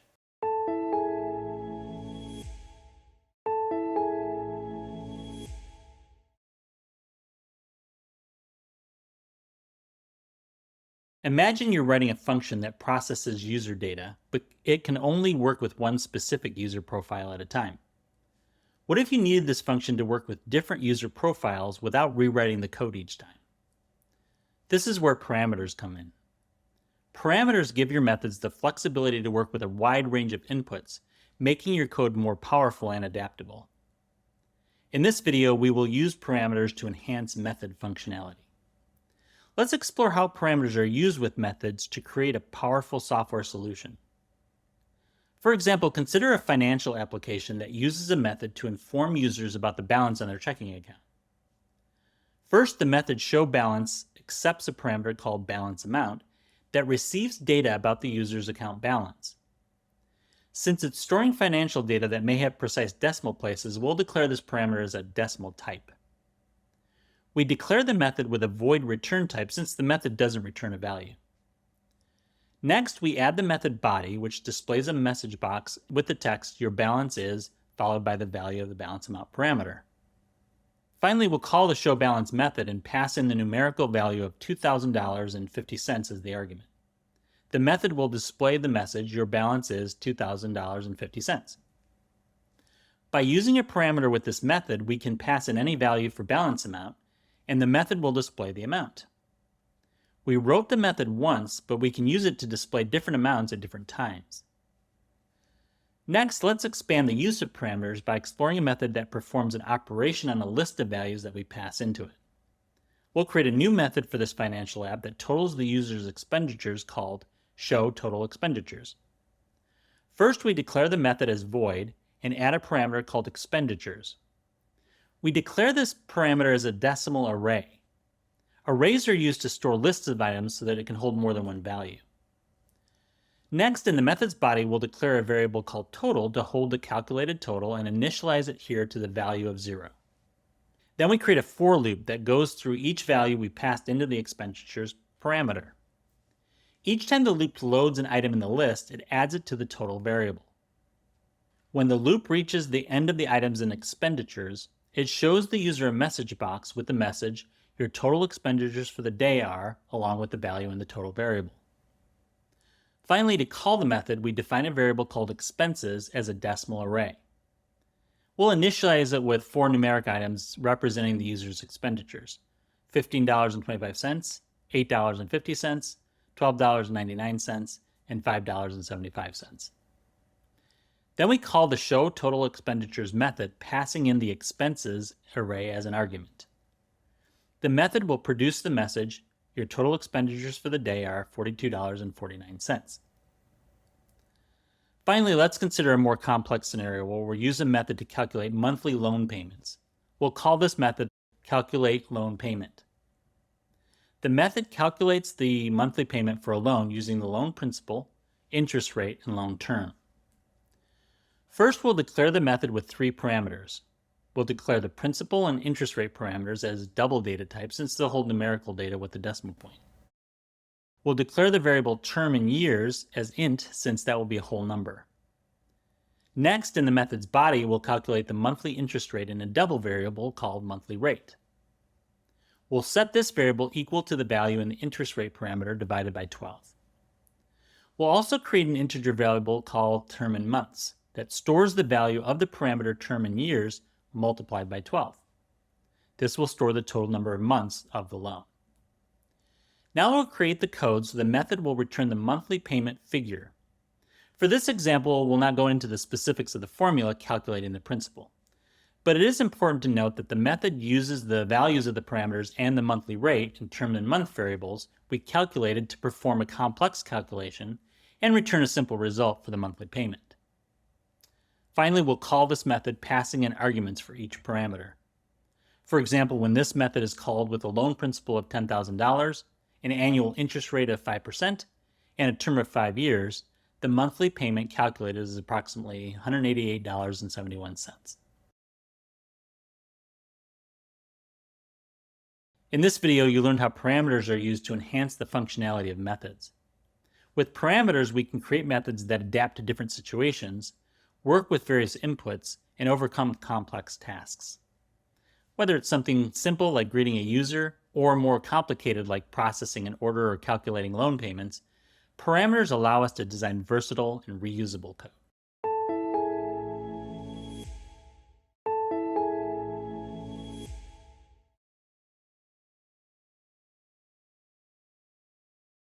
Imagine creating complex programs with ease where each part of your code works together seamlessly. This isn't just a programmer's dream, it's a reality you can achieve by mastering the art of combining functions and methods in a single program. From enhancing code readability to boosting efficiency, the benefits of this approach are truly transformative for developers at every level. In this video, we will combine functions and methods in a single program, focusing on program design and the benefits of a modular approach. Combining functions and methods in a single program is a powerful technique that can significantly improve your coding efficiency and program structure. Let's explore how to design a program that integrates multiple functions and methods effectively. First, when designing a program that integrates multiple functions and methods, start by breaking your program into smaller, manageable tasks. Think of the goals your application needs to help users achieve. Then, work on isolating the individual tasks it will take to help the user accomplish those goals. Each task can be represented by a function or method, making your code more organized and easier to understand. Let's consider a simple banking application as an example. We might divide the app's tasks into tasks like checking account balances, depositing money, withdrawing money, and calculating interest. Each of these can be a separate function or method in our program. Next, consider the relationship between these tasks. Some functions may need to call others, while methods might operate on shared data. By planning these interactions, you create a roadmap for your program structure. In our banking app example, the withdrawal function might need to call the balance checking function to ensure sufficient funds. When a customer attempts to withdraw money, the program will first check the current balance, compare it to the withdrawal amount, and only proceed with the withdrawal if there are sufficient funds in the account. This demonstrates how one function, withdraw, can rely on another, check balance, to perform its task. Remember to keep your functions and methods focused on single tasks. This principle, known as the single responsibility principle, makes your code more modular and easier to maintain. The single responsibility principle states that a class, function, or module should have only one reason to change, which means it should only be responsible for one specific functionality or task. When these items have only one well-defined purpose or task, they're easy to understand, maintain, and test. By designing your software using the single responsibility principle, it becomes modular. Taking a modular approach to combining functions and methods in your application can make your code easier to maintain and reuse. This is called modularity. Modularity is the practice of dividing a program into separate, self-contained units or modules, each responsible for a specific piece of functionality. Let's explore the benefits of modular code. First, modular code is more readable. By breaking your program into distinct functions and methods, you create natural divisions in your code. This makes it easier for you and other developers to understand and navigate the program structure. In our banking app, having separate methods for each operation, deposit, withdrawal, check balance, makes the overall structure of the program more clear. A new developer joining the project could quickly understand what each part of the program does without needing to decipher complex code. Another benefit is that modularity enhances code reusability. When you have well-defined functions and methods, you can easily reuse them in different parts of your program or even in other projects. This saves time and reduces the amount of duplication in your code. For instance, the interest calculation method in our banking app could be reused in multiple contexts, for savings accounts, loans, or even in a completely separate investment tracking application. By keeping this functionality in its own method, we make it easy to move this feature to other programs or expand its use within the same program. Lastly, a modular approach facilitates easier testing and debugging. You can test each function or method independently, making it simpler to isolate and fix issues in your code. In the banking program, we could easily test the withdrawal functionality independently. We could set up a test where we create an account with a known balance, attempt a withdrawal, and then verify that the balance has been correctly updated. If there's an issue with withdrawals, we can focus our debugging efforts on this specific function without having to worry about the rest of the program. In this video, you learned how to combine functions and methods in a single program, focusing on program design and the benefits of a modular approach. Remember, the key is to think modularly, Create clear relationships between your functions and methods, and always keep reusability and testing in mind.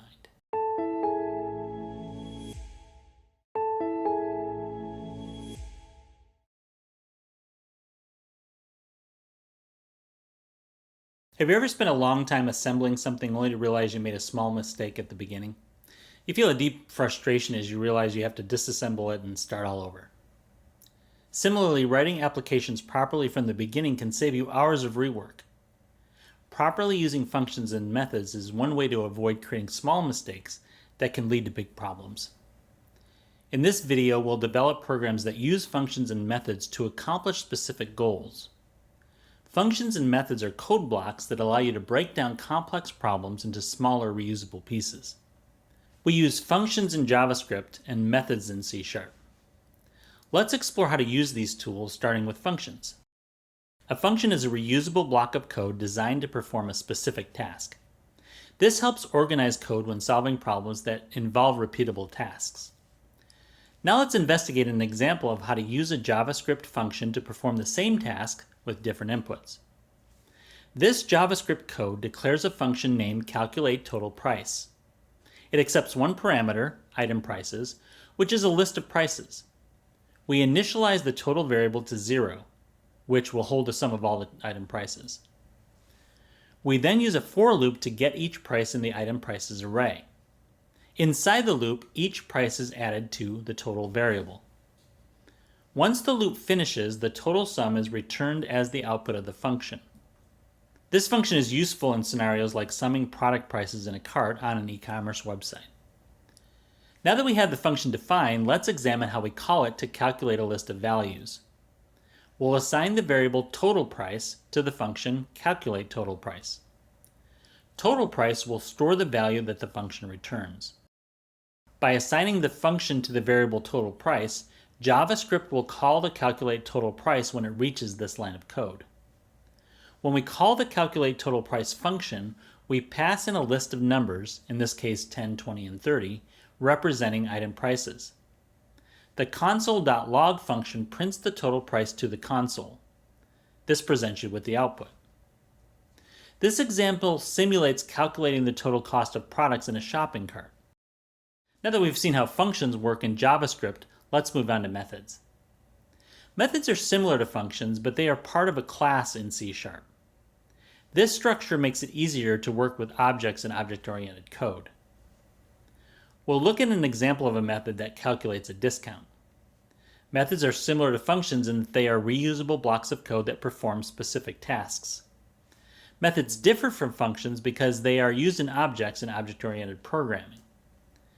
They can use components of the object, such as other methods or the object's data when working on a task. Let's examine how you can use a method to complete a repeatable task in C#. First, we declare a product class, which will contain the method. Inside the class, we define the calculateDiscount method. It takes two parameters, price and discount rate. Finally, it returns the discounted price. This method could be used in an online store to apply discounts to products. The method calculates the discount by multiplying the price by the discount rate and subtracting the result from the original price. Now we need to call the method to apply the discount. In the method call, we pass in the price and the discount rate as parameters. First, we create an instance of the product class using the code newProduct. Then we call the calculateDiscount method on the product object, passing in 100 as the price and 0.2 as the discount rate. The method returns the discounted price, which is stored in the discounted price variable. Finally, the console.writeLine function prints the discounted price to the console. This simulates calculating and displaying the price of a product after a discount is applied. In this video, you learned how to use functions for repetitive tasks and implement methods for handling specific operations within an application. By applying these techniques, we can create modular, reusable, and maintainable code that not only solves immediate challenges, but also sets a strong foundation for future development.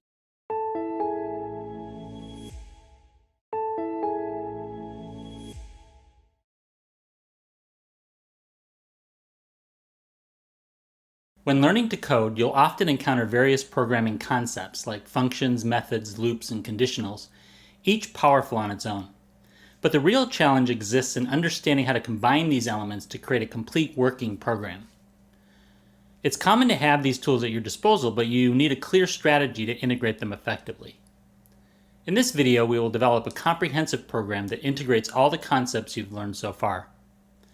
Developing a comprehensive program involves 3 phases: project planning, implementation, and final integration and testing of every aspect of the program. By following a structured approach, you can create a program that's not only functional, but also efficient and maintainable. Let's now explore each of these phases, starting with project planning. Start by defining the scope of your project. Ask yourself questions like, what problem is your program solving? What inputs will it manage, and what outputs will it generate?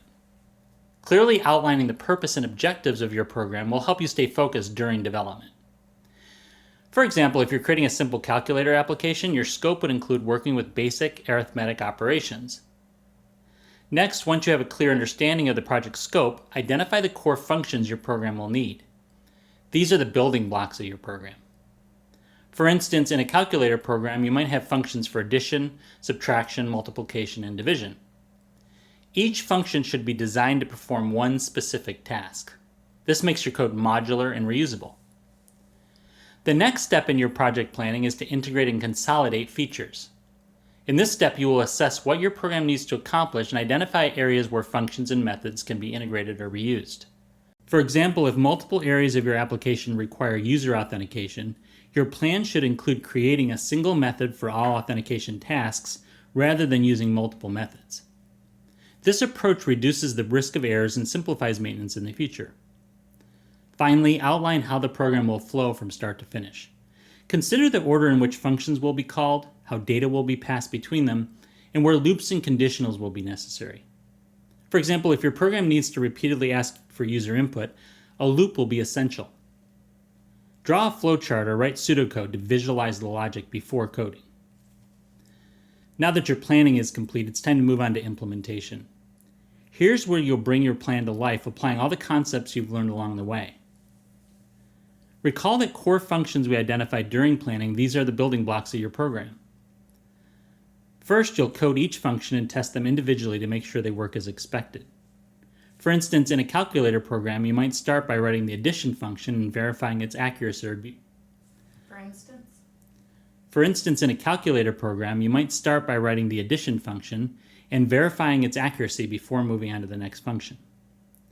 Next, once your core functions work, integrate them into the main program flow to perform more complex operations. For example, after implementing the basic arithmetic functions, you might integrate them to handle a full calculation based on user input. After the functions are integrated, use loops to manage repetitive tasks, such as continuously asking for user input until a valid response is given. Apply conditionals to make decisions within your program, like choosing which arithmetic functions to call based on user input. Test these elements thoroughly to ensure they interact correctly. Now that the functions are integrated and loops and conditionals have been applied, test each part of your program rigorously for bugs, logical errors, and edge cases. Debugging ensures your program works reliably under different conditions. Use print statements or debugging tools to trace and fix issues. Finally, with all components in place, the last step is to perform a full test in the complete system. This is where you validate that everything works together seamlessly. After careful planning, implementing, and testing each component individually, it's time to bring everything together in a final integration test. This helps you know that all parts of your program, functions, loops, and conditionals, work harmoniously to achieve the intended outcome. Make any adjustments and don't be afraid to modify your code as needed for better performance or readability. In this video, we explored the essential steps to develop a comprehensive program that integrates all the concepts you've learned. By carefully planning your project, identifying and implementing core functions, and ensuring the smooth integration of loops, conditionals, and methods, you've gained the knowledge to create well-structured and effective programs. This structured approach will empower you to confidently address complex programming challenges in your future projects.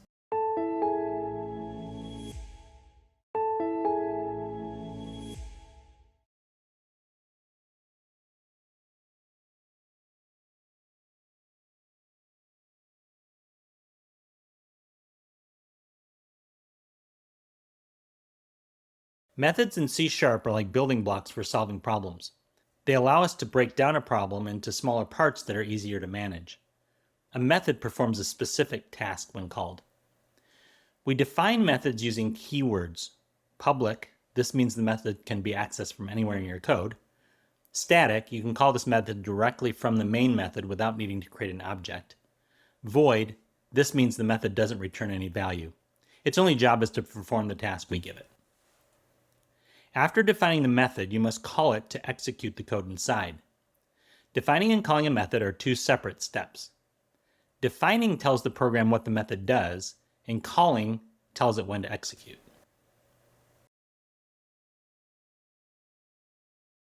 Methods become even more powerful when they take parameters. Parameters act as placeholders for data that we want to pass into the method. When we call the method, we pass arguments, which are the actual values that replace the parameters.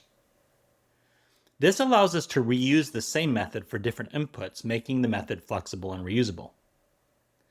For example, we will create a method that takes a name as input and prints a personalized greeting. Some methods can give back a result when they're finished. This is called a return value. To send a value back, we use the return keyword. This result can be stored in a variable or used directly in the program. Return values make methods more useful because they allow us to calculate something or get a result from the method and use it elsewhere in our program. For example, we will create a method that adds two numbers together and returns the sum. Methods can also return true or false values, which are called Boolean values. Boolean values are useful for decision making as they allow us to check if a condition is met and perform an action based on the result. We will write a method that checks if a number is positive. The method will return true if the number is greater than 0 and false if it's 0 or less. We will then use this method in an if-else statement to print whether the number is positive. In most countries, the legal driving age is 18. We will create a method that takes the user's age as input and checks whether they are old enough to drive. When the user enters their age, the input is received as a string, which is text. However, we need to use the age as a number, so we must convert it from a string to an integer using int.parse. This allows us to compare the age to 18. Next, we'll write a method called isOldEnoughToDrive that checks if the user's age is greater than or equal to 18. This method will return true if the user is old enough and false otherwise. Inside the main method, we will use an if-else statement to tell the user whether they are allowed to drive based on the result returned by isOldEnoughToDrive.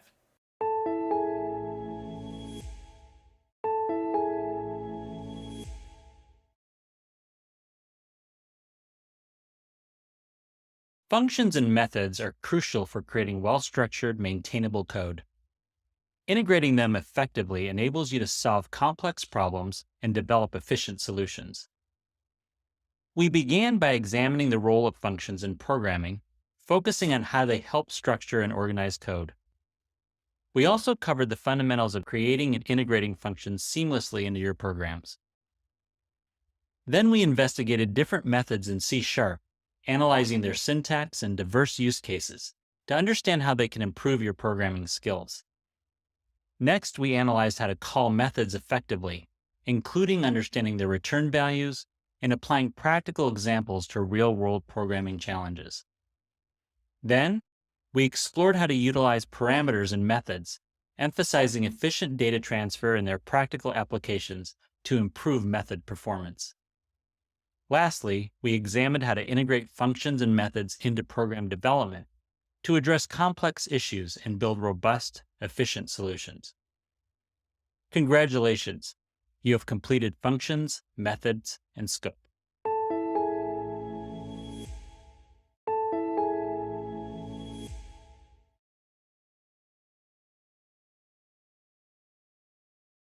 You've been exploring the world of programming, learning new concepts like variables, loops, and methods.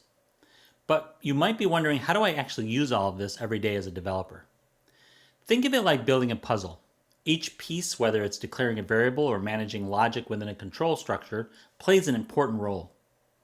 When combined, these skills help you solve problems, create new features, optimize your code, and ensure your applications run smoothly. In this video, we will apply data types, variables, control structures, loops, and methods in integrated coding exercises. Let's review a piece of C# code and explore how these concepts are used together. Let's start with the data type we'll use in our methods. Our first line of code is public string calculate pass fail int student score. Here we're declaring student score as an integer or int. Recall that int is used when we need to store whole numbers. In this example, it will hold the student score. We also declare the return type as string, which will hold text values like pass and fail. Next, let's review the variables in the code. In the calculate pass fail and calculate grade methods, the parameter student score is used to represent the student score. Inside the print pass fail with grades method, we also use variables like pass fail result and grade to store the output from two methods before printing them. Now let's examine the method calculate pass fail. A method is a block of code that performs a specific task, in this example, determining if the student passed or failed based on their score. It takes the student score as a parameter. Inside the method, we have a control structure, a simple if statement. If the score is greater than or equal to 60, the method returns pass. If it's less than 60, the method returns fail. Control structures like this allow our code to make decisions based on conditions. Next, we have a switch statement. We'll use this to determine the grade range of the student. By dividing the student score by 10, we can check if the score is in the 60 to 69 range, 70 to 79, and so on. This is another type of control structure, giving us more flexibility to handle different cases. Depending on the value, it returns a grade from A to F. Next, we use a loop. Here's a simple loop that runs 5 times, printing the result of our calculate pass fail method for different scores. Loops allow us to run a block of code multiple times, which is useful when you want to repeat certain tasks. The loop calls our method and prints the result for each iteration, displaying whether the student passed or failed. This demonstrates how we can combine methods and loops to process data efficiently. Let's explore the entire code from start to finish. We start by declaring and assigning a variable for the student's score. We have a method, calculate pass fail, to check if the score is a pass or a fail. Then we have a method, calculate grade, that uses a switch statement to handle different score ranges. Finally, we have a method, print pass fail with grades, which uses the loop to print out the results. This entire process shows how variables, data types, methods, control structures, and loops work together to solve a problem. If we run this code, the result will be the method's output for different scores based on our loop. The result prints the score, the result, pass or fail, and the grade, depending on the student's score. In this video, you learned how to apply data types, variables, control structures, loops, and methods together in a C# program. We examined the code line by line, demonstrating each concept in action. Keep practicing these key concepts and you'll get more comfortable combining them in your own programs.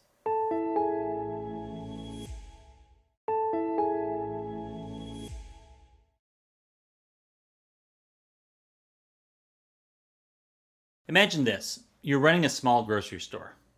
The aisles are filled with customers, but behind the scenes, chaos is brewing. You're trying to manage your inventory with pen and paper, and it's a nightmare. Items are missing, restocks are late, and pricing errors are costing you money. What if there's a way to solve these problems with some lines of code? Coding isn't just about writing lines of code, it's about solving real-world problems. In this video, we will solve real-world problems using a combination of learned coding concepts. Real-world problems often require a blend of different coding concepts, including loops, conditionals, and methods, to create effective and efficient solutions. No matter what coding methods you use to solve a problem, you'll always approach each problem using 4 key steps. Step 1, break down the problem. Step 2, identify coding concepts. Step 3, structure your code. And step 4, implement and test.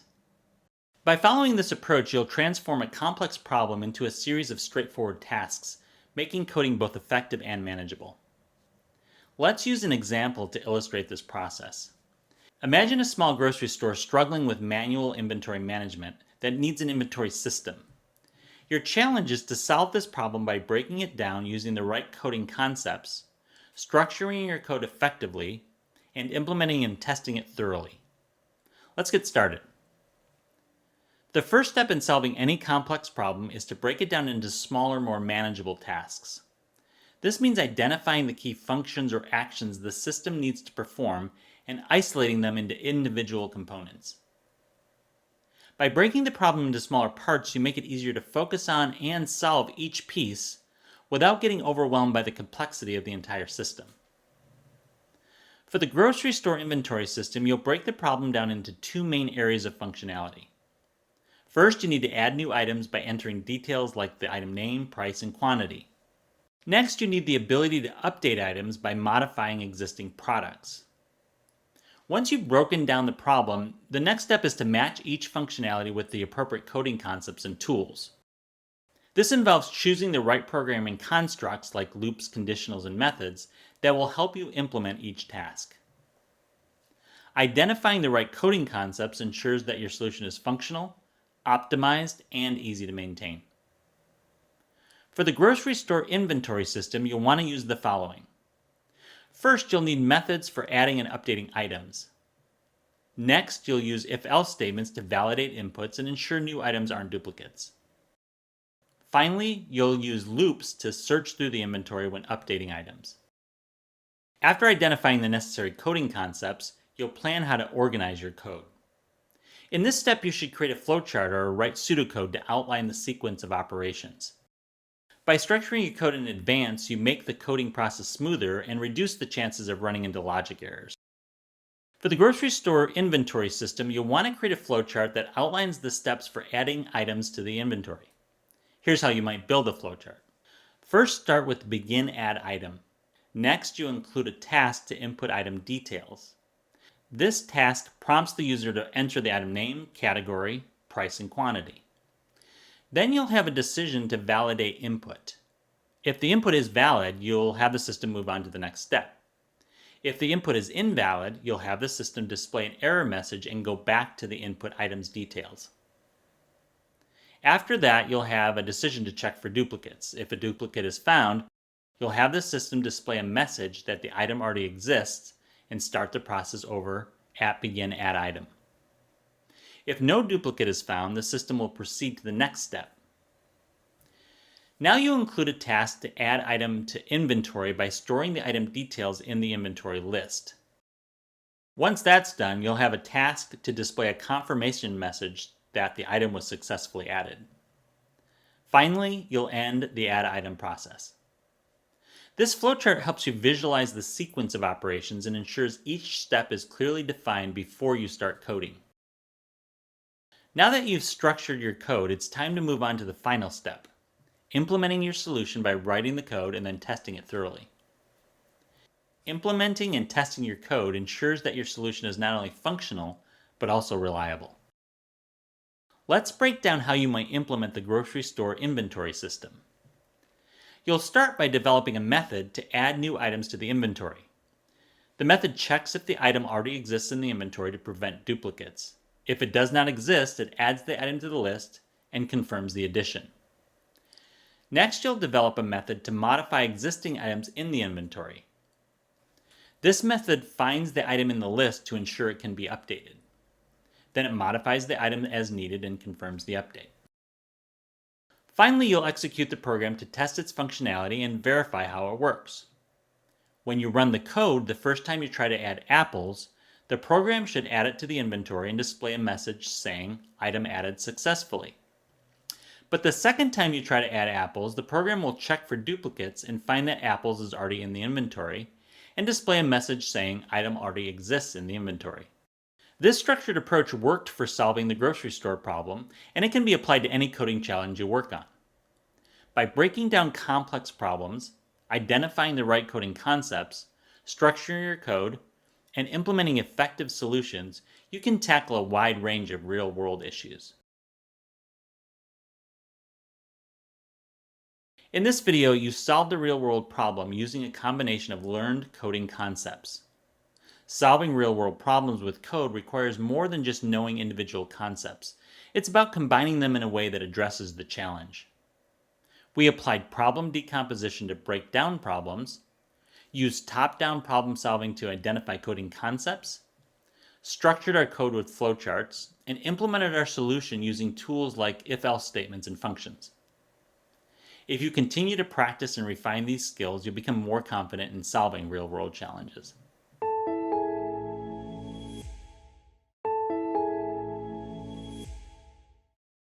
Clean, efficient, and maintainable code ensures that your programs run smoothly and makes it easier to debug, extend, and collaborate with others. By adhering to best practices, developers can produce code that stands the test of time, adapts to new requirements, and minimizes errors. In this video, we'll review and refine code based on best practices and peer feedback. I'll demonstrate these concepts using an example project in C#. We'll cover common pitfalls, coding best practices, and how peer feedback can enhance your code. Let's get started. We will begin by examining some basic code that determines if a student passes or fails based on a test score. Here's the code we have right now. First, we declare a public method called calculatePassFail that takes an integer called s. The function uses an if-else statement to check the score and then print pass to the console if the grade is greater than or equal to 60. Else it will print fail to the console. Although this code might seem accurate, developers must avoid a few common coding pitfalls. The first pitfall is unclear methods or variable names. Notice here that we have a variable called s. Recall that there are specific naming conventions for C#, such as using descriptive names and camel case for variables. At first glance, it isn't clear what s represents. This lack of clarity can make it hard to understand the code. Another pitfall is creating long functions that do too many things. In programming, this is referred to as the single responsibility principle. This principle states that a component should only be responsible for one specific task or function. In our example, the calculatePassFail method is not only determining if the score is a pass or fail, but also directly printing the results to the console. This means the function has two responsibilities, calculating the result and managing the output. Why is this not great? Because it makes the function harder to maintain. If you ever need to change how the result is displayed, say to write to a file instead of printing to the console, you'd have to modify this function, which should only be concerned with determining pass or fail. Finally, the third pitfall is the absence of clear comments that accurately describe your code. Without comments, it's difficult to understand the purpose of the code, especially for someone else or even for yourself after a few months. Now let's fix these pitfalls using some best practices. Best practices help you write clean, efficient, and maintainable code. First, let's use meaningful names. I'm going to change the variable s to student score. This way, it's immediately clear what the variable represents, making the code easier to understand for anyone reading it. Next, apply the practice of keeping functions short and focused. I'm going to break the calculatePassFail method into two smaller, more focused functions. First, I'll change the calculatePassFail method so it only determines if the score is a pass or fail. I'll change the if-else statement so that now if the student score is greater than or equal to 60, it will return pass, else it will return fail. Then I'll move the printing logic to a separate method called printPassFail that takes an integer variable called student score. I'll take the method's result as a string and then write the output to the console. Now our code follows best practices. CalculatePassFail focuses on determining the result, while printPassFail creates the display. This makes it easier to modify, debug, or reuse parts of our code in the future. Finally, it's best practice to add some clear comments to my code. Here I'm adding a comment that explains what the calculatePassFail method does. Check if the student scores 60 or higher and return pass or fail. I'll also add comments in the printPassFail method to explain what it does. Right inside the open bracket, I'll add call calculatePassFail to determine if the student passed or failed, and before the console.write, I'll add print the pass-fail result to the console. Notice comments are preceded by a double slash to indicate to the computer that they aren't code to be executed. By following these best practices, our code is now clearer and more readable. It's easier to debug, maintain, and understand, whether by us or by someone else in the future. Now let's discuss peer feedback. Having others review your code is a great way to learn and make improvements. Notice here that I have some code that calculates a student's letter grade based on their test scores. The code includes a function called calculateGrade that takes an integer called student score. The function uses an if-else statement to check the score and return the grade A, B, C, D, or F. The code has been peer-reviewed in GitHub, and I have some comments to review. Notice one of the comments suggests to use a switch statement instead of multiple if-else statements for better readability and easier maintenance. Let's incorporate that feedback into our code. I'll start by replacing the if-else chain with a switch statement. First, I'll move the return keyword to the beginning of the line, followed by the variable name student score. Next, I'll call the switch statement by typing switch, and then I'll open a new set of curly braces to define the switch cases. Inside the braces, I'll specify each condition starting with scores greater than or equal to 90, using the arrow symbol, which is an equal sign and a greater than sign together, pointing to the letter A in single quotes. I'll repeat this pattern for the other ranges. Greater than or equal to 80 points to B, greater than or equal to 70 points to C, and greater than or equal to 60 points to D. Finally, I'll handle any score that does not match these conditions by using an underscore to represent all other cases and having it point to F. By using a switch statement, the code becomes more readable and easier to understand. Each condition is clearly outlined, which makes it simpler to follow compared to the original if-else chain. And there we have it. I've improved my code by applying best practices to some common pitfalls and incorporating peer feedback. Remember, writing good code is not just about making it work. It's about making it understandable, maintainable, and efficient. In this video, we reviewed and refined code based on best practices and peer feedback. These approaches help us make your code clearer, easier to maintain, and more adaptable for future changes.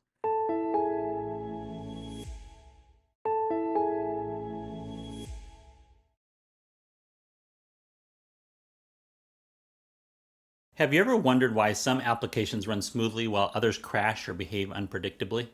The difference often comes down to one crucial step in the development process: debugging. In this video, we will explain the process and importance of debugging in programming.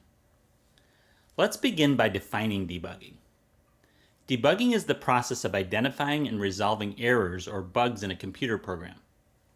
Debugging is a methodical process that developers use to ensure their code works as intended. It involves examining error messages, reproducing and isolating the error, and analyzing and fixing the issue. Let's explore each of these in more detail. Debugging involves understanding the error messages your program generates and using them as clues to find the source of the problem. These clues are valuable because they point towards the section of code that's misbehaving. But interpreting these clues correctly is where the real challenge lies. Let's examine a real-life error message. The error message starts with null reference exception, which means the code tried to use an object that hasn't been initialized. It's null. Understanding this message is key because it tells you exactly what went wrong. Your program tried to use something that wasn't there. The next part, object reference not set to an instance of an object, tells us that something expected an object but found nothing. Finally, it shows where the error occurred. At program.calculateGrade, student, in program CS line 15. This means that the error happened inside the calculateGrade function in the program.cs file on line 15. To fix this, check line 15 and ensure any objects like student are properly initialized. Once you've located the source of the error, you can begin the process of correcting it. As you might have noticed, these messages often provide crucial details, like the type of error, the line of code where the error occurred, or a stack trace showing the sequence of function calls leading to the error. Use this information as your first clue to identify where things might be going wrong. Once you have this initial information, the following steps are to reproduce the error consistently and then isolate it to a specific part of your code. Reproducing errors means consistently recreating the issue in your code. This helps confirm the problem isn't random and makes it easier to identify the cause. After reproducing the error, isolate the problem using debugging tools such as breakpoints, watches, and print statements. After reproducing and isolating the error, the next step is to analyze and fix the issue. Start by carefully examining the code around the error to understand what's causing the problem. Try to find common mistakes like incorrect logic, unexpected input, or improper data handling. Once you identify the potential cause, make changes to correct the error. Test your code to verify if the problem is resolved. This process may require several attempts as you refine your solution and ensure it fully addresses the issue. To help with the debugging process, programmers often use specialized tools like debuggers to step through their code line by line, inspect variables, and understand the execution flow. Tools like Chrome DevTools, Visual Studio Debugger, and PyCharm's debugger are popular choices for this purpose. Using the right tools can help you debug faster and catch more errors, but it also helps you know if common errors that occur in code and how to manage them. Common errors are mistakes that cause the program to produce incorrect or unexpected results, even though the code may run without crashing. Common errors can include errors in logic, syntax, and runtime. Let's break down these common errors and learn how to identify and manage each one. Logic errors occur when the program runs but produces incorrect results. For example, a calculation might yield the wrong number because of a formula error, or a loop might iterate one time too many due to an off by one error. Logic errors are hard to spot because they don't stop the program from running, but can lead to incorrect or unexpected outcomes. Review your code against any flowcharts you might have created to spot logic errors. Also, double-check your algorithms and ensure your logic aligns with the desired outcome. You can also use test cases to validate that your code produces the correct results in all scenarios. Another common error is syntax errors. These happen when the code violates the rules of programming language, like missing a semicolon or a typo in a variable name. The compiler or interpreter usually catches these errors before the program runs, making them easier to fix. To work with syntax errors, carefully read the error messages. These typically indicate the line number and nature of the error, making it straightforward to correct. Finally, you might encounter runtime errors. These errors occur during the program's execution. They're often due to unexpected conditions such as trying to divide by zero or accessing an element in an array that doesn't exist. These errors can cause the program to crash or behave unpredictably. Runtime errors can be more challenging because they only occur under certain conditions during the execution of your program. To spot runtime errors, thoroughly test your code, especially edge cases, and manage expectations. This way your program can manage unexpected situations without crashing. Debugging is more than fixing code. It's also an opportunity to learn from errors and improve your coding skills. Each error you encounter is an opportunity to better understand your code and write more robust programs. In this video, you learned about the process and importance of debugging in programming. You also learned about common types of errors and how to work with them. Debugging is an essential skill in programming. It enables developers to identify and fix errors that could otherwise compromise the functionality and reliability of their applications.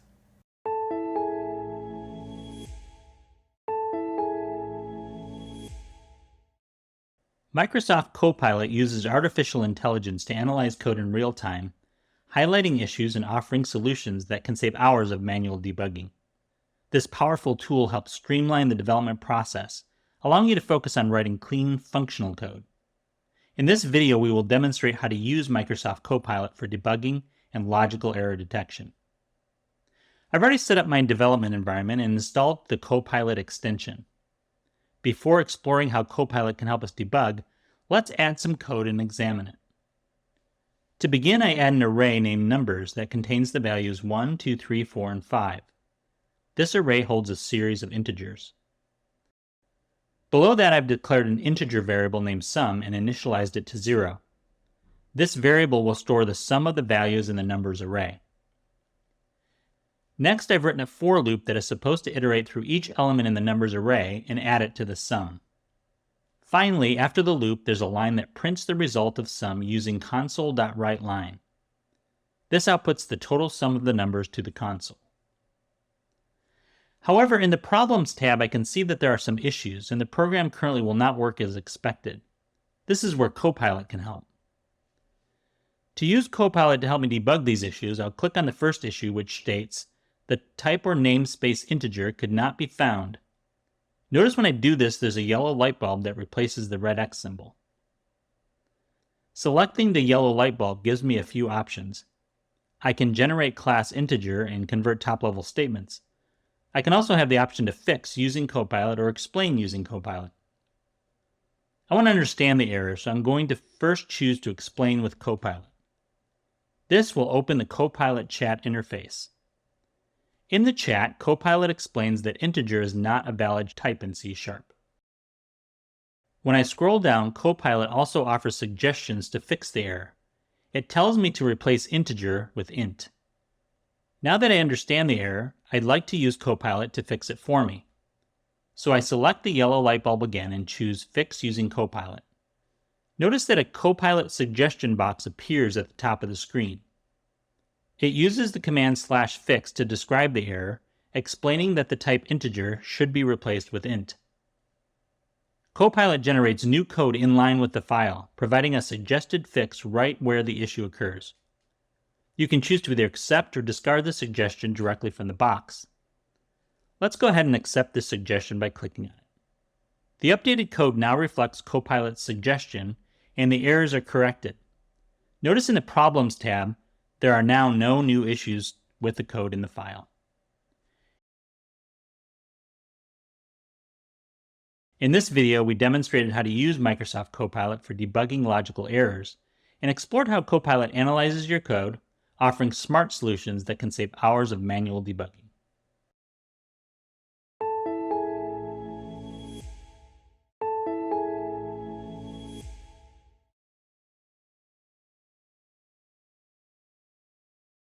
Imagine you're a developer working on a new feature for an app.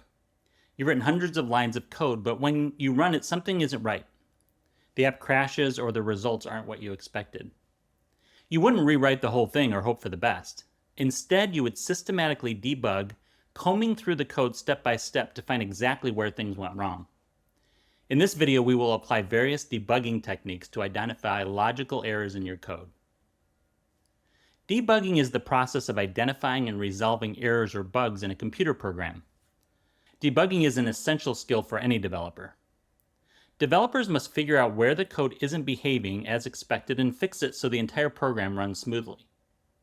There are several ways to debug your code, each with its own strengths. You can use techniques like watches, logging, print statements, and breakpoints to catch and fix logical errors. Let's start by exploring watches, a tool for tracking variables in real time. A watch is a feature that helps you track the value of specific variables while your code is running. It's a feature integrated into software development tools like debuggers or integrated developer environments. Recall that an integrated development environment, or IDE, is a tool that streamlines the development process by combining code editing, compiling, and debugging into one place.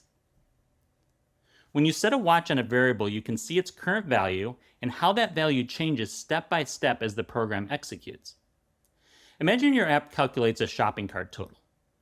Using your IDE, you can watch on the variable's total price.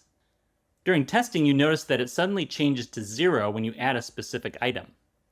This could mean there's an error in how prices are added for that item, like missing a value or an incorrect format. While setting a watch helps you pinpoint when something goes wrong with a specific variable, logging provides a broader perspective on how your program is behaving. Logging records real-time data about what's happening as your program runs. You can add log statements in your code at critical points where you want to track information. When the program runs, details are stored in files or databases. By strategically placing log statements in your code, you can gain insights into how your code behaves at runtime, which can be especially useful if you're tracing errors in complex systems. For example, imagine you're debugging a function that calculates shipping costs based on total order weight. You use logging to track the weight of each item. The log shows an unexpected jump in weight when a particular item is processed, revealing it's recorded in grams instead of kilograms. This helps you quickly find and fix the unit conversion error. While logs can be stored, directed to files, and analyzed to provide a detailed record over time, print statements offer a more immediate and straightforward approach for quick debugging during development. A print statement is a command that outputs text or data to a console or terminal window. You use print statements to output the value of variables or the flow of execution directly to the console. Print statements can help you trace the logic of your code by displaying messages at key points. Imagine you're debugging a function that calculates a discount for customers based on their purchase history. You can add a print statement to display the discount percentage.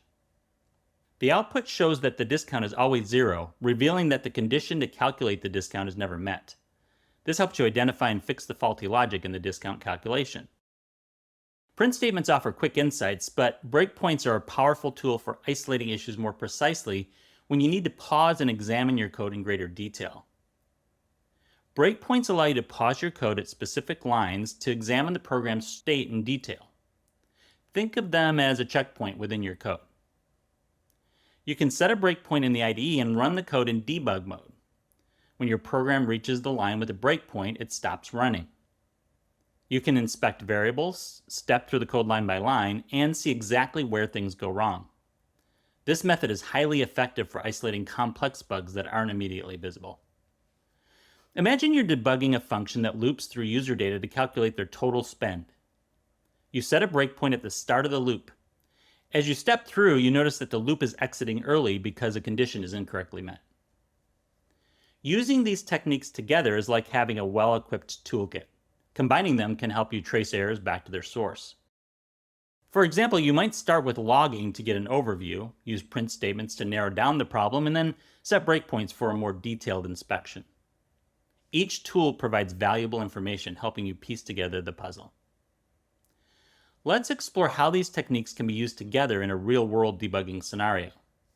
Imagine you're working on a function that calculates the total price of items in a shopping cart, but it's not returning the right total.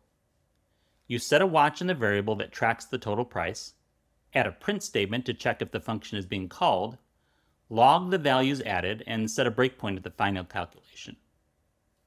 Suddenly, you find a small rounding error that's causing the incorrect total. That's how these techniques come together to help you find and fix bugs. Debugging isn't just about fixing errors, it's about understanding how your code works step by step and building confidence in your ability to solve problems. In this video, you learned how to apply various debugging techniques, including watches, logging, print statements, and breakpoints, to help you identify and trace logical errors in your code. Debugging is a vital skill that every programmer needs to master. By applying debugging techniques, you can efficiently identify and resolve logical errors, leading to cleaner, more reliable code.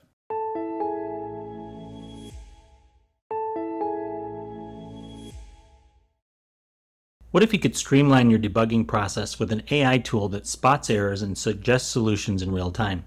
Integrating Microsoft Copilot directly into your workflow makes debugging faster and smarter. It can help you quickly identify and fix issues so you can spend more time writing great code and less time tracking down bugs. In this video, we'll integrate Microsoft Copilot into the debugging process for practical coding tasks. The debugging process involves a few key steps. First, we examine the error messages, then we reproduce and isolate the error, and then we analyze and fix the issue. Let's get started. I already have some code with bugs in a project file here in Visual Studio Code, and GitHub Copilot is installed and ready to assist us. Here's the code we'll be working with. It's a simple C# program that calculates the sum of an array of numbers. However, there's a logic error preventing the correct sum from being calculated. First, let's examine the code and try to find the error. In the main method, we initialize an array called numbers with 5 values, 1, 2, 3, 4, and 5. Then we call the calculateSum function, which is supposed to sum the numbers in the array and return the result. The function starts with the for keyword, which creates a loop. Inside the loop, we initialize a variable I, which represents the position of elements in the numbers array. The loop condition checks if I is less than or equal to the total number of elements in the array. This means the loop will continue running even when I equals the length of the array. Each time the loop runs, the function adds the value at the current position in the array to a running total called sum. Once the loop finishes, the function returns the final value of sum, which is the sum of all the elements the loop processed. However, arrays start counting from 0, so the first element is at position 0, and the last element is at position numbers.length minus 1. When the loop tries to access the position equal to the numbers.length, it's trying to reach beyond the end of the array. Notice the debugger shows an error message in line with the message index was outside the bounds of the array, and it highlights that line 20 of the code is causing the issue. Our next step is to reproduce and isolate the error. I'll set a breakpoint at line 20 so we can step through the code and isolate the exact cause of the issue. Even though we know from the error message that line 20 is where the issue occurs, we still need to isolate the exact problem. Breakpoints allow us to pause the code at a specific line to examine variables in program flow. Then I'll run the debugger again. Notice it stops at line 20 where I placed my breakpoint. As I step through the code, I can observe how each part is executed. Notice that the values of sum and I change as I step through the loop.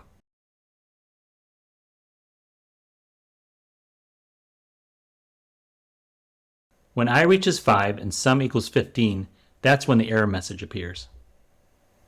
This tells me that the error happens at this specific point in the loop when the code tries to run for the 5th time.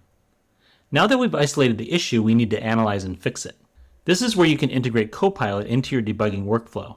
I'm going to highlight the entire loop from lines 18 through 23. Then I'll select the yellow sparkle icon and select Modify using Copilot. Notice a dialog box appears where I can chat with Copilot and give it commands. I want to understand more about what the index outside the bounds of the array error means, so I'll type the command /explain and the error is in this for loop and select enter.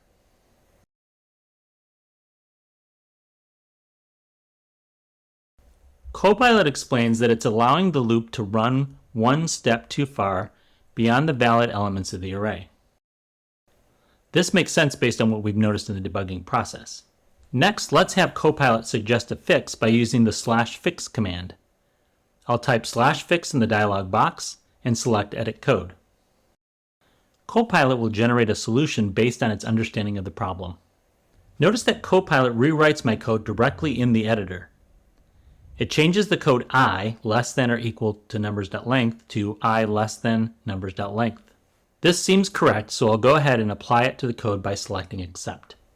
Now I'm going to run the debugger again to verify the fix. Notice this time the program runs successfully without errors. We also get the expected value of 15 in the debug console. Copilot has helped us efficiently resolve the issue. By integrating GitHub Copilot into your debugging workflow, you can save time analyzing and fixing issues. Now it's your turn to try debugging with Copilot and breakpoints in Visual Studio Code.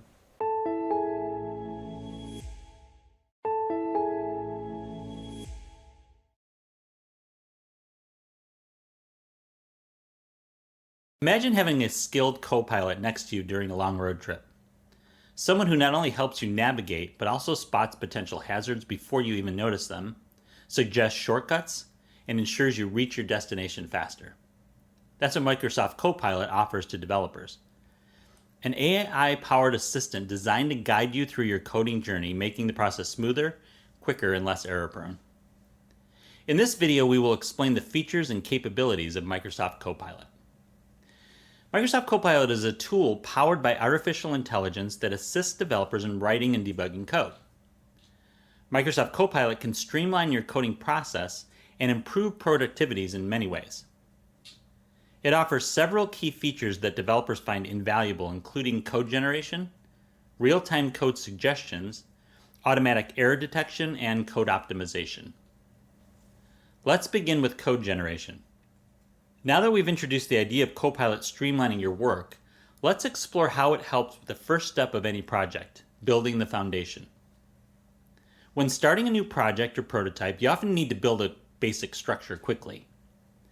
Instead of creating every line from scratch, Copilot can automatically generate the foundational code. This allows you to focus on the creative aspects of your project and save time on routine tasks. After Copilot helps you set up your initial code structure, it's time to go further in the actual coding. This is where Copilot's real-time suggestions come into play, helping you build out your code more efficiently. When writing code, it's easy to get caught up in the solving of problems and overlook optimization opportunities. Copilot can suggest code in real time, saving you time and reducing potential errors. These immediate recommendations help you write cleaner code without breaking your flow. This can be especially helpful when you're working with complex algorithms or trying to enhance performance. Not only does Copilot help you as you write code, but it also helps you to avoid potential mistakes. As you code, Copilot continuously scans your work to detect potential errors, such as syntax mistakes or logical flaws, and highlights them. This integration of suggestions and error detection allows you to address problems as soon as they appear, minimizing disruptions and ensuring your code is as clean and efficient as possible. Once Copilot has helped you spot and fix errors, its work doesn't stop there. The final step is code optimization. Copilot analyzes your code to identify areas where you can make improvements, like eliminating redundant code or finding more efficient ways to perform tasks. This helps you maintain a high-quality code base that is easier to manage and scale over time. From generating code to making real-time suggestions, detecting errors, and optimizing your final product, Copilot is there every step of the way. By leveraging these features, Microsoft Copilot enhances every stage of development, helping you code more efficiently. In this video, you learned about Microsoft Copilot's features and capabilities, showing how it can assist in writing, debugging, and improving your code. By integrating these capabilities into your workflow, you can enhance productivity, reduce errors, and focus more on building and innovating.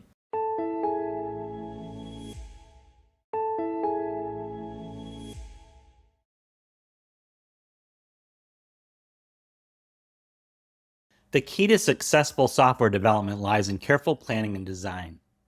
With a solid project plan, you can ensure that your code is organized, efficient, and ready to work on complex tasks. In this video, we will plan and design a comprehensive code project. Planning and designing a coding project involves defining project requirements, setting objectives, and creating a design outline that includes key coding concepts. Let's explore these steps using an example. You want to build a task management app to help your coworkers keep track of their tasks. First, begin by defining project requirements. Recall that a project's requirements are the outcomes that must be met and the tasks that must be completed to ensure its success and completion on time. Project requirements come in two main categories: functional and non-functional. Functional requirements define what the app needs to do, the essential functions that make the app work.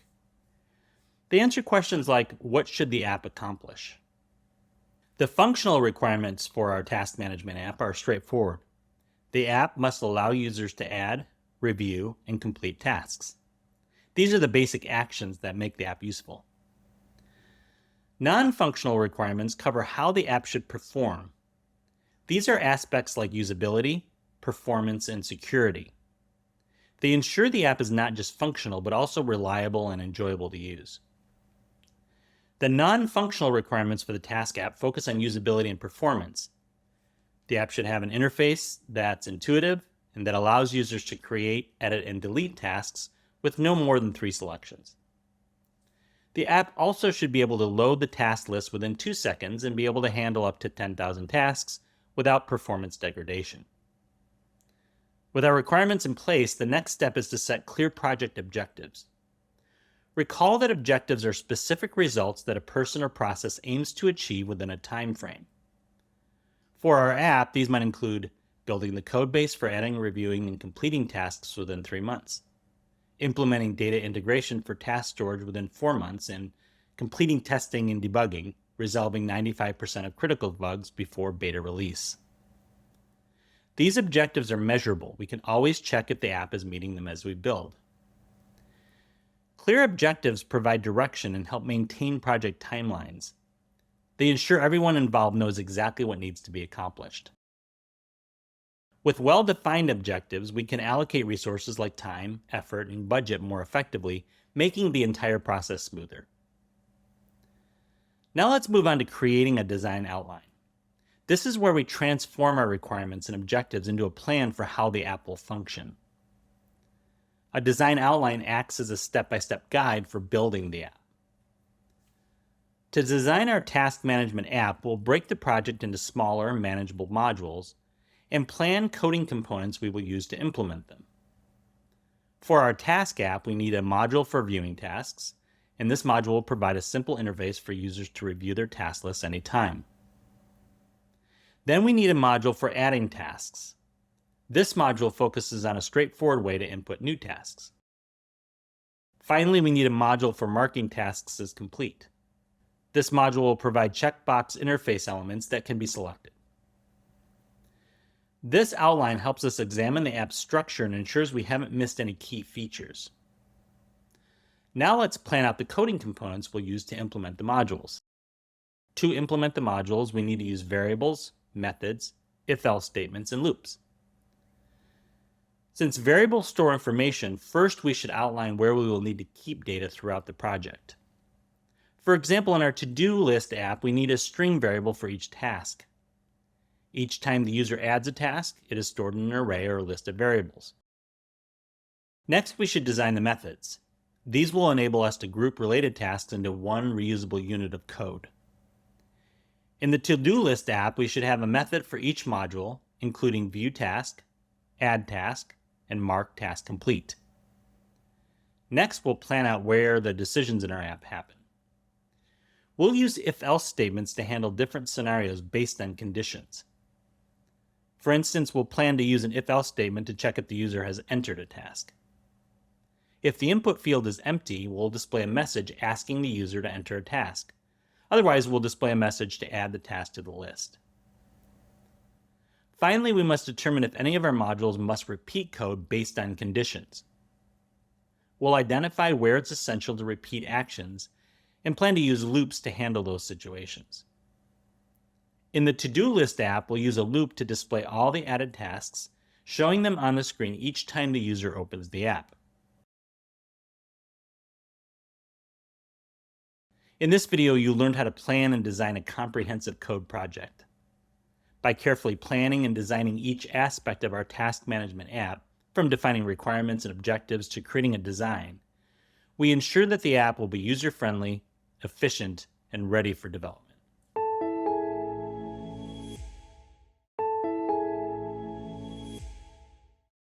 Now that we've planned the task management app, it's time to build it using C# and Visual Studio Code. In this video, we'll implement the planned project using Learn Coding Concepts. I'll take you through the code line by line, explaining how it works, so you can understand the logic behind each step. As you recall, the app will allow users to add tasks, mark them as completed, and view them. Let's begin building. First, I'll define a class called Task Manager. This is where I'll store all the logic for managing tasks. Now I've declared two static lists, one named Tasks to store the task descriptions, and another named Task Status to track whether each task is completed. The list string will hold strings of the actual task descriptions, while list bool will hold Boolean values with false representing pending tasks and true representing completed tasks. The next step is to handle user interaction through a menu. I'll build a main method that continuously prompts the user to select an action. The main method is the entry point of the application. In this case, it has a static modifier, meaning it belongs to the class itself, not instances of the class. The method returns void, indicating it doesn't return any value. It takes an array of strings as parameters, which allows users to pass arguments when the program starts. Inside the method, I create a while loop to continuously show the menu to the user until they choose to exit. The menu gives four options: add task, mark task as completed, view tasks, and exit. I use a console.writeLine function for each of these four options. I use a console.readLine function to capture the user's input and store it in a string variable named choice. I use a switch statement to handle each menu choice. The switch statement includes four cases and a default case, all based on the user's choice. In case 1, I call the appropriate method addTask to add a task. In case 2, I call the method completeTask to mark a task as completed. In case 3, I call the method viewTasks to display the task list. Case 4 uses return to exit from the program. And the default case is used if the input is invalid and will print an error message and show the menu again. Now let's implement the functionality to add tasks. I create an add task method and first prompt the user to add a task description using console.writeLine with a message asking the user to enter task description. The description is then read from the user's input via console.readLine and stored in the task variable, which is of type string. I add this task to the task list using tasks.add with passing task parameter to the method. I also add false to the task status list because the new task is not initially completed. Finally, I print a confirmation message to inform the user that the task was successfully added. Now that I can add tasks, let's mark them as completed. To do this, I create a complete task method using an if-else statement to first check if there are any tasks in the task list. I use the list count property for this.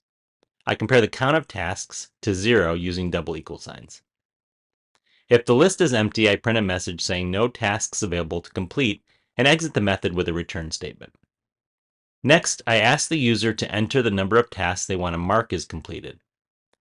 The input is captured using the console.readLine function, which waits for the user to type something and press enter.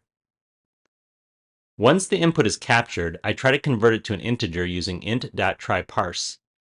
This checks if the input is a valid number. I then check if the task number is valid by making sure it's greater than 0 and less than or equal to the total number of tasks in the list. This is done with the condition task number is greater than 0 and task number is less than or equal to tasks.count. If the number falls within that range, I proceed to mark the corresponding task as completed. To do this, I access the task status array and update the task at the position task number -1 to true. This indicates that the task has been completed. I then display a confirmation message that says task number marked as completed, where the task's description is shown as a part of the message. If the input is invalid, either because it's not a number or the number is outside the range of tasks, I print an error message that says invalid task number. This ensures the user knows they need to enter a valid task number. Let's move on to the method that allows the user to view a list of tasks. I'll create a viewTasks method that first checks if there are any tasks to display by checking the tasks.count. If no tasks are available, it prints no tasks available and exits the method. If tasks exist, I use a for loop to iterate through the task list and print each task along with its status. The loop runs from 0 to tasks.count -1, and for each task I receive the status from the task status list. If the status is true, I display completed. Otherwise, I display pending. I then use the console.writeLine to print the task number, description, and status. The task number is shown as I+1 to make the numbering user-friendly. Now that I've implemented the core features of our task management app, we have a working tool for adding, viewing, and completing tasks. The more you work with real-world examples like this, the better you'll get at understanding C# and applying coding concepts to your projects.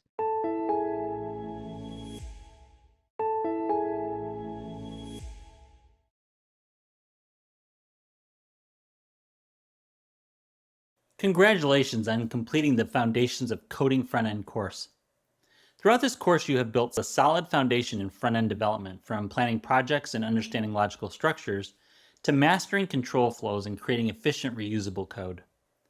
Equipped with these skills, you are now prepared to tackle real-world challenges and continue growing as a front-end developer in an ever-evolving field. We began this course by exploring the fundamental principles of front-end development and the essential responsibilities of front-end engineers. You discovered how to effectively plan front-end projects, identify critical tasks, and utilize Git and GitHub for version control, from crafting a project plan to setting up a repository. Next, we delved into logical processes and their importance in programming. You use deductive reasoning, deconstructed complex problems, and practice both top-down and bottom-up approaches, including creating pseudocode for various scenarios. Then we focused on algorithm structures, such as if-then statements and binary logic. You created flowcharts to outline logical steps, recognize key data types, and learned how to declare variables in C# while developing a basic algorithm.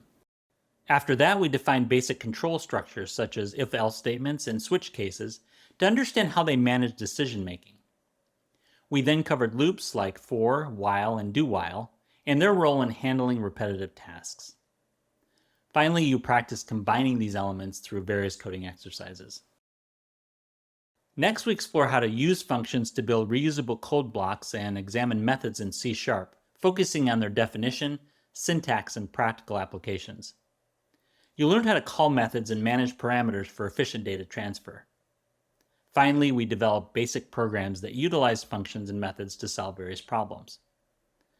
You combine the concepts, techniques, and skills gained throughout the course to create a code project that incorporated essential elements like if-else statements, loops, conditionals, functions, and variables. As you progress, remember that the skills you've gained are just the start. Front-end development constantly evolves, so keep refining your techniques. Stay updated with new trends, and focus on creating accessible, efficient web applications. Your journey in development has only just begun.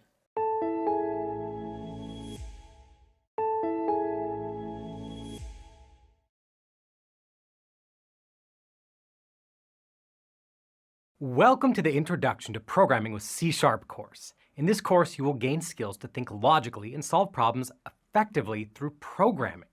We'll guide you through developing algorithms using data structures and implementing control structures and loops to create dynamic programs. You'll also learn to build reusable code with functions and methods, mastering core concepts like variables, data types, and more. By the end of this course, you'll be well equipped to tackle real-world coding challenges and advance your programming journey. We will begin by exploring the foundations of .NET development and examine how Visual Studio Code integrates into your workflow.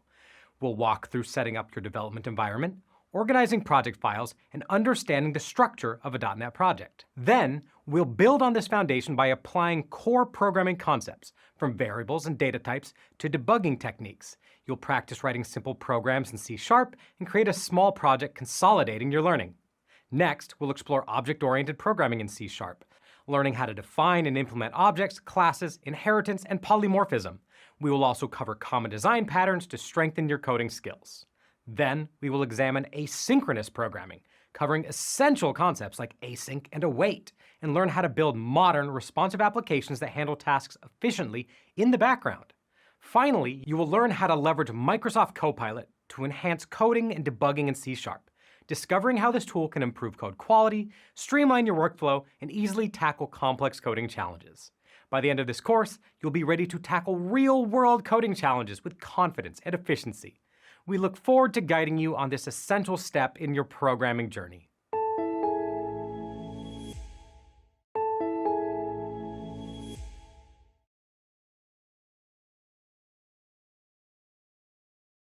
Welcome to Foundations of .NET Development and Visual Studio Code Integration.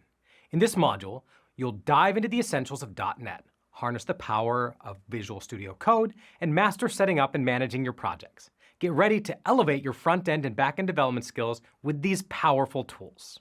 We will start by exploring front-end and back-end development in .NET environments, focusing on its role in building robust, scalable applications and enhancing developer efficiency. Next, we'll explore how Visual Studio Code integrates with .NET projects, enhancing your development workflow. Then, we'll examine how to set up your .NET development environment, ensuring everything is in place to start coding. After that, we'll identify the key steps for initiating a new .NET project, from planning to execution. Finally, we'll explore best practices for organizing your .NET projects, focusing on effective file structure and code management. By the end of this module, you'll have the skills and confidence to develop and manage front-end and back-end projects in .NET using Visual Studio Code. Let's get started with Foundations of .NET Development and Visual Studio Code Integration.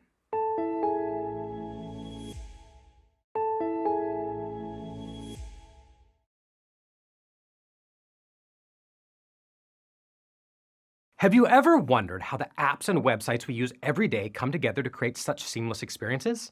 There's a whole world behind every button you press and every web page you scroll through. This world is divided into two main areas: front-end and back-end development, each with its own set of responsibilities and challenges. In this video, we will describe front-end and back-end development. Front-end development is the practice of building the visual and interactive elements of a website or web application that users directly interact with. Front-end development is all about what you see and interact with on a website or app. This includes the layout, buttons, text, and even animations. Front-end developers use a combination of HTML, CSS, and JavaScript to make sure everything looks good and works well. Now that we know what front-end development is, let's explore the types of tasks front-end developers handle in their daily work. First, front-end developers structure content with HTML, style it with CSS, and make it interactive with JavaScript. For example, they might build a responsive menu or create a form that checks your information before submitting it. Second, front-end developers often use frameworks like React or Angular to speed up their work. These tools help them build complex features like a search bar or a user profile without starting from scratch. Third, they ensure that websites work across all devices. They adjust layouts, fonts, and images so everything looks great on screens of all sizes, whether it's a phone or a desktop. Fourth, they focus on optimizing the performance of websites by minimizing load times. They compress images and streamline code so users don't have to wait for pages to load. Fifth, front-end developers work with designers to improve user experience. They ensure that navigating the website is intuitive and simple, such as making a checkout process faster or improving layout for better browsing. By handling these tasks, front-end developers create a seamless and visually engaging experience for users, ensuring the website is easy to navigate and responsive across all devices. Now that we've covered front-end development, let's shift to what back-end developers do behind the scenes to ensure the front end runs smoothly. Back-end development is the practice of building and managing the systems that power apps and websites, such as data processing, storage, and application logic. Back-end development is responsible for the servers, database, and logic that make a website function. Back-end developers ensure that all the data the front end needs is processed securely and efficiently. With a clear understanding of what back-end development involves, let's explore the daily tasks that back-end developers perform. First, back-end developers write the code that processes requests, such as logging in or submitting forms. They use server-side languages like Python, Ruby, or Node.js to ensure everything on the server works correctly. Second, they manage databases, which store all the website's data. They write queries to retrieve or update data, such as fetching a user's profile when they log in. Third, they ensure that the system is secure and scalable. This involves protecting sensitive information and designing systems that can handle more users as the site grows. Fourth, backend developers use frameworks like Django, Express, or Spring to streamline server-side tasks. These tools help them manage things like login systems and data storage efficiently. Together, these backend tasks ensure that the website's data flows smoothly and securely, providing the necessary support for everything the front end delivers to the user. Front-end and back-end development work hand in hand to create a seamless web experience, whether you're seeing a smooth interface or accessing data in the background. Both roles are essential to building the websites and apps that we use every day.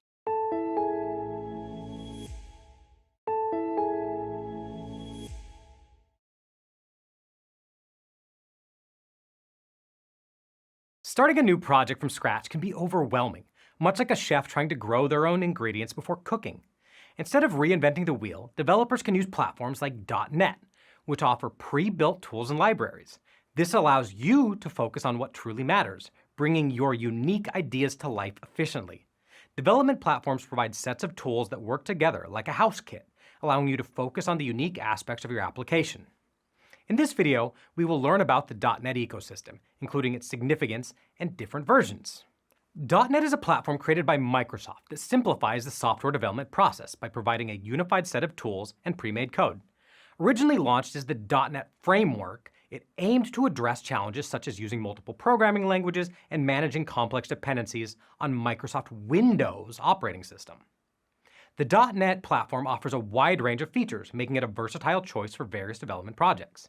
Initially, it was exclusively used for Windows-based applications, but with the advent of .NET Core and later .NET 5, it became cross-platform, meaning it works on different operating systems. This means developers can now build and deploy applications on Windows, Linux, and Mac OS. .NET's ability to work across different operating systems has made it a preferred choice for developing a wide range of applications, including web, desktop, mobile, cloud, and Internet of Things applications. One of the key features of .NET is its support for multiple programming languages, including C#, F#, and Visual Basic. This flexibility allows developers to choose the best language for their specific tasks. Additionally, .NET includes a comprehensive collection of reusable code and tools, known as the Framework Class Library, which provides functionalities for data access, security, web development, and more. The flexible design of .NET allows developers to include only the parts they need, leading to improved performance and efficiency. .NET also excels in web development through ASP.NET Core, a powerful framework for building modern web applications. ASP.NET Core is known for its high performance and ability to handle a lot of traffic, making it ideal for applications hosted on the internet and those that use small independent services. Furthermore, with the introduction of Blazor, .NET can take advantage of a technology called WebAssembly to run .NET code in a web browser, overcoming a previous limitation of every programming language except JavaScript. Despite its widespread use and robust feature set, .NET often faces misconceptions that can deter potential users. One common misunderstanding is that .NET is only suitable for Windows development, which stems from its early days as a Windows-centric framework. As mentioned previously, with the introduction of .NET Core and now .NET 5 and beyond, the platform has become fully cross-platform, supporting development on Windows, Linux, and Macs. Another misconception is that .NET is outdated and not suitable for modern applications. And this couldn't be farther from the truth, as .NET has evolved significantly, embracing open source principles and modern development practices, including cloud-focused development, small, independent services, and software packaging methods. Finally, some believe .NET is a closed-source ecosystem controlled solely by Microsoft. While Microsoft remains a key contributor, the platform has been open source for years, encouraging community contributions and transparency. It's an inviting and versatile platform for developers of all backgrounds, offering a wide range of tools and libraries for various development needs. In conclusion, the .NET platform offers a comprehensive solution for modern software development, whether building web applications, mobile apps, or complex enterprise systems. .NET provides the tools and frameworks necessary to succeed in today's competitive technology landscape.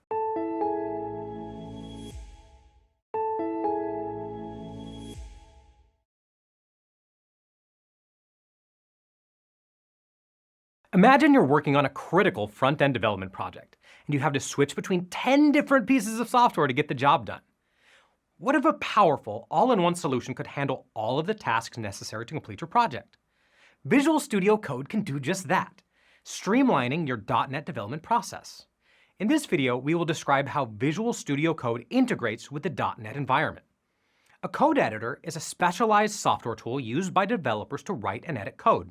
It provides features like syntax highlighting, which colors code based on its structure, making it easier to read and debug. Code editors are essential for developers, especially beginners, because they provide an environment specifically designed for writing and managing code. Visual Studio Code, better known as VS Code, is a popular, free code editor developed by Microsoft, known for its flexibility and extensive features. Visual Studio Code, or VS Code, is more than just a popular code editor. Its lightweight and powerful design means you can write, manage, and debug your code more efficiently, all within an environment tailored to your needs as a developer. VS Code is designed to provide developers with the tools they need to write, debug, and run their code efficiently. It has become a favorite among developers using a variety of programming languages. There are many great code editors out there, like Sublime Text, Atom, and the original Visual Studio. You might be wondering why VS Code stands out among other code editors. The answer lies in its rich feature set, which helps you streamline complex tasks. It has a vast extension marketplace that allows you to customize your environment to fit any project's needs. Plus, with strong community support, you're never alone. Solutions and best practices are always at your fingertips, making your development journey smoother and more efficient. VS Code is great for front-end development, but it can also help you create backends, mobile apps, databases, or simple scripts. Perhaps best of all, it is cross-platform and free. Let's examine the features of VS Code in a bit more depth. When you use .NET with VS Code, your work as a front-end developer becomes much smoother. You can write, test, debug, and deploy your .NET code all in one place without needing to switch between different tools. This saves you time and helps you focus on building your applications. Having a good development environment is crucial because it directly impacts your productivity. An efficient environment lets you work faster with fewer interruptions, which is essential for creating high-quality applications. Another one of VS Code's key strengths is the extension marketplace, which acts like an app store for developers. Imagine being able to instantly add tools that simplify your workflow, automate repetitive tasks, or give you powerful new capabilities. These extensions are designed to make your coding experience smoother and more efficient. For instance, the C# extension for VS Code provides rich support for C# development, including features like IntelliSense, which offers smart code completion based on variable types, functions, definitions, and imported code. It's also true that in today's increasingly remote work environment, that having tools which support cross-platform development is essential. With .NET and VS Code, you have the flexibility to work from anywhere without missing a beat. When you encounter challenges, the vast communities supporting both .NET and VS Code are just a click away, providing resources and support to help you overcome any obstacles. Finally, when you're coding and run into a problem, having access to a large, active community can be a game changer. The .NET and VS Code communities offer a wealth of resources, tutorials, and real-time support, helping you quickly overcome challenges and learn new techniques that can elevate your development skills. Being part of a community means you can access shared knowledge and get help when you encounter challenges. Forums, online courses, and community events are great ways to connect with other developers and stay updated on best practices and new features. Visual Studio Code isn't just another tool in your developer toolkit. It's a powerful, all-in-one environment that streamlines your workflow, making your coding process more efficient and enjoyable. By integrating seamlessly with the .NET ecosystem, VS Code allows you to focus on what really matters, building high-quality applications. Its vast extension marketplace, cross-platform capabilities, and strong community support make it an indispensable resource for developers at any stage. With these tools at your disposal, you're equipped to tackle complex projects with confidence and efficiency.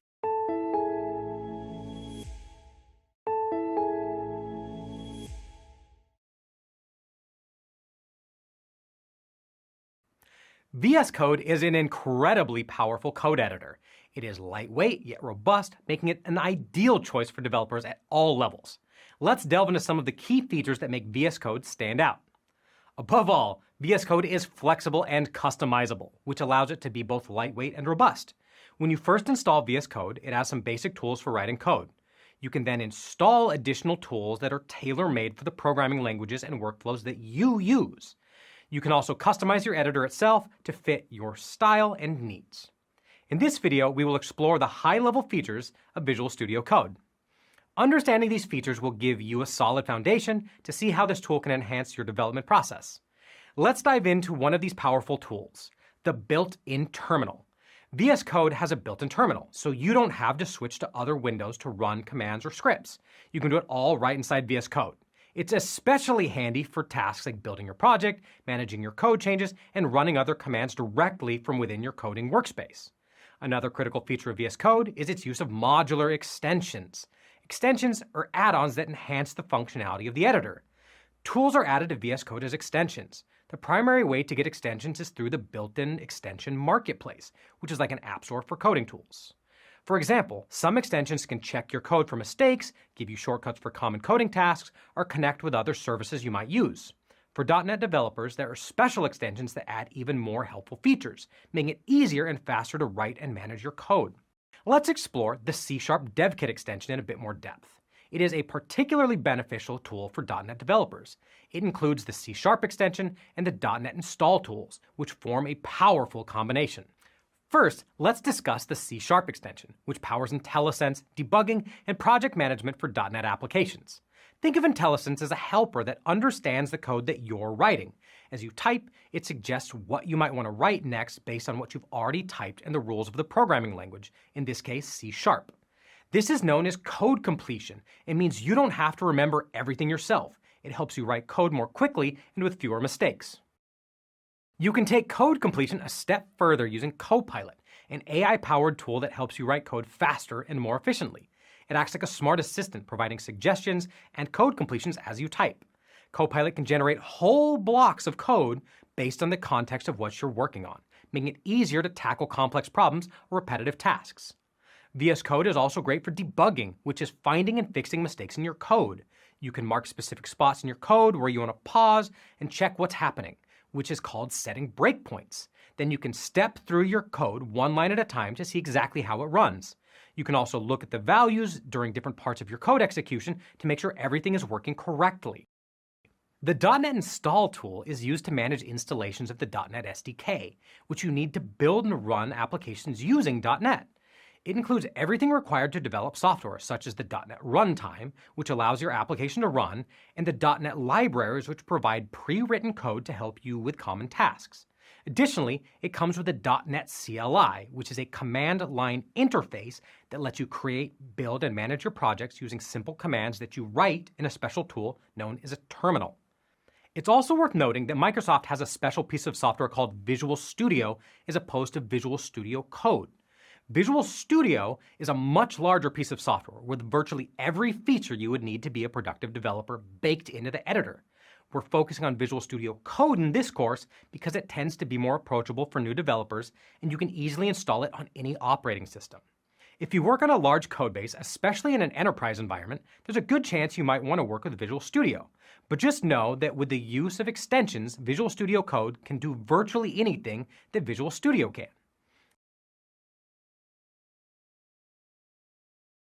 In this lesson, we explored how Visual Studio Code is a powerful, lightweight, and customizable tool that meets the needs of developers at every level.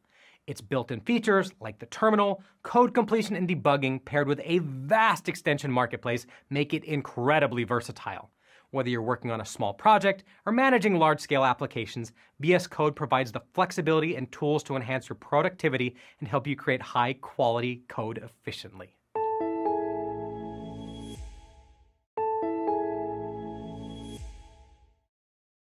In today's video, we will walk through the process of installing the .NET SDK. Installing the .NET SDK will allow us to run .NET code, use .NET libraries, and explore the .NET command line tool. We will walk through installation of Windows, but the process on Mac is quite similar. Same for Linux. In this video, we will explore how to install the .NET SDK. The first thing you will want to do is download the appropriate installer for your operating system. You can find the installer at https://.net.microsoft.com/download. It should automatically detect your operating system, and you should see the correct installer listed here. In this case, it's the ARM64 installer, which is what I need. But if you need a different installer, you can click this link right here, the all.NET 8.0 downloads, and this will give you other options. I will go ahead and click this to start installing it. And this should download. And you can see here, I had downloaded this previously, but we'll go ahead and open up that file.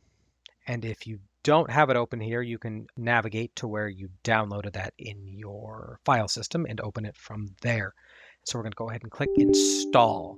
And you're going to want to say yes to allow it to make changes to your device. And you are just going to wait for this to do its thing. It'll take a few minutes sometimes, depending on how fast your computer is. Now that that has installed, you should see this list of resources. You can look here for the .NET documentation, the SDK documentation, release notes, tutorials. If any of that excites you, you can go ahead and click those notes, but we will be covering most of this material in the course, so you can just go ahead and keep listening. So we'll go ahead and click close here. And the next thing you're going to want to do is check to make sure that .NET installed. So you're going to want to open a terminal application. Now, just about every operating system has a terminal now. For a long time, Windows just had PowerShell, but now you can access, you see here, PowerShell through Windows Terminal. So Mac has a terminal, Windows has a terminal, Linux all have a terminal. So all a terminal is a special piece of software that allows you to interface with your computer and run different applications by using text codes. And so in this case, you can type into this prompt here, and you should see this sort of flashing indicator here. If you don't, it means you're not actually in. You can see here I just clicked out and I'm not clicked in. So if I type, nothing will happen. But now if I click back in, there's that indicator again. And all you're going to do is type one word, no capitalization, .net, D-O-T-N-E-T. Anything different than that, and this will not work correctly. Then hit enter, and you should see this usage message. So this is telling you how to use the command. You would not see this if you actually didn't have it installed. If you didn't have it installed, you would see something like this. So I'm going to misspell the name, and it's going to say that is not recognized as a commandlet, a function, a script file, or an operatable program. So that means that this is not actually a piece of software that's installed. So if you typed in .NET and you saw a message like this, something went wrong. And what you're going to want to do is go ahead and restart your terminal and then try running the command again. And if that doesn't work, go ahead and restart your computer. And if that doesn't work, go ahead and retry this installation process one more time. Now that you have the .NET SDK installed, we can go ahead and install Visual Studio Code. So I have another tab here open, and what you're going to want to do is navigate to this URL. This is code.visualstudio.com/download, and then click on the correct installer for your system. In this case, I'm looking for Windows 11. It looks like this will work on the x64 and the ARM64, which is what I am working on. So you can go ahead and click that, and it will start you here with your download. You will click that download once again, and this time around, you're going to want to accept the agreement. You're going to click next here if you like the location. If you don't, you can move it somewhere else, but I find the defaults tend to be really good, especially if you get lost, because it will be in a place that the internet knows about. So let's go ahead and check these next options here. Now, the first two options I wouldn't worry about, but these last two you definitely want to leave clicked. So this first one, register code, is an editor for supported file types. This means that Visual Studio Code will be able to open different programming types of file directly from that file. So it's like if you have a spreadsheet, it will open directly into Sheets or into Microsoft Excel. So if you try to open a code file, it will open directly in Visual Studio Code. You can also add to path, and this is important. So this will allow you to run Visual Studio Code from the terminal like we just showed, sort of like .NET. You don't need to do this, but I highly recommend it. It's really handy to have around. So with those two, we will go ahead and click Next and install. Once this is finished installing, you can go ahead and launch Visual Studio Code by just leaving this checked, but I'm going to go ahead and close that so I can show you how to get to Visual Studio Code if you haven't already opened it up.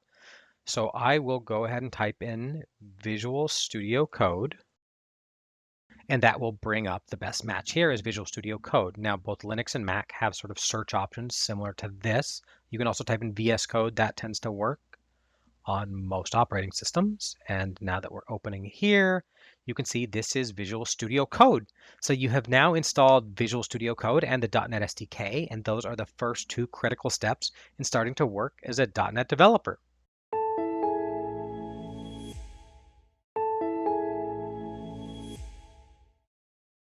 Now that you have Visual Studio Code installed, let's go ahead and configure the working environment. In this video, we will learn how to configure the .NET development environment. When you install Visual Studio Code, you'll see a window like this. And so there's some resources here on the right for getting started. I highly recommend clicking these Learn the Fundamentals or Getting Started with VS Code. And this will give you a handy list of things that you can customize. But first, let's discuss how to navigate in Visual Studio Code. You'll see your main working area here with tabs, sort of like a web browser, where you can close these, move these, and even do a split pane where you have them side by side. Then at the top here, you have a navigation bar that allows you to do things like save files, change your selection, work with the terminal, and run your code. Over here on the left, you have the File Explorer in this sidebar menu. You also have Search, Source Control. You can run and debug your code. And notice you have Run and Debug down here, and you also have Run and Debug up here. Additionally, you'll also see hotkeys next to nearly everything. So there are multiple ways to get to what you're trying to get to through different menus or hotkeys. I highly recommend taking a minute to learn a few hotkeys for skills that you're using constantly. Don't try to learn every hotkey in the editor. There are many of them, but there are some hotkeys for navigation, for searching for files, for opening new files, and formatting your code that I find myself using constantly.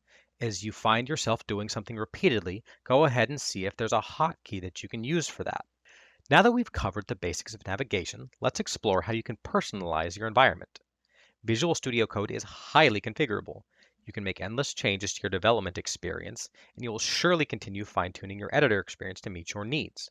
That said, I recommend you stick with the default settings for most things. Heavily customizing your editor can slow down performance and make it harder to solve any issues you run into with a quick web search. But you can do things like change your theme, add support for different languages, which we will do. You can fine-tune other settings, you can sync across different devices, and you can use the command palette. The command palette is one of the best ways to navigate around Visual Studio Code. And if you click this option here, you can see Unlock Productivity with the command palette. And there's a very important hotkey here. So if I hit Control, Shift, and P, it will open up this little prompt. Now this is going to look a lot like a terminal, and that's because it works similarly.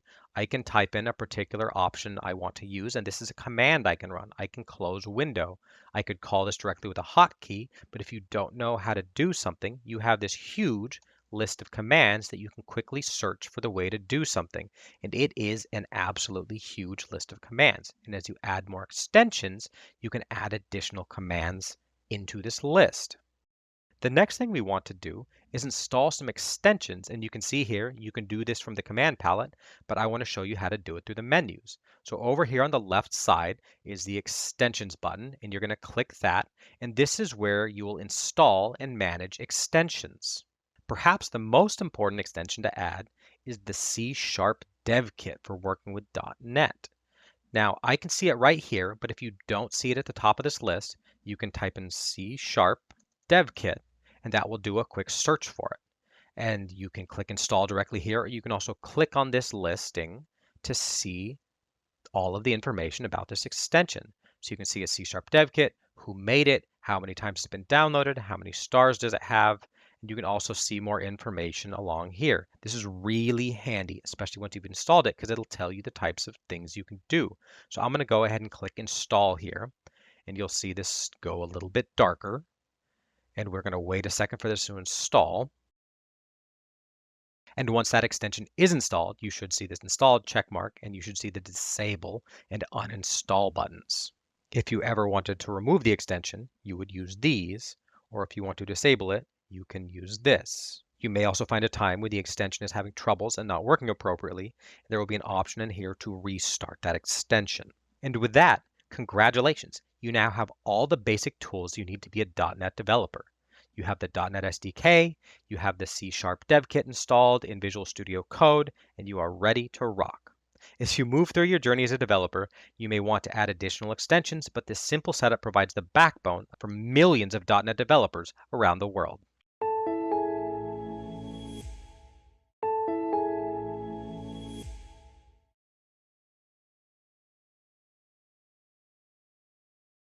Have you ever wondered how top developers streamline their workflow to tackle complex projects effortlessly? Today, we'll follow Alex, a front-end developer, and discover how Visual Studio Code combined with .NET transforms daily tasks into a seamless and efficient process. So let's explore how these tools can enhance your development workflow, making every step from coding to development more intuitive and productive. In this video, we will describe the role of Visual Studio Code in .NET development workflows.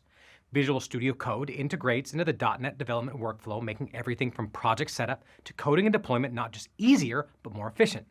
Think of Visual Studio Code as the ultimate toolbox for developers. Let's observe how Alex uses VS Code to craft, refine, and deploy projects with precision. For Alex, starting a new project can often be daunting. There are dozens of files to set up, and each with special information that needs to be connected seamlessly.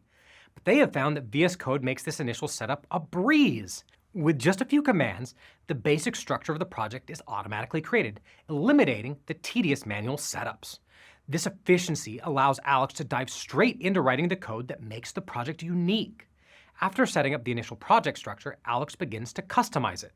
They tailor it to their needs by adjusting settings that control how the code runs, and they integrate code from other sources to solve common problems. These customizations ensure that the project is optimized for efficiency and tailored to their specific goals. After integrating new libraries and code changes, the next critical step is to track these modifications. Alex is worried that as they change their code, they might break something or lose their progress. So after integrating new libraries and code changes, they want to keep track of what has changed. And this is where VS Code's built-in Git integration comes into play. It provides version control, allowing Alex to easily manage changes and maintain comprehensive history of the project's evolution. This way, they can always revert their code to a previous version if something breaks, and they never risk losing all of their hard work. It also makes it much easier for Alex to merge any changes they make to their code with changes made by other members. With version control ensuring all changes are tracked, the next step is to test these changes in real time. Alex does this by starting a development server directly from their terminal within VS Code, allowing the application to run locally. This setup lets Alex view the application in a browser without switching context, helping to catch issues early and enabling quick iterations. As Alex delves deeper into the project, VS Code's coding features become indispensable. IntelliSense provides smart code completions, reducing errors and speeding up the coding process. Similarly, debugging tools enable Alex to pause the program's execution, examine the code line by line, and efficiently identify and fix problems. As Alex codes, ensuring that the code performs as expected is crucial. And this is where testing comes into play, and VS Code makes writing and running these tests seamless. By using built-in tools, Alex can write tests, execute them directly within the editor, and receive immediate feedback. This streamlined process helps in quickly identifying and fixing issues, ensuring the application remains reliable and bug-free. Once the code is thoroughly tested and reliable, the final step is deployment. VS Code streamlines this process with built-in tools that let Alex package and deploy the application directly to a production server. This streamlined deployment process ensures that the application is up and running quickly, with the ability to monitor its performance and make necessary updates efficiently. Integrating VS Code into the workflow brings tremendous value to Alex's development process. As Alex becomes more comfortable with these tools, it's clear that VS Code boosts productivity and makes the entire development process much more enjoyable.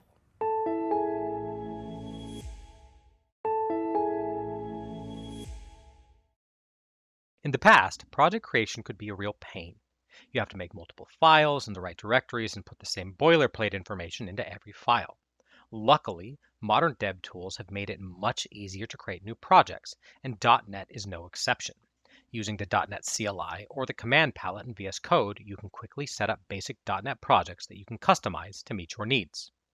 In this video, we will build an understanding of the initial steps to create a new .NET project. We will walk through the process of creating a project using Visual Studio Code. If you are already familiar with using the command line, you can also create projects using the .NET New command. Let's begin by creating a new project. To create a new project, you can do it through this button here in the File Explorer if you have the C# DevKit extension installed, but I prefer to do it through the command palette. The key code there is Control-Shift-P, that's the hotkey, and you can type in .NET New Project, and that will show you an option here for this command. So if you click .NET New Project, you'll see here a list of the different types of projects you can create. Now there's a whole long list of these here, and so the main ones you're going to be interested in for doing web development are these ASP.NET Core ones and the Blazor ones, but there are a bunch of different types of projects. We're not ready for web development yet, so we're going to create a console app, and so this is an application that will work in the terminal. So I will click Console App, and then I will select a folder where I want to put that. I will put it in my Documents, and I will call this project Console App. Hit Enter. This will have a default folder that will be created here. For Console App, you could put this anywhere you want to, but I find having it in a folder named the same thing is quite useful. This will go ahead and create a bunch of folders and files. Now you're going to want to trust the author of these files or folders. So this is your computer programmatically building these files. So I'm going to say, yes, I trust the authors. And that will allow me to access these files. So these have now been created by .NET. If you don't see the folders over here, click into the File Explorer. You might be in one of these different menus. As I mentioned earlier, we create several files here. A lot of these are really complicated and would take you a long time to build manually. But at the heart of them is this program.cs file. This is where you will write your custom code. You can see here we have a single line of code. It's console.writeLine hello world. This line of code calls the console.writeLine function, which is a special function that writes a new line of text in the terminal. In this case, it's taking a single argument, which is the text that should be shown. In this case, hello world with an exclamation point. Because this is a terminal app, it makes sense to run this using our terminal. So we can use the .NET CLI to run our program, and all we have to do is type .NET run followed by the name of our program. In this case, we'll type /program.cs. A handy trick here is if you type in .NET run, then the letter PR, and then hit tab, it will automatically fill. And that makes it much easier. So again, you can type /program.cs or type /PR tab, and it will auto-complete that for you. And we can go ahead and run that program. And if it's the first time you've run that, it's going to take a second because it's actually building the code that will run that function. Remember, C# is a compiled language. The result of this program is you should see hello world in the terminal output. You can see it right here. So this is a text that is actually created by our code. We can go ahead and make it something different. So let's make that say hello.net. And I will make sure to go ahead and save that. If you don't, you won't see the changes. I'm using the Command S hotkey there. And let's run that one more time. And this time you see hello.net. By following these steps, you've officially written your first .NET code. This is an important milestone as you continue your journey towards becoming a developer. Well done.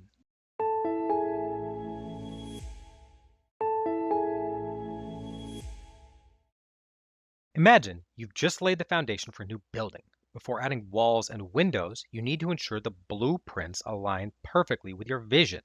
In the same way, configuring the initial settings is a crucial step when starting a new .NET project to ensure everything runs smoothly. In this video, we will configure initial project settings. The first place we will search is our csproj file. The name of the file will match the name you specified when you built the project. This is a special file that defines how your project should handle running, testing, building, and other types of configuration. We have a relatively basic setup here, so this is quite simple. You may see much more complicated csproj files in the future. The data in a csproj file uses XML, a format for organizing and storing data in a text format that is both human readable and machine readable. The text between angle brackets is called a tag. Tags come in pairs, an opening tag and a closing tag. The closing tag begins with a backslash. Some information goes between the tags. You can see here you can nest tags in other tags.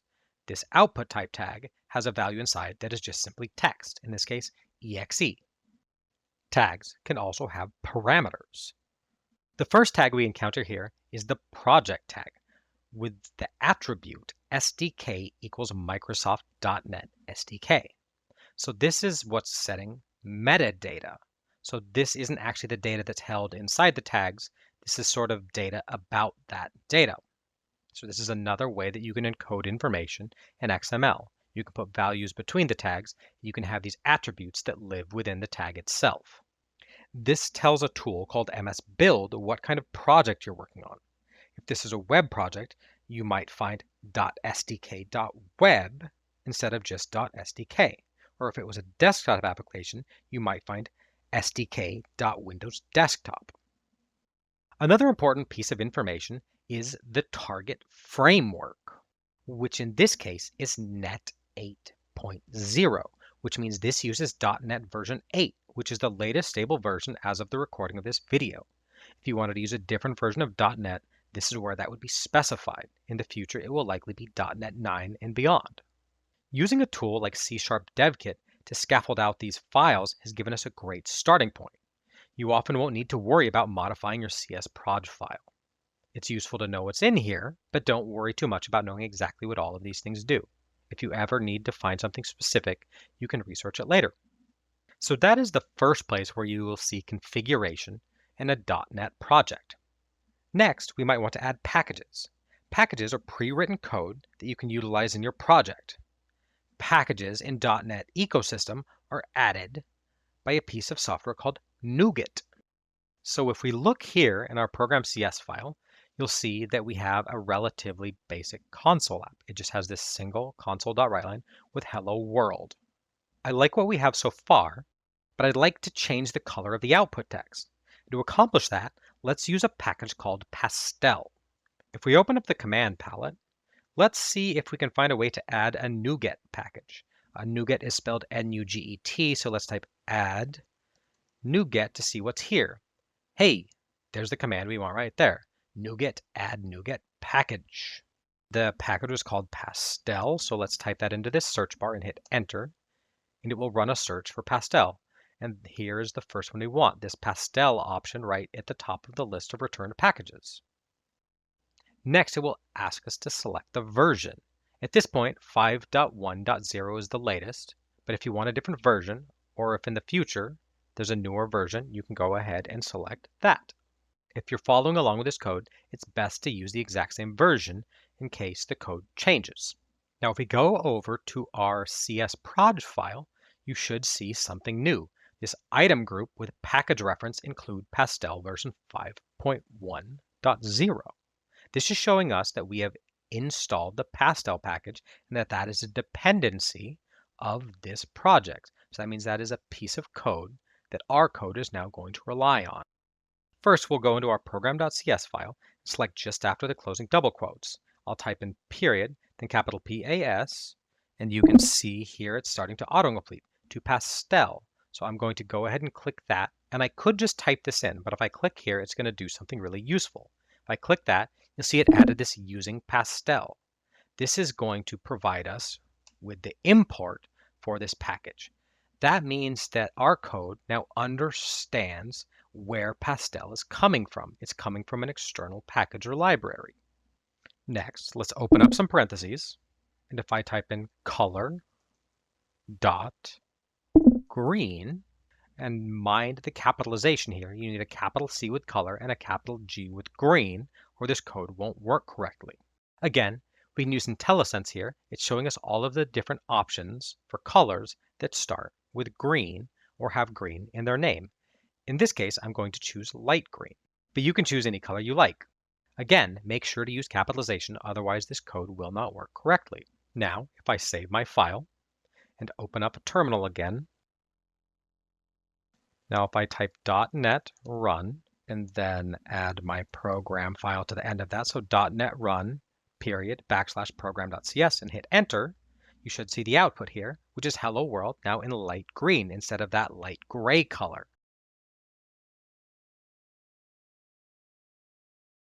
Excellent. Our project is really coming along, thanks to our knowledge of the CS proj file and adding an external package like Pastel.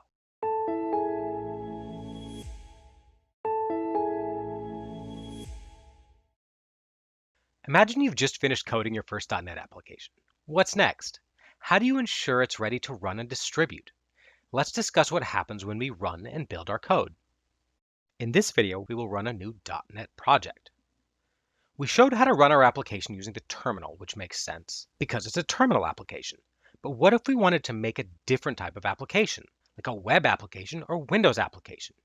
You can still run them from the terminal, but there's also a handy feature built into VS Code that will let you run your application through the graphical user interface.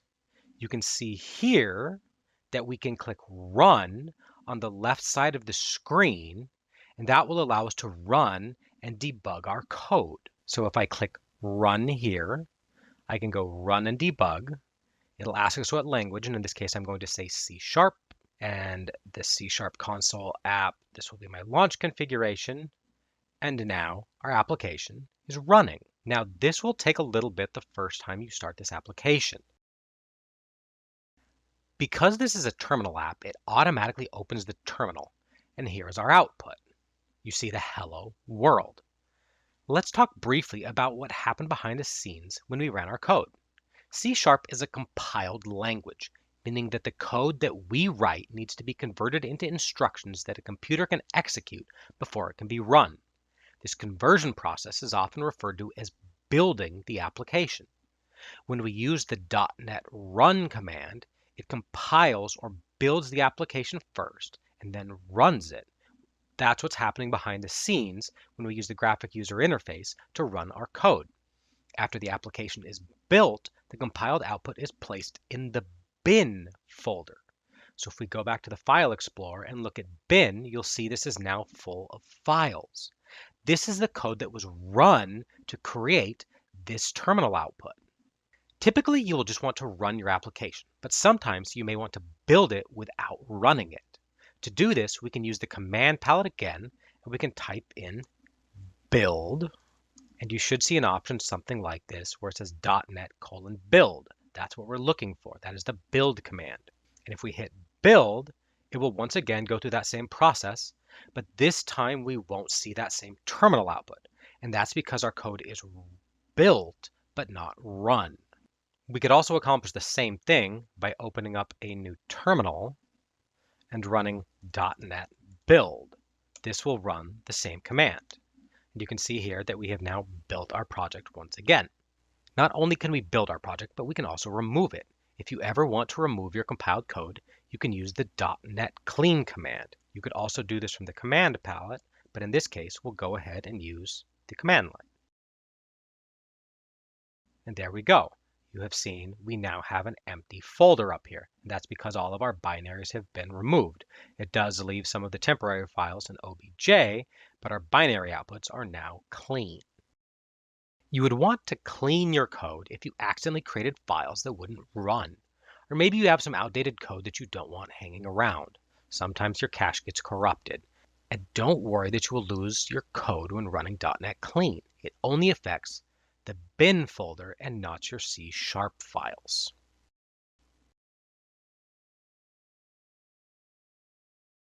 You've successfully run, built, and cleaned your first .NET application. Understanding how .NET handles code execution and project management is essential for ensuring your application is ready for further development and eventual distribution.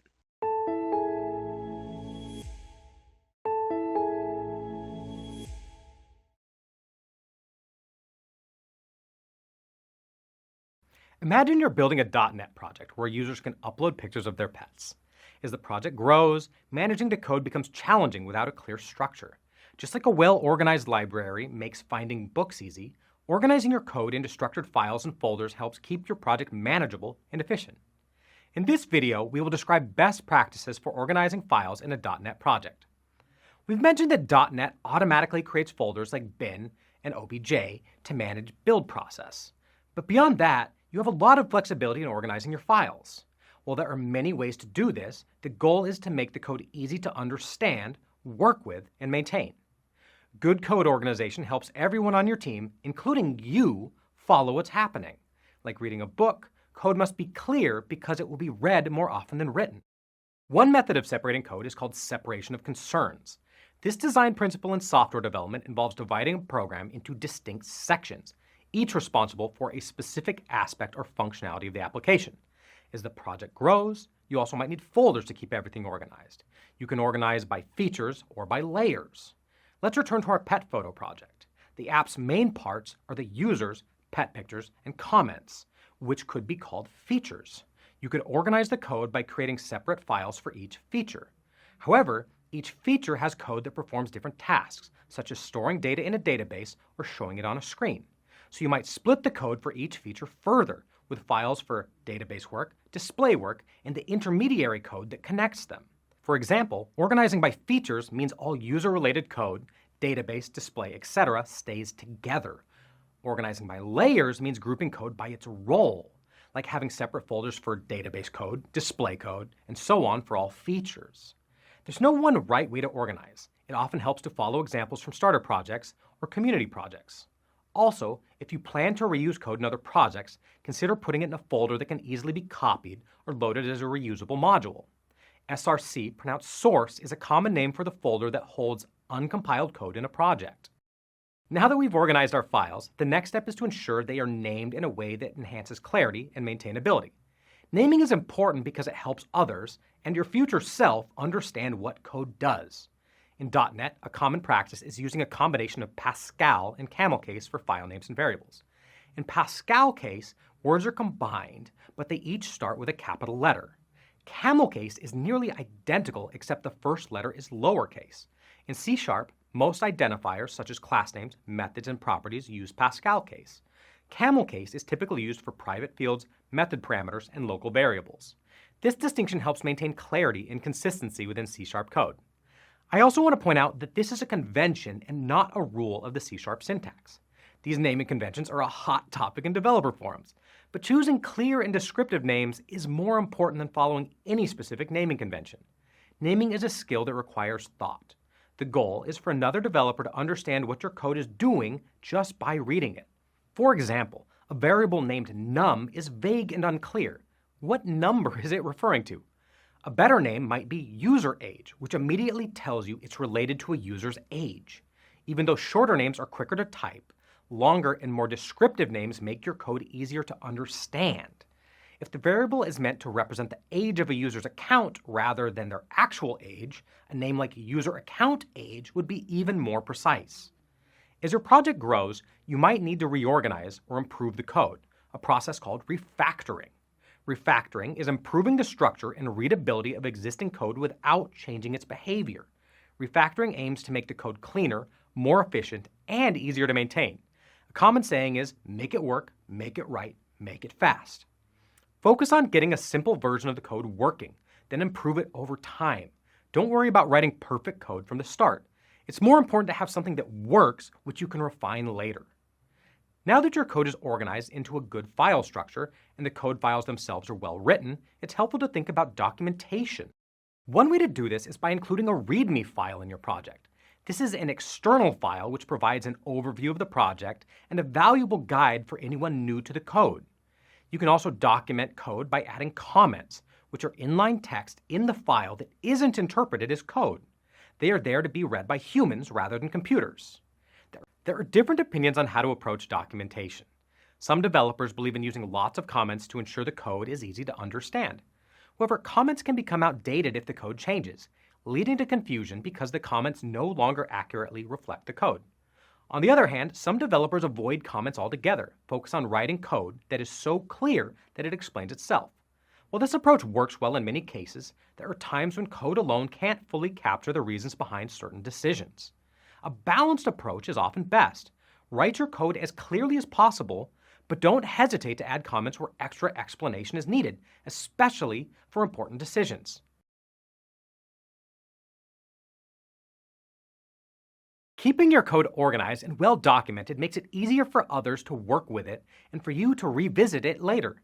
Clear, understandable code is critical to being a successful developer.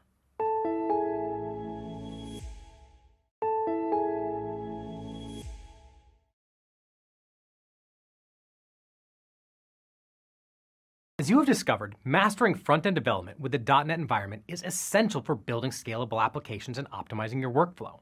These skills are key to successful development, from integrating Visual Studio Code to setting up projects and managing your code effectively. We began by examining front-end development within the .NET environment, highlighting how it supports creating scalable, high-performance applications and improves development processes. Then, we examined the integration of Visual Studio Code with .NET projects, demonstrating how it streamlines the development workflow. Next, we focused on setting up your .NET development environment, ensuring you have everything ready to begin coding. Then, we outlined the essential steps for launching a new .NET project, covering everything from initial planning to final execution. And finally, we reviewed the best practices for structuring your .NET projects, emphasizing efficient file organization and code management techniques.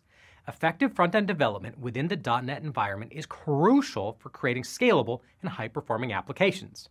Mastering the integration of Visual Studio Code, project setup, and efficient code management will greatly enhance your development process and overall project success. Congratulations on completing foundations of .NET development and Visual Studio Code integration.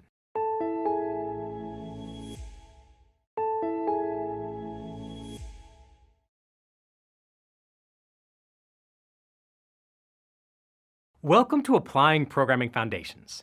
This module will deepen your understanding of the fundamentals of programming concepts and help you integrate them effectively into your practical projects, building a strong base for more advanced development. To reinforce your foundational knowledge, we will begin by reviewing essential programming concepts, such as variables, data types, control structures, loops, methods, and pseudocode. Next, we will integrate logical thinking with these programming fundamentals, enhancing your problem-solving abilities. Then, we will introduce basic debugging techniques and tools equipping you with the skills to identify and fix errors in your code. After that, we will practice writing simple programs in C#, applying everything you've reviewed to build functional applications. And finally, you will create a project that combines all of these concepts and debugging techniques, giving you practical experience in applying your skills to a complete development task. By the end of this module, you'll have the confidence and skills to apply key programming concepts in practical projects and effectively debug and build applications in C#. Let's get started with applying programming foundations.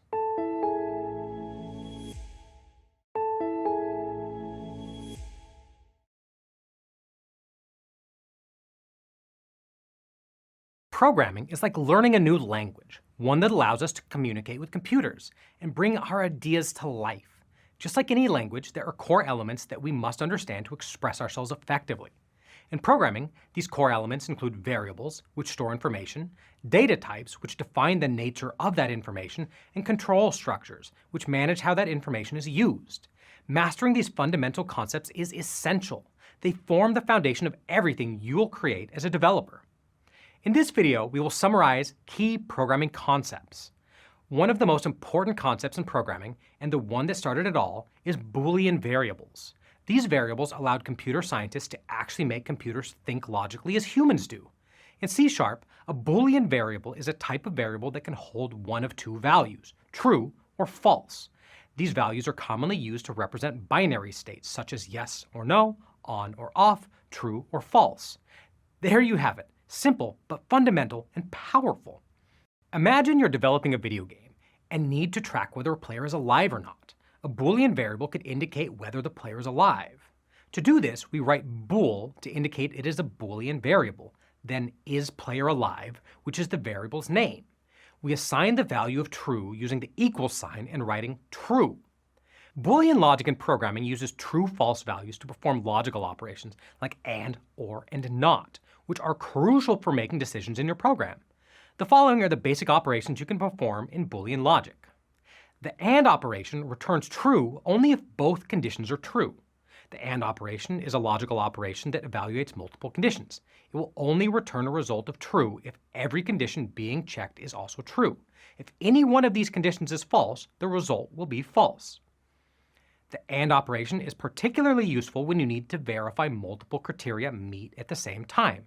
For example, if you want to ensure that a user is both logged in and has the appropriate permissions, you would use the AND operation to check both together. In the C# programming language, the AND operation is represented by two ampersands. When you use ampersand between two conditions in C#, it checks whether both conditions are true and only returns true if they are. For example, let's say that in our game, a player is ready when it is at full life and it is at full stamina.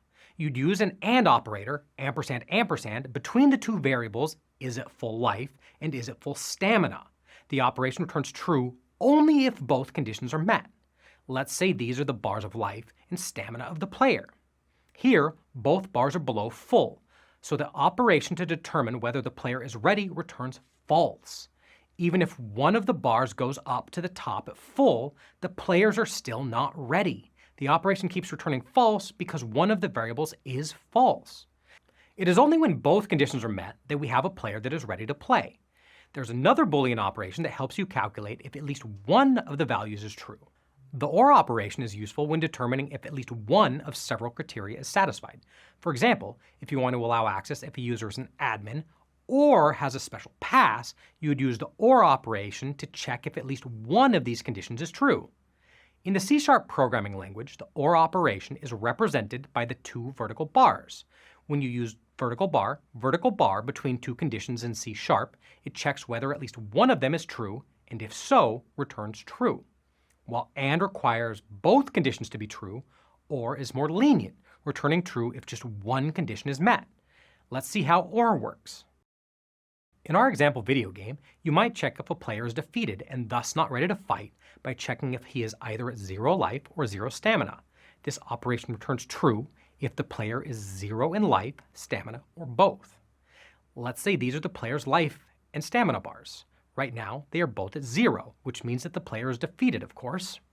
But since this is an OR operation, the player is defeated if just one of the variables is true. Even when the player has some life, in this example, the player is still defeated because his stamina is at 0. It is only when both variables are false that the operation returns false. This is when the player has a little bit of both, life and stamina. In summary, AND and OR operations work on the values of two Boolean variables. If both variables are true, then both operations return true. However, if one variable is true and the other one is false, then AND will give you false, but OR will be more lenient and give you true. And finally, if both are false, then the result will be false for both operations. The NOT operation is a logical operation that flips or inverts the value of a Boolean. If the Boolean is true, applying the not operator will make it false. And if the Boolean is false, the not operator will make it true. The not operation is particularly useful for toggling states in programming. For instance, if you have a feature that needs to be turned on or off, the not operation can switch between the two states. If the feature is currently on, true, applying not will turn it to false, off, and vice versa. In C#, the not operation is represented by the symbol exclamation point. When you place exclamation point before a condition in C#, it inverts the condition's Boolean value. For example, if you have a condition is logged in that is true, then writing exclamation point is logged in will evaluate to false. As another example, in the video game, you might want to know whether the player is not defeated. In that case, you'd use the not operator exclamation point before is defeated variable. After understanding how to store and manipulate data with variables and Boolean logic, the next step is learning how to control the flow of your program. This is where control structures guide your program's decisions and actions. Conditional statements are like decision-making tools in programming, helping guide what a program does next based on specific conditions. For instance, think about the part of a game where there is a door and it only opens if the player has a key. But what if the player doesn't have the key? That's where an else statement comes in, offering an alternative action. If the player doesn't have the key, then perhaps the game displays a message saying the door is locked. And what if you have multiple options? What if the rules state that the player can use different potions? This is similar to a switch statement, which checks a variable against multiple values. A switch statement lets you choose different actions based on several predefined conditions. Loops are another essential concept in programming. They allow you to repeat a set of actions until conditions change. Imagine our hero needs to sell every item in his inventory. While we could go one by one on each and every item and sell each of them, it'd be more concise and computationally efficient to just write some code that repeats in a loop for every item the hero has. A for loop is ideal here, letting us iterate through each item individually.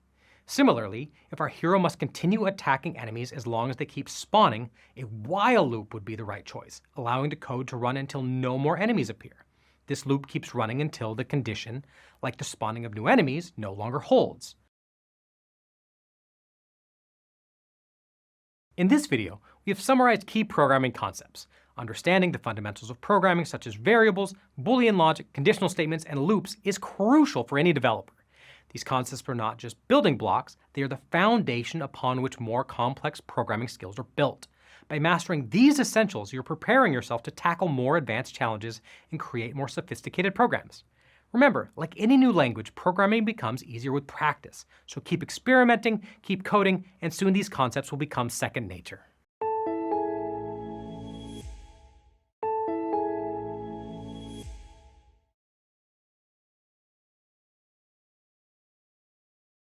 Imagine trying to solve a complex problem without breaking it down into smaller, manageable steps. It would be overwhelming. In programming, pseudocode and methods help us do just that.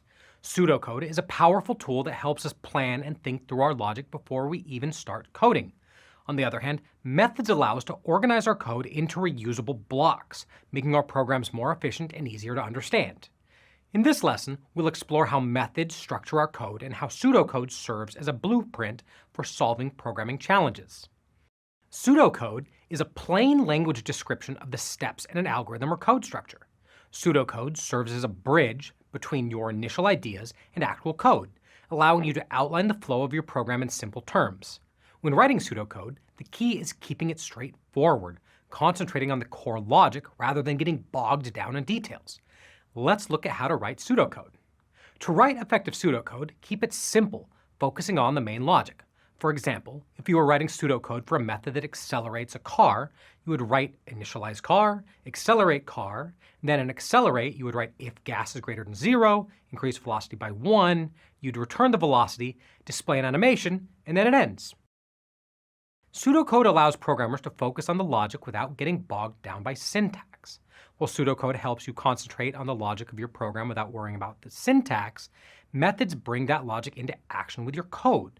Methods are essential tools that allow you to organize and reuse your code efficiently, applying the logic you've planned out in your pseudocode directly to your program's functions. Methods are blocks of code designed to perform a specific task.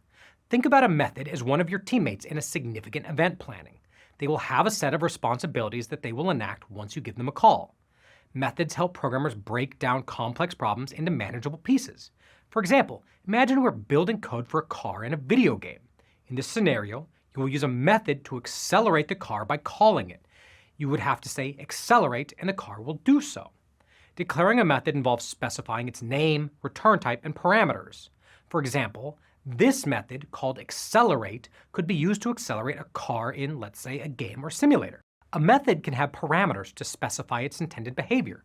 For example, we added a gas parameter in our car video game, which tells the method how much to accelerate. Parameters allow methods to be flexible and reusable for different inputs. Methods must define a return type. Return types specify the type of value a method will return. This can be useful when you want the method to inform the caller about something. For example, if we want to know the car's final velocity, we can use an int return type, which will tell us the car's actual velocity after acceleration. To call a method, you call it with the appropriate arguments. In this example, we just use its name, accelerate, passing the appropriate arguments for how much gas we are inputting, 10 for this example. In this video, we've seen how methods and pseudocode work hand in hand to simplify complex programming tasks. Just like the method to accelerate a car in C#, methods in your code encapsulate functionalities, making your programs more organized and reusable. Pseudocode helps you plan these methods clearly, allowing you to focus on the logic before diving into the coding details. By mastering both, you can build more efficient, maintainable, and understandable programs, much like how clear instructions can make driving a car smoother and safer.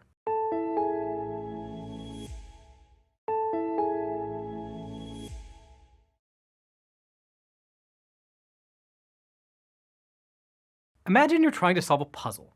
You have all the pieces, but putting them together requires careful thought and a step-by-step approach. Logical thinking in programming works in the same way.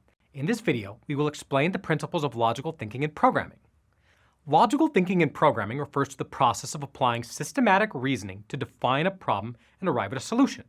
Within the context of programming, developers most frequently use two primary logical thinking skills: deductive reasoning and problem decomposition. Let's start with deductive reasoning. Deductive reasoning is the process of drawing specific conclusions from general premises. Let's see how this works in programming. Deductive reasoning starts with premises. A premise is an assumption or fact used to draw a conclusion. Programmers use deductive reasoning to debug and fix issues more efficiently. For instance, let's assume you're debugging a system and discover a function that's causing unexpected behavior. You would approach the problem by working from two primary premises. The first is that all bugs cause unexpected behavior in the system, and the second is that this function is causing unexpected behavior. On the basis of these premises, you could draw the conclusion that this function must contain a bug. Programmers use deductive reasoning to gain a high-level understanding of how a problem should be solved. Once they have a high-level view of the problem, they can define a logical step-by-step approach for solving it. Next, let's look at the most commonly used step-by-step approaches to problem solving in programming. When you're presented with a problem, you most likely evaluate it and begin to strategize how you're going to solve it. A common approach is to look at a larger problem in terms of its constituent parts and make it easier to solve. This is called problem decomposition. There are two main approaches to problem decomposition: top-down and bottom-up. The top-down approach is a method of problem solving that begins with a broad overview of a problem and breaks it down into smaller, more manageable parts. The top-down approach is useful when you have a clear overview of a problem, but need to break it down to make it easier to manage. By using the top-down approach, you can decompose the problem into smaller atomic tasks that are more easily addressed. For example, if you're building an e-commerce website, you might focus on a high-level problem such as designing shopping cart functionality. Next, you would break down this functionality into smaller components, such as adding items to the cart, updating quantities, and processing payments. You would then continue by breaking down each of these into even smaller components, more specific items, until you arrive at manageable coding tasks. The top-down approach helps developers go from a big idea to specific tasks when developing software, but it's not always ideal in every situation. Sometimes the developer needs to gather more information when they're debugging or take a modular approach to software development. In these cases, they may prefer bottom-up approaches to solve the problem. Let's explore the bottom-up approach next. The bottom-up approach is a method of problem solving that starts with the most basic elements and combines them to create a broad composite. The bottom-up approach enables developers to explore problems or begin development without having a lot of information up front. and allows them to scale research and development efforts as needed. In our e-commerce example, you might start with the basic functions of adding items to the cart. Next, you would combine these functions to build larger components, such as the entire shopping cart module. And finally, you integrate these larger components to form the complete system and ensure that all the parts work together seamlessly. Let's bring this all together by considering the example of GrooveEco, a rapidly growing e-commerce company offering sustainable living products. GrooveEco's dev team has observed that their recently unveiled product recommendation engine has been plagued by low reliability. They apply logical thinking to work through this challenge, starting with these premises. Faulty algorithms cause errors, and errors lead to reliability issues. They then move on to conclude that the recommendation engine's low reliability is likely due to an error with an algorithm in the product's software. This helps them to identify a specific problem to focus on. They then break down this problem using a top-down approach, identifying the main recommendation algorithm as a potential culprit. They then decompose the algorithm into smaller functions for user behavior analysis and product matching. By individually addressing each smaller function, they are able to progressively hone in on and address the root cause, improving the overall recommendation system. In this video, you learned how to apply logical thinking and programming to help you solve problems efficiently and create robust solutions. By mastering deductive reasoning and problem decomposition, you can tackle any coding challenge problem systematically and effectively.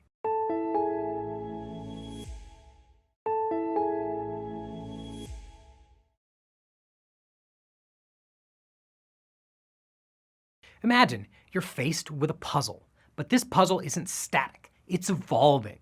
As you start to piece it together, you realize that each step you take transforms the puzzle, revealing new challenges and opportunities. Logical thinking and programming works the same way.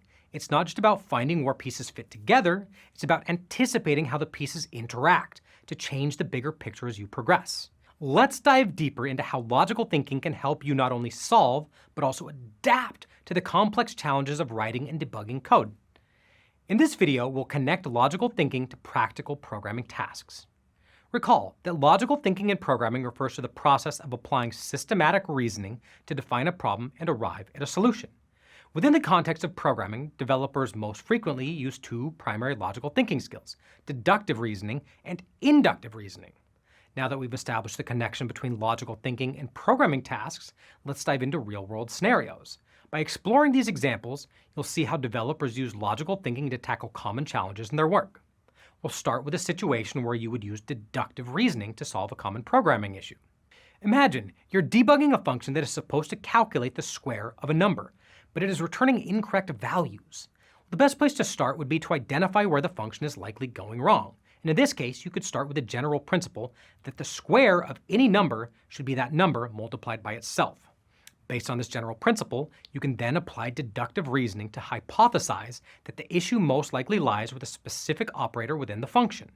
Further investigation shows that instead of using a multiplication operator to multiply the number by itself, the function is incorrectly using an addition operator to add the number to itself. The final step would be to test your hypothesis by modifying the suspected part of the code with the correct operator and then thoroughly testing it with a variety of inputs to see whether the issue is resolved. By using deductive reasoning, we identified and resolved an issue in a function. But logical thinking isn't limited to fixing bugs. It's also vital in improving performance. Next, let's turn our attention to a scenario where inductive reasoning helps optimize an algorithm. Imagine that you're working to optimize an algorithm to speed up its execution. You could start by analyzing the algorithm's performance, and doing so reveals repeated instances when the algorithm slows down while analyzing large data sets. Next, you would apply inductive reasoning to focus on the specific causes of these drops in performance. On closer examination, you discover that each time the algorithm processes a new record, it rechecks all the previous data it already processed, which is a redundant and unnecessary step, thus causing a systematic drop in performance. Finally, you would refactor your code to optimize these operations. In this case, you would rewrite your code to eliminate the redundant checks and then test for improved performance. After optimizing an algorithm, the next logical step is ensuring that new features integrate smoothly into your codebase. Let's explore how logical thinking guides the design process and ensures seamless integration. Imagine you're adding a dark mode feature to an existing mobile app that already has a settings menu where users can change preferences. Your first step would be to clearly define requirements such as the design and placement of the settings UI, the workflow for selecting and toggling the settings, the color palette and icon selection, and so on. Next, you would use deductive reasoning to determine how the new feature will interact with existing components based on the general principles of your codebase. For instance, you know that in the current app, any setting that a user changes is saved in the app settings file. Therefore, the new dark mode setting will need to be added to this file so that when a user selects it, the app can read this preference from the settings and apply it into the UI. Finally, you would implement and test the code for the new feature to ensure that it works as expected within the existing system. For instance, after updating the settings file and application logic and modifying the UI to support dark mode, you would test the apply theme function to ensure it toggles modes correctly, manually switching between light modes and dark modes to ensure that the UI updates as expected, and verify that saved theme preferences persist across app restarts.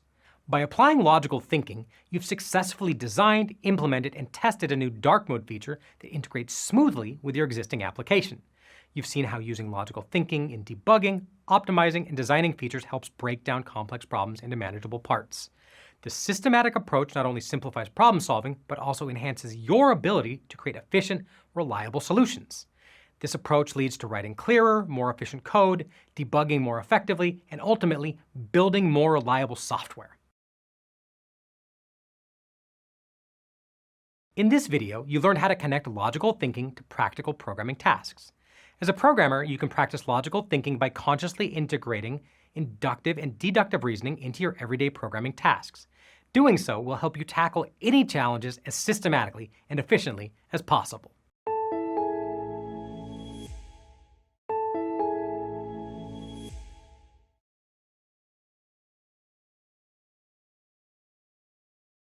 Debugging is a valuable skill for every developer, ensuring that your code runs smoothly and efficiently.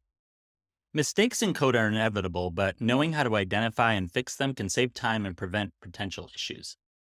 In this video, we will learn to apply debugging techniques to identify and fix errors in code. Let's explore some tools that can aid your debugging efforts. One of the go-to tools for many developers is Visual Studio Code. Here's a common scenario, a simple piece of code that divides two numbers. Everything seems correct on the compiler. Variable names are clear and commas and semicolons are in the right places. As a result, the compiler doesn't flag any syntax errors, meaning there's nothing wrong with the code structure or formatting. However, if this code runs and the user passes 0 as the denominator argument, a runtime error will occur. You will find a runtime error only when the program executes. The error would occur in this case because having a 0 in the denominator is a mathematical impossibility. To fix this, many programmers use a debugger. A debugger is a tool that helps developers find and fix errors or bugs in their code. It allows you to run your code step by step, inspect variables, and understand the flow of execution to identify where things go wrong. One of the most popular debuggers front-end developers use is integrated into Visual Studio Code, VS Code, and you can access it through the debugger button in the top right corner. In the VS Code debugger, you can set breakpoints to stop the program's execution, watch variables, and step through your code to understand exactly how it runs.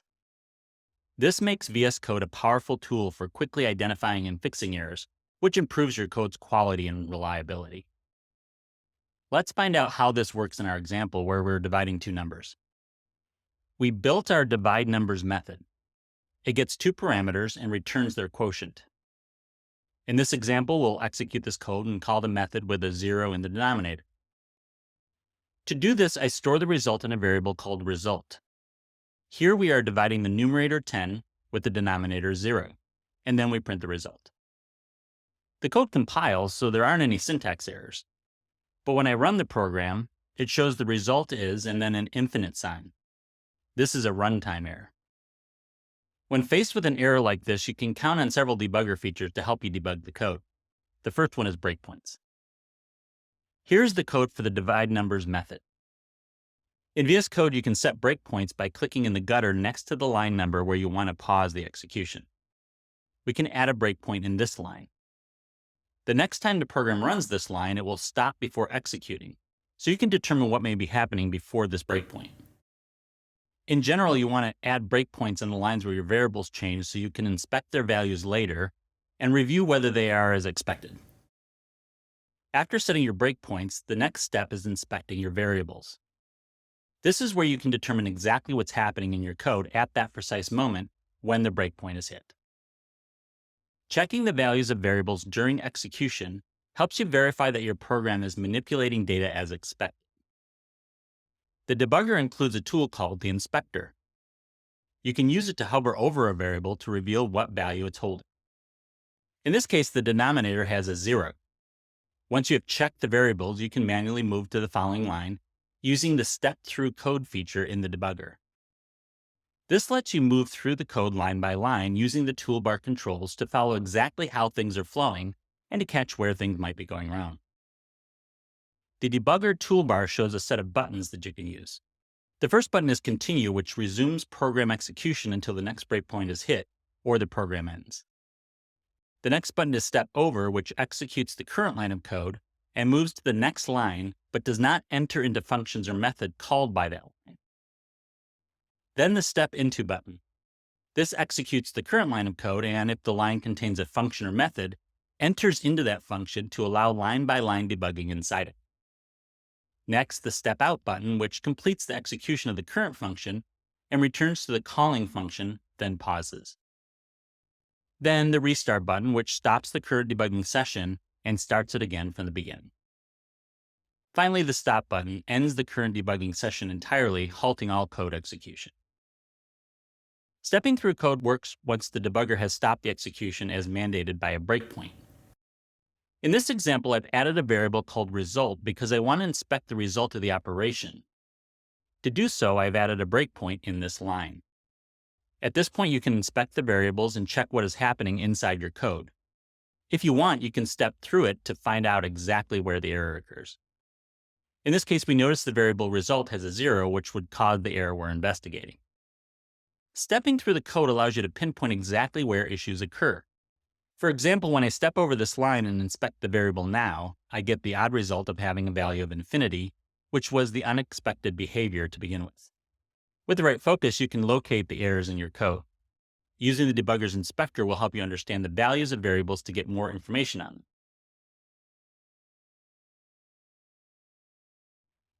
In this video, we explored the importance of debugging techniques to efficiently identify and fix errors in your code. We've used the Visual Studio Code Debugger, which allows you to set breakpoints, inspect variables, and step through your code, providing a powerful way to understand and resolve issues. By mastering these tools and techniques, you'll enhance your problem-solving abilities and become a more confident, efficient programmer.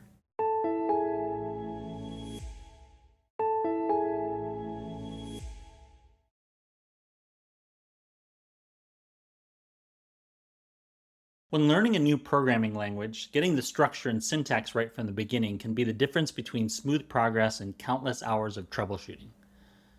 When starting with C#, understanding how each part of the program fits together is essential to writing clean, functional code. Mastering these basics now will set the foundation for everything you build moving forward. In this video, we will explain the fundamental syntax and structure of C# programs. We'll cover key concepts such as classes, variables, control structures, and methods. We'll also explore some simple code examples to illustrate these concepts. First, let's examine the structure of a basic C# program. C# programs start with a class definition and contain methods where the actual logic resides. This C# code block defines the program class, which contains all the executable code. The static void main method serves as the entry point for the program. The braces define the blocks of code for the class and method. The console.writeLine command outputs the text "Hello World" to the console. This is the program's body where the work is done. Next, we'll examine variables, which are used to store data that can be used and manipulated within the program. Variables need to be declared with a type keyword that tells the program what kind of data the variable holds. There is an exception which we'll examine shortly. This sample code declares 4 different variables and initializes them with a value. First, int age equals 25 declares an integer variable called age and assigns it the value 25. integer data types can only hold data that are whole numbers. The second variable, name, we declare with the string data type. We also assign the text John to the name variable. String variables can only hold text data. Our final two variables use a special type keyword, var. These variables don't declare a type up front. Rather, C# determines what type of value the variable holds when the program runs. In this example, we have one variable count that is initialized with the integer 10, and another variable message that is initialized with the string value hello. Both are declared with the type keyword var. Now let's examine how to create control structures in C#. Control structures manage the flow of the program. The most common control structures are if statements and loops. These structures help the program make decisions and repeat actions. We'll start with the if-else statement, which evaluates true-false conditions. In this sample code, the statement if age is greater than or equal to 18 checks whether age is greater than or equal to 18. Notice that we use the greater than and equal signs together to check whether the age is 18 or greater, and not just greater than 18. If that statement is true, the program prints, you're an adult.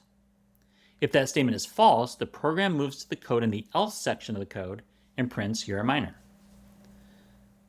This structure allows the program to take different actions based on the condition. The next type of control structure is the loop, which you can use to run the same block of code repeatedly. Let's examine how loops work in C#. In C#, a for loop is defined with the for keyword. The code you want to run repeatedly is put between the curly braces. Then we define the conditions for the loop in the parentheses after the declaration keyword. In this code sample, we first initialize the iterator, I, to 0. This sets the starting value of the loop. Then we set the condition for when the loop will exit. Here we tell the loop to run only as long as I is less than 5. Finally, we use the code I++ to add 1 to the variable I each time through the loop. Inside the loop, we write the code console.writeLine I, which prints the value of I to the console. This sample will print the numbers 0 to 4 to the console. Methods are the final concept we'll examine. Methods are functions that exist and work in classes in an object-oriented language like C#. They are blocks of code that perform specific tasks. They can take parameters and return values. This helps organize the code and make it reusable. Let's investigate how they work and how they're constructed. In this code sample, we create a class called calculator. We can add code to this class that can perform all the operations of a calculator. By adding that functionality to a class, we group code that does similar work into one place and give it the ability to work together. The class has two member variables called number1 and number2 that have the int data type. These are declared as private since they'll only be used by the methods in the class. For this example, we'll add one method to the class called add, which is declared as an int. Declaring the method this way means that the value the method returns to the code that called it has to be an int data type. Because we're adding numbers, we implemented two integer parameters.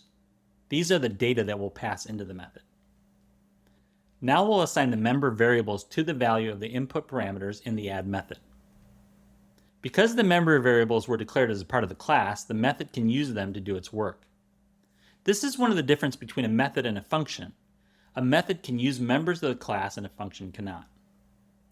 Finally, the body of the method sums the values of the parameters number1 and number2 and returns the result.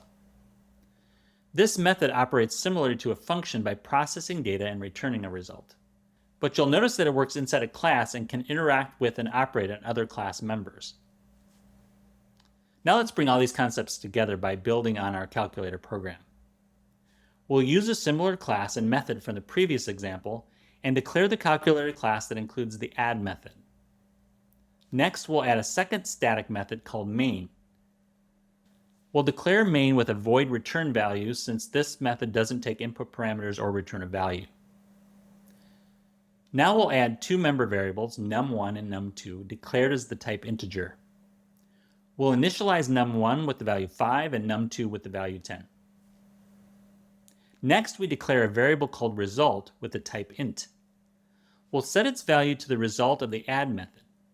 We pass in the values of num1 and num2 as parameters for the add method. Finally, we use console.WriteLine to print the value of the result variable to the console. In this example, the result will be 15, so the console will show the sum is 15. We've now covered the basic syntax and structure of C# programs. We examined the structure of our program, explored variables and data types, examined control structures, and discussed methods. We also created a simple calculator program to tie everything together. These building blocks are essential for writing more complex C# applications.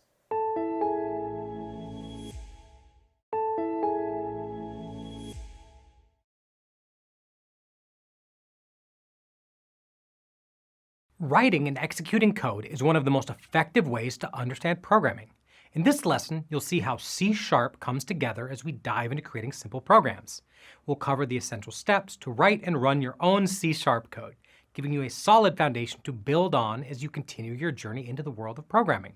Let's get started and see how these concepts come to life in practice. In this video, we will write and execute simple C# programs.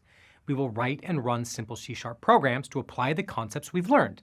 These programs include a basic calculator, a loop to display numbers, and a method to process user input. Let's start with something straightforward, a basic calculator. We'll use this program to perform simple arithmetic operations like addition and subtraction. Ready? Let's get started. To get started, we'll need to define a class called calculator. This is where we'll house the methods for performing addition and subtraction. Let's go ahead and set that up.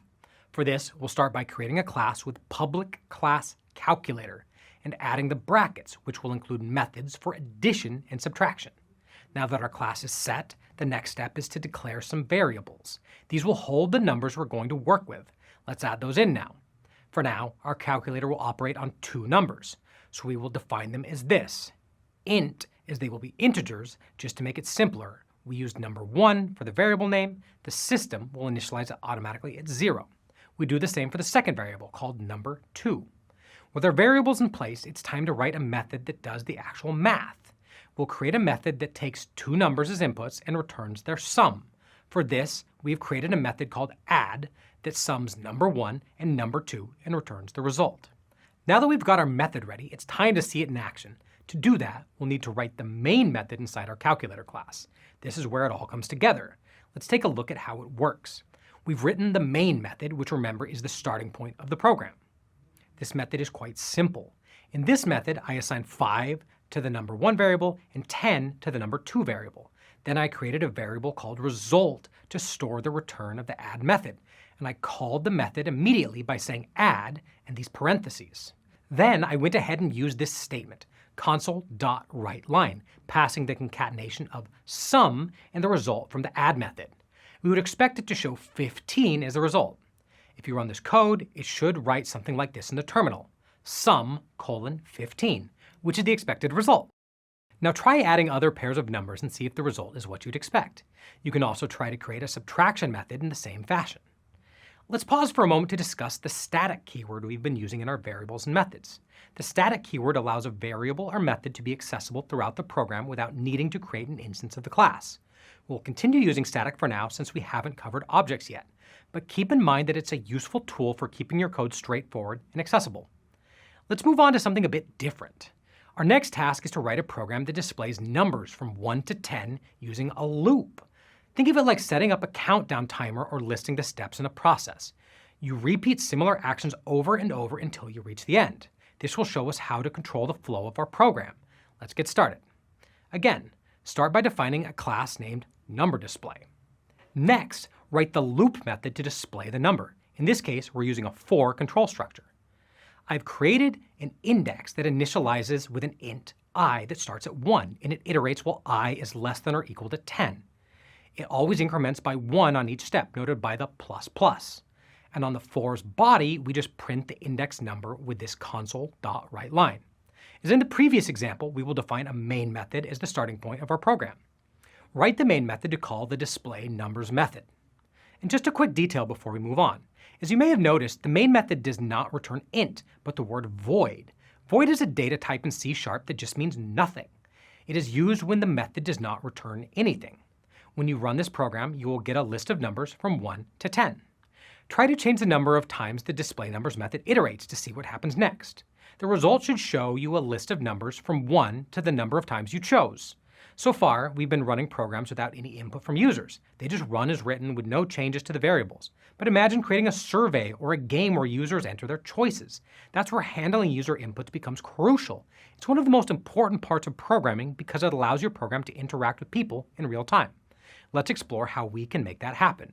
Start by defining a class named UserInput. I've written a method called greetUser that starts by asking a user to enter your name, using a console write line. Next, we are declaring a variable with the string data type that can hold strings of characters, such as a name. Then we use the method console.readLine, which detects characters in the terminal until the user hits the enter key. The program then greets you by saying hello and then your name. As usual, we write a main method to call the greetUser method. When you run this program, it will ask you for your name and greet you. Let's say I type my name here and hit enter, and then the program will greet me. Hello, computer. Nice to meet you.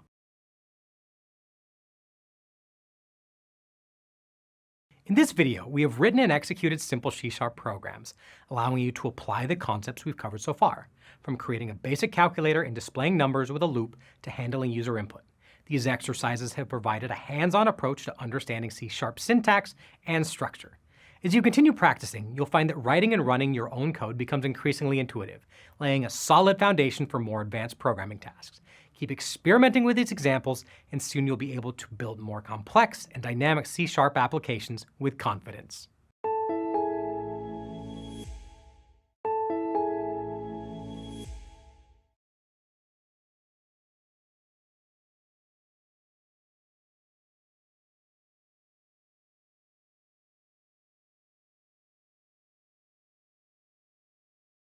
In this first step, we will create a simple calculator program that performs basic arithmetic operations such as addition and subtraction. We will start by defining a class and writing a method to add two numbers. In C#, a class is like a container for your program's code. It holds methods, which are sets of instructions that tell the program what to do. Think of a method like a recipe that the program follows step by step. Here we're going to add a method called add, which will add two numbers together. The word static means the method belongs to the class itself, and public means it can be accessed from other parts of the program. A variable is like a container that holds data that your program can use. Here we have two variables called number1 and number2 that will store the numbers we want to add. The method will return the result using the return keyword, which means the method sends the answer back to the part of code that called it. Now that we've created the add method, it's time to see how it works. To execute a C# program, we need to write a main method, which is the entry point of the program. This is where everything comes together. In C#, every program starts by running the main method, which is like the starting point of the program. When you run a C# program, the code inside main is the first to execute. In this case, inside main, we're going to assign values to number1 and number2, call the add method to calculate the sum, and use console.writeLine to print the results on the screen. Calling a method means running the code inside the method and using its result. Next, we will write a program that uses a loop to display numbers from 1 to 10. Loops are control structures that allow you to repeat actions multiple times. A for loop is used when we know how many times we want to repeat a block of code. In this case, we want to print numbers from 1 to 10. The loop has three parts: initialization, int I equals 1. This sets the starting point for the loop. We start with I equals 1. Condition, I is less than or equal to 10. This tells the loop when to stop. As long as I is less than or equal to 10, the loop will run. When I becomes 11, the loop will stop. Increment, I++. This increases the value of I by 1 after each loop iteration, so the next number is printed. Now let's write a program that interacts with the user. This program will prompt the user for their name and greet them. Handling user input is important for creating interactive programs. In this step, we'll interact with the user by asking for their name. To capture the user's input, we use console.readline. This waits for the user to type something and then stores that input as a string, which is a sequence of characters like a word or sentence. We store the user's input in a variable called name. Once we have the user's name stored in name, we can use console.writeLine to display a personalized greeting. Notice that we first prompt the user to enter their name with console.writeLine. After the user types their name, it is stored in the name variable using console.readline. We then use that variable to greet the user by name, showing how input can be used dynamically. Console.readline is useful for capturing input, while console.writeLine is used to display messages to the user.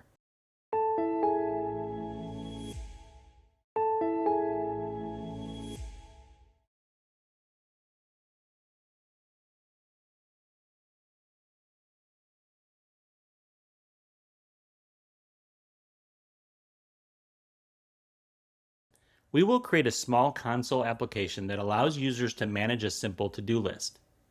The program will let users add tasks, view the list of tasks, and mark tasks as completed. This will involve collecting user input, storing the data in an array, and using loops to interact with the list. When building a program, it's helpful to break it down into smaller tasks, which makes it easier to write and understand.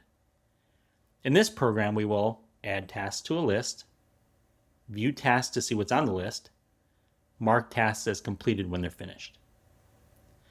To do this, we will use methods, loops, and arrays. Each part of the program will have its own task to perform, making it easier to work with. Arrays are useful because they allow us to store multiple tasks, and loops allow us to repeatedly check what the user wants to do next. Finally, we'll use debugging techniques to catch and fix any mistakes we might make. First, we need a place to store the tasks.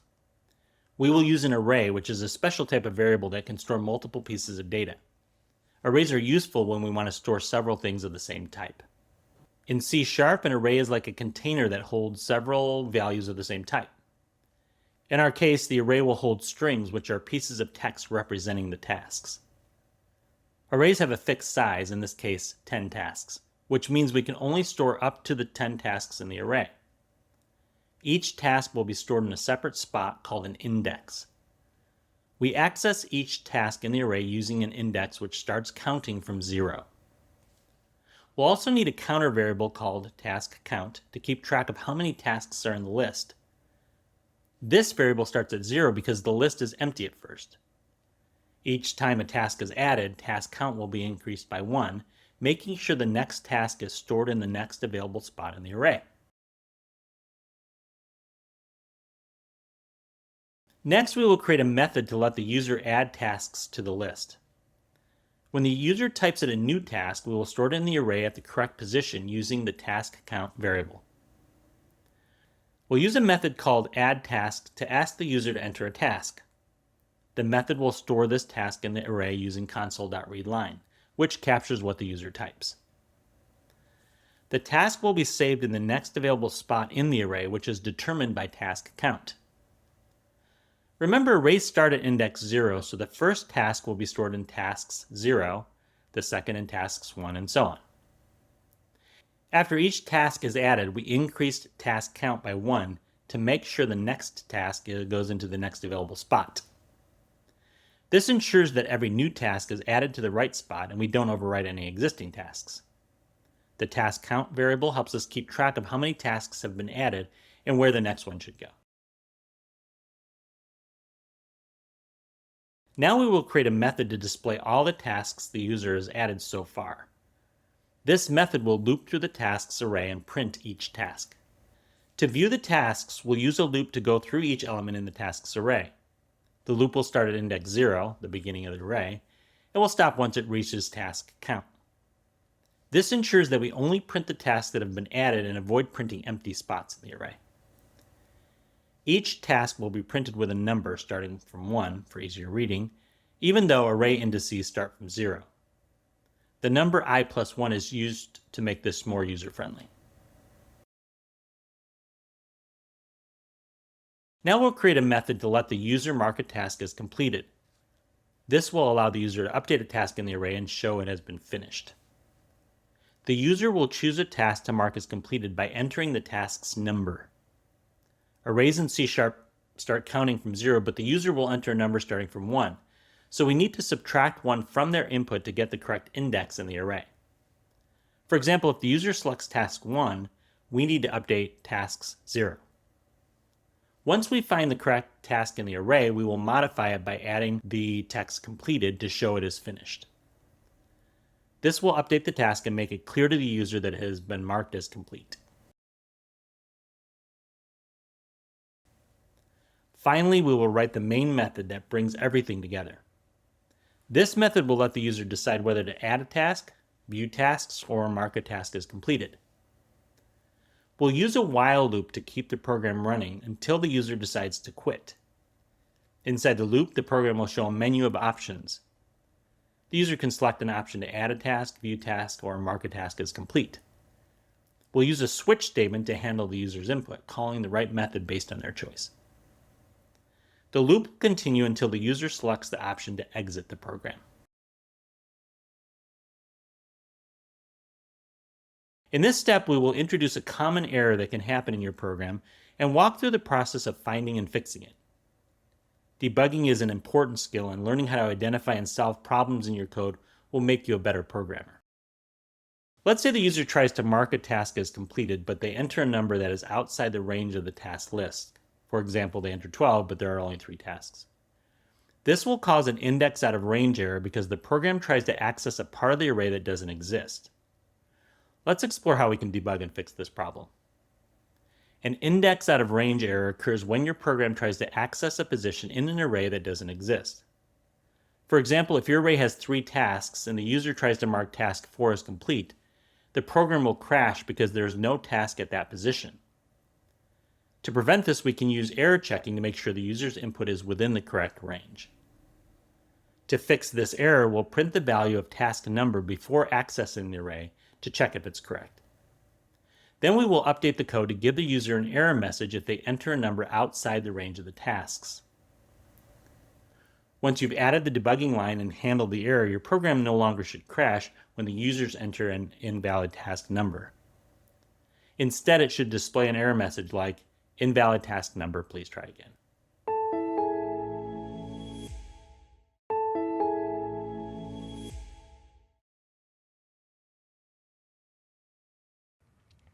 As you have discovered, mastering programming fundamentals is crucial for developing effective code. To strengthen your foundational understanding, we began by reviewing fundamental programming concepts, including variables, data types, control structures, loops, methods, and pseudocode. Then, we combined logical thinking with core programming principles to help sharpen your problem-solving skills. Next, we covered fundamental debugging techniques and tools to help you detect and resolve errors in your code. Then we practiced building straightforward programs in C# using your foundational knowledge to create functional code.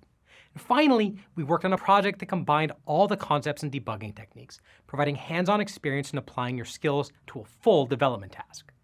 Mastering programming fundamentals is essential to creating reliable and efficient code. By honing these skills from understanding core concepts to debugging and building C# programs, you'll enhance your ability to tackle complex development tasks and deliver high-quality applications.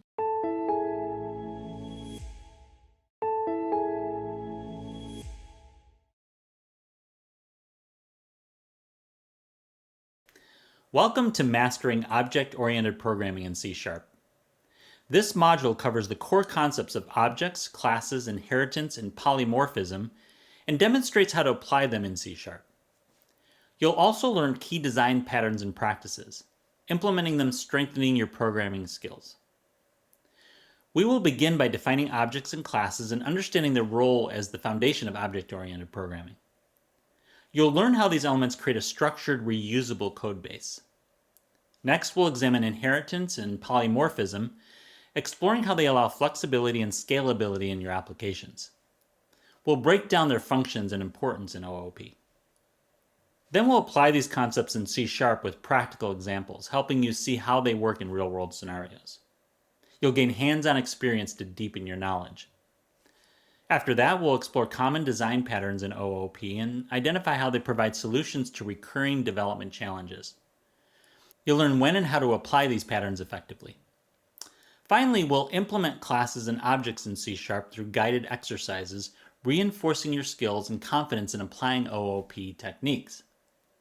By the end of this module, you'll have the knowledge and practical skills to apply object-oriented programming principles in C# confidently. Let's get started with mastering object-oriented programming in C#.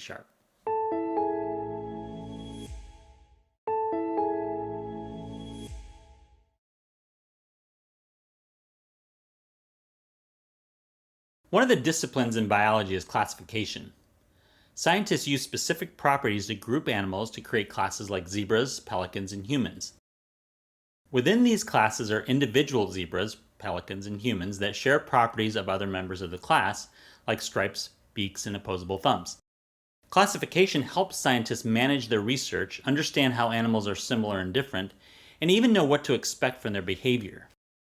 Computer scientists have applied many of these concepts in a programming model called Object-Oriented Programming, or OOP. In this video, we will explain the basic concepts of objects and classes in OOP. Objects and classes are the fundamental coding building blocks of object-oriented programming. Code-based classes and objects are related in the same way that an animal is related to the class in which it belongs. Think of an object as an individual thing or an instance of a class, like a particular zebra. The class is a type of definition. It describes all the properties and abilities that the average zebra has. Let's explore these concepts in more detail, starting with the definition of a class. A class is a blueprint or template that defines a set of shared characteristics and behaviors for a group of things. Code classes are similar to classes in biology or botany in that they define the properties of the individual code objects and what they can do. Classes in object-oriented programming by themselves can't do much work. A programmer can't process data, interact with the user, or send API calls. But a class provides a blueprint for how to do all these things. Specifically, a class has three main features that define them. The first feature developers define in classes are properties. These are the individual items of data that an object stores or sets. For example, an authentication class may define properties like username and password. Classes also define methods, which are also referred to as behaviors or functions. Methods are the behaviors the class can perform. For example, the login class may define methods like validate, which checks the user's credentials, and login, which gives the user access to the system. Finally, through a feature called inheritance, classes can be extended to create subclasses that inherit properties and behaviors from the parent class, just like offspring in biology. This feature enables the developer to reuse and better organize code.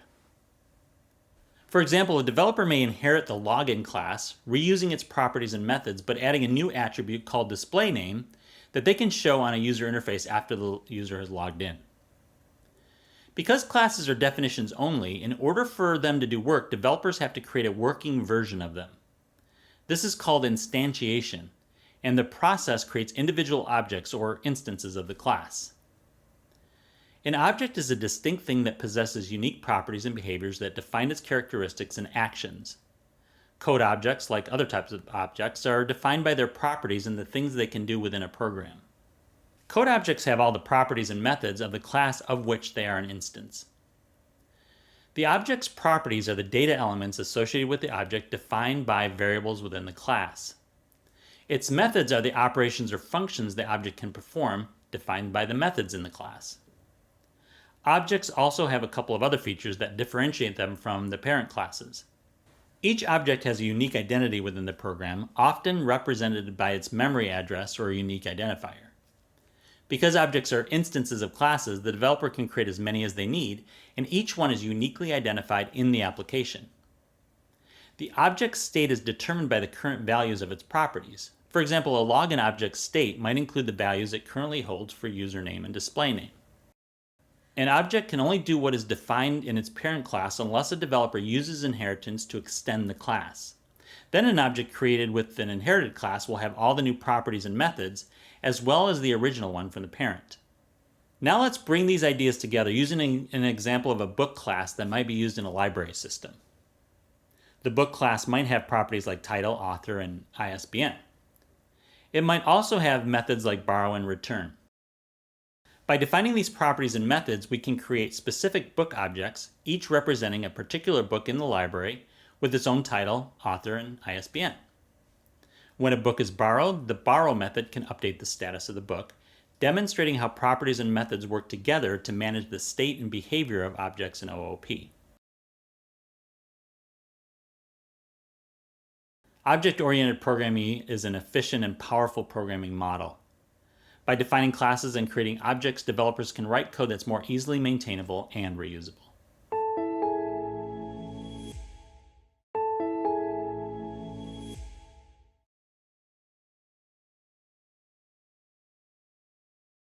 Just as you don't need to understand the inner workings of a post office to use its services, developers don't need to know the internal details of a class to interact with it. Developers use the principles of encapsulation and abstraction to simplify how their code is used. In this video, you'll learn how to explain the principles of encapsulation and abstraction in object-oriented programming, and how these protect the internal state of an object and simplify its use. Let's start with encapsulation. Encapsulation is the principle of bundling methods and data into a class and restricting access to some of the class's components. This is done by managing the interfaces through which the class's data can be accessed and modified. When developers apply this principle, they keep an object's internal state hidden from outside code, exposing only what is necessary. Let's examine more closely how developers use this principle to create classes. Encapsulation protects an object's internal state by managing access to its attributes and methods. Developers use access modifiers like private, protected, and public to manage what data and methods other code has access to and how data can be modified. For example, suppose a bank developed an application and the code has a bank account class that includes data and methods for managing data related to a customer's account. The balance attribute stores the customer's account balance data. The developer might provide a public getBalance method that lets other code read the attribute, but no method for writing to the attribute. Encapsulation allows developers to expose parts of the object to any of the application's code using public methods. They also can expose other parts only to parts of the app that inherit from the class using protected methods. These principles give the developer fine-tuned control on which parts of the class are exposed and how broadly. Suppose the bank account class has an interest rate attribute that stores the interest rate the bank currently applies to the account. The developer doesn't want the interest rate attribute exposed, so they create no method for accessing it. However, they do want people to be able to make deposits and withdrawals, and so they provide public methods that enable these activities. Encapsulation is a principle that focuses on managing the data and methods of the class. It helps developers protect parts of the class they want to keep secure and expose the part that the rest of the application can use. Another principle of object-oriented programming, abstraction, defines what methods a class should implement without providing specific implementation details. Let's explore that next. Abstraction is the principle of defining what an object does but not specifying how it does it. Developers achieve this by creating abstract classes and interfaces. When developers apply this principle, they define an object's essential features and behaviors, but enable developers to decide how methods within those objects are implemented. Let's examine more closely how developers use abstraction to create objects. Developers can apply the principle of abstraction in two primary ways. They can use an abstract class when they want to share a common code base with concrete methods, which are methods that include the implementation code. But they also can include abstract methods that just define the interface, but don't provide any implementation details. Developers can also create interfaces that do not include concrete methods. You can think of an interface like a contract that defines a set of methods that an inherited class must implement. Interfaces typically only include what methods an inherited class must implement, but not the implementation code. Suppose in the banking application, the development team creates an abstract class for handling deposits and withdrawals. This class defines an amount attribute and declares the abstract methods for deposit and withdrawal. The savings account functionality inherits from this abstract class and provides specific logic for how deposits and withdrawals should be handled. The checking account code does the same. Any other part of the app that interacts with these accounts knows that both savings and checking will have deposits and withdrawal methods, without needing to be concerned with their implementation details. Now let's look at how the principles of encapsulation and abstraction work together. Suppose a library creates software to manage its inventory. The software's programmers create a library class that encapsulates data about books and patrons. It hides the internal data structures using private attributes and provides public methods like addBook and borrowBook. This protects the integrity of the library's data while allowing controlled access. Additionally, it uses abstraction by defining an interface catalog that exposes methods like searchBook and list available books. Any class that inherits from catalog implements its methods, making the system easier to use and maintain. In this video, you learned how to explain the principles of encapsulation and abstraction in object-oriented programming, and how these protect the internal state of an object and simplify its use. Encapsulation protects the internal state of an object by bundling data and methods within a class. Abstraction helps developers create consistent, predictable yet flexible classes. Applying these principles, developers can write secure and maintainable code.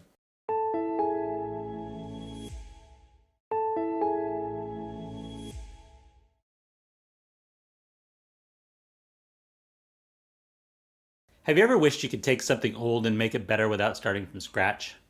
Object-oriented programming addresses this through the concept of inheritance, which enables developers to reuse code, but modify it and extend it only as needed.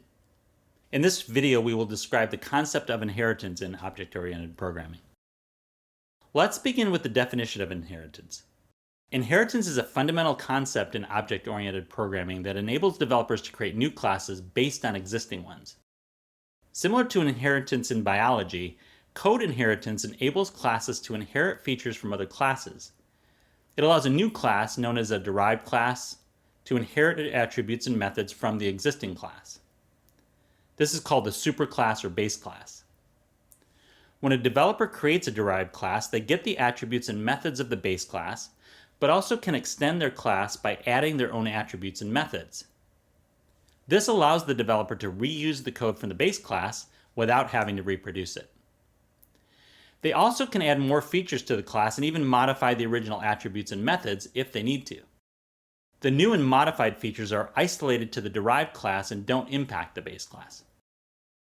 The relationship between the derived class and the base class is similar to the relationship between a child and a parent. The child may have many similar features of the parent, such as skin color, nose shape, and height, but the child will develop unique characteristics such as hair color and personality. This relationship creates a hierarchy in code that fosters reuse. It also allows developers to organize and manage code more efficiently. Inheritance creates a tree-like structure between classes. For instance, a bird class can be a base class for eagle and parrot derived classes. Both eagle and parrot will inherit common attributes and methods from bird, like fly, but can also have their own unique properties. The eagle-derived class may include a hunt method, and the parrot-derived class could include a speak method. The additional methods do not become a part of the base class, but remain isolated to the derived classes. By using inheritance, developers can reuse existing code and extend it with additional functionality. This promotes code reuse and reduces redundancy. In this video, you learned to describe the concept of inheritance in object-oriented programming. Inheritance enables developers to inherit properties and methods from existing classes and create hierarchical relationships. By applying this concept to their applications, developers can write efficient and organized code by promoting reuse and extension of existing functionalities.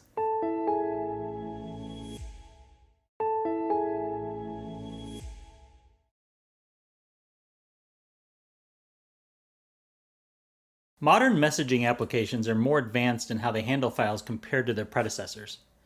For example, if you share a video file, your messaging app might automatically provide a play button for your friend or colleague to experience the video. If you upload photos, they may see a flipbook-style interface that allows them to scroll through all the images. The app uses a single interface for files, but it adapts to perform different actions depending on the type of file you upload. Object-oriented programming provides a similar concept for working with code, Polymorphism enables developers to create a single method that performs different tasks based on the object they're acting on. In this video, you'll learn how to explain the concept of polymorphism in object-oriented programming. Let's begin by defining polymorphism. Polymorphism enables developers to use a single method name to perform different tasks based on the type of object it's acting on. This means a method can behave differently depending on what it's being asked to do. Here's an example of using polymorphism with an object. Developers first create a derived class by extending a base class. Through inheritance, the derived class has the methods and attributes of the base class. At this point, they can then use the implementation of the methods in the base class or override one or more methods and implement their own version of them. They can also add methods and attributes to extend the functionality of the base class. Let's explore this further with a real-world example. Suppose a developer creates a base class called CoffeeMaker that has methods called water and beans. First, they implement the water method so that the CoffeeMaker object can hold water in a tank, and the beans method so that the coffee maker accepts grounds. The developer then creates two derived classes called drip and superautomatic that extend the coffee maker base class. The first derived class is the drip class. The drip derived class uses the methods exactly as they are in the base class, but adds an additional method called vessel that describes where the coffee is stored after it's brewed. The second derived class is the superautomatic derived class. The superautomatic derived class inherits the water and beans methods. The derived class uses the water method exactly as it is in the base class because this version of the coffee maker also has a tank to hold water. However, the superautomatic can also grind beans, so the developer overrides the beans method to include this functionality. Next, overriding methods in derived classes enables developers to change only what they need in a derived class and use the other base class's functionality without modification. Let's examine overriding in more detail. Overriding is a technique in object-oriented programming where a derived class provides its own implementation of a method that is already defined in its base class. This technique allows developers to create more specific types of objects that define their own version of a method. By overriding a method, a developer can design derived classes that refine or completely replace the behavior of methods inherited from the base class. Overriding gives developers the ability to design derived class methods that are appropriate to their specific context while using existing code objects and features. This encourages code reuse, but not at the expense of flexibility. In this video, you learned how to explain the concept of polymorphism in object-oriented programming. Polymorphism gives developers the powerful ability to modify or extend methods in derived classes to perform different tasks based on the object they're acting on. Overriding a method lets derived classes provide their own versions of what a method can do. These object-oriented programming concepts help developers write flexible and reusable code.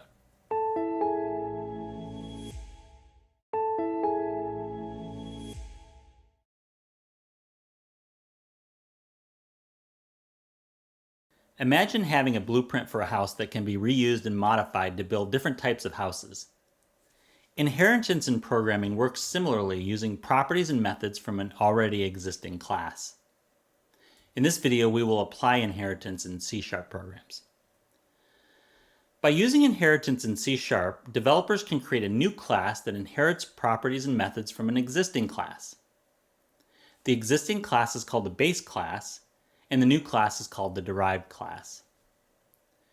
To begin, C# developers define a base class by using an access modifier.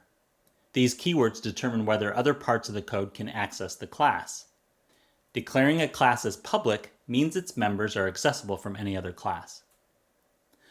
Private class members are only accessible within the class itself, and protected members are accessible within the class and by derived classes. After the access modifier, the developer uses the class keyword followed by the name of the class to finish the declaration. The base class contains common properties and methods that other classes can inherit. Properties hold data that the class will use internally to guide how it functions or data that the class will process. The methods define the work the class can perform. Finally, the base class has a constructor, which is the entry point for the class. It's like the front door of a house where you enter and declare who you are and why you're there.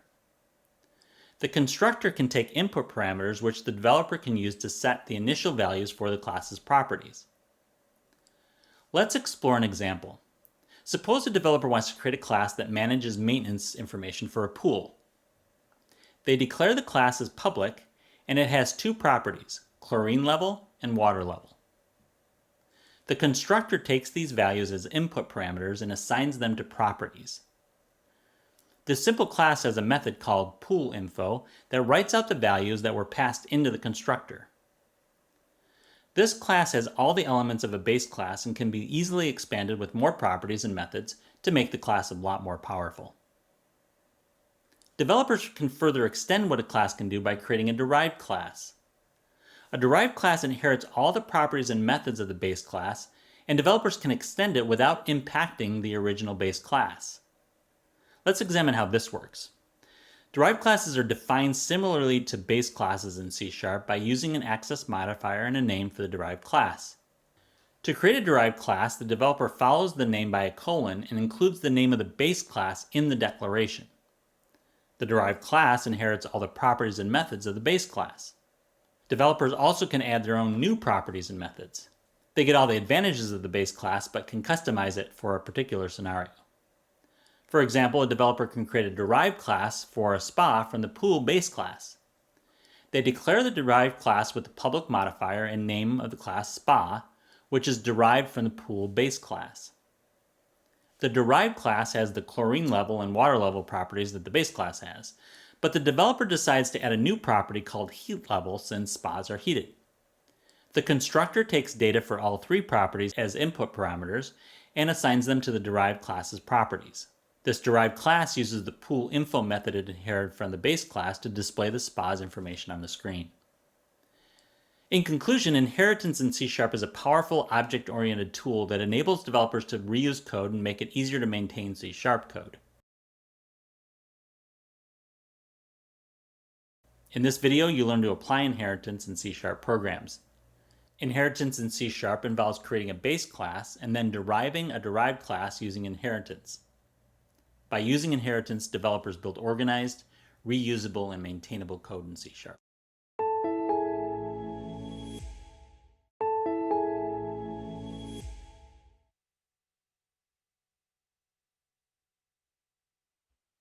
Imagine a single tool that can transform into different instruments depending on the task at hand. That's the power of polymorphism in programming. In this video, we will apply polymorphism in C# programs. Let's begin by defining polymorphism. Polymorphism enables developers to use a single method name to perform different tasks based on the type of object it's acting on. Essentially, this means a method with the same name can do different work depending on what it's being asked to do. Next, let's explore a few ways that developers can apply polymorphism in C#. Developers use polymorphism in C# by creating a virtual method in a base class. This indicates that the method can be overridden. Method overriding allows a subclass to provide a specific implementation of a method that is defined in its base class. Let's explore an example. Suppose a developer wants to create a class that manages musical instruments. They declare the class as public, and it has a virtual method called play, declared as public virtual void play, that writes the message playing an instrument to the console when it's called. This class has a single virtual method that can be overridden by a subclass. These base classes also contain concrete methods which can't be overridden. To override the play method, the developer creates a subclass called piano that is inherited from the base class instrument. They create the play method using the override keyword, which is declared as public override void play. The overridden method prints the message the piano is playing to the console. A class could be created for other instruments in the same way, and each class would have a play method. Virtual methods aren't the only way developers can use polymorphism in C#. Developers can also create interfaces that do not include the method's implementation. You might be wondering, what is an interface? Well, an interface is a contract that defines a set of methods that an inherited class must implement. Interfaces typically only include what methods an inherited class must implement, but not the implementation code. For example, a developer creates an interface for the musical instrument play using the declaration public interface iPlayable. The method includes an empty method called play, which a subclass can use to create a concrete method that does work. To implement this interface, the developer creates subclasses called guitar and piano that are inherited from the interface iPlayable. Then, they create the play method, which is declared as public void play. The method writes the message the guitar is playing for the guitar subclass, and the message the piano is playing for the piano subclass. The use of interfaces promotes the consistent use of methods across different classes. In closing, developers should use virtual methods in C# when designing base classes when they want to include implementation detail for the subclasses. Interfaces in C# are best for scenarios where developers want to provide a basic set of methods a subclass must implement without the need to provide detail on what those methods might include. Both are powerful ways to use polymorphism in C#.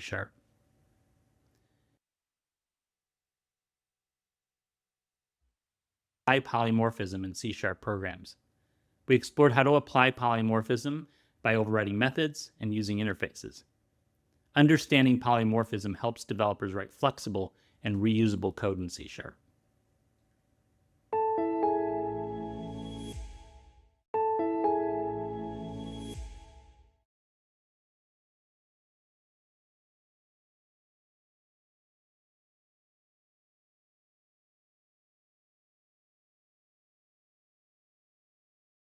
We'll start by creating a base class called Animal and two derived classes, Dog and Cat. This will introduce you to the concept of inheritance, where Dog and Cat will inherit properties and methods from Animal. Inheritance allows you to create a general class, Animal, that can be used as a base for more specific classes, Dog and Cat. This helps us avoid repeating code because common properties and methods are defined in the base class.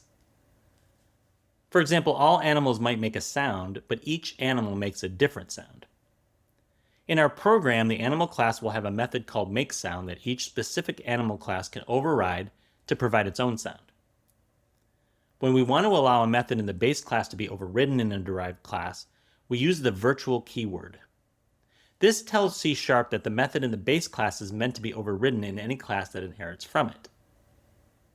The derived classes, Dog and Cat, then use the override keyword to provide their own implementation of the makeSound method. This allows each derived class to customize the behavior of the method. Think of virtual as giving permission to change how something works in the base class, and override as actually making that change in the derived class. In this step, we will call the derived classes from our program class using the main method as the entry point into the application. In the main method, we instantiate a dog object and a cat object using the new keyword. Once objects are instantiated, we can call any public method on those objects that we've defined in the class. We then call the makeSound method in each object, which should print the associated output to the console. We don't need input parameters for the makeSound method since the output is defined in the derived classes themselves. Now we will introduce interfaces which allow us to define a contract that classes can implement. This is different from inheritance but can be used alongside it. An interface is like a contract that classes can agree to follow. It defines methods that must be implemented by any class that implements the interface. Unlike classes, interfaces do not provide any implementation details. They only define what methods must be provided. Interfaces are useful because they allow us to specify a set of methods that different classes must have, even if those classes are not related through inheritance. For example, if we have an interface iAnimal with the method eat, any class that implements iAnimal must provide an implementation for eat, ensuring that all animals have this method. Interfaces provide a way to guarantee that certain methods will exist on any class that implements them. In this step, we will use polymorphism to interact with objects of different classes through a common base type or interface. This allows us to call methods on different objects in a unified way. Polymorphism allows us to treat different objects as if they are instances of the same class or interface. This is powerful because it lets us write code that can work with any class that shares a common base class or interface. For example, we can create a list of animal objects which include instances of dog and cat. When we call makeSound on each object in the list, the correct version of the method is called for each specific object. This works because both dog and cat override the makeSound method from the animal base class. Polymorphism is like a universal tool that lets you interact with different objects in a standardized way, regardless of the specific type. This is particularly useful when you want to work with a group of objects that share a common interface or base class but behave differently.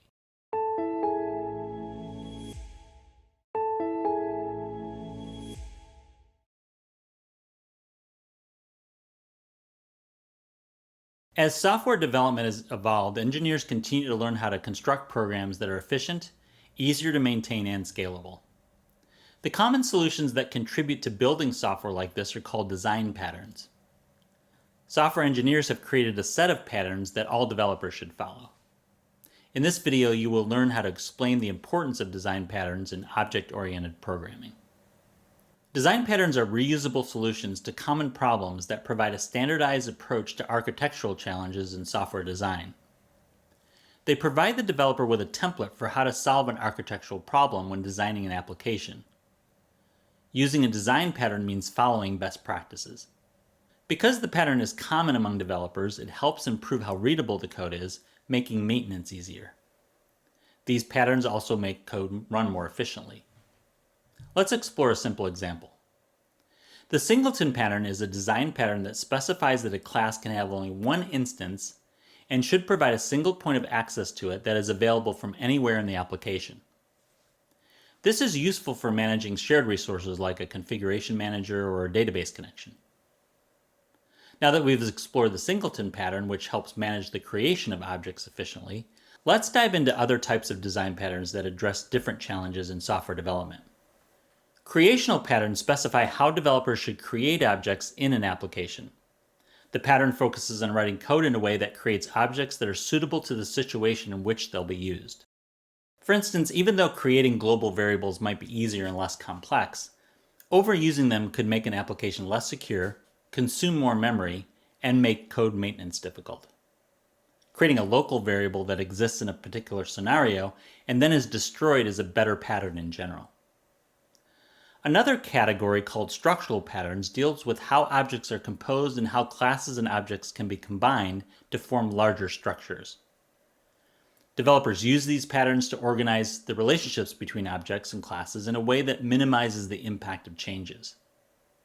One example of a structural pattern is the adapter pattern. Let's examine how this pattern works with an example. Suppose an object doesn't have an interface that is compatible with the interface of another object. Developers can use the adapter pattern to enable them to work together. If they later change the way one object works, they might only need to update the adapter, not the entire system. This minimizes impact to the system. For example, let's say you have an application with a square peg class and a round hole class. The round hole class expects objects to have a method for getting a radius, but the square peg class has a method for getting its width instead. The adapter pattern can help you write an interface so that these two objects work together. Now let's examine the final category of development patterns that focuses on how objects interact. Behavioral patterns focus on defining the rules and methods for how objects and classes operate together. They establish clear protocols for how tasks are divided among different parts of the program and how data flows between them. When developers effectively apply behavioral patterns, different components of the system will work together more efficiently, even as the system grows or changes. These three categories describe design patterns that developers should follow when creating software that's easier to maintain and that runs more efficiently. But developers might ignore patterns, so engineers have created tools to help software developers follow and enforce design patterns.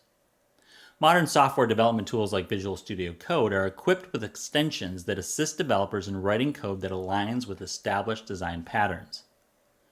For example, some extensions can analyze your code as you write and suggest refactorings that align with common patterns, such as converting repetitive code blocks into reusable functions or classes. Visual Studio Code's integrated development environment can analyze code and detect deviations from best practices, including the improper use of patterns. When they detect a deviation, they can alert the developer so they can make changes. These tools help developers write code that is consistent and adheres to the architectural patterns. Using a combination of tools and practices, developers should continually work towards writing software that adheres to accepted design patterns. This will make code easier to maintain and will help them create powerful systems that can more easily grow and evolve. In this video, you learned how to explain the importance of design patterns in object-oriented programming, including creational, structural, and behavioral patterns. By applying these patterns, you can write efficient, maintainable, and scalable code.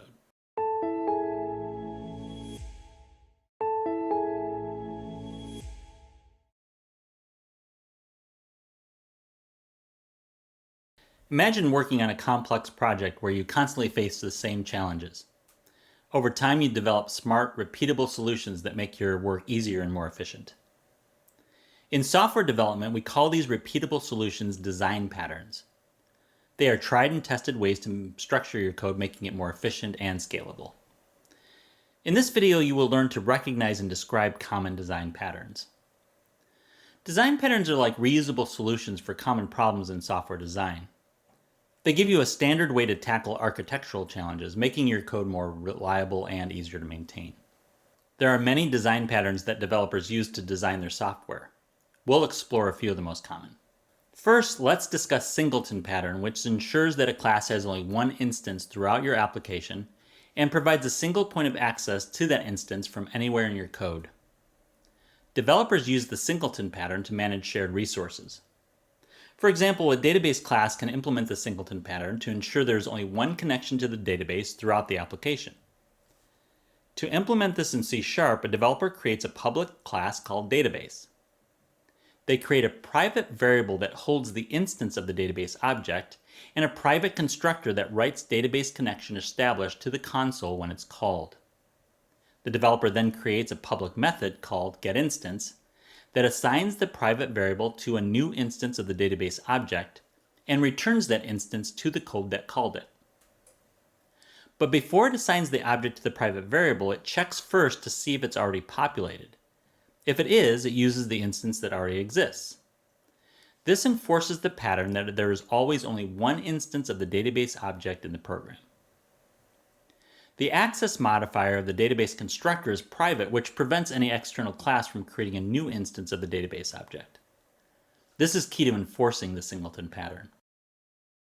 Now that we've explored the singleton pattern's role in managing a single instance across an application, let's look at another essential pattern, the factory pattern. This pattern not only helps in creating objects, but also ensures that your code remains stable and adaptable even as changes are made.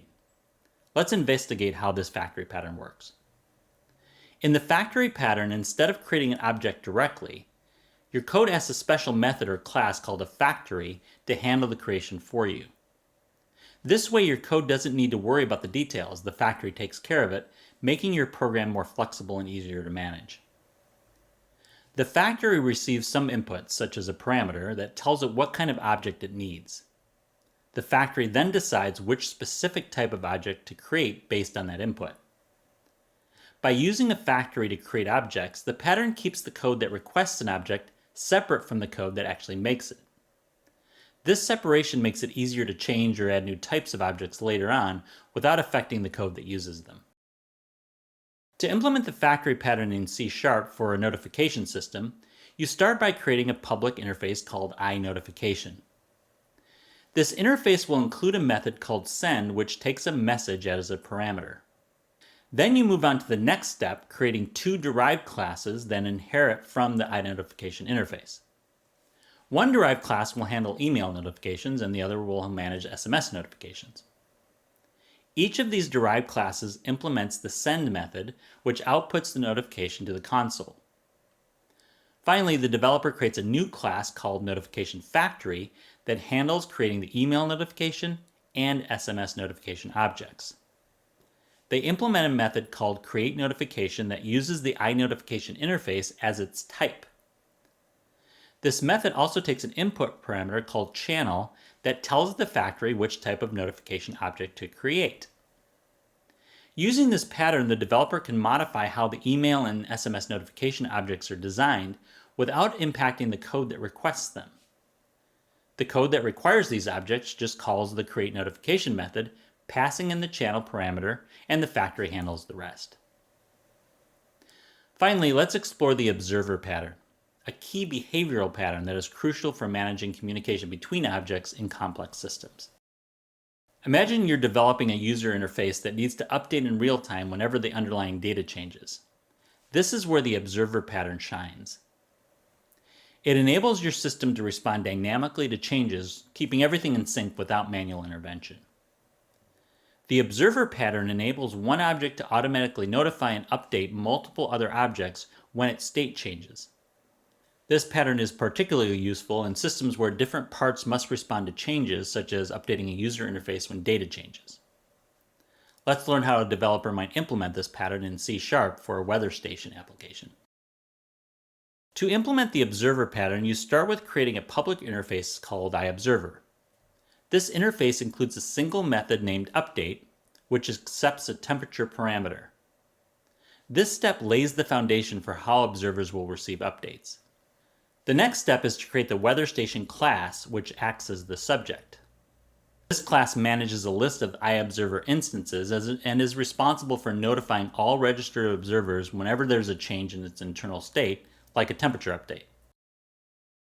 It has a private list member called observers that can hold iObserver interface objects. It also has a private member called temperature that holds temperature values. The developer creates methods for adding and removing objects from the observers list, as well as a method called notifyObserver, which iterates through each object in the observers list and then calls the update method on each one from the observer interface. This method passes the values set in the temperature member to the update method. The temperature member is set in the final method in this class called setTemperature. This method includes an input parameter called newTemperature, and the method sets the private temperature member variable to its value. It then calls the notifyObserver method. The developer then creates a concrete, public-derived class called phoneDisplay. The class will notify a phone interface of any changes in the temperature. The developer can use an app or a tool built into the phone to listen for this message. The developer also creates a concrete public-derived class called DesktopDisplay to update any desktop apps or tools of the change in temperature.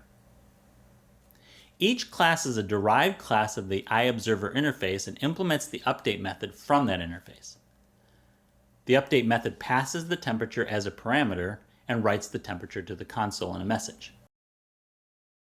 To use the observer in the program, the developer creates new instances of weather station, phone display, and desktop display objects. Then they call the registerObserver method on the weather station object to register a new observer for each object. They pass in the phone display and desktop display objects as parameters when they call this method.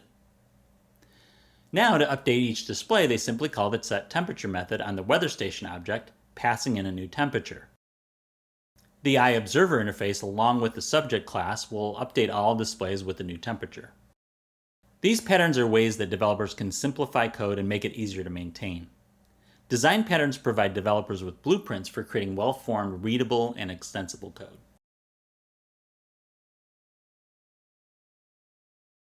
In this video, you learned how to recognize and describe key design patterns like singleton, factory, and observer.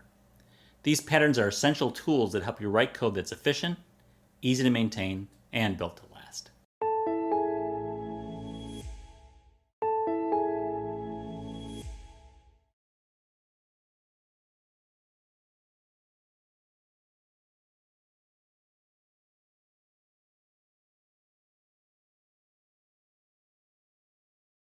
In C#, a class is like a blueprint for creating objects.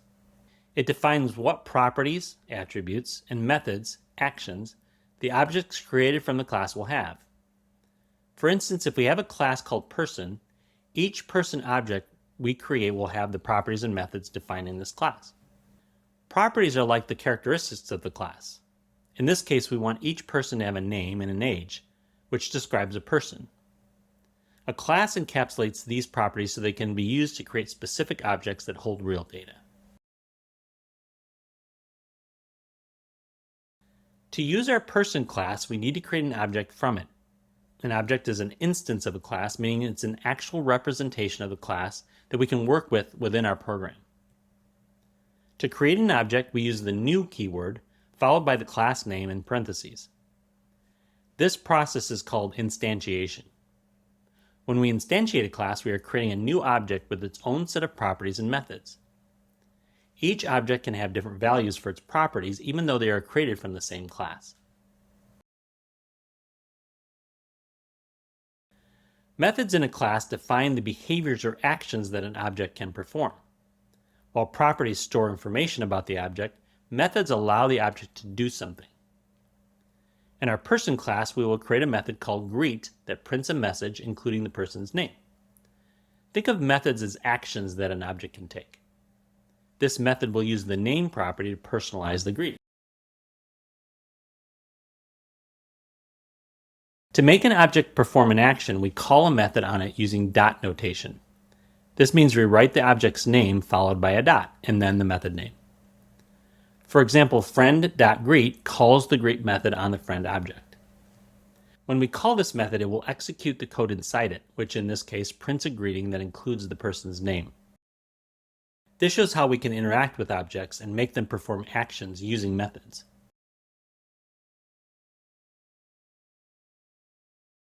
You can create multiple objects from the same class, and each object will have its own set of properties.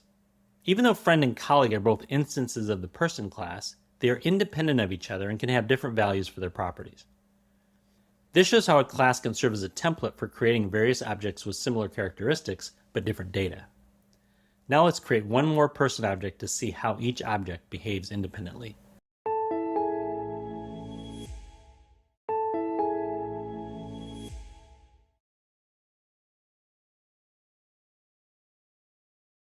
As you have learned, mastering objects, classes, inheritance, and polymorphism is essential for writing adaptable and scalable code in C#. We began by exploring objects and classes, the fundamental building blocks of object-oriented programming. You discovered how these components help create a well-organized, reusable code structure. Next, we explored inheritance and polymorphism, focusing on how these concepts improve your application's adaptability and scalability. We explain their roles and why they are critical to object-oriented programming. Then we use practical examples in C# to show how these concepts operate in the real-world programming situations, providing hands-on practice to reinforce your understanding. After that, we examine common design patterns in OOP, focusing on how they solve frequent development challenges. You learn the best practices for effectively applying these patterns in different situations. Finally, we worked on implementing classes and objects in C# through structured exercises, helping you build confidence and mastery in applying OOP techniques. Understanding these object-oriented programming principles is essential for building robust and efficient applications. Mastering these concepts in C# will elevate your development skills and improve your ability to create scalable, maintainable code.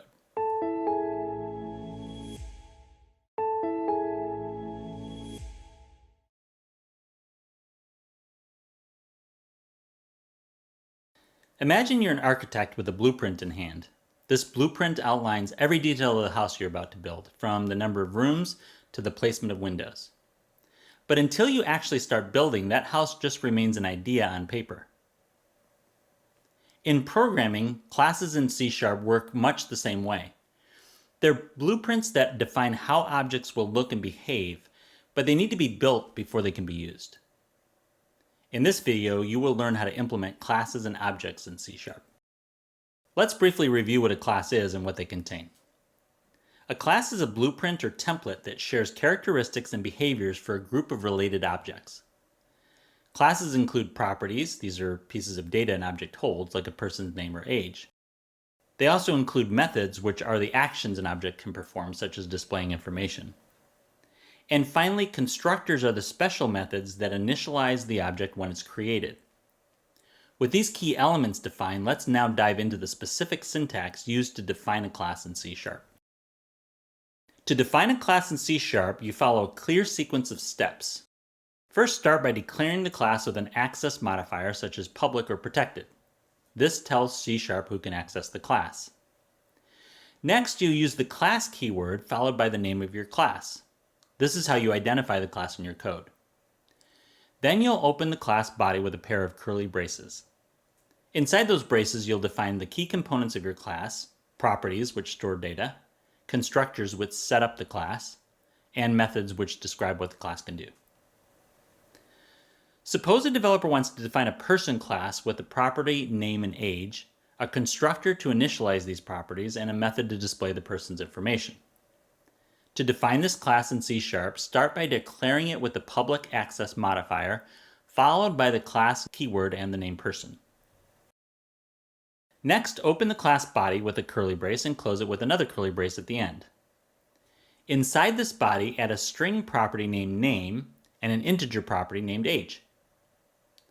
Additionally, the class includes a constructor method with the same name as the class, which initializes the properties using two parameters, a string called name and an integer called age. To distinguish between the property and the parameter, the property names are capitalized and the input parameters are not. Finally, the class has a method called displayInfo, which writes the name and age to the console. Classes in object-oriented programming by themselves can't do much work. A programmer can't process data, interact with the user, or send API calls. In order for a class to do work, you need to create an object from it. This process is called instantiation. Let's see how that process works in C#. Instantiation comes from the word instance and refers to the process of bringing a class to life by creating a working version of it.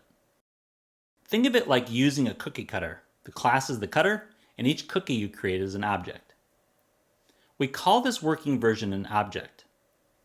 With this approach, you can create as many objects as you need from one class, just like you make multiple cookies from the same cutter. Now let's see how you can create an instance of the person class and start working with it in C#. When instantiating the person class, the developer first declares a variable of the type person, naming it neighbor. C# is a type-safe language, meaning all variables must be declared with a specific type, ensuring clarity about what they can store. The variable neighbor can only hold person objects. Now that the developer has declared the variable, they can create a person object and assign it to the variable. They use the new keyword, followed by the class constructor, which is a method and therefore followed by parentheses. The constructor requires a parameter with the type string for the name and a parameter with the type int for the age. In this case, they pass John Doe for the name and 30 for the age as parameters to the constructor. The neighbor variable now contains an instance of the person class, or a person object. Recall that the person class included the properties name and age. These properties were declared with the public access modifier. This means that they are accessible by code from the object once the class has been instantiated using dot notation. In what follows, you'll learn about dot notation and how to use it in C#. Dot notation is syntax used to access members of an object such as properties, methods, and fields. Once an object has been instantiated, developers can reference their public members using a period or dot, followed by the property or method name. Let's apply this syntax to the person object.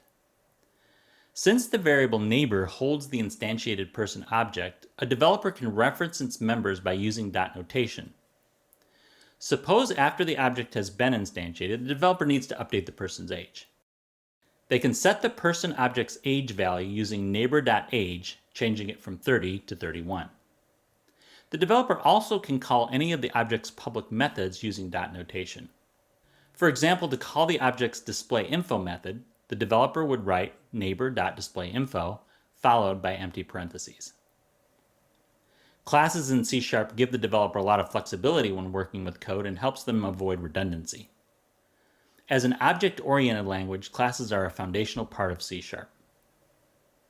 In this video, you learned how to implement classes and objects in C#. We defined a class with properties, constructors, and methods, and instantiated objects from this class. Using classes is an important first step to building object-oriented programs. Using classes is an important first step to building object-oriented programs in C#.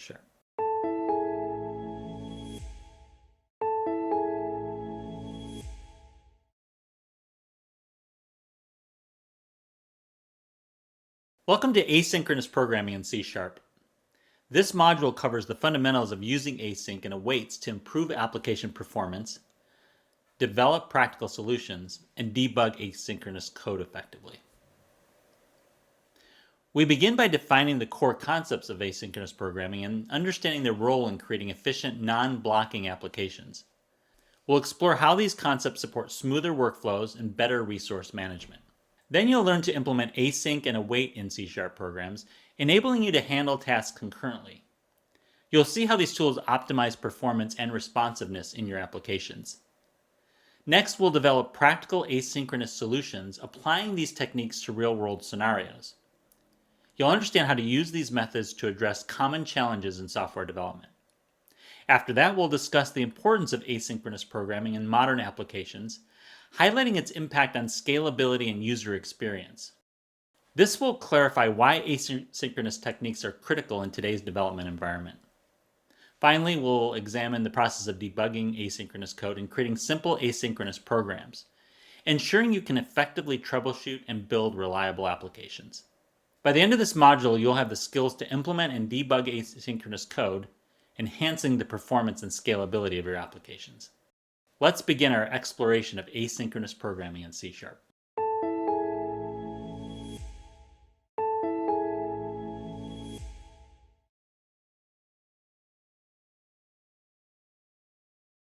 Imagine you're at a busy restaurant. If the chef had to wait for each dish to cook before starting the next one, customers would wait too long for their meals. Instead, the chef starts a dish, sets it to cook, and then begins another. This way, multiple dishes are prepared in parallel, making the process efficient and fast. Asynchronous programming works similarly in the world of coding. In this video, you will learn how to explain the basic concepts of asynchronous programming. Asynchronous programming is a technique that allows tasks to run independently of the main program flow, enabling the program to start new tasks without waiting for the previous ones to complete. By enabling tasks to run in parallel, programs can be more responsive and perform background tasks at the same time users are doing other things in the application. Consider a scenario where you're building a web application. By using asynchronous programming, your program can fetch data from a server while still enabling users to interact with the user interface. This keeps your app fast and responsive, giving users a smoother experience. Without asynchronous programming, tasks would have to be completed in the order in which they were started.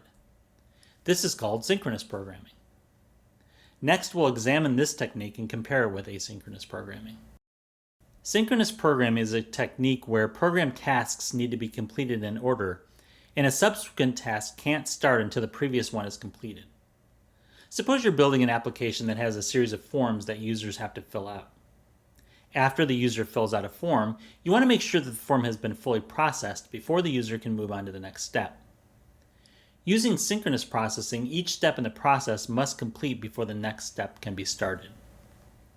In some scenarios, developers need to use synchronous programming in order to better control events. Asynchronous programming, however, has given developers the ability to improve application responsiveness and overall user experience. Let's compare both techniques. Even though developers use both asynchronous and synchronous programming techniques in applications, these techniques differ significantly in how they make a program operate. Both techniques can be designed to execute tasks in sequence. When needed, asynchronous programming can be structured to function similarly to synchronous programming. However, only with asynchronous programming can a developer perform tasks that don't block other tasks. Synchronous programming, on the other hand, doesn't allow developers to handle input and output tasks without waiting for them to complete. This capability is exclusive to asynchronous programming. Asynchronous programming also allows developers to run multiple tasks at the same time, which is a key advantage over synchronous programming. However, this benefit comes with added complexity. With synchronous programming, error handling is more straightforward and the program's execution flow is more predictable. In contrast, asynchronous tasks can make it harder to determine which process is running at a given time and which one caused an error. Imagine synchronous programming as a single row of dominoes falling in sequence, which is more straightforward to predict and troubleshoot. Asynchronous programming, however, is like multiple rows of dominoes falling simultaneously and converging unpredictably, making it harder to manage and diagnose issues. Finally, asynchronous programming techniques offer improved application responsiveness, efficiently use CPU resources, and scale effectively with many input and output tasks. These abilities are not native to synchronous programming. The technique a developer uses largely depends on the scenario. In many modern programming scenarios, asynchronous programming techniques can significantly enhance an application and improve the user's experience. Let's examine a few of these situations. Input and output or I/O operations, such as reading from or writing to a file, benefit from asynchronous programming. Using this technique, a program can start reading a file and continue executing other code while waiting for the file operation to complete. Another area where developers use asynchronous programming is when making network requests. Fetching data from an API or sending data over the internet often involve delays. Asynchronous programming allows the rest of the application to run smoothly while waiting for these requests to complete. Finally, developers improve the responsiveness of their applications using asynchronous programming. By not blocking the main execution flow, asynchronous programming ensures that applications remain responsive to user inputs, even when performing time-consuming tasks in the background. For example, a chat application can send and receive messages without freezing the user interface. Asynchronous programming has made modern applications more responsive and efficient, allowing them to accomplish much more in the same amount of time compared to older methods. Although it can involve some complexity, the benefits usually far outweigh the challenges in most cases. In this video, you learned how to explain the basic concepts of asynchronous programming. Asynchronous programming is a powerful technique that improves the efficiency and responsiveness of applications. By understanding and implementing these concepts, you can build applications that provide a better user experience and handle tasks more efficiently.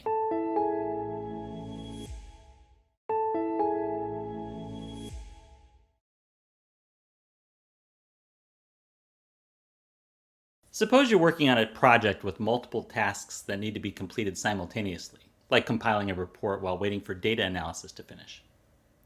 In software development, asynchronous programming works similarly, allowing different parts of an application to run independently without waiting for another. This approach improves efficiency and user experience, but it also introduces challenges such as managing timing and maintaining smooth operation. In this video, you will learn to describe the benefits and challenges of using asynchronous programming.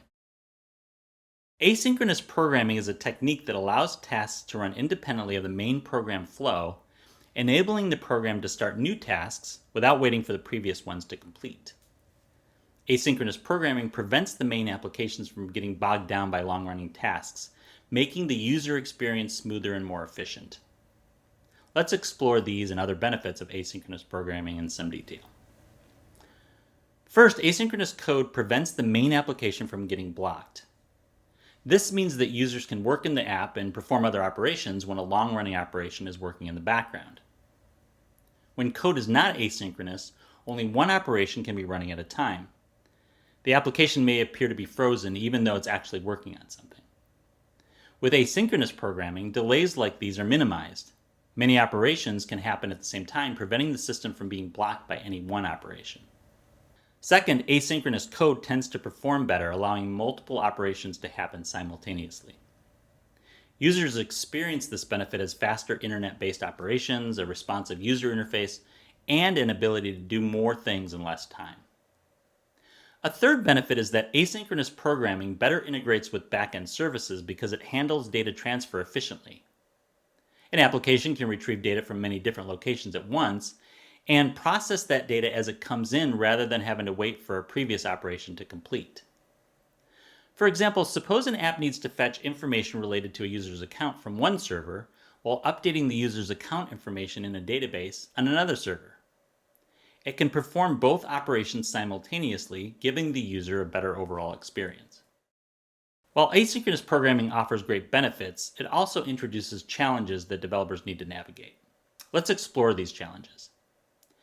The first challenge developers face when using asynchronous programming is managing concurrent operations. Application code has to handle multiple operations at the same time without causing conflicts or delaying other code that is dependent on it. For example, if one asynchronous code block is dependent on data that comes from another, the second code block has to return the data before the first one can run. Even though both are run asynchronously, the developer has to make sure they run in a specific order. Next, asynchronous code can make debugging difficult. Asynchronous code can return from an operation while other code is running. Developers may not be able to catch errors or determine which code caused an error. It's similar to driving down a freeway and concentrating on the road in front of you. There are other cars all around you that require your attention, and when too much is going on, it can be difficult to know what to focus on. A final challenge is keeping the code readable, especially when managing complex asynchronous operations. Asynchronous code can become complex and harder to understand. When an operation occurs asynchronously, developers need to keep track of what happens when the operation ends, and what else might be occurring during the time the operation is running. Even experienced developers can lose track of the order of operations, making the code harder to read. In general, asynchronous programming offers developers and users with a lot of benefits. However, you should be aware that asynchronous programming is not without its challenges. By being informed of both, you can make solid decisions about how to structure your code to make it the best it possibly can be. In this video, you learned to describe the benefits and challenges of using asynchronous programming. Asynchronous programming offers significant benefits like non-blocking operations, improved performance, and better integration with backend services. However, it also presents challenges such as managing concurrency, debugging difficulties, and maintaining readable code. By understanding and addressing these challenges, developers can leverage the full potential of asynchronous programming.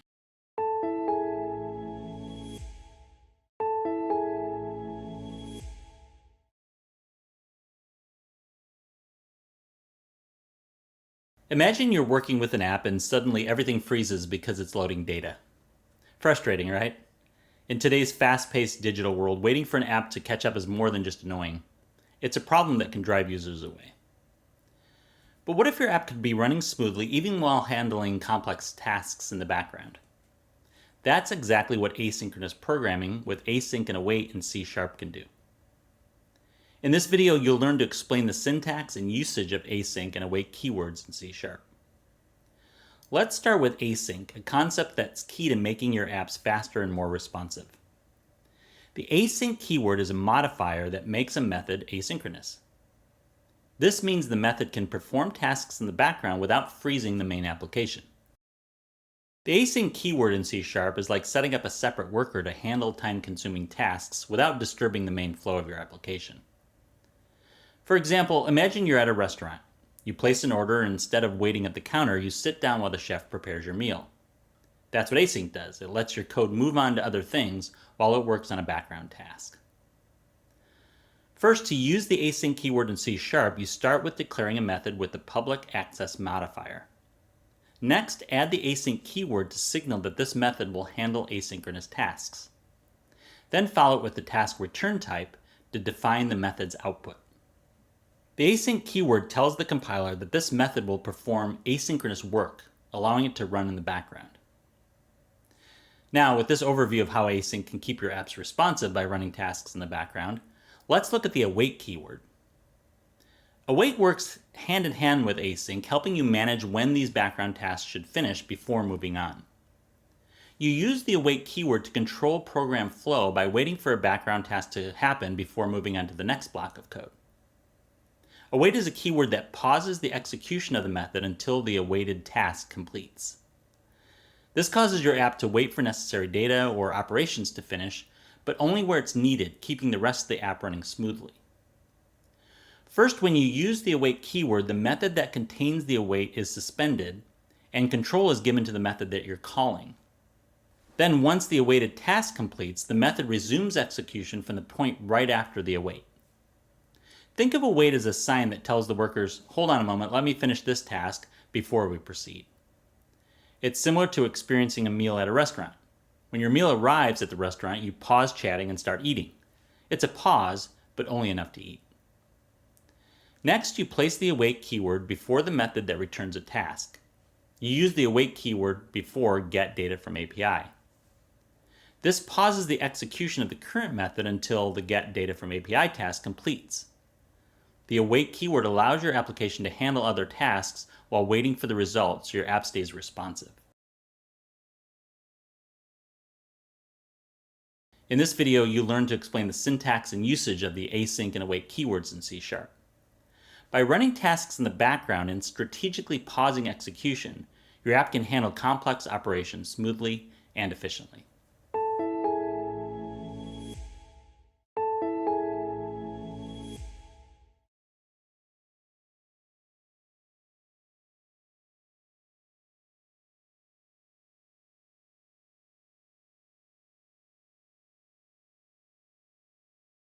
Let's understand what asynchronous programming is. Asynchronous programming allows your application to perform tasks without waiting for others to complete. This is useful when working with operations that take a long time, like downloading a file or accessing a database, allowing your program to stay responsive and handle multiple tasks simultaneously.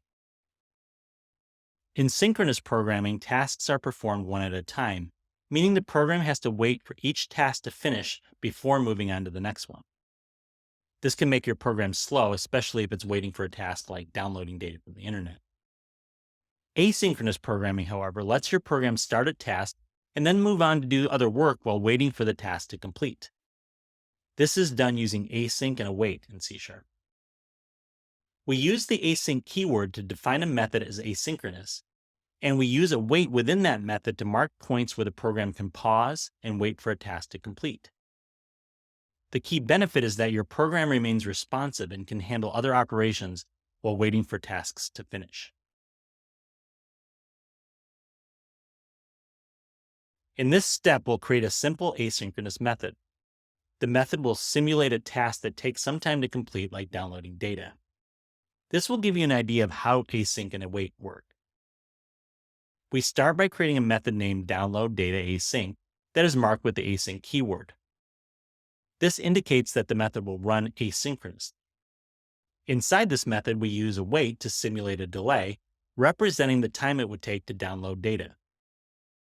This delay doesn't block the main program from running other tasks, thanks to the await keyword. Now that we have an asynchronous method, the next step is to call this method from the main method. We'll observe how the program doesn't wait for the download to finish before moving on to other tasks. When calling an asynchronous method, we use the await keyword in front of it to tell the program to wait for the method to complete before continuing. However, because the method is asynchronous, this doesn't block other parts of the program from running. This means you can run out of the code while waiting for the download to complete. This is where the power of asynchronous programming shines, allowing you to keep the application responsive.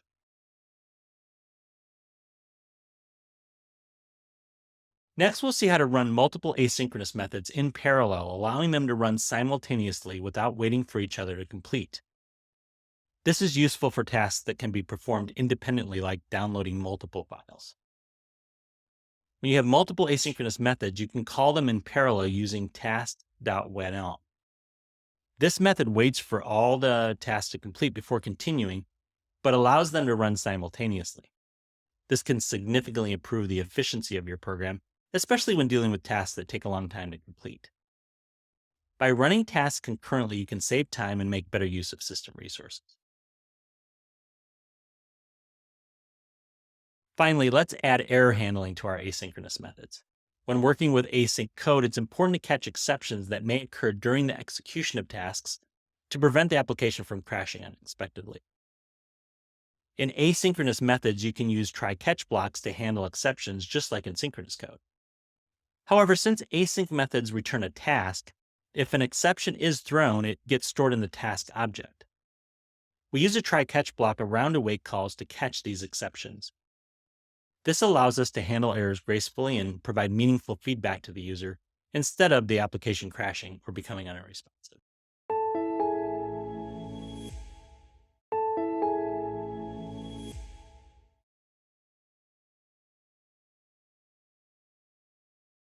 Imagine you're building a modern app that needs to handle multiple tasks at once, like fetching data, processing files, and responding to user interactions. How can you ensure your app doesn't freeze or slow down under this load? The key is mastering async and await in C#, tools that allow you to keep your app running smoothly while handling time-consuming operations in the background. These tools are like the conductor of an orchestra, ensuring every section plays in harmony without missing a beat, no matter how complex the piece. In this video, we will implement async and await in C# programs. Using practical examples, you'll learn how these keywords are used in real-world scenarios.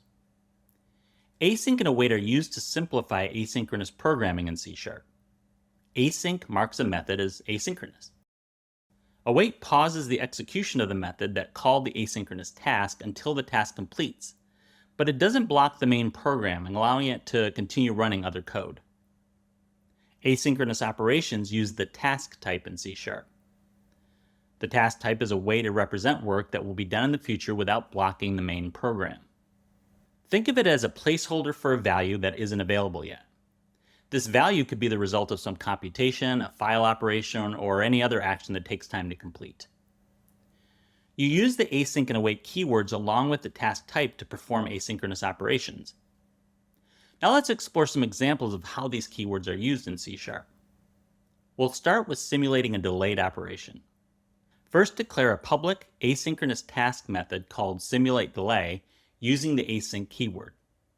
Inside the method, use the await keyword with a command that will pause the task for a period of time to simulate an operation that takes time. We can do this with the command task.delay5000. The delay command on the task object takes numbers in 1/1000th of a second. After the delay, the method prints operation completed after 5 seconds to the console. The delay in this example simulates a time-consuming task like retrieving data from a cloud-based database without blocking the main program. Now let's explore how to use async for file operations. Retrieving file data can sometimes take time, and you can use async to perform this operation in the background. To read a file asynchronously, first you declare a public asynchronous method called readFileAsync, which takes a file path as a parameter. In this method, we'll use a lot of special code that reads data from a file. You don't need to focus on that special code right now. We're just using this code to illustrate how the await keyword works. Next, inside the method, use a stream reader to open the file. Use the await keyword with read to end async to read the entire contents of the file asynchronously. Finally, after reading the file, the method prints the file contents to the console. In this example, the async keyword will get the file in the background task, but the await keyword will make sure that the contents aren't written to the console until the program has gotten to the entire file. These examples show how to perform a single operation using async and await. C# also provides the capability to perform multiple async operations in a single method and only return control back to the calling method after the operations have completed. Let's examine how to use async to accomplish this. To handle multiple async operations concurrently, first you declare a public asynchronous method called getDataFromMultipleSources. Next, inside the method, you create 2 tasks using the getDataFromAPIAsync method, each fetching data from a different API endpoint. Finally, use task_whenAll with the await keyword to wait for both tasks to complete simultaneously. Once both tasks are finished, print the results of each task to the console. By using whenAll, you're telling the async operation to wait until all the operations being managed to finish before proceeding. This approach efficiently handles multiple async operations without blocking the main program. The more async operations you perform in a single method, the greater the chance something will not go as planned. Handling errors will keep your async operations from creating critical bugs in your program. You can use special code called a try-catch block. Think of a try-catch block as a safety net. The code you want to run is put into the try portion of the block of the code. If it runs without an error, the catch portion never runs. If an error occurs in the try portion, the catch portion catches it and allows you to handle it.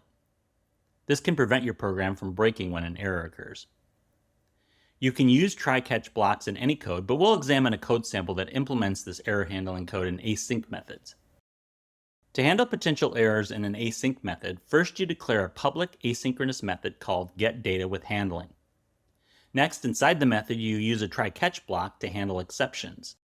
In the try block, create an HTTP client object and use the await keyword with getStringAsync to fetch data from an API. If the result is successful, print the data to the console. If an HTTP request exception occurs, the catch block will handle it by printing an error message with the exception details. By using try-catch blocks in your C# async methods, your program will handle errors gracefully. With these examples, you've seen how async and await can help manage asynchronous operations in C# programs. By practicing these concepts, you'll be able to write more responsive and efficient applications. In this video, you learn to implement async and await in C# programs. Using async with await makes your applications responsive. C# enables you to perform multiple async operations in a single method and wait until all of them are complete before performing another operation. You can also catch and handle errors in async operations, keeping your async code running efficiently and without disruption.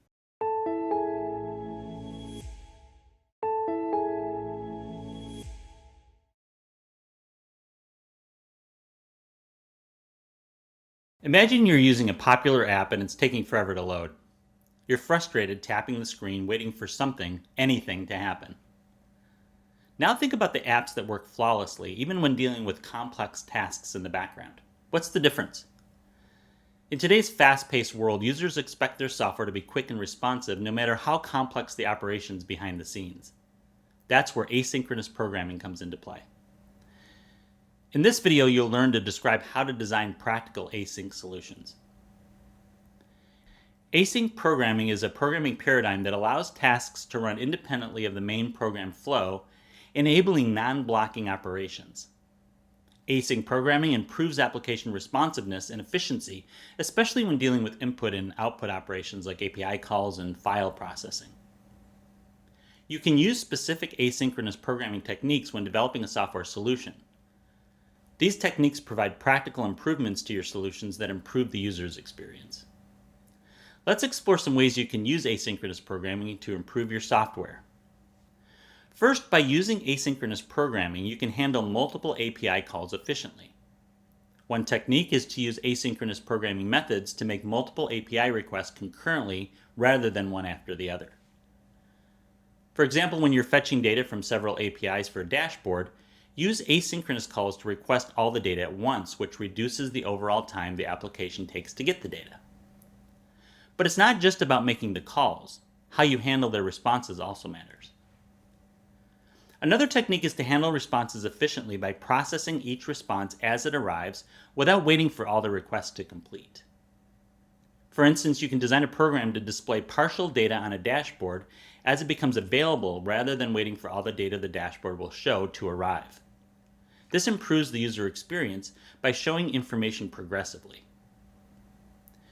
Just as asynchronous techniques can optimize API handling, they can also greatly improve your app's performance when working with large data sets. One approach is to split large data sets into smaller chunks and then process them asynchronously. An example of this technique in a practical situation is to process large CSV files in chunks to avoid blocking the main program. This allows the application to remain responsive while the program works through the large amount of data. Another asynchronous approach you can use to process large data sets is to use async libraries. These are packages of code that are designed to manage large data sets efficiently. Many times these libraries are shared and free to use and modify. For example, the async.io Python library is designed to handle large data processing tasks concurrently using asynchronous programming techniques. Finally, let's explore ways you can use asynchronous programming to enhance your application's responsiveness. One technique is to use async methods that don't block the UI. This involves implementing asynchronous operations that keep the user interface responsive while your application is performing background tasks. For example, suppose you're writing a chat application. You can avoid blocking the app's UI and keeping it responsive by sending and receiving messages asynchronously. Another technique is to use asynchronous programming to maximize how the program uses system resources.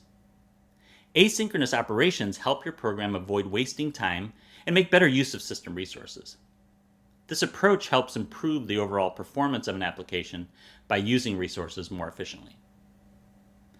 For example, you can design a web server to handle multiple client requests simultaneously through asynchronous programming, which increases the server's capacity to respond quickly and efficiently to each request. Not every situation calls for asynchronous programming techniques. But when you're designing a software solution, look for scenarios where you have to process multiple API calls, handle large datasets, or manage the user interface. Consider how using asynchronous programming can improve how your application performs in these situations. In this video, you learned how to design practical asynchronous software solutions. Developers use asynchronous programming to handle multiple API calls, process large datasets, and improve application responsiveness.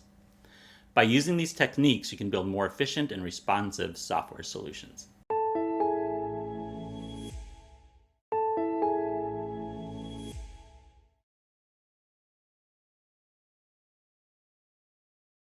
Imagine you're on the verge of completing an online purchase only to have the app freeze just as you click Buy Now.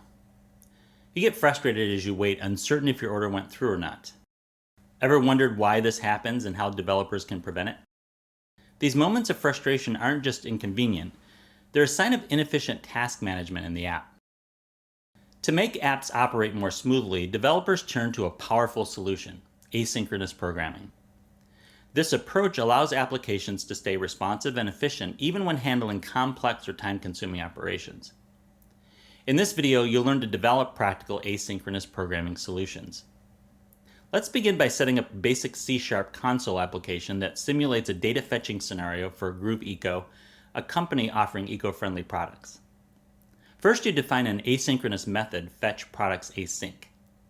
The async keyword before the return type signals that the method is asynchronous. Next, inside the method, taskDelay2000 simulates a 2-second delay, imitating an API call. Finally, after the delay, the method returns a list of products including EcoBag and reusable straw. The await keyword pauses the method execution until the delay is complete, ensuring the main thread isn't blocked. Now that we've created the asynchronous method, let's explore how to call it using the await keyword so the method completes before continuing. First, create a method called displayProductsAsync, which also uses the async keyword. Inside the method, call the method fetchProductsAsync using the await keyword. By using await, the method waits for the products to be fetched before continuing. Then it loops through the list of products and prints each product name to the console. By using this approach, the UI remains responsive while data is fetched in the background. With the async methods in place, we'll add error handling so that the application remains stable even if something goes wrong. First, update the fetchProductsAsync method by adding a try-catch block to handle errors. If an exception occurs during the API call simulation, the catch block will display an error message using console.writeLine. The method will then return an empty list, ensuring the application doesn't crash. This approach makes your code more robust and ready for real-world scenarios. Now that we've handled errors, let's add code to run multiple asynchronous tasks concurrently. We can improve this application by fetching product data and reviews simultaneously, and we'll use async functions in C# to accomplish this. Create a method called fetchDataAsync, which calls fetchProductsAsync, and a new method called fetchReviewsAsync, which gets product reviews from a database. The return values from these methods are stored in variables. You use the taskWhenAll function to wait for both tasks to complete before proceeding to the next block of code. This approach improves the application's efficiency by enabling tasks to run in parallel. In this video, you learned to develop practical asynchronous programming solutions using C#. Our solution for Groove Eco's products website involved fetching product data asynchronously to keep the application responsive. We created an async method, handled errors, and ran multiple tasks simultaneously, ensuring the app remained efficient.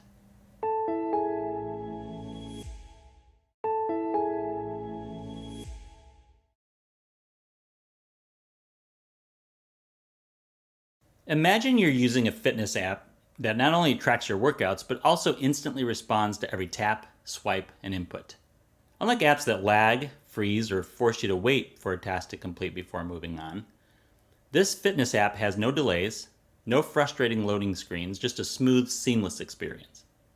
How does this happen, especially when the app is busy syncing your data, fetching your personalized workout plans, and even communicating with your wearable devices? The secret lies in asynchronous programming. In this video, you'll learn to explain the role of asynchronous programming in modern software development.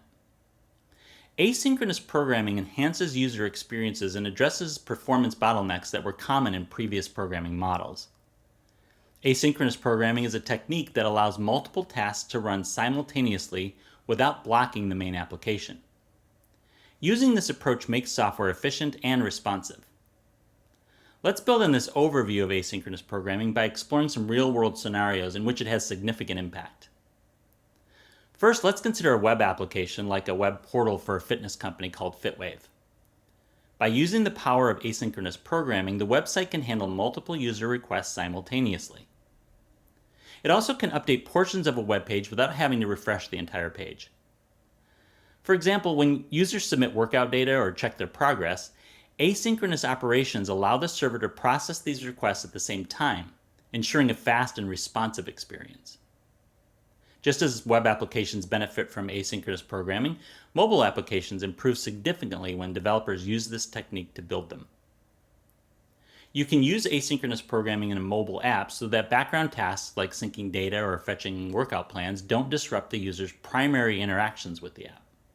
FitWave's mobile app, for instance, uses asynchronous programming processes to update the fitness goals in the background while the user continues to navigate the app smoothly.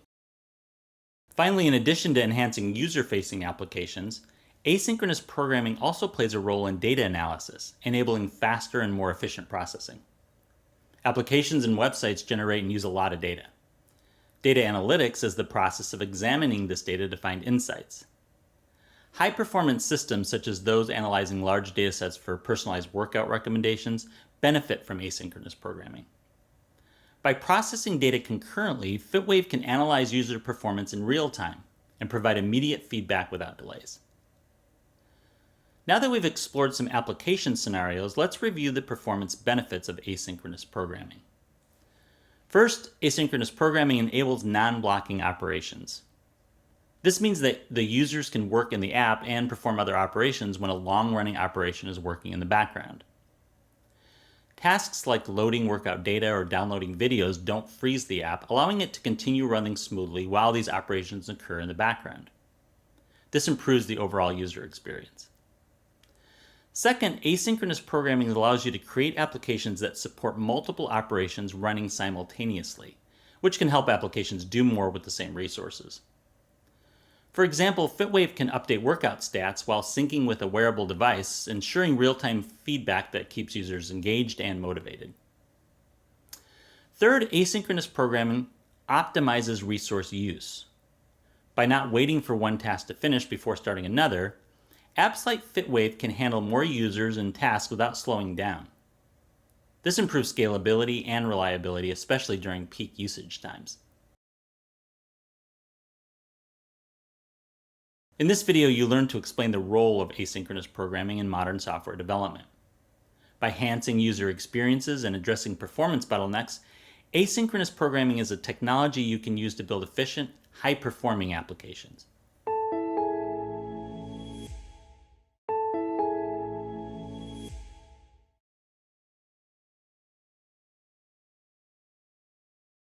Think of a scenario where your application suddenly has to manage a surge of thousands of users at once.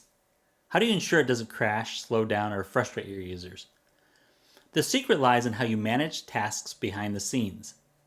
Asynchronous programming isn't just a technical buzzword, it's a critical skill that allows your application to handle multiple tasks at once, maintaining speed and responsiveness.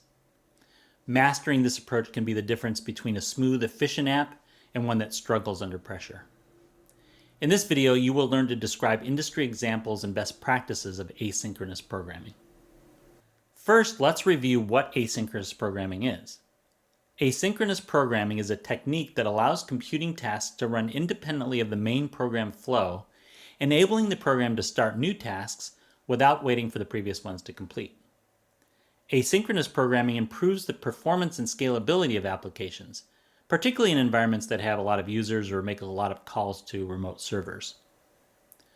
Now let's explore how companies use asynchronous programming to make their applications better for users, starting with the telemedicine platform HHAI. HHAI uses asynchronous programming to handle multiple API calls and real-time data processing. By using asynchronous keywords like async and await in their code, HHAI's website can fetch patient data, health records, and appointment schedules simultaneously, reducing wait times and improving user experience. For example, when a doctor accesses a patient's profile, the application receives medical history, recent test results, and upcoming appointments, all at the same time, so users don't have to wait for data to load. Using asynchronous programming techniques to improve API calls isn't the only area the technology can help developers. Let's examine how an e-commerce platform uses asynchronous programming in their app ecosystem. Groove Eco uses asynchronous programming to enhance the performance of its mobile application. By using asynchronous programming techniques, Groove Eco's developers enable their mobile users to perform common tasks like browsing products and adding items to their cart without experiencing delays. For instance, when a user scrolls through a product listing, images and details load in the background as the user scrolls, providing a smooth and uninterrupted mobile experience. In addition to improving the performance of websites and mobile apps, companies use asynchronous programming to optimize cloud services. Let's examine ways a cloud storage service might improve its file transfer services.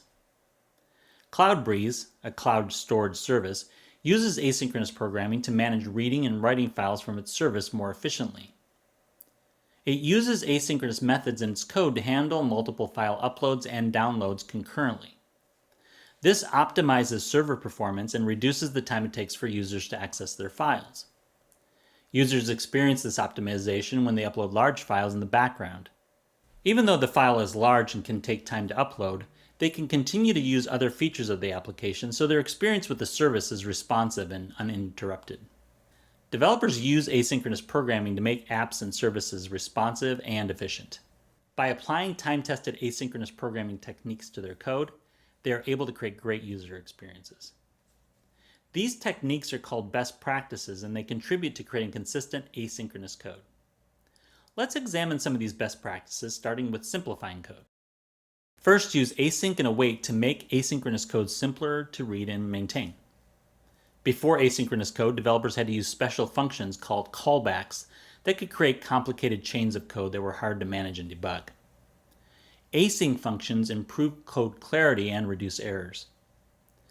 Second, always include proper error handling in asynchronous operations to manage potential failures gracefully. For example, you should use try-catch blocks within async functions to handle errors and provide meaningful feedback to the user. Third, be sure to efficiently use the resources on the device on which the asynchronous code is running. Efficient code limits the number of asynchronous tasks that run at the same time. One way to accomplish this is to build a task queue that manages and controls how many asynchronous tasks that can run at a given time. This helps you maintain optimal performance and avoid using excessive resources on the computer. Fourth, design your application to perform operations that send or receive data asynchronously. This avoids blocking the main application. To accomplish this, you can use specialized asynchronous code libraries that allow the app to continue working smoothly even during heavy data processing operations. Asynchronous programming techniques can be a powerful addition to your coding toolbox. By using best practices to implement asynchronous code, you can create apps that are efficient, scalable, and fast. In this video, you'll learn to describe industry examples and best practices of asynchronous programming. Asynchronous programming has become an industry standard for creating applications that perform well in many situations. In a cloud-connected mobile world, asynchronous code isn't merely an option, but a necessity.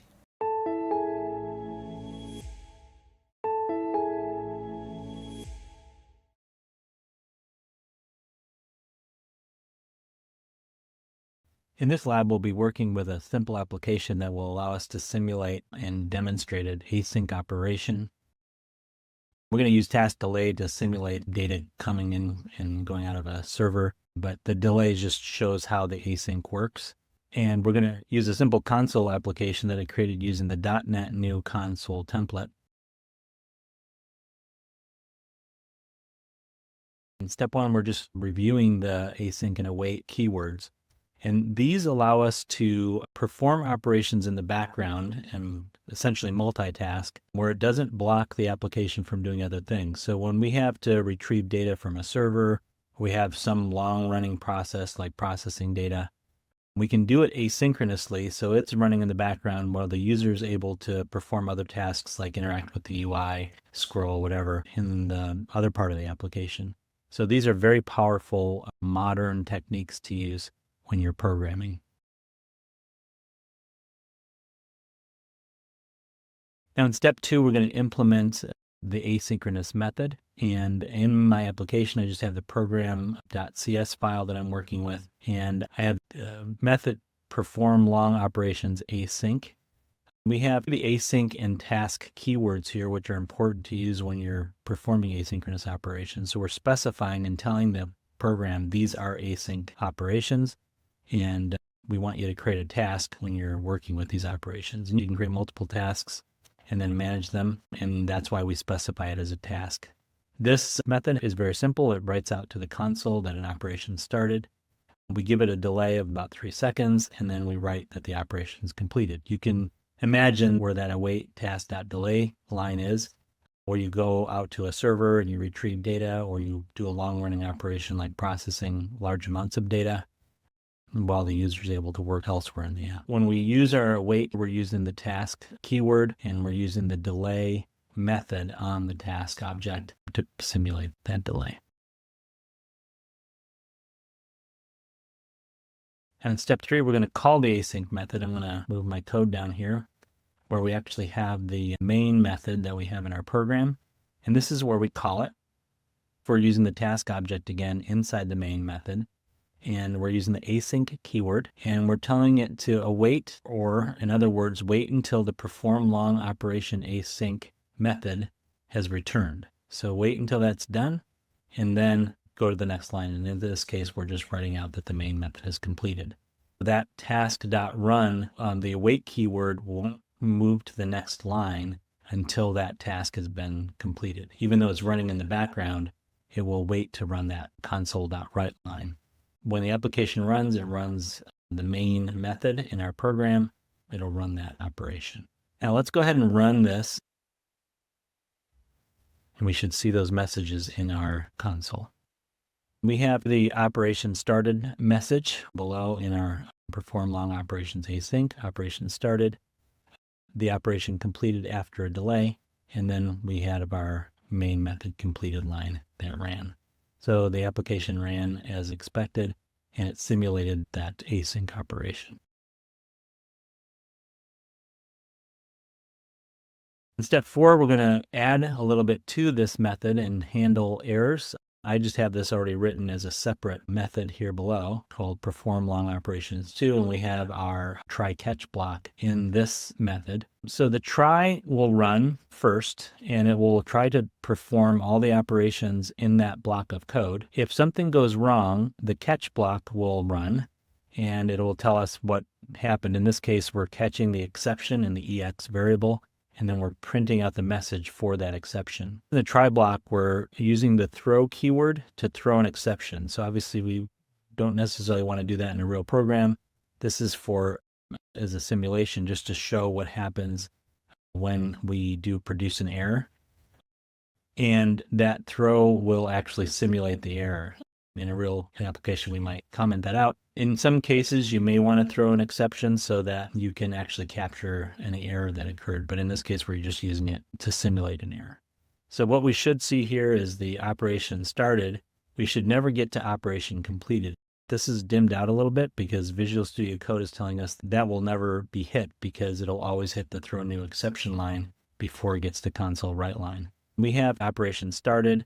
Then an error occurred with the message of what the error is, and then the main method completed. I'm going to change my method here to call our second method that we created with the error handling in it. I'll go ahead and run that again. The operation started. We have a simulated error, and then the main method completed. So all of our code ran. We had simulated error, and the message that it produces that it is a simulated error, because that's what we passed into our throw command.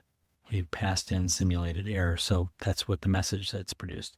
in a real world scenario, that EX would capture the actual error that occurred in the application. So using async, you can perform what it would be like for an application to run in the background. So using the keywords async, task, and await, you can create these methods that perform operations in the background, which can make for a better user experience.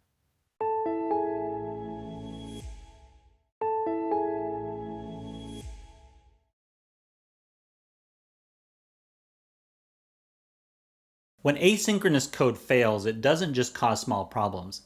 It can completely derail your project. Bugs can hide in places you'd never expect, surfacing at the worst possible times and leaving you scrambling to figure out what went wrong. The unpredictable nature of asynchronous operations makes debugging a critical skill to master, especially when deadlines loom. By using the right tools and strategies, you can efficiently identify and fix issues in your code. Let's explore essential techniques and tools for debugging asynchronous code effectively. In this video, you will learn to develop skills in debugging asynchronous code. Let's begin by reviewing what asynchronous code is. Asynchronous code runs independently of the main program flow, enabling the program to start new operations called tasks. Tasks run without having to wait for the previous ones to complete. Because tasks run independently, debugging them requires specific techniques so you can determine not only where in the code the bugs are, but also when they're occurring.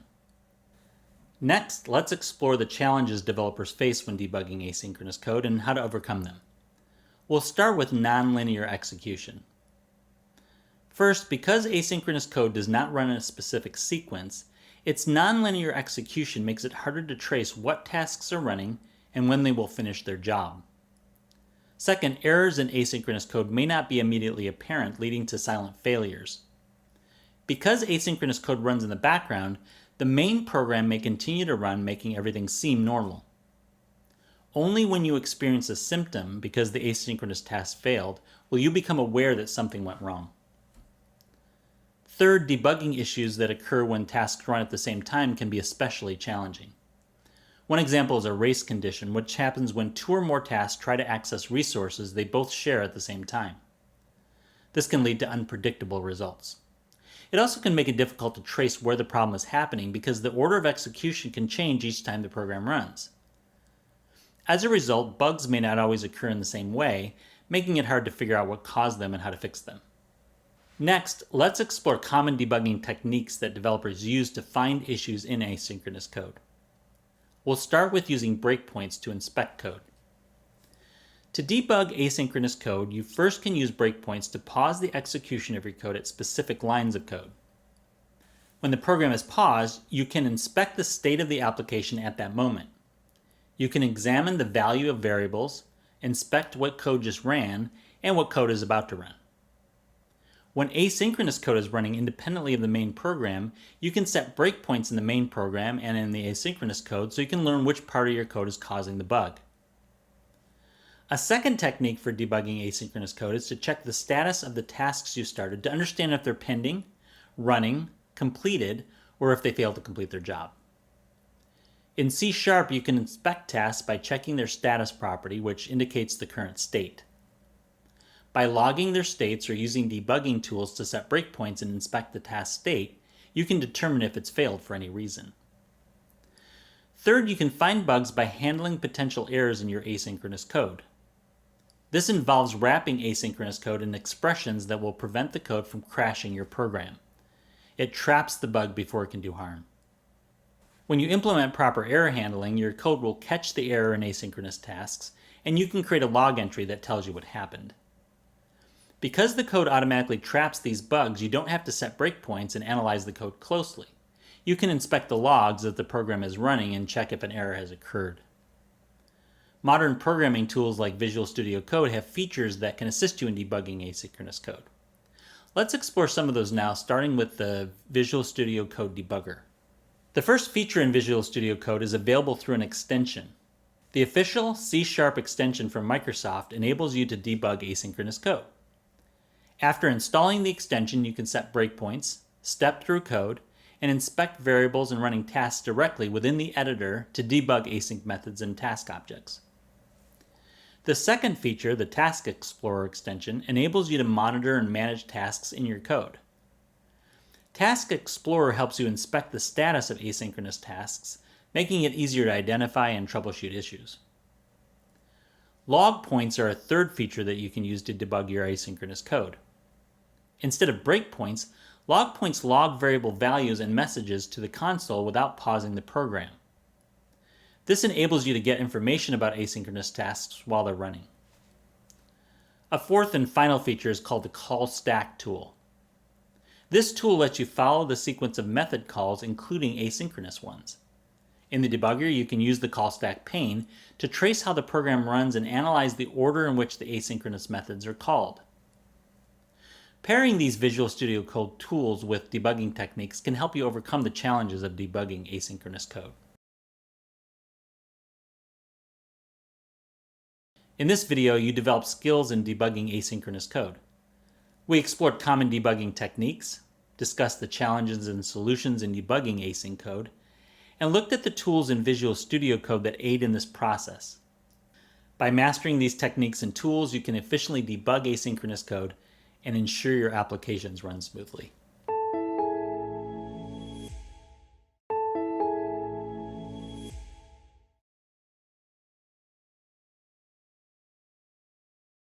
As you have discovered, mastering asynchronous programming is key to creating efficient, scalable, and responsive applications, which is essential in today's development landscape.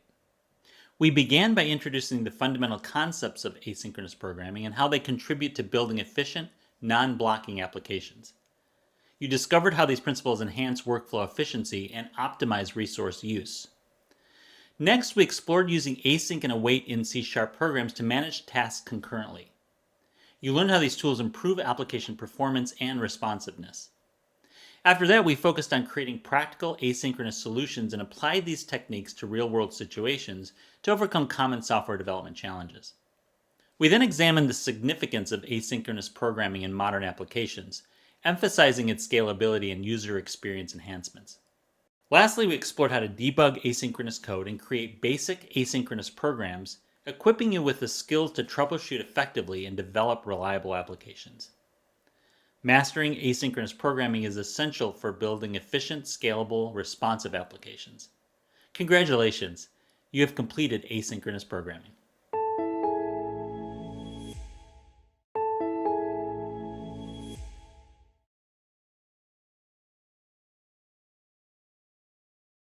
Imagine having an AI-powered coding assistant that can understand your intent, generate code snippets, and even help you debug complex issues. This isn't science fiction, it's Microsoft Copilot, a revolutionary tool that's changing the landscape of software development. From boosting productivity to enhancing code quality, Copilot is transforming how developers work, making coding more efficient and accessible than ever. In this video, we will explain the key features of Microsoft Copilot. Microsoft Copilot is an AI-powered coding assistant that integrates seamlessly with your development environment.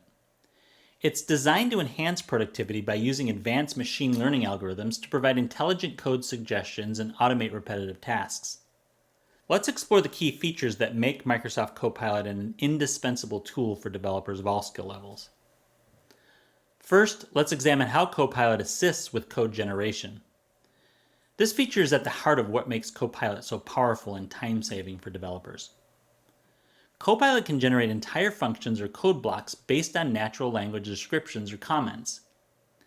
As you type, it analyzes the context of your code and project, offering relevant suggestions that align with your coding style and project requirements. This capability significantly speeds up the coding process, allowing developers to focus on problem solving rather than syntax. Copilot doesn't just help with individual lines of code, it can suggest entire file structures, class hierarchies, and design patterns. By understanding your project's overall architecture, Copilot can recommend best practices for organizing your code, making it more maintainable and scalable. This feature is particularly helpful for developers starting new projects or refactoring existing ones. While developers spend most of their time creating code, they also spend a significant amount of time finding and fixing code flaws, which are known as bugs. Now let's examine how Microsoft Copilot helps developers debug code. When it comes to debugging, Copilot can be an invaluable ally. It can analyze error messages and suggest potential fixes. It also can identify common coding mistakes, even proposing more efficient algorithms. By using its vast knowledge base of coding patterns and best practices, Copilot can help you troubleshoot issues faster and write more robust code. Finally, we're going to explore how Microsoft Copilot integrates with development environments through GitHub Copilot. Both use the same core AI technology and are owned by Microsoft. GitHub Copilot is specifically focused on coding assistance and integrates directly with IDEs and code editors. This integration allows developers to access Copilot's features directly within their preferred and popular IDEs, such as Visual Studio Code, Visual Studio, and JetBrains IDE. The seamless integration means you can leverage Copilot's capabilities without disrupting your workflow. As you code, Copilot works in the background, offering suggestions and assistance, enhancing your productivity. In this video, you learned about the key features of Microsoft Copilot and how it integrates with development environments. With Copilot's code generation capabilities, assistance with application structure and organization, and debugging support, developers can enhance their productivity and code quality. As AI continues to evolve, tools like Microsoft Copilot are set to play an increasingly important role in the future of software development.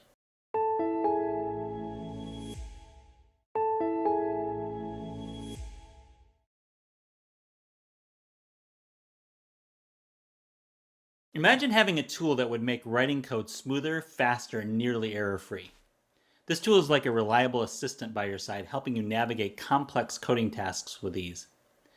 This isn't a distant possibility, it's a reality that Microsoft Copilot brings to your coding tasks. From boosting your productivity to minimizing mistakes, the benefits are truly transformative for developers at every level. In this video, we will describe the benefits of using Microsoft Copilot for coding and debugging. Microsoft Copilot is an AI-powered assistant designed to enhance productivity by using advanced artificial intelligence to provide assistance, automate repetitive tasks, and offer intelligent suggestions. Microsoft Copilot can be used for many tasks, but it is especially helpful when developing software. Specifically, it can help you be more efficient and productive and reduce errors in your code. Let's explore how Microsoft Copilot enhances coding efficiency and productivity by automating tasks that would otherwise consume valuable time. First, Microsoft Copilot provides automated code suggestions as you type. Copilot analyzes the context of your code and suggests the next line or even multiple lines of code, allowing you to code faster. Second, Copilot can take care of repetitive coding tasks such as writing code templates or setting up common functions. This reduces the time you spend on routine work, freeing you up to focus on more complex aspects of your project. When code is formatted properly, it's more readable and easier to maintain over time. Microsoft Copilot can help you structure and format your code by adding proper indentation, code comments, and streamlining code blocks. These improvements also can improve efficiency when you're working on writing code with others. Another significant benefit of using Microsoft Copilot is its ability to reduce errors and improve the quality of your code. Let's investigate how the tool can work alongside you to help you write better code, starting with its ability to give you feedback as you're coding. First, Microsoft Copilot provides real-time feedback on your code, highlighting potential errors as you type. This immediate feedback helps you catch mistakes early, reducing the likelihood of bugs making it into the final code base. Next, once Microsoft Copilot identifies potential errors, it offers suggestions to improve code quality. These suggestions are rooted in industry best practices you can follow to improve your code, which contributes to cleaner, more maintainable software. Microsoft Copilot can also help you identify code that might be causing bugs and help you develop solutions. You can describe the symptoms of a bug and include the code where the bug may be occurring. Microsoft Copilot can analyze the code along with the symptoms and describe where the code might be faulty. In this video, you learned to describe the benefits of using Microsoft Copilot for coding and debugging. By leveraging Microsoft Copilot, you can enhance your coding efficiency, reduce errors, and improve code quality, leading to better outcomes in your software projects.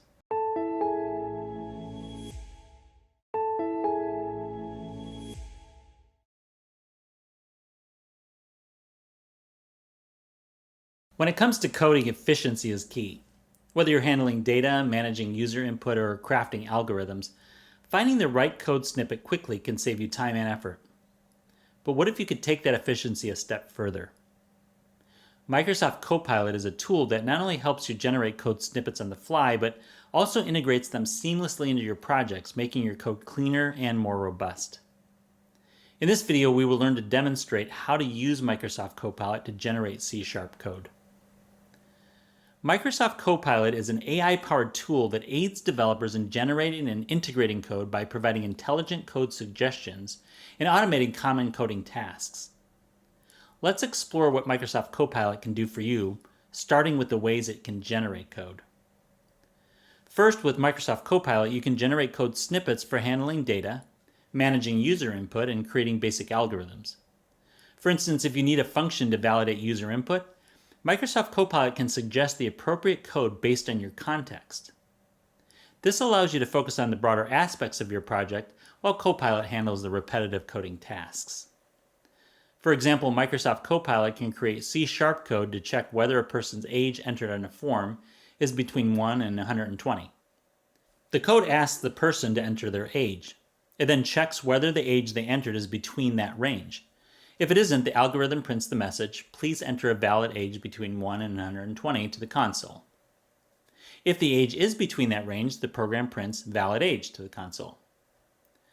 To get Microsoft Copilot to produce this code, you can use this prompt. You are building a basic console application in C#.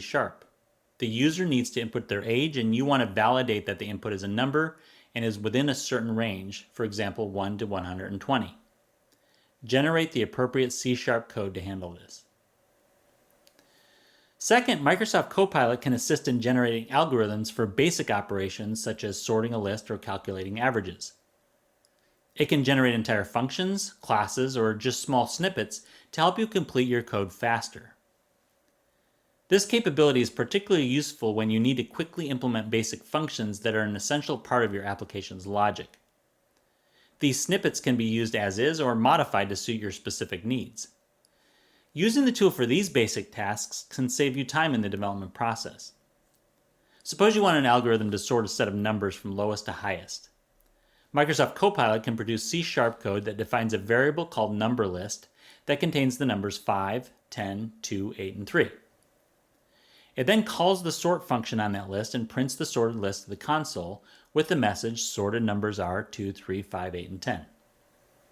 You can prompt Microsoft Copilot to produce this algorithm by prompting with this request. You are building a console application that needs to sort a list of integers and calculate the average of numbers in the list. Generate the appropriate C# code to perform both tasks.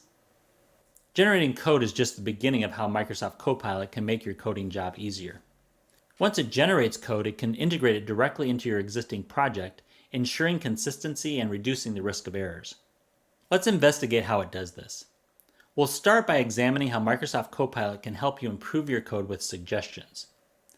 First, Microsoft Copilot can help you refactor and rewrite existing code to improve its structure or performance, a process called refactoring. It will suggest alternative approaches for building an algorithm or more efficient ways of doing something. By working with the tool, you can optimize your code and make sure it's maintainable. For example, suppose you have an algorithm that adds numbers between 1 and a number the user enters. You've written the code, but you want to make it more streamlined and easier to maintain. You can get assistance from Microsoft Copilot by asking it the following. I've written a piece of code that adds up all the numbers from 1 to a number entered by the user. Now I want to refactor it so that the code is easier to read and maintain. Generate a cleaner version of the code that still accomplishes the same task. You would then paste in your original code with this prompt, and Microsoft Copilot will refactor it for you. Finally, after generating and refactoring your code, Copilot can ensure that your new code integrates smoothly with your existing project. It maintains consistency with your existing code and even adds comments to help you understand and maintain your code base more easily. With Copilot, integrating new code into your project results in clean, well-organized code blocks that are easy to understand and maintain. This process minimizes the risk of introducing errors during integration. In this video, you'll learn to demonstrate how to use Microsoft Copilot to generate C# code. Using Microsoft Copilot to generate and integrate C# code can greatly enhance your development process, resulting in efficient, clean, and maintainable projects.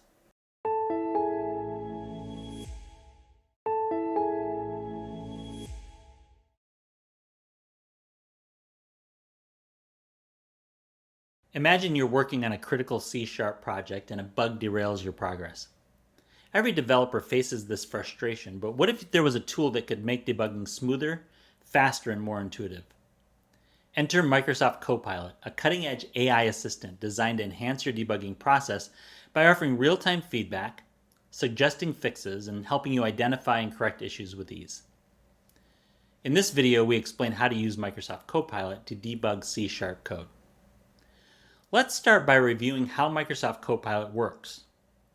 Microsoft Copilot is an AI-powered assistant that integrates into environments like Visual Studio Code and platforms like GitHub.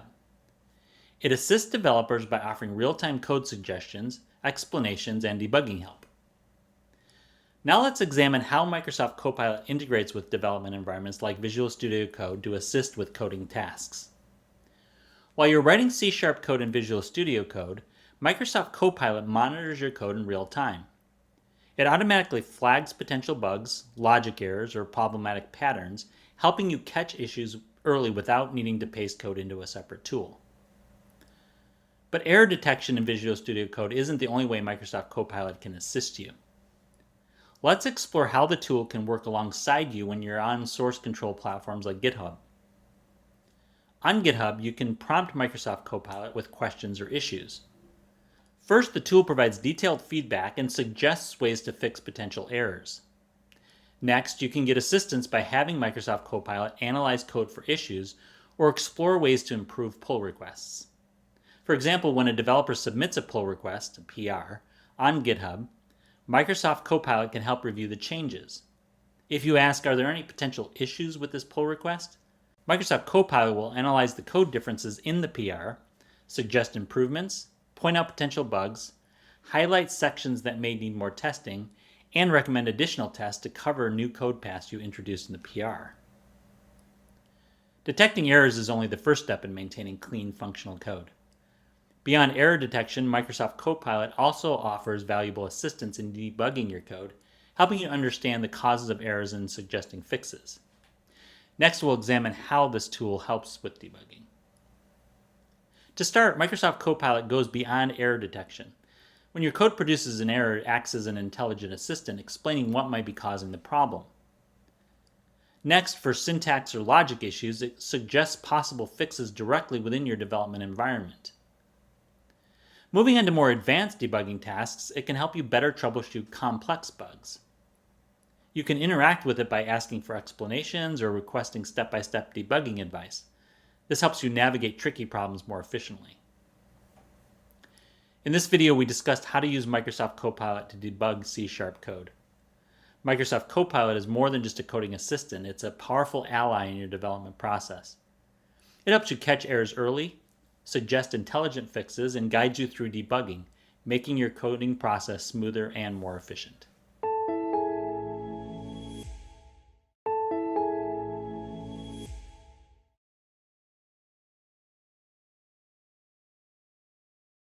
In the competitive field of software development, writing clean, efficient code helps you better collaborate and maintain your code base. However, optimizing your code for performance and readability can be time-consuming. This is where Microsoft Copilot comes in. It acts as a virtual assistant, helping you refine your C# code in real time. In this video, we'll explain how to use Microsoft Copilot to optimize C# code. Microsoft Copilot is an AI-driven assistant that helps developers by providing code suggestions directly in a code editor like Visual Studio Code.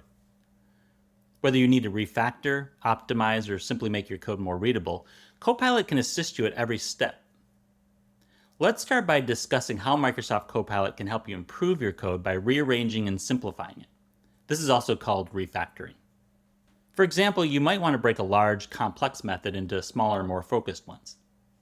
To illustrate this, imagine a method called process order in your order processing system, which handles everything from validating orders to sending confirmations, all in one block of code. This can quickly become cluttered and difficult to manage. You can prompt Microsoft Copilot by asking it to refactor the method to improve readability and maintainability. Microsoft Copilot suggests breaking down the method into smaller, more focused methods. To do this, you can divide the original process order method so that validating the customer's address, choosing the delivery company, and calculate shipping are handled in a separate method called process shipping. This restructuring makes the code easier to read, maintain, and test. Refactoring is crucial for making code more maintainable, but that's just one piece of the puzzle. Well-written code also should run efficiently. Now that we've explored how Microsoft Copilot can help with refactoring, let's investigate how it can optimize the performance of your C# code. Imagine you have a for each loop that processes items in a collection and checks if each item is valid before processing it. This loop could slow down your application, especially if the collection is large. You can ask Microsoft Copilot to optimize the loop for better performance. Copilot might suggest using parallel processing. By using the parallel.forEach function, the loop is rewritten to run multiple iterations at the same time. This change can significantly reduce the execution time, making your code more efficient when handling large datasets. Optimizing code performance can make your app perform better, but even the most efficient code can be challenging to work with if it's not easy to read. Let's explore how you can use Microsoft Copilot to enhance the readability of your code. Suppose you're working with variables that have unclear or ambiguous names. For example, you might have a variable named x that stores the total number of items from a function called getTotal. The name x doesn't give much context, making the code hard to understand. To make your code easier to understand, you can prompt Microsoft Copilot to suggest better variable names for clarity. The tool might assist renaming x to something more descriptive like total items. This small change can greatly enhance the readability of your code, making it easier for others to understand. You've learned how Microsoft Copilot can assist you in refactoring, optimizing, and improving the readability of your code. To get the most out of these features, it's important to know how to craft your prompts effectively. Let's review some best practices for doing just that. When using Microsoft Copilot, the quality of the suggestions often depends on how clear and specific your prompts are. Here are some best practices. First, be specific. Rather than asking for general help, describe the exact problem or the kind of optimization you need. For example, asking Microsoft Copilot to suggest a way to optimize this loop for performance will give you more targeted advice than simply saying, "Help me improve this code." Second, provide context. If your code has dependencies or relies on certain conditions, include this information in your prompt. This helps Microsoft Copilot understand the broader scope of your code. Finally, don't be afraid to refine your prompt or ask for additional suggestions. You can have a conversation with Microsoft Copilot. If something is unclear or you need more information, request it from the tool, and it will converse with you until you get the answer you need. In this video, we explained how to use Microsoft Copilot to optimize C# code. By effectively leveraging Microsoft Copilot, you can enhance your C# code's readability, performance, and maintainability. Remember to be specific in your prompts and to provide context for the best results.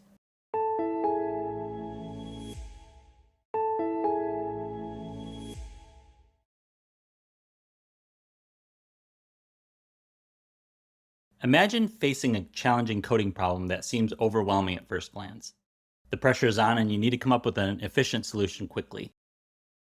This is where the power of AI can be your greatest ally.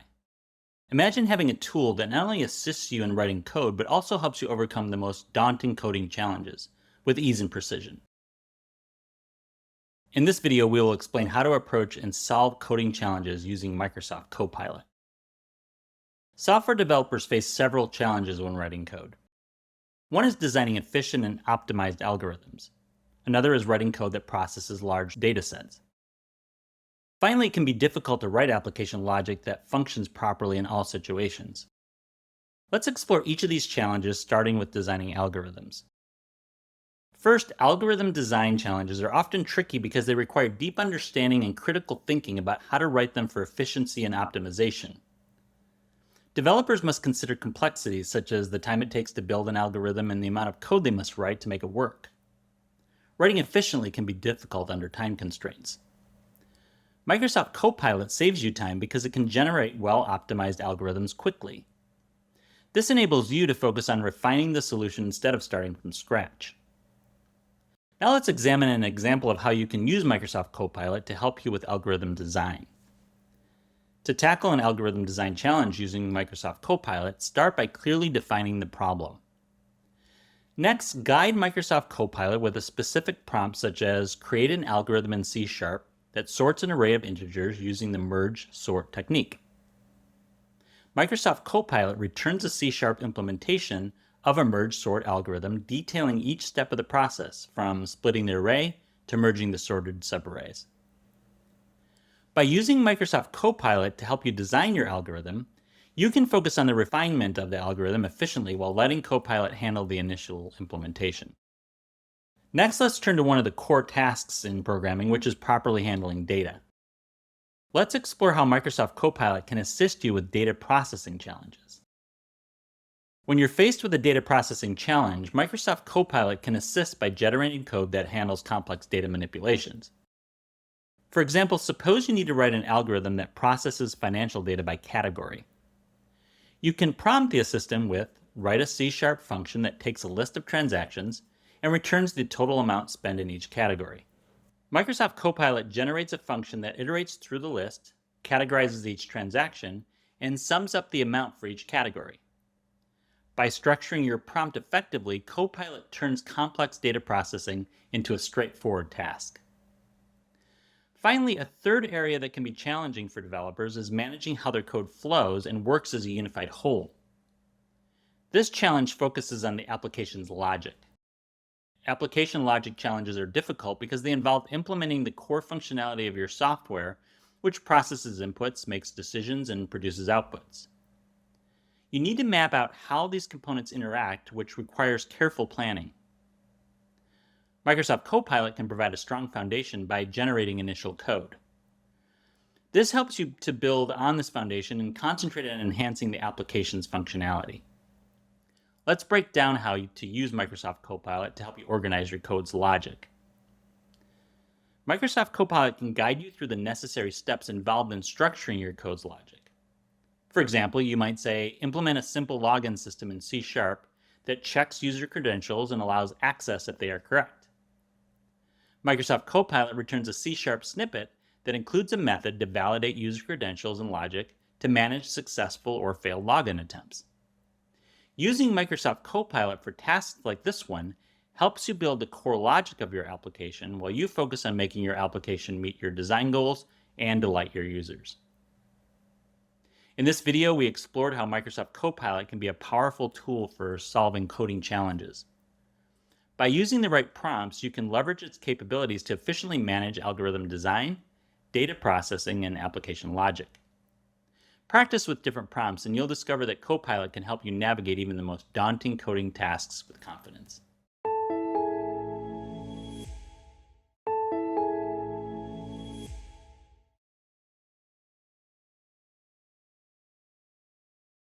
Welcome to the Introduction to Web Development course. This course teaches you how to build responsive, interactive websites using HTML, CSS, and JavaScript.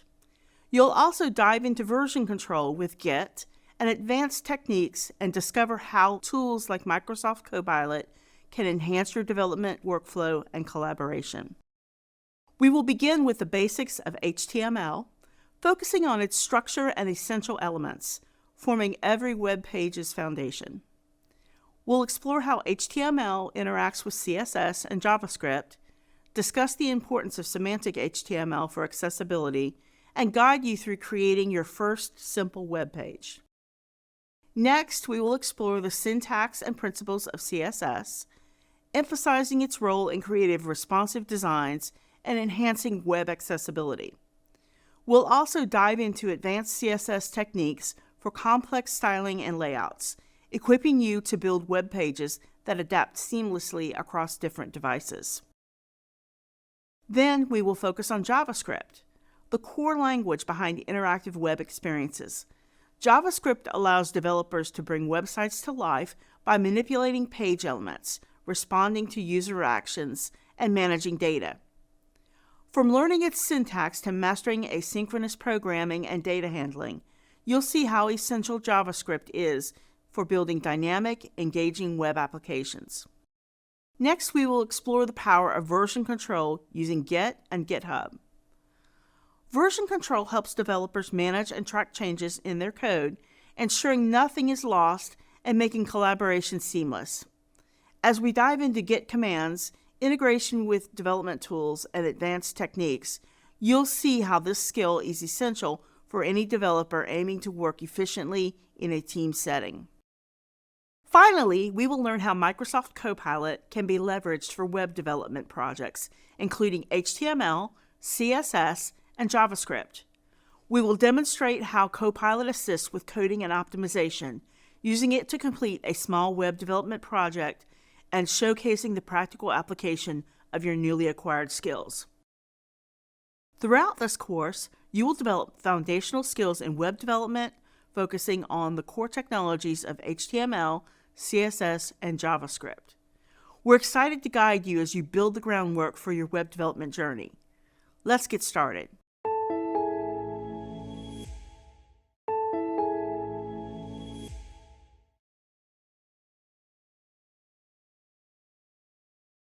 Welcome to HTML for Web Development.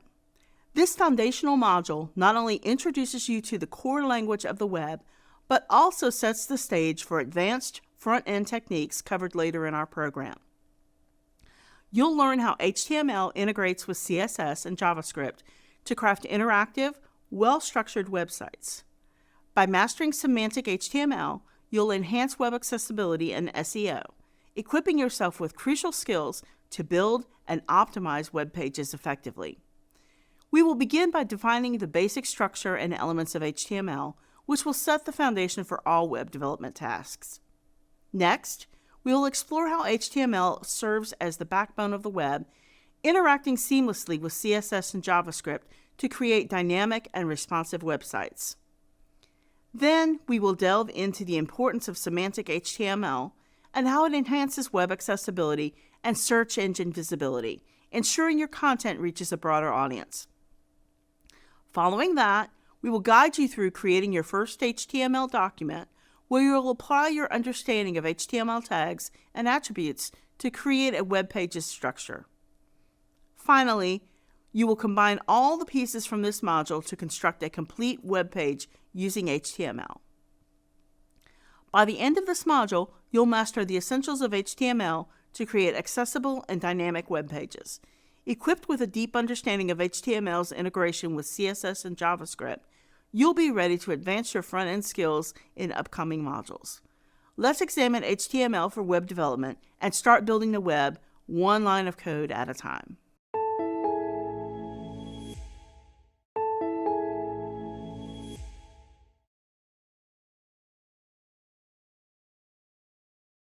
Every web page you visit, from news sites to online stores, is built using HTML. This fundamental language shapes the structure of content, making it readable and organized on the web. HTML is the first step in creating a successful online presence. In this video, we will explain the fundamental components of HTML, focusing on elements and tags. HTML, or Hypertext Markup Language, is the standard language used to create web pages. Think of HTML as the skeleton of your web page, giving it structure and organization. Every web page starts with a basic HTML document that includes tags to define its elements. Now, a tag is a special code enclosed in angle brackets used to mark the start and end of HTML elements and tell the browser how to display content. Tags come in pairs. An opening tag, like open bracket H1, close bracket, and a closing tag, like open bracket /H1, close bracket. Some elements use self-closing tags, like open bracket BR / close bracket, which don't need a separate closing tag. An HTML element is made up of a start tag, content, and an end tag. Elements define the structure and content of a web page, such as headings, paragraphs, and sections. Let's explore some common HTML elements. The H1 element is used for headings. It includes a start tag, H1, content, the heading text, and the end tag, which is /H1. This makes the bold and large stand out. For example, GrooveEco's homepage uses H1 for the main title to make it clear and prominent. The P element is used for paragraphs. It includes a start tag of P, content, the paragraph text, and an end tag, which is /P. This groups sentences into readable blocks of text. The div element is used for creating divisions or sections on a web page. It includes a start tag, div, any content inside it, and an end tag, /div. This helps organize different parts of the content. An interesting fact is that some HTML elements don't require an end tag. These are called self-closing tags. Self-closing tags is a type of HTML tag that doesn't need an end tag. It is used for elements that do not contain any content. For example, the BR/ tag is used to insert a line break and doesn't need a separate closing tag. Now that we understand the different types of tags, let's see how they fit together to form the structure of an HTML document. The basic structure of an HTML document includes the doc-type HTML declaration and the main doc-type HTML head and body elements. Inside these, various elements and tags work together to form the content of the web page. Let's take a look at the basic structure of an HTML document. Understanding the basic structure of an HTML document is essential for creating web pages. Here is a simple template. The doc-type HTML declaration defines the document type as a version of HTML. It tells the browser that this is an HTML5 document. The HTML element is the root element of the page, containing all other elements. The head section contains the metadata, like the title, link to style sheets or scripts. It doesn't display content on the page. The title element defines the title of the web page, shown in the Browser tab. The body element contains all the content that's displayed on the web page, such as text, images, and links.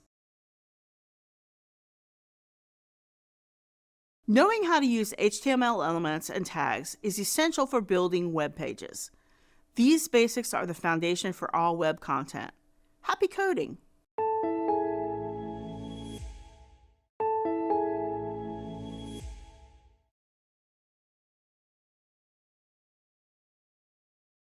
Picture walking into a library where every book is sorted into sections like fiction, nonfiction, and reference. These sections are organized on shelves, making it easy for you to find the book you need. Similarly, an HTML document uses tags like HTML, head, and body to structure its content, much like how a library's organization helps you find books. In this video, we will describe the hierarchical structure of HTML documents and its importance in web development. HTML document structure is the basic layout of an HTML document, including doc type, head, and body sections. The 5 main tags that form this structure are doc type HTML, HTML, head, title, and body. Let's examine each of these types of tags. The doc type HTML tag defines the document type and version of HTML being used, much like a sign at the library entrance tells visitors what kind of library it is. It tells the browser to expect HTML5, the latest version. The HTML tag is the root element that wraps all other HTML content and signifies the beginning and end of an HTML document. It's like the walls of a library that contain everything inside. For instance, every web page, like WebWave's homepage, starts with the HTML tag. The head section holds important information about the web page that isn't shown directly on the screen, like the page's title. Think of it like the information desk at a library, helping organize everything behind the scenes. The head section helps browsers and search engines understand the page better. The title tag, which is inside the head section, sets the title of the page that appears in the browser tab. It's like the name of a library displayed on a sign outside. The body section contains all the visible content of the web page, like text, images, and videos. This is like the main area of a library where the books and resources are kept. For example, everything you see on a website is placed inside the body tag. Another way to make an HTML page more meaningful is by using Semantic HTML. Semantic HTML uses special tags that describe what their content is about, making it easier for people and computers to understand the structure and purpose of the web page. This is like using clear labels on library shelves to help people find the books they want quickly. There are several common types of semantic HTML tags, each with a specific purpose. Let's look at some of them. The nav tag represents a section of navigation links similar to a directory or a map in a library that shows you where different sections are located. The main tag indicates the main content of the document, like the central area of the library where the main collection of books is found. It should contain the unique content of the page. The article tag is used for a self-contained piece of content, such as a news story or a blog post. It's like an individual book or magazine in a library. The section tag groups related content together, similar to a specific shelf or section in a library dedicated to a particular subject. The footer tag is used for the bottom part of the web page, which often contains information like copyright details or contact information. It's like the reference or help desk area of a library, providing additional resources. Now, let's look at how to build a more complex HTML structure. One common method is called nesting. Nesting places elements within other elements, creating a clear and organized structure in the HTML document. It's like putting books on specific shelves in a library, so everything is easy to find. Nesting is important for several reasons. First, it creates clear and organized documents or web pages by defining how different parts of the content are related. Secondly, nesting makes it easier to style specific parts of a web page. Third, proper nesting helps with accessibility for tools like screen readers. It helps the screen reader understand the content, making sure the site is easier for everyone to use. Just like organized shelves in a library, well-nested HTML elements keep everything in the right place. Understanding HTML structure, nesting, and semantic elements help you create organized and user-friendly websites. Mastering these basics makes your content clear and accessible. Happy coding!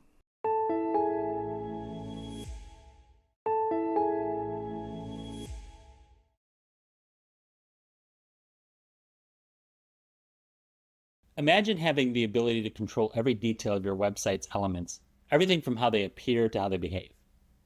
By understanding HTML attributes, you'll gain this control, making your web pages more dynamic and interactive. In this video, we will describe how attributes provide additional information about HTML elements. HTML attributes let you fine-tune how elements behave and appear, adding functionality and interactivity to your website. Now that we understand what attributes are, let's explore how to properly structure them in your HTML code. Attributes are written as a name-value pair, such as name equals value, and placed inside the opening tag like this: tag name, space, attribute equals value. In this example, attribute is the name of the attribute you want to define. The value of the attribute provides specific information or behavior. With this basic syntax covered, let's explore some of the most common attributes you'll use to enhance your HTML elements. First is the class attribute, which you'll use to group multiple HTML elements together by assigning them the same class name. This lets you apply the same CSS styles to all elements with that class, making it easier to manage and style your website. For example, you can have two paragraph tags that have the same class attribute. Both elements would have the same styles applied to them. Next, let's examine the ID attribute. This attribute is used to give individual elements a unique identity on your page, allowing for specific styling or functionality. This identifier must be unique on a page, allowing you to apply specific styles or JavaScript functions to that one element only. Now let's explore the href attribute. Used in A tags, this attribute sets the destination URL for a hyperlink, guiding users to the right location with just a click. This attribute tells the browser where to go when the link is clicked, whether it's another page on your site or an external website. Lastly, the source attribute defines the file path for an image or script you want to include on your web page. It's used in tags like image for images and script for JavaScript files, telling the browser where to find the file. For example, in an image element, you can use source attributes to link to an image stored on a web server. The browser will get the image from the server and display it on the web page. Now that we've discussed some of the common attributes, let's explore how you can include them in your HTML elements. The syntax for including attributes in HTML tags is straightforward. An attribute is added with the opening tag and consists of the name and the value pair, separated by an equal sign and enclosed in quotes. Here's the general format. Element, attribute equals, quote, value, end quote. Let's examine some of the examples of commonly used attributes. In this example, we create a div element with an ID attribute set to header. Within this div, the text, "This is the header," is placed, and finally the div tag is closed. The attribute class assigns one or more class names to an element, which can be used for styling or scripting. In this example in the HTML code, we have a paragraph element with the class attribute set to intro highlight. The text within this paragraph is "Welcome to this website." The paragraph is then closed with a closing p tag. The style attribute allows you to apply CSS directly within an HTML tag, often used for quick, specific styling. While it's powerful for adding individual styles, it's generally better to keep your CSS in separate files to maintain cleaner code. In this example, you begin with a span tag, which is used for inline elements. We'll add a style attribute to it with the CSS properties color: red and font weight: bold. In this span, include the text important text.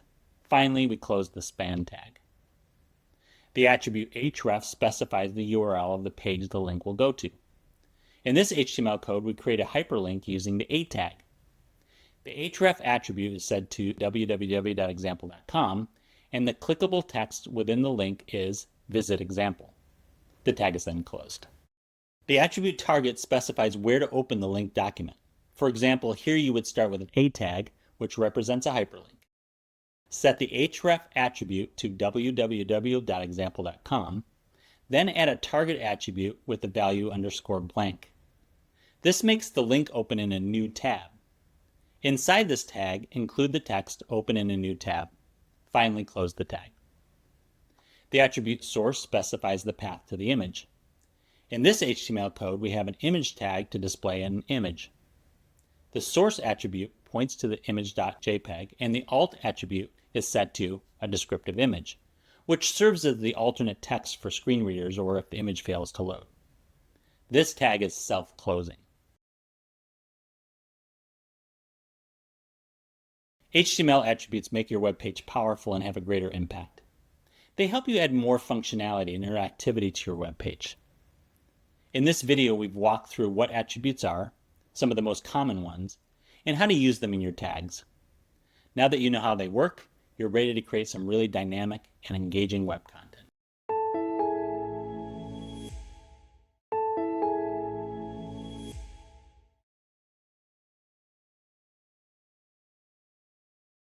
When you think of a website, it's like a building. HTML creates the framework, but web standards act like building codes, ensuring that the structure is safe, consistent, and accessible across all devices. Once the structure is set, CSS and JavaScript bring it to life with style and interactivity. In this video, we will describe how HTML functions as the structural foundation for web pages. Web standards are the rules and guidelines that help us build websites correctly. They ensure that the site's structure works across all devices, browsers, and for all users, just like building codes keep structures safe and functional in the real world. Let's explore a few key web standards. First, there is responsive design, which means creating websites that adjust to different screen sizes, from large desktops to small mobile phones. This is important because users access websites from a variety of devices, and a website needs to look and function properly on all of them. Next, we have accessibility, which ensures that a website can be used by everyone, including people with disabilities, so that no one is excluded from the site. Then, cross-browser compatibility ensures that a website performs consistently across different web browsers like Chrome, Firefox, or Safari. Cross-browser compatibility is a high priority for web content because users rely on different browsers, and the website needs to provide a consistent experience no matter what they use.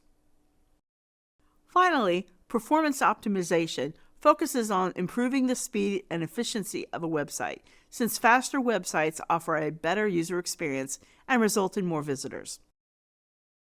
Now that we've seen how web standards ensure a strong and accessible structure, let's move on to CSS, which is responsible for the style and visual design of the website.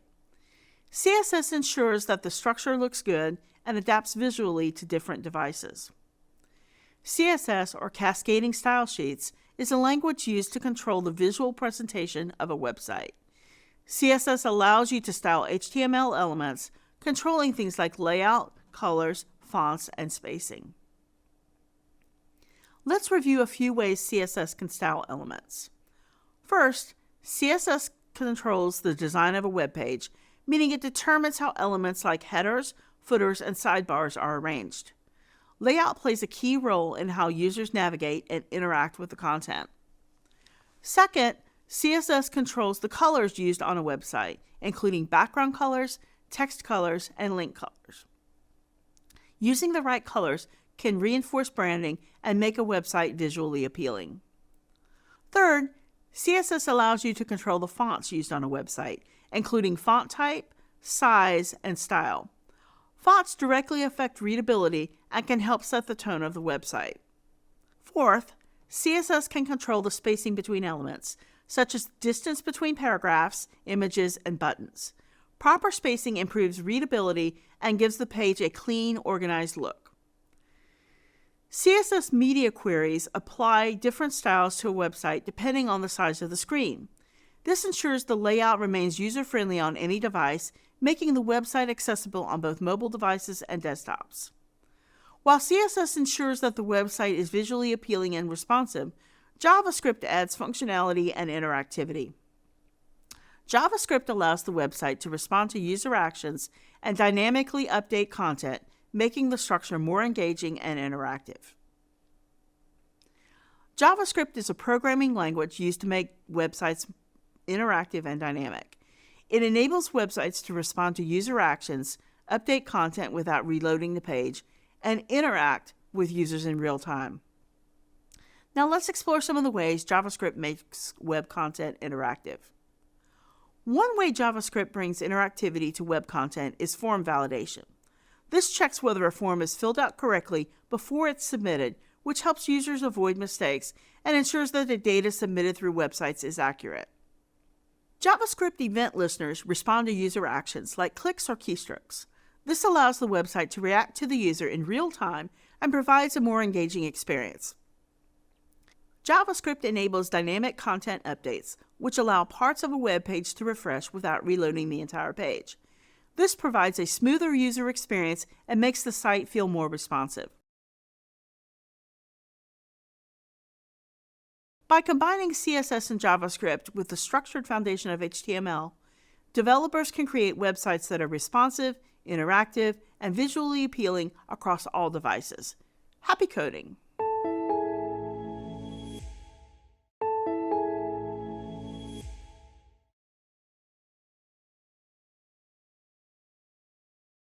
Have you ever visited a website that just felt alive, responding to your every click and action? That's the magic of JavaScript. Imagine a static display window in a store. It looks good, but doesn't do anything when you interact with it. This is similar to how an HTML page feels without JavaScript. Just as adding movement and sound can transform that display window into something engaging, JavaScript brings static HTML pages to life, making the web come alive with functionality and interactivity. In this video, we will explain how HTML interacts with JavaScript to add functionality and interactivity to web pages. JavaScript can be integrated with HTML in two main ways. First, by embedding it directly within the HTML file, and second, by linking to an external JavaScript file. Each method has its benefits and serves different needs. First, let's explore how embedding JavaScript directly within the HTML works, followed by the advantages of using external JavaScript files. To embed the JavaScript directly within HTML, use the script tag.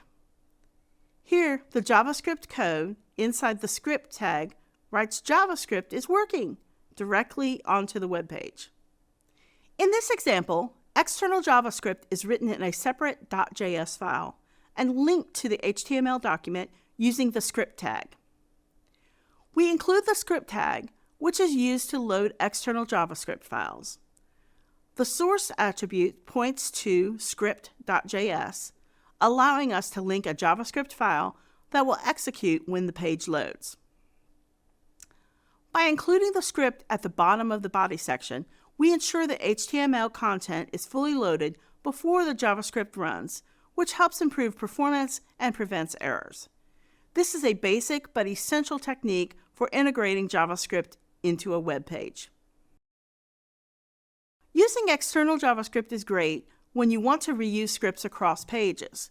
Plus, keeping your JavaScript in a separate file helps keep your HTML clean and organized. Think of the DOM, or Document Object Model, as a blueprint for your web page. It lets JavaScript change things on the page whenever a user does something, like clicking a button. This structure allows JavaScript to interact with and modify HTML elements whenever a user interacts with the page. Now, let's see how JavaScript can use the DOM to change the content of these elements in real time. JavaScript allows you to modify various aspects of HTML elements, including content, styles, and attributes.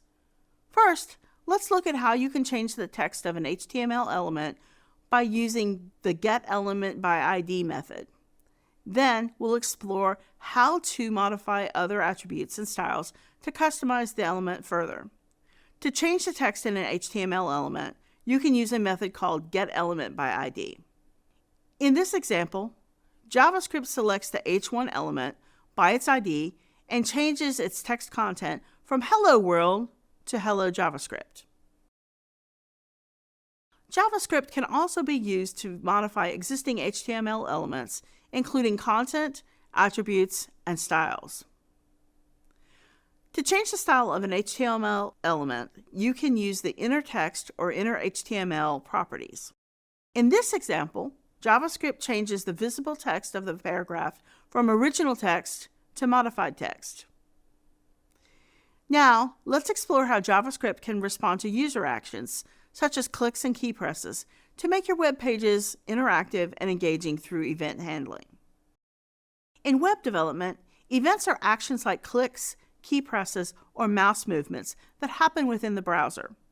Event handling in JavaScript means you can run specific code when something happens on your web page, like when a user clicks a button or presses a key. This makes your website more interactive. Next, let's explore how to set up event listeners to handle these actions effectively. JavaScript provides a way to listen for these events and then perform actions using event listeners. An event listener is a function that waits for a specific event to occur on an element and then executes a block of code when the event happens. Now, let's go step by step through the process of adding event listeners to HTML elements. First, we'll use the addEventListener method to set up the listener. Then, we'll create a function that runs when the event occurs. Here's a basic example showing how to add a click event listener to a button. When the button with ID equals click button is clicked, an alert box with the message button was clicked appears. Now, Let's look at some practical examples of event handling in JavaScript. Event handlers define what happens when an event occurs. Here's an example of an event handler that results in displaying a message when a specific key is pressed. When the A key is pressed, a message is displayed in the paragraph with ID equals message. Users will see, "You pressed the A key." Let's examine how Interact Pro, a smart home services company, can improve its website by using JavaScript with HTML. JavaScript adds both functionality and interactivity to web pages. Inline scripts manage simple tasks like displaying alert messages. Internal scripts handle more complex tasks, such as updating content dynamically. External scripts are ideal for reusable functions across multiple pages. The DOM is used to modify events in response to user actions, while event handling triggers these changes when users interact with the page. This combination creates a dynamic and engaging user experience. Understanding how HTML interacts with JavaScript is essential for adding functionality and interactivity to web pages. In this video, we explored basic JavaScript integration, DOM manipulation, and event handling. By mastering these concepts, you can create dynamic and responsive pages that effectively engage users. Happy coding!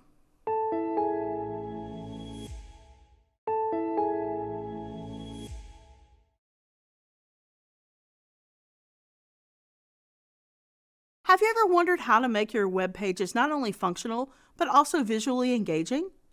When building a website, the challenge often lies in transforming a simple, bare-bones structure into something that truly stands out. Imagine you're building a house.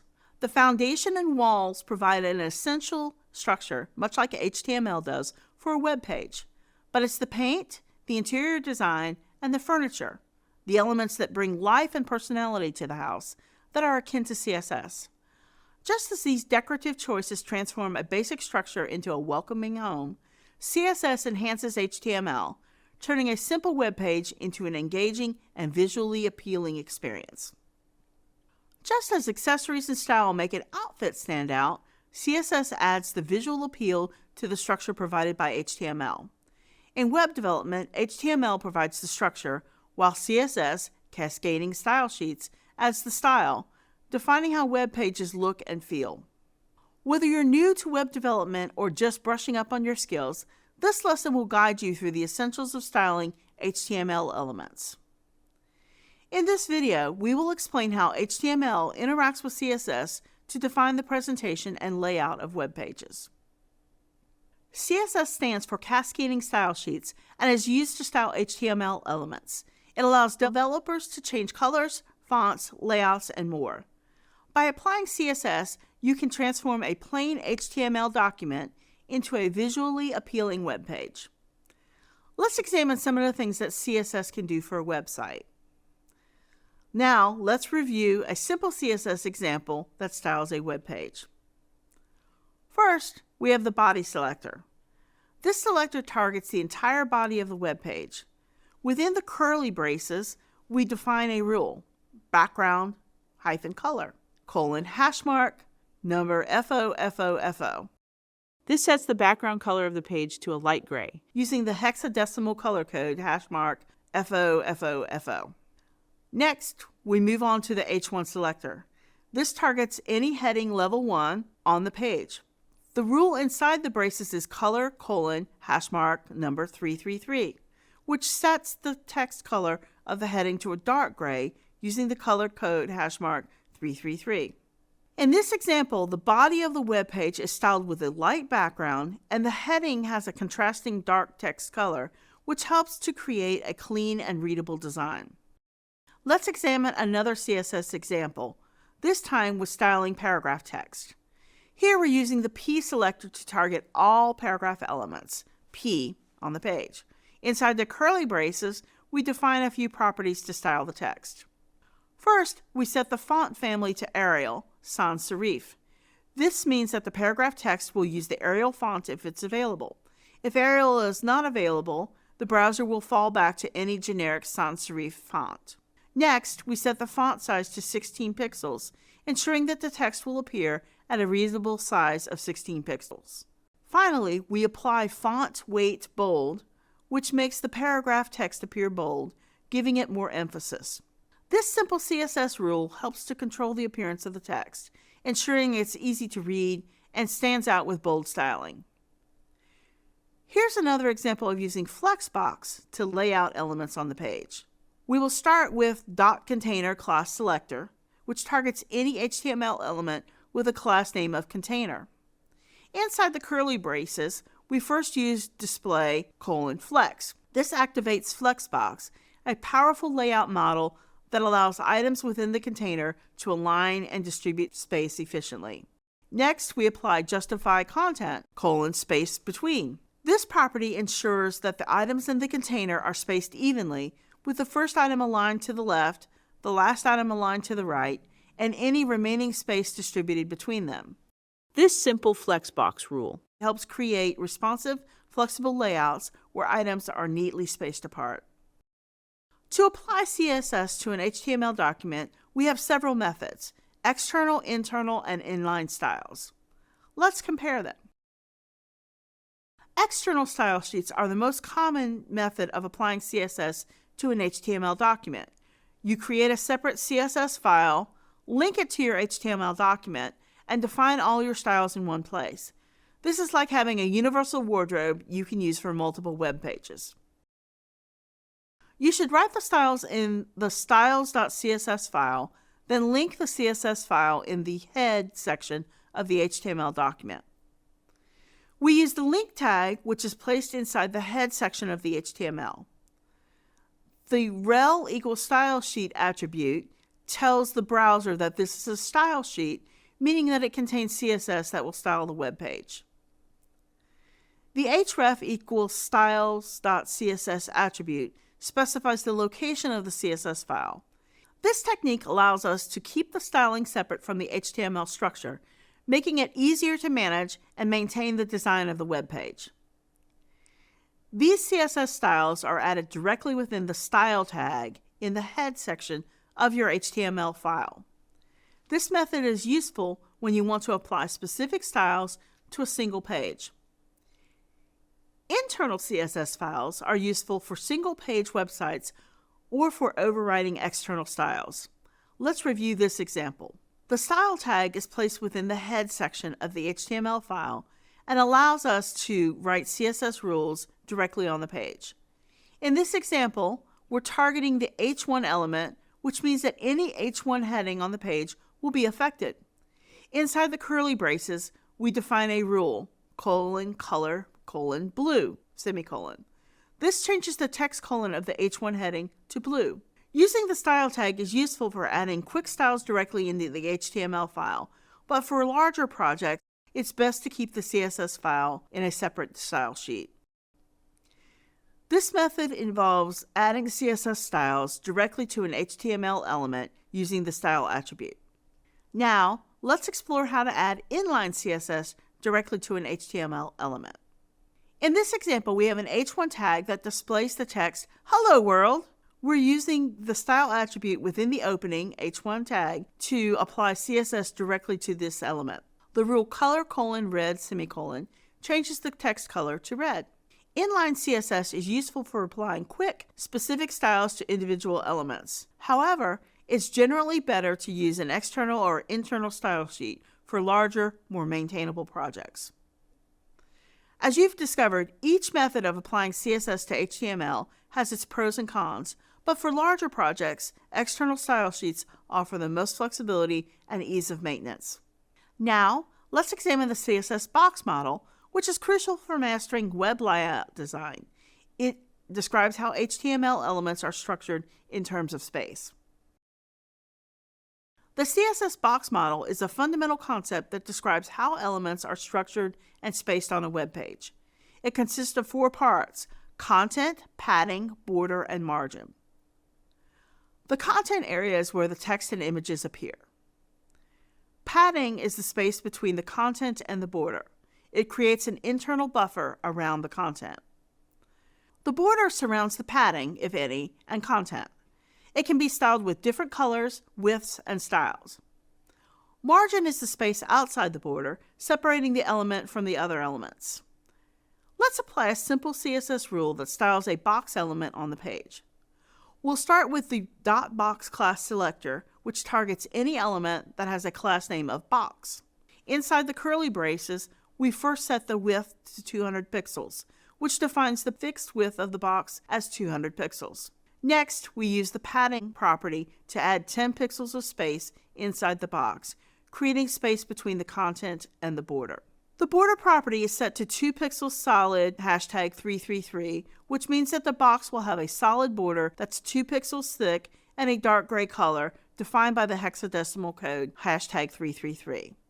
Lastly, we apply margin: 20 pixels, semicolon. This creates 20 pixels of space outside the box, separating it from other elements on the page. This combination of properties helps define the size, spacing, and border style of the box. Let's examine how StyleWave, a digital marketing company, can use CSS to improve their homepage. The HTML structure includes headings, paragraphs, and images. CSS is used to style these elements, changing colors, fonts, and layouts. An external style sheet ensures consistency across the site, while internal and inline styles make specific adjustments. The box model helps organize content, padding, borders, and margins to create a clean, well-spaced layout. This combination of HTML and CSS creates a visually appealing and user-friendly website. Understanding how HTML interacts with CSS is essential for defining the presentation and layout of web pages.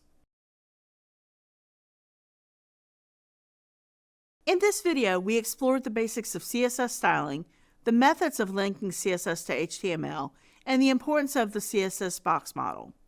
Now that you understand how HTML and CSS interact to create visually appealing web pages, try styling a simple HTML document using the techniques we've covered. Experiment with different colors, fonts, and layouts to discover how CSS can transform your design.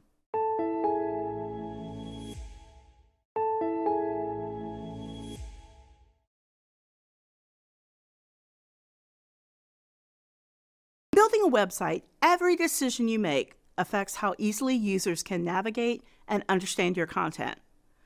But it's not just about what users see, it's about how your code communicates with search engines and accessibility tools. Semantic HTML helps bridge that gap by giving meaning to your content, improving both usability and structure.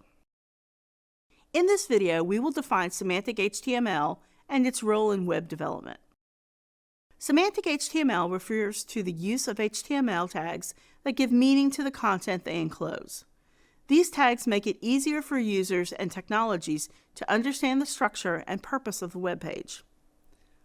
Unlike non-semantic HTML tags, which are used mainly for formatting, semantic tags provide information about the type of content they contain. This helps both developers and browsers understand the structure and purpose of the content, improving accessibility and SEO. Semantic tags like header, article, and footer give specific meaning to different parts of a web page. The header tag defines the introductory section of a web page or a specific section within a page. What makes this tag semantic is that it describes the purpose of the content inside it, telling both users and technologies that this is the header section. The article tag is used to define a self-contained piece of content that could stand alone, such as a blog post, news article, or forum entry. This tag is semantic because it explicitly tells browsers and search engines that the content is a complete, independent piece of information. The footer tag represents the footer section of a web page or section, which typically contains copyright information, links, or author details. It is a semantic tag because it communicates the role of the content as a footer section, allowing technologies to recognize that it is supplemental information. Now let's talk about why semantic HTML is important for web development. Semantic HTML plays a crucial role in enhancing readability, maintainability, and the overall structure of web pages. Semantic HTML makes your code more readable for anyone who reviews it, whether it's another developer, a search engine, or assistive technologies like screen readers. The clear structure provided by semantic tags helps everyone understand the content more easily. In addition, with semantic HTML, your code becomes more organized and easier to maintain. Instead of trying to remember what a div or span does, you can rely on meaningful tags that describe their content. This makes updating your site easier over time. Semantic HTML also has a significant impact on search engine optimization, SEO. By using meaningful tags, you help search engines better understand and index your content, improving your website's visibility and ranking. Finally, by using semantic HTML, you help search engines understand the structure of your web page, making it easier for them to index your content and rank it higher in the search results. This improves your website's SEO, or search engine optimization, making it more likely that users will find your page. Semantic HTML improves both the usability and the visibility of your website. By using semantic tags, you enhance readability, SEO, and accessibility, ensuring your content is well understood by both users and browser technology.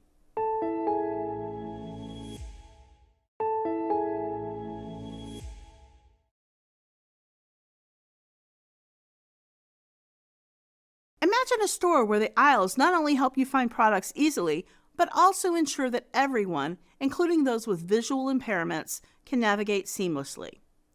Similarly, semantic HTML ensures that web pages are not only well organized, but also accessible to all users and easily indexed by search engines. In this video, we will explain how semantic HTML improves accessibility for users and search engines. Semantic HTML uses HTML tags that provide meaning to the content they enclose, making it easier for users and technologies to understand the structure and purpose of the web page. One of the key benefits of using semantic HTML is improved accessibility. Screen readers and other assistive technologies rely on the structure of a web page to provide a better experience for users with disabilities. Let's take a look at some of the ways in which these features improve accessibility. Semantic HTML tags help screen readers interpret and navigate web content effectively. For example, the nav tag indicates navigation links, allowing screen readers to quickly inform users about the available navigation options. Tags like header, main, and footer provide a clear structure, helping assistive technologies understand the layout of a page. For instance, a screen reader can use the header tag to identify the beginning of a page's header section. Semantic tags improve keyboard navigation by allowing users to jump straight to the important content without having to listen through all the navigation links first. For example, the aside tag can be used to identify complementary content, making it easier for users to skip or focus on these sections using keyboard shortcuts. Semantic tags also help with search engine optimization, SEO. Search engine optimization, SEO, is the process of improving the visibility and ranking of a website or a web page in search engine result pages, or SERPs, S-E-R-P-S. The goal of SEO is to increase organic, non-paid traffic to a website by ensuring that it appears higher in search results for relevant queries. Now, let's talk about some of the advantages to SEO when semantic HTML is used. Search engines use semantic tags to better understand and index web content. For example, the article tag signals that the enclosed content is a self-contained piece of information, which search engines can index more accurately. Semantic HTML helps search engines determine the importance and context of content, which can improve ranking. For instance, using the section tag to define different sections of content helps search engines understand the structure and relevance of each part. Semantic HTML can improve the appearance of search engine results by providing more meaningful snippets.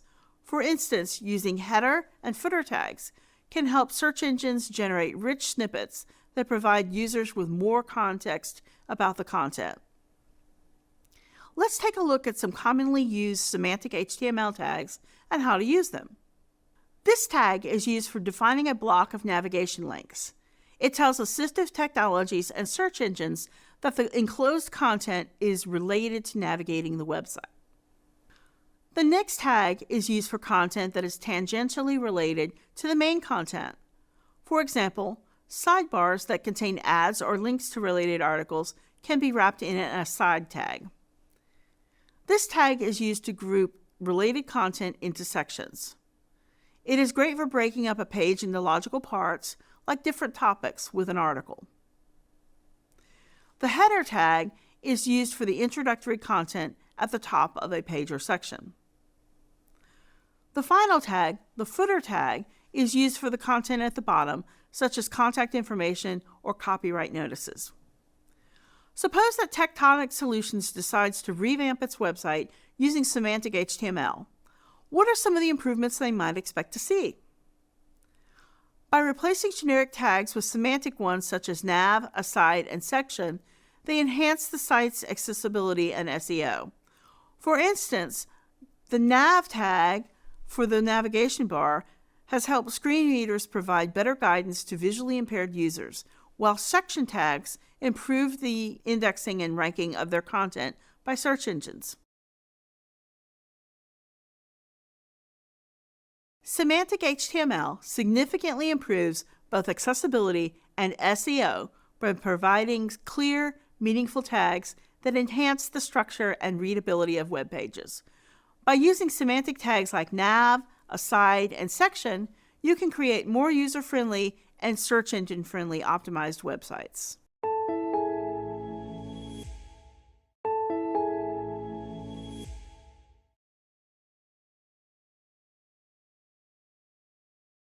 Imagine entering a room where everything is thrown about with no order. Finding anything would be a nightmare. Now picture that same room, but organized meticulously with everything in its place and easy to find. That is what Semantic HTML does for your web pages, turning a chaotic page into a well-structured one.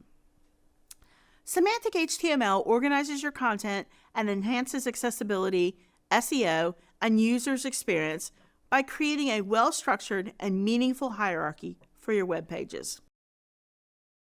In this video, we will describe how to effectively implement Semantic HTML in a web project. Semantic HTML uses HTML tags to provide meaning to the content they enclose, much like how signposts guide travelers.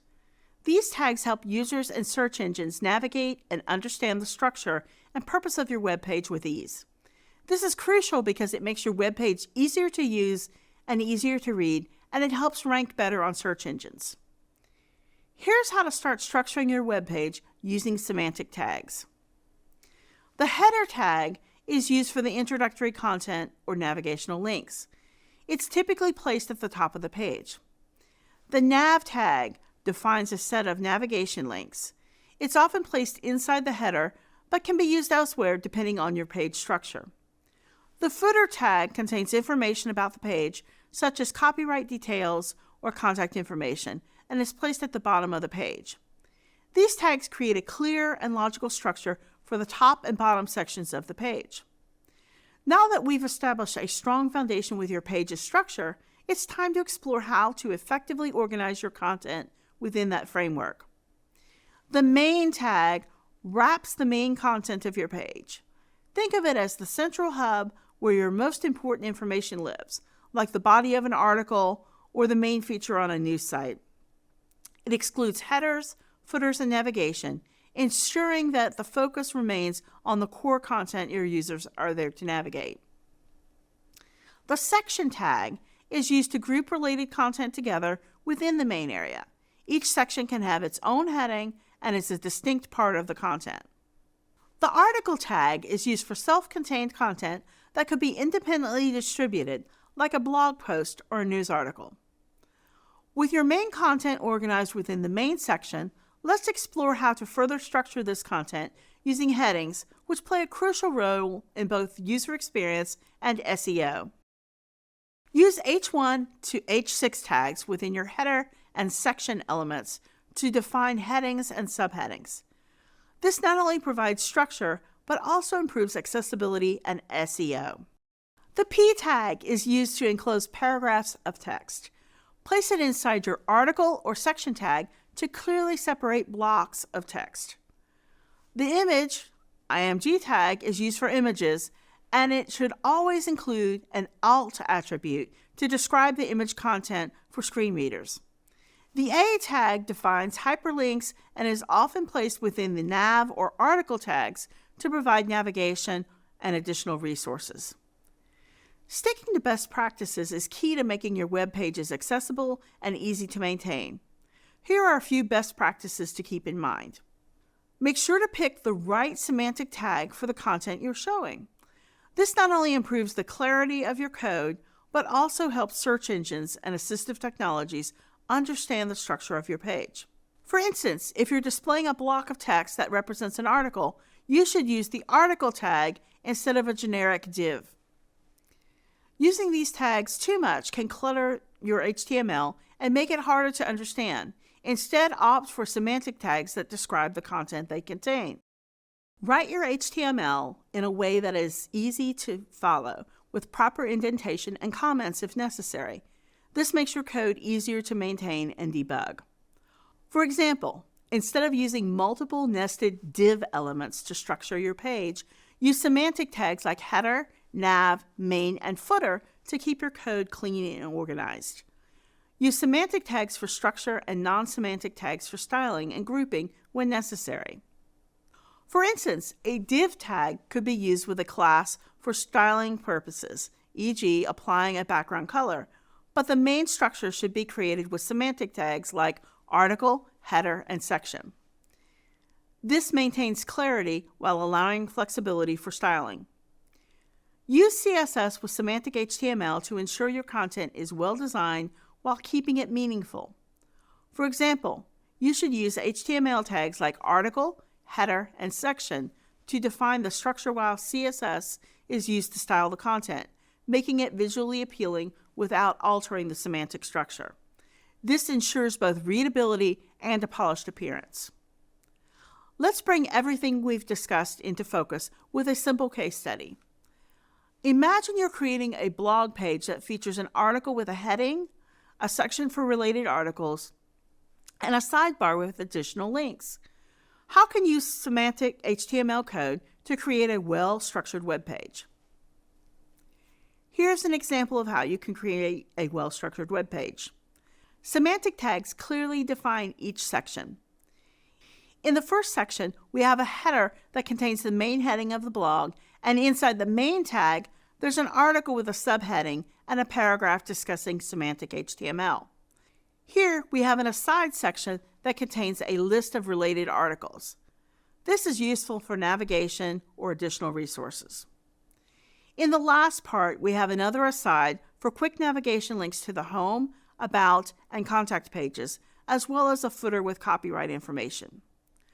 By breaking the code into multiple screens, the audience can focus on one part of the structure at a time, making it easier to understand. The result is an organized and accessible web page that is optimized for SEO and flexible to adapt to future changes and additions. At the top of the page is the header section, featuring the main title of the blog, My Blog, displayed prominently in large font. Below the header, the main content area begins with an article titled Understanding Semantic HTML, followed by a brief introduction discussing the importance of semantic HTML for creating accessible and well-structured web pages. There is an aside section called Related Articles, providing links to 2 additional resources, why semantic HTML matters, and best practices in web development. Another aside section titled Quick Links helps users navigate the site with links to home, about, and contact. Finally, at the bottom of the page, the footer section displays a simple copyright message, Copyright 2024, My Blog. This layout exemplifies a clean, well-organized structure utilizing semantic HTML tags like header, main, aside, and footer to ensure both accessibility and clarity. Effectively implementing semantic HTML in a web project involves structuring the page with a clear hierarchy following best practices for tag usage and ensuring that the content is both semantically correct and visually appealing. By adopting these techniques, you can create web pages that are accessible, maintainable, and optimized for search engines.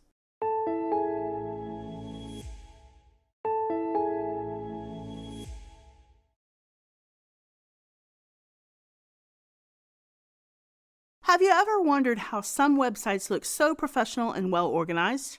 It all starts with a solid HTML structure. In this video, we will guide you in creating a well-structured HTML document from scratch.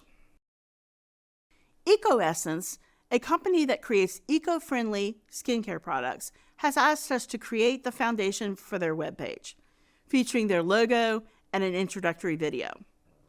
We'll walk through the process step by step. Let's start by creating the HTML structure.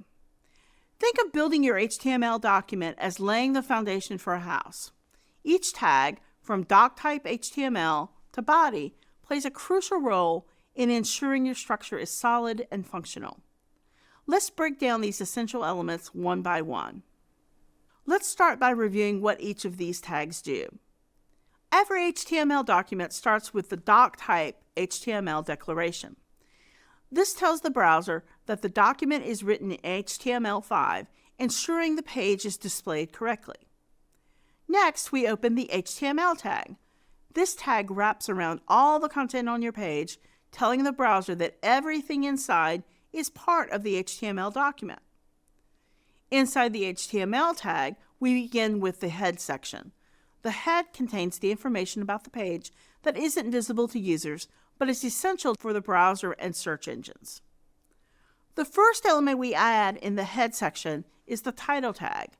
This sets the page title, which appears in the Browser tab. We'll set it to EcoEssence for this page. We add a meta charset equals UTF-8 tag next. This tag ensures that the text on EcoEssence's page displays correctly across different languages and regions. Next, we include a meta tag, which is a description of the page. This helps search engines understand the purpose of the web page. For EcoEssence, we describe the company as offering natural, eco-friendly skincare products. Finally, in the head section, we link to an external style sheet using the link tag. This style sheet controls the appearance of the page, such as fonts and colors, to match the EcoEssence brand.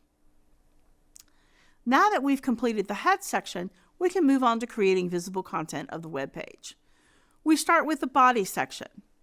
This is where all visible content for EcoEssence's web page will go, such as text, images, and videos. Below the heading, we'll add a paragraph using the P tag.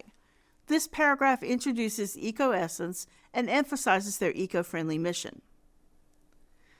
Let's add the EcoEssence logo next using the image tag. The alt attribute provides a description of the image, ensuring accessibility for users who can't see the image. Finally, we'll add a video using the video tag to showcase EcoEssence's story. The controls attribute allows users to play or pause the video, and we add a fallback message for browsers that don't support the video. We now close the body and HTML tags to finish the basic structure of EcoEssence's web page.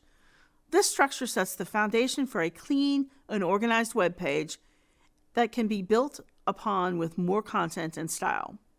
With these steps, we've created a solid foundation for EcoEssence's web page, which will give visitors an introductory video tour of EcoEssence and its products.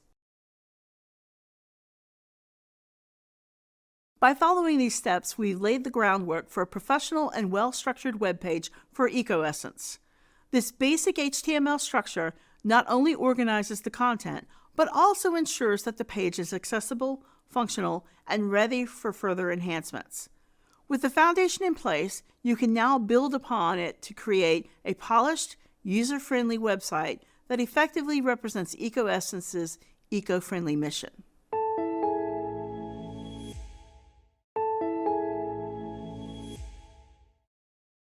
Before we start adding content to an HTML document, we need to set up the basic structure. HTML documents have a very specific format that helps browsers understand how to display the content. Let's put together an HTML document in 6 parts, step by step.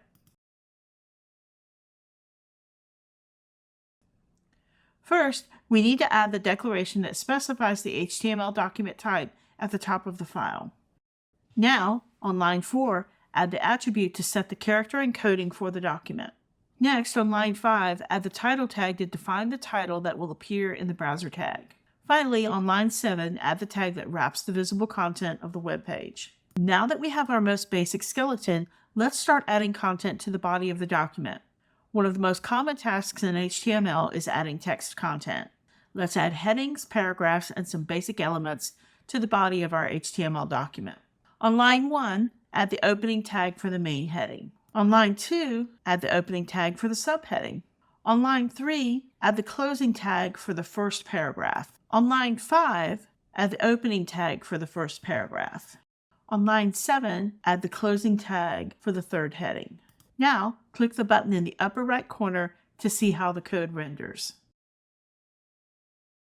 Let's add lists. Lists are a great way to organize information, and HTML gives us 2 types of lists, unordered lists and ordered lists.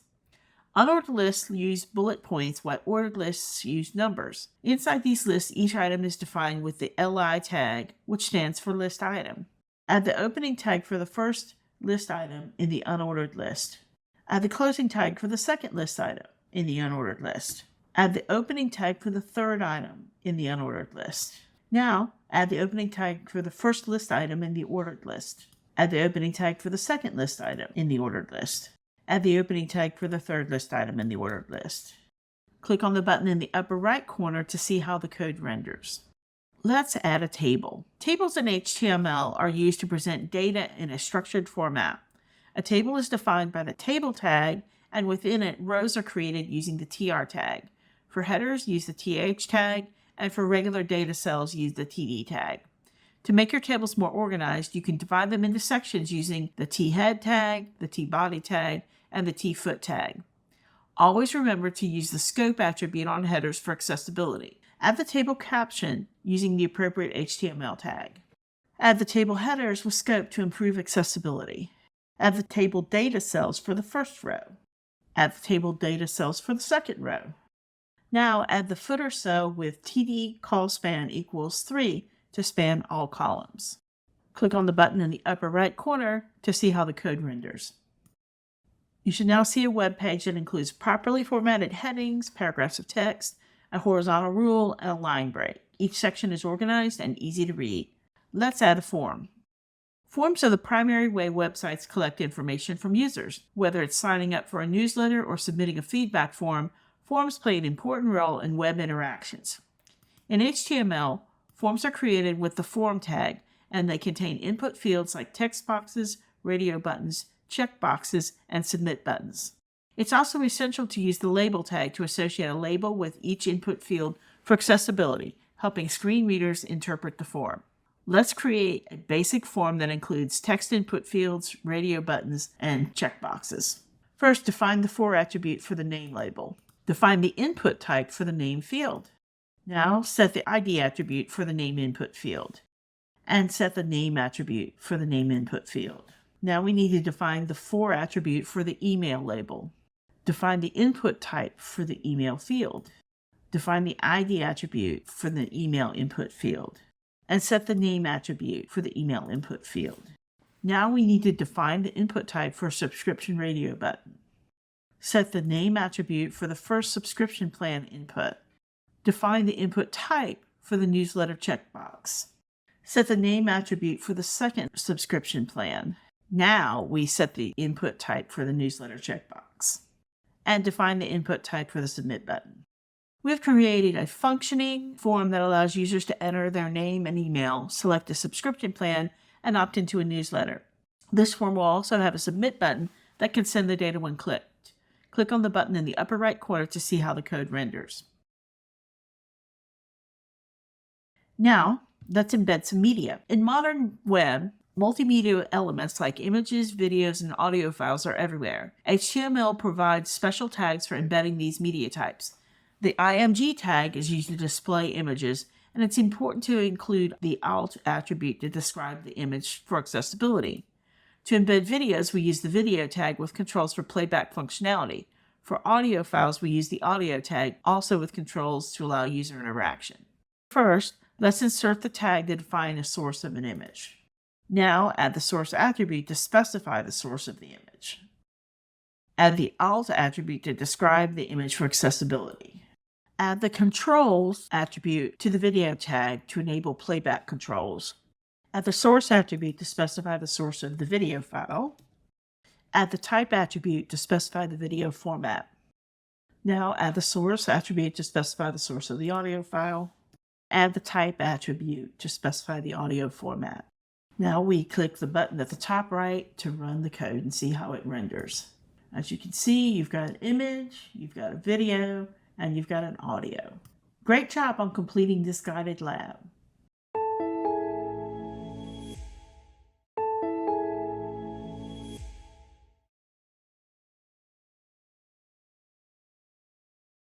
Imagine you're building a website from scratch. What tools would you need to make it interactive, organized, and user-friendly? Forms, tables, and lists are the backbone of any well-structured website. They're not just random elements. They're the tools that allow you to gather information, present data clearly, and organize content in a way that's easy for users to navigate. In this video, we will explain how to create and implement forms, tables, and lists in an HTML document. Forms are the backbone of any interactive website. Whether you're signing up for a newsletter, placing an order, or leaving a comment, you're interacting with a form. In HTML, forms are created using the form tag, which serves as the container for all the elements that collect user input, and labels to help identify and describe the text fields.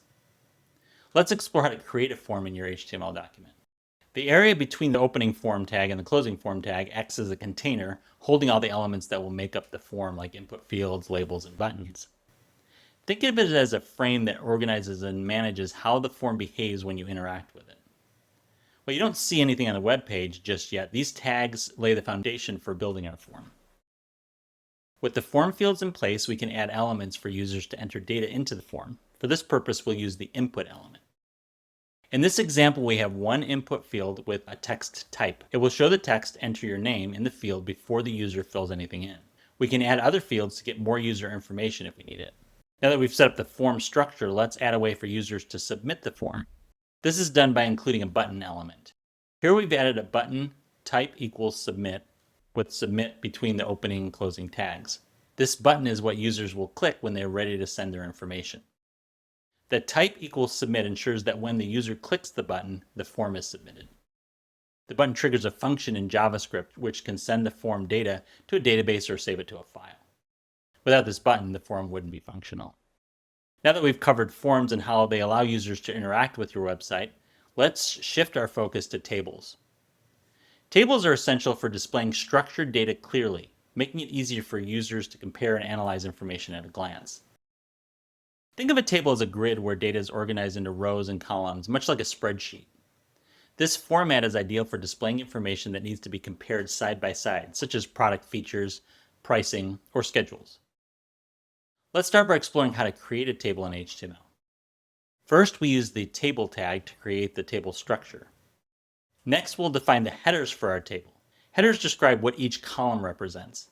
To do this, we'll use the th tag, which stands for table header. We're using 3 th tags for the headers: product, price, and quantity. Now that we've created our table headers, let's add the actual data. We'll start by adding tr elements, which stand for table rows. And then within the tr elements, we'll use td tags to actually add our data. We'll start by adding 3 td tags for apples, $2, and 10. We can easily add more rows to our table using additional tr tags. Each new tr tag creates a new row, and inside that row we'll place more td tags to fill the cells with data. In this example, we have added a new row with data for bananas, $1.50, and 20. End the table with the closing tag /tr, and then /table. And there you have it. we built a complete table with headers and rows of data using the table, tr, th, and td tags. You can structure and display data in a clear and organized way. Next, let's explore organizing data using lists. Lists are ideal for displaying items in a specific order, like steps in a process, or for grouping items without any particular sequence, such as a collection of features. HTML provides two types of lists, unordered and ordered. An ordered list is also known as a numbered list. This is perfect when you need to present steps or items in a specific sequence. Think of a recipe where each step needs to be followed in order. On the other hand, an unordered list is also known as a bullet list, and it's great for when the order doesn't matter, like listing ingredients for that same recipe. Here's an example of an ordered list. Start with the ordered list tag, and then add the following list items wrapped by the list item tag. Preheat the oven to 350 degrees, mix the ingredients, pour the batter in a pan, bake for 30 minutes. It will display a recipe which lists a numbered series of steps in the proper order to cook something. Now here's an example of an unordered list. Starting with the unordered list tag UL, we've added flour, sugar, eggs, and butter as list items, wrapping them in the list item tag. This results in a bulleted list of ingredients needed for the recipe that could appear in any order. To create a nested list, start by creating your main list using either OL for ordered lists or UL for unordered lists. Then nest additional lists inside your main list items to create sublists. In this example, the fruits list has its own sublist, which groups related items together. Creating and implementing forms, tables, and lists in an HTML document involves using specific tags to structure and organize content. By understanding how to use these elements effectively, you can enhance the functionality and usability of your web projects.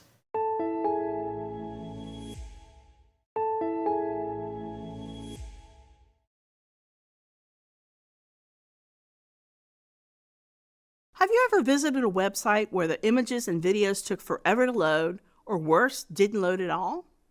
In this video, we'll show you how to avoid these pitfalls by properly embedding media elements in your HTML documents. In this video, we will describe how to embed and manipulate media elements within an HTML document. First, let's look at how to embed an image. Images are a key component of any web page, and embedding them is straightforward using the img tag. The two most important attributes you use are src and alt. The src attribute is where you tell the browser where to find your image. This can be a relative path to an image in your project folder or an absolute URL to an image hosted online. The alt attribute is just as crucial. It provides alternative text for screen readers, ensuring that your content is accessible to users with visual impairments. It's also useful when the image fails to load, as the alt text will be displayed instead. Let's explore how to add an image to an HTML page using the img tag. The img tag doesn't need a closing tag and is used to embed images into a web page. We start with the src attribute, which stands for source. This points to the location of the image file. In our example, the image source is set to path_to_your_image.jpg, which would be replaced by the actual file path to your image. Next, we have the alt attribute, short for alternative text. This provides a description of the image for users who can't see it, like those using screen readers or when the image fails to load. In this case, the alternative text reads description of the image, which should be replaced with a meaningful description of the image. Together, the src and alt attributes make the image accessible and functional for a wide range of users. Now that we've covered images, let's move on to another essential media element, videos. Videos can greatly enhance user engagement when embedded properly. The video tag is used to display video files on a web page. In this example, we start with the src attribute, which stands for source. This points to the location of the video file. Here it's set to path_to_your_video.mp4, which would be replaced with the actual file path to your video. We also add the controls attribute. This enables playback controls like play, pause, volume adjustment, and full screen options, giving users the ability to control how they watch the video. The video tag is self-contained, meaning we can include everything we need within the tag itself to display and control video content. It's a good practice to provide multiple formats of your video using source elements within the video tag. This ensures compatibility across different browsers. Here's an example. We start with the opening video tag and include the controls attribute, which adds built-in controls like play, pause, and volume adjustment, allowing users to control their viewing experience. Inside the video tag, we use two source elements to provide different video formats. The first source has src equals video.mp4 attribute, which points to the MP4 version of the video.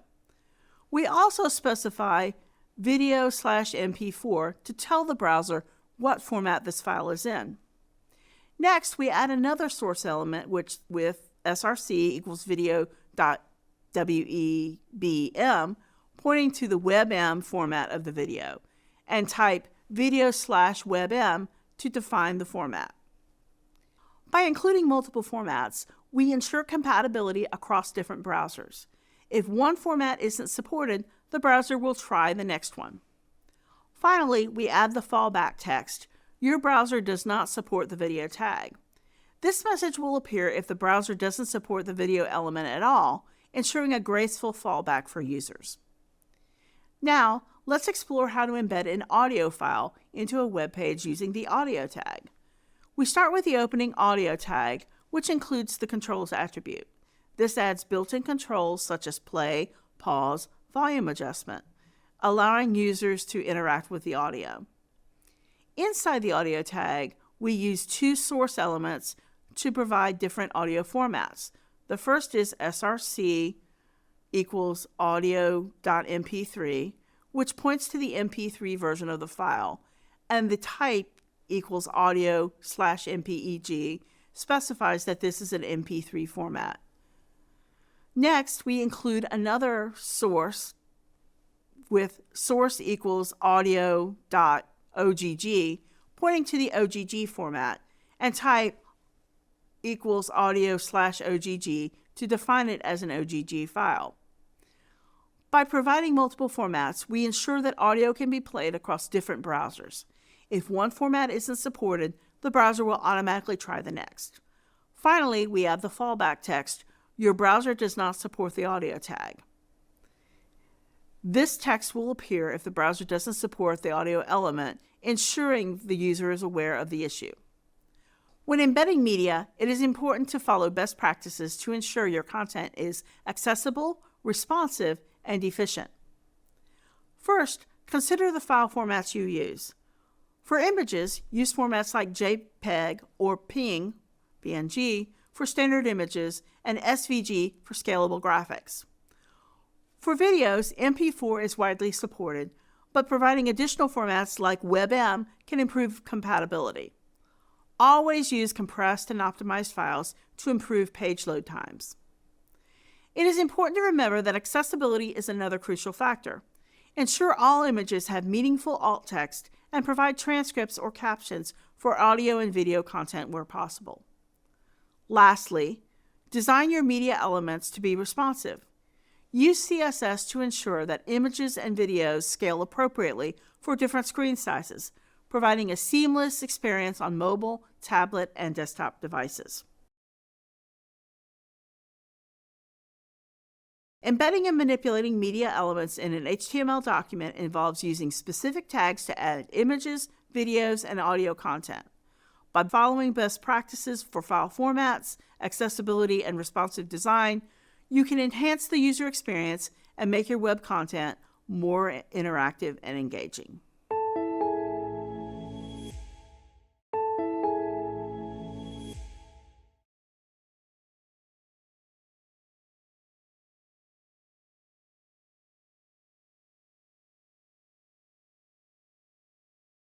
The first step in creating a web page is setting up the basic structure. Think of this as building the foundation of a house before adding the furniture. Let's create the structure now. add the declaration at the top of the document. Now we need to add the character set attribute to the meta tag. Now we need to add the title element to define the title of the web page. Let's put in the title of the web page. And then we need to close the title tag. Now we need to add the body tag to contain the page's content. And close out the body tag. Now let's select the button at the top to run our code and see how it renders. As you can see, we've got the title of the web page and then the body content. Next, let's add some text and lists to our web page. Add the opening tag for a level 2 heading element in line 2, and then we close that tag. Now we're going to add the opening tag for a paragraph element and close that paragraph element. Now we're going to add the opening tag for an unordered list, and then add opening tags for a list item and the closing tag for a list item. And we're going to do that with the next 2 list items as well. And then add the closing tag for the unordered list. Next, we're going to create an ordered list by adding the tag for ordered list. And then put the tags in for each of our list items. And then add the closing tag for the ordered list element. And we're going to add the opening tag for a paragraph at the end. And then we're going to add the opening tag for a hyperlink. And then add the closing tag for the hyperlink. And let's check our code by clicking the button in the top right corner. As you can see here, we've got the title, we've got a subheading, we've got some body text, we've got 2 lists, and then a link at the bottom for a call to action. Now let's embed some media. First, we should add an attribute to specify the image source. Next, we need to add the attribute to provide alternative text. Now we need to add the attribute to specify the video source, and then add the attribute to specify the audio source. And we can check how our code renders by clicking the button in the top right. And as you can see, we've got an image, a video, and an audio. Great job completing this lab.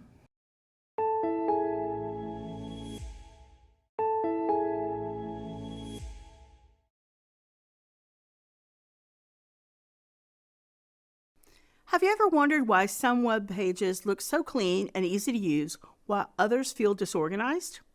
The secret lies in how the HTML is structured. Today, we're going to see how we can create a clean, well-structured web page for GroovyCo, a company that focuses on eco-friendly products and sustainable living. We'll take it step by step and set up the basic structure for their web page. In this video, we will explain how to set up the basic structure of an HTML document for a web page. GroovyCo has asked us to create a web page that reflects their mission. So let's get started by building the structure of the page. This is like laying the foundation for a house before adding the walls and furniture. The first step is to declare doctype HTML at the top of the document. This tells the browser that we're using HTML5, the most current version of HTML, so everything runs smoothly. Next, we start with the HTML tag. This is the root element that will contain all the code for our web page. Inside the HTML tag, we begin with the head section. This part doesn't contain visible content, but holds important information about the page. Inside the head section, we add a title tag. This sets the title for the page, which appears in the browser tab. For GroovyCo's webpage, the title will be GroovyCo. Next, we include a meta char set equals UTF-8 tag to set the character encoding. This ensures that all text on our web page displays correctly. We also add a meta tag with a description of the page. This description helps search engines understand what GroovyCo is about, which improves the page's visibility.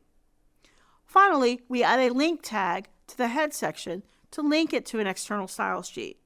This style sheet will control the visual design of our page, such as the colors and fonts. Now we close the head section to finish setting up the background information. The next step is to add the content that users will see. We're now ready to start the body section, where all the visible content of the web page will go. The first thing we'll add to the body section is a welcoming message to the user. We use the H1 tag to create the main heading, Welcome to GroovyCo. Next, we add a paragraph under the heading using a P tag. This tag will introduce GroovyCo and highlight its commitment to sustainability. Now, we'll add an image of the GroovyCo logo using the IMG tag. We also include the alt attribute, which provides alternative text in case the image doesn't load. Finally, we add a video using the video tag, which will allow users to learn more about GroovyCo's mission. The controls attribute provides playback controls, and we add a fallback message for browsers that don't support the video element. We now close the body and HTML tags to complete our basic HTML structure. With this, we've built a solid and well-organized foundation for GroovyCo's web page. Today, you've covered how to set up the basic structure of an HTML document. We discussed the essential tags and how to organize content within this document. By following these steps, you'll ensure your web pages have a solid foundation for further development.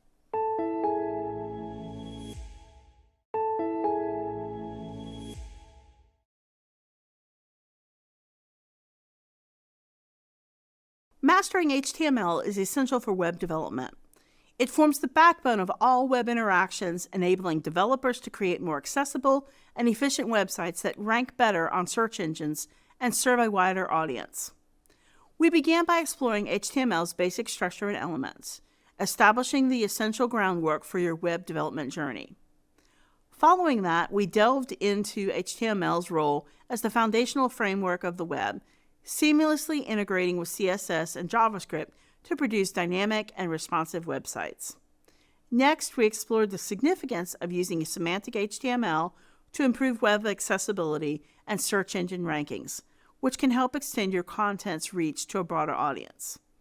Then, we guided you in creating your initial HTML document using HTML tags and attributes to establish the framework of a web page.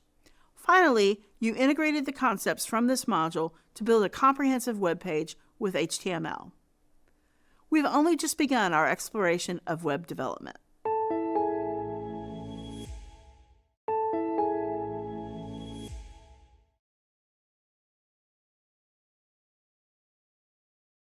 Have you ever wondered how websites make text easy to read and navigate?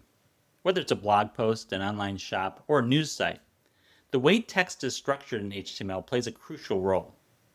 When building a web page, organizing and presenting text effectively isn't just important, it's essential. In this video, we will describe how to add and structure text, lists, and links within an HTML document. Let's start with headings. Think of them as the titles and subtitles of a book, organizing your content in a clear hierarchy. For example, you might use an H1 tag for the main title of your page, and H2 or H3 tags for section titles or subtitles. Here's how it looks in code. These tags not only affect the size and weight of the text, but also help search engines and screen readers understand the structure of your content. Next, you can use paragraph tags to group large sections of text. The P tag is a simple way to group text content together, but provide a readable format that's simpler to navigate. This example will display the text, "This is a paragraph of text," as a block with spacing before and after, making it easier to read. Now let's investigate list elements as a way to organize text on a page. Lists are essential for organizing information in a clear and structured way, whether you're outlining steps or grouping related items. In HTML, you can create two types of lists. You can make an ordered list, also known as a numbered list, using the OL tag. You create an unordered list or bullet list using the UL tag. Items can be added to these lists using the list item tag or LI. Let's examine an ordered list first. The OL tag numbers each item in sequence like a recipe where steps need to be followed in order. Here's an example of an ordered list where each item is numbered sequentially. List items are enclosed in the list item tag. Ordered lists are useful for explaining processes that must be performed in a certain order, ranking items in terms of priority or importance. Now let's discuss the unordered list. These are created with the UL tag, which gives each item a bullet point. It's perfect for when the order doesn't matter, like a simple checklist. Just as in ordered lists, list items are added using the list item tag, or LI, closing each with a /L. Finally, let's investigate links. Links are crucial in guiding users through your website, connecting different pages or sections seamlessly. To create a link, use the A tag, which stands for anchor. It's like creating a bridge to another page or section. Here's how you can create a basic link to an external website. The href attribute specifies the URL you want to link to, and the text between the opening and closing A tags is what the user clicks on. You can also create internal links which navigate to different sections of the same page by using the href attribute with a pound symbol followed by the ID of the target element. For example, this link will take the user directly to the element with the ID section 1 on the current page. In this video, we explored how to organize texts, lists, and links in HTML, and it's key to creating a well-structured and easy to navigate website. By using headings, paragraphs, lists, and links effectively, you ensure that your content is not only visually appealing, but also accessible to users and search engines. Mastering these foundational HTML elements sets you on the path to building clear, engaging, and user-friendly web pages.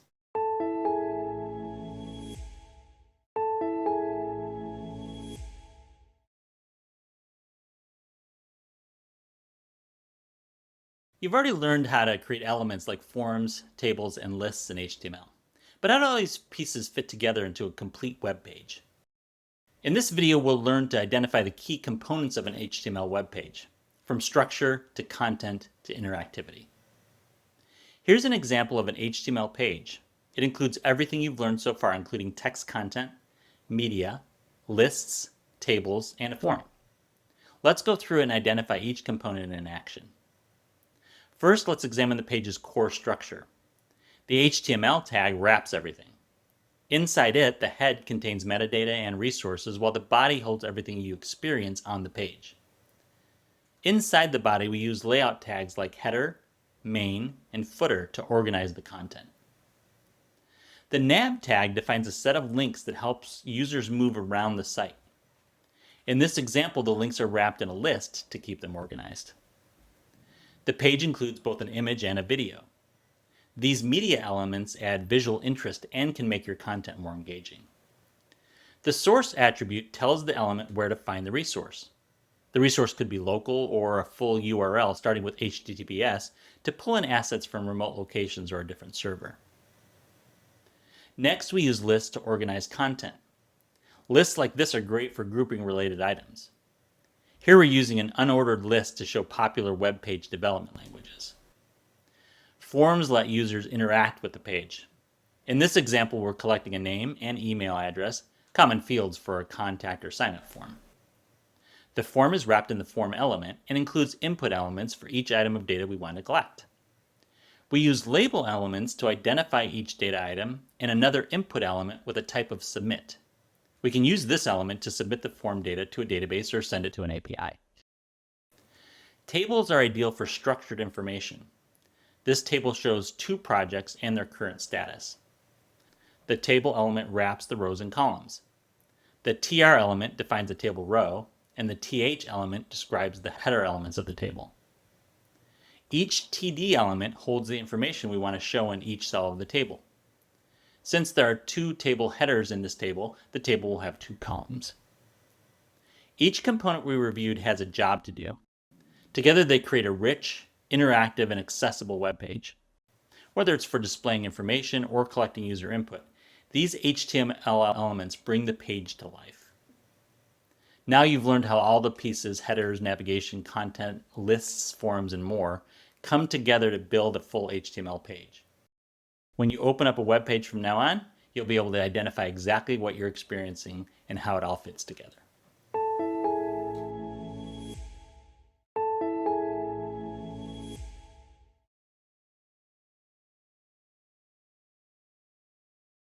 Welcome to CSS for Web Development. In this module, you will master CSS to enhance website responsiveness and accessibility, key skills for creating modern, user-friendly web experiences. Ready to elevate your designs with advanced CSS techniques? We will begin by explaining the basic concepts and syntax of CSS. We will explore the different types of selectors and how they are used to apply styles to specific parts of an HTML document. Next, we will learn about CSS in web design and identify the core principles of responsive web design.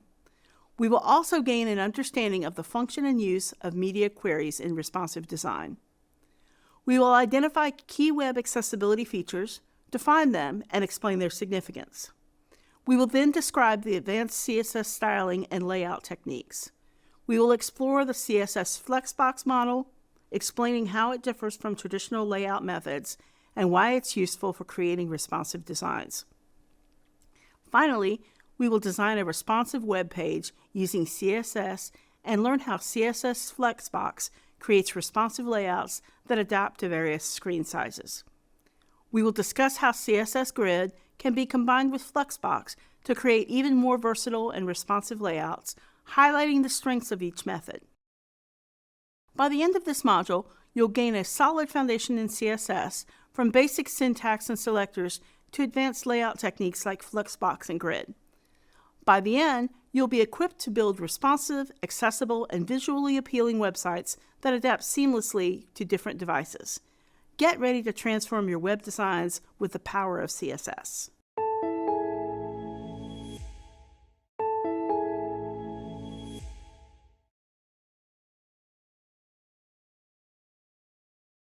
Have you ever wondered how websites achieve perfectly spaced and aligned elements? The secret lies in understanding the CSS box model, which controls the layout and spacing of every element on a web page. From the content area to the margins, the box model gives you the power to manage how elements appear and interact with each other. In this video, we will explain the CSS box model and how it affects the layout of elements on a web page. The CSS box model consists of 4 components: content, padding, border, and margin. Each component affects the overall size and spacing of an element. Let's break down each of the 4 components and the role that they play in web page development. First, the content box is where your text, images, or other media reside. The size of the content box is determined by the width and height properties of the element. Next, the negative space surrounding the content box is called the padding. This creates space inside an element, such as a button on a web page. In this example, the padding between the content and the border controls how much space there is between the button text and the button border. If you increase the padding, the area around the content expands without affecting the size of the border or margin. The button appears larger with more space around the text. This can make the button easier to click or give it a more balanced appearance. Another property we can adjust is an element's border. This wraps around the padding and the content. It's the edge of the element and can be styled in various ways: thickness, color, and type. Adjusting the border size changes the visual boundary of the element. Adding a thick border to the same button creates a more defined edge, making it stand out against the background. However, this also increases the button's overall size. Finally, the margin sits outside the border. It controls the space between this element and its neighbors. Increasing the margin pushes the other elements further away, while decreasing it brings them closer. This can be useful for ensuring that elements aren't too close to each other and that the layout feels organized. Each of these adjustments can dramatically change the visual presentation and spacing of your elements, giving you control over how your page appears and functions. However, a common challenge when working with the box model is that adding padding and borders increases the size of the element, which can make layout calculations tricky. This is where the box sizing property comes in.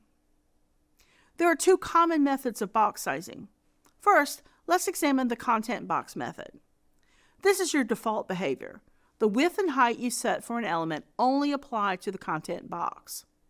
Any padding or border is added outside this box, increasing the overall size of the element.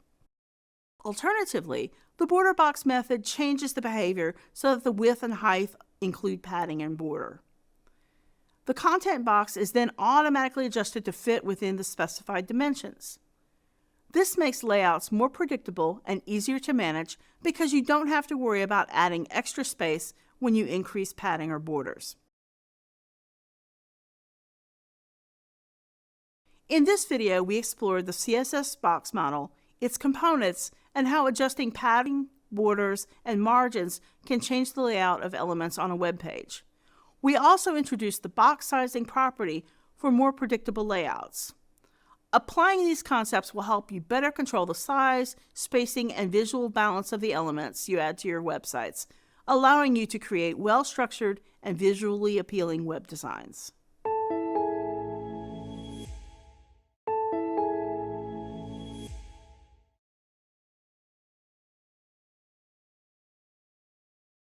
Effective web design starts with learning how to style your content, from adding unique styles to individual elements to creating consistent designs across entire websites.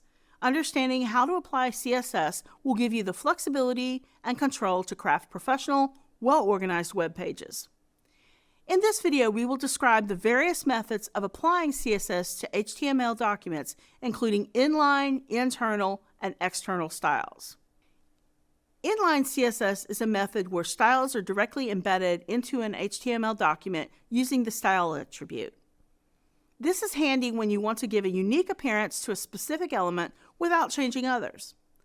You can simply add the style inside the element's opening tag. Now let's learn how we can extend styling to an entire document using internal CSS. Now that we understand how inline CSS works, let's explore it in action with an example. Here's how you can change the color of a paragraph to red using inline CSS. The style attribute adds CSS directly to an HTML element, turning that paragraph text red. Internal CSS styles are added directly within the style tag in the head section of the HTML file. This process allows you to apply styles to an entire HTML document, making it useful when you want consistent styling across a single page. You define these styles within a style tag located in the head section of your HTML. This method ensures that all elements on the page can share the same styles. But what if you need to apply consistent styling across multiple pages? In that case, external CSS is your go-to solution. The style tag placed in the head section of your HTML lets you define CSS rules that apply to the whole document. This method centralizes your styles in one location, making it easier to manage them. However, for larger projects with multiple pages, external CSS might be a more scalable solution. Now let's examine how internal CSS is implemented. Here's an example where all paragraph text in the document is styled to appear in blue. Using external CSS comes with some great perks, especially for bigger projects.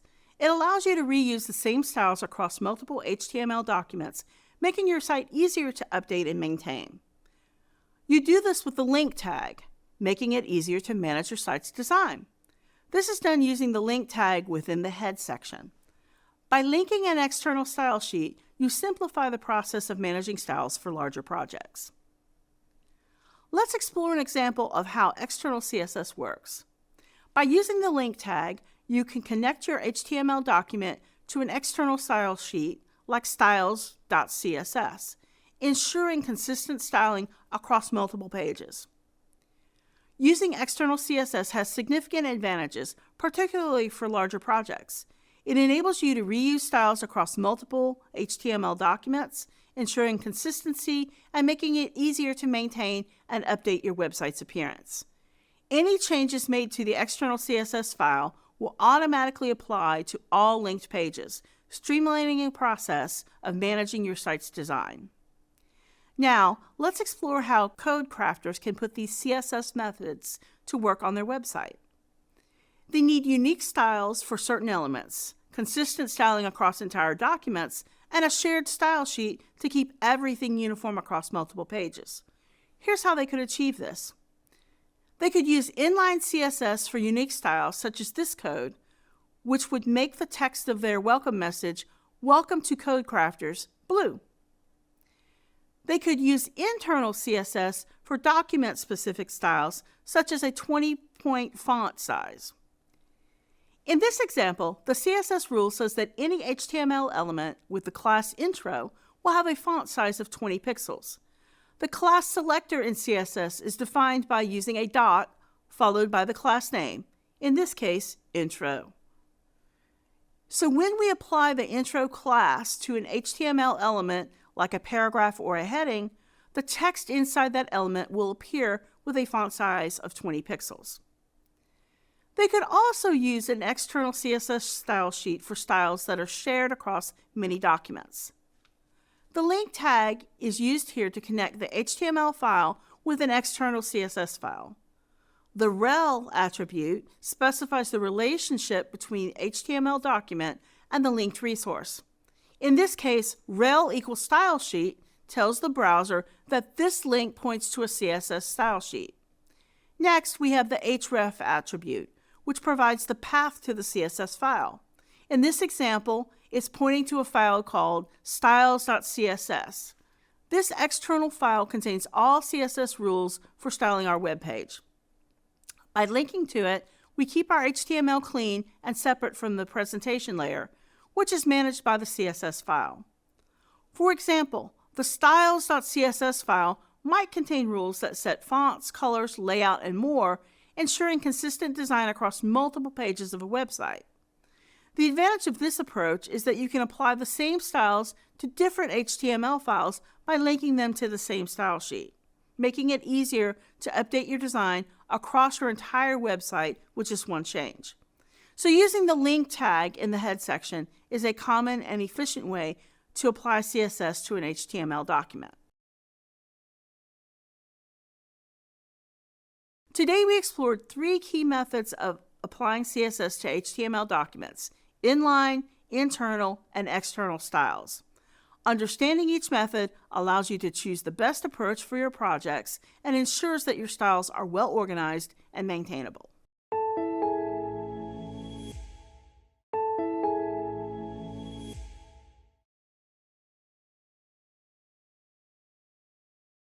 Imagine your website is like a blank canvas and HTML is the basic sketch. CSS is the vibrant paint that brings your sketch to life, adding colors, textures, and depth. Just as an artist carefully chooses brushes and colors, CSS lets you decide how every element of your web page will appear, from the fonts to the layout. In this video, we will explain the basic syntax of CSS, including how to write CSS rules with selectors, properties, and values. CSS stands for Cascading Style Sheets, and CSS syntax consists of rules written in specific format to apply styles to HTML elements. Understanding the basic syntax of CSS is the foundation for controlling the appearance of HTML elements. Let's break down the structure of a CSS rule. A CSS rule consists of 3 main parts: the selector, the property, and the value. The selector identifies the HTML element you want to style. The property defines what aspect of the element's appearance you want to change, such as color, font size, or margin. Finally, the value specifies the setting you want to apply to that property. Let's examine a few examples, starting with the different types of selectors. In CSS, curly brackets are used to define the block of styles that will be applied to the selected HTML elements. After specifying a selector, the styles for that selector are written inside the curly brackets. Each style rule inside the brackets consists of a property and a value. Imagine you're designing a blog page and you want all your paragraph text to be blue to match the brand colors. You use the CSS rule P, open bracket, color, blue, semicolon, close bracket. Here, the element is P, which stands for paragraph. This allows you to quickly ensure all your paragraphs match this design choice across the entire site. In CSS, there are different ways to target and style elements on a web page, depending on how they're marked up in HTML. 2 of the most common methods are using class selectors and ID selectors. First, a class selector targets all elements that have a specific class attribute. This allows you to apply the same style to multiple elements across the web page. Class selectors begin with a period, followed by the class name. For example, period class name would target any element with the class name. Next, we have ID selectors, which target a single element with a specific ID attribute. Unlike class selectors, which can be used on multiple elements, an ID should be unique to one element on the page. ID selectors start with a hash, or number symbol, followed by the ID name. For example, hash ID name targets the element with the ID name. Properties and values define the style of the targeted elements. Let's look at some examples.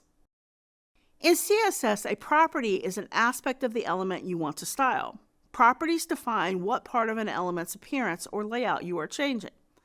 Common properties include color, font size, background color, and margin. Each property must be followed by a colon, and then a value that defines the desired style. For instance, setting font size, 16 pixels, makes the text 16 pixels tall.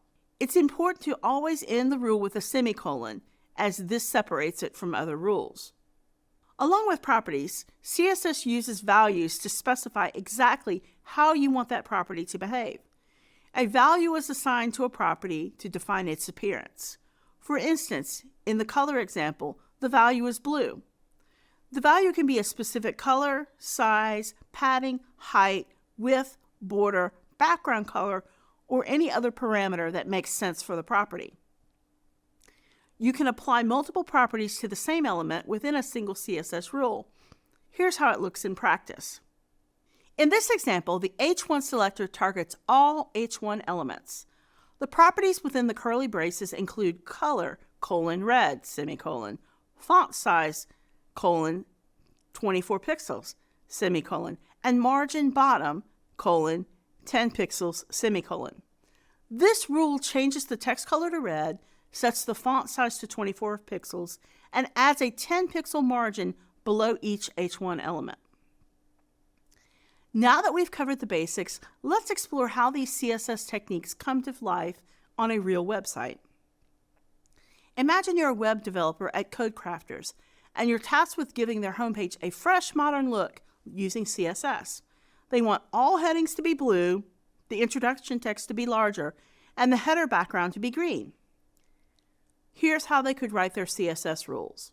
These rules apply the desired styles, making the homepage visually appealing and consistent.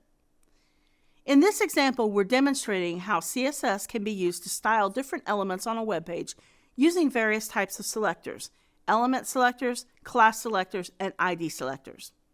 First, we have an element selector. This targets all H1 and H2 elements on the page, applying the same style to both. The property here is color, and the value is blue, meaning that all text inside H1 and H2 elements will appear blue. Element selectors are great for applying consistent styles to specific HTML tags across your entire web page. Next, we have a class selector. Class selectors target elements that have a specific class attribute. In this case, the class is named intro. Any element with the class equals intro in HTML will receive the styling defined here. The font size property is set to 20 pixels, so any text inside an element with the class intro will appear larger. The class selector is especially useful when you want to apply the same style to multiple elements but don't want to rely on tag names alone. Finally, we have the ID selector. ID selectors target a single unique element with a specific ID attribute. In this example, the selector #header targets the element with the ID equals header, and it applies a background color of green. ID selectors are used when you want to style one unique element on the page, such as a header or a main content area. In summary, this CSS example shows how you can style elements using 3 different types of selectors: element selectors to style specific HTML tags, class selectors to apply styles to multiple elements within the same class, and ID selectors to target a unique element by its ID. By combining these, you can control the design and layout of your web page in a flexible and efficient way. In this video, we explored how CSS can be used to control the visual element of your web page. This allows you to start experimenting with web designs and turning your creative ideas into reality through code. By understanding these fundamentals, you can start styling your web pages to create more engaging and visually appealing content.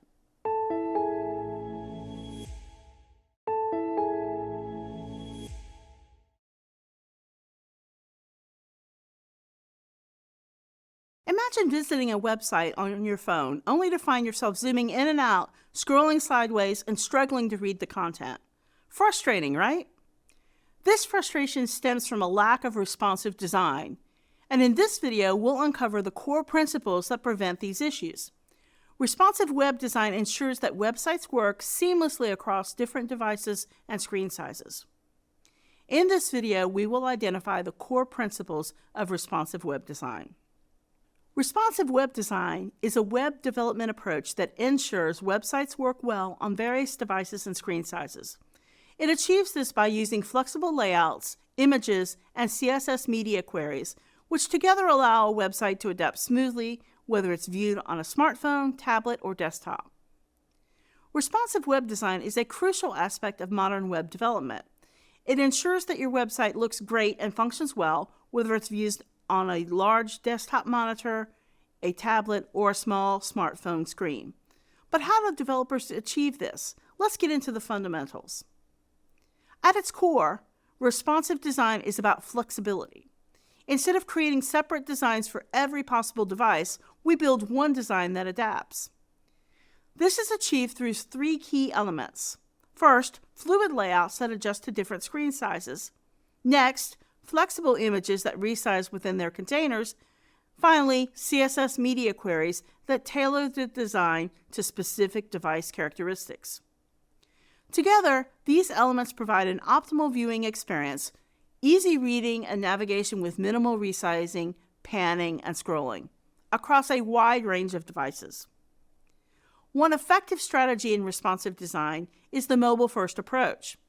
As the name suggests, this strategy starts by designing for the smallest screen size, typically a smartphone. From there, the design is progressively enhanced for larger screens like tablets and desktops. Why mobile first? First, it forces us to prioritize content and functionality, ensuring that the most essential elements are front and center.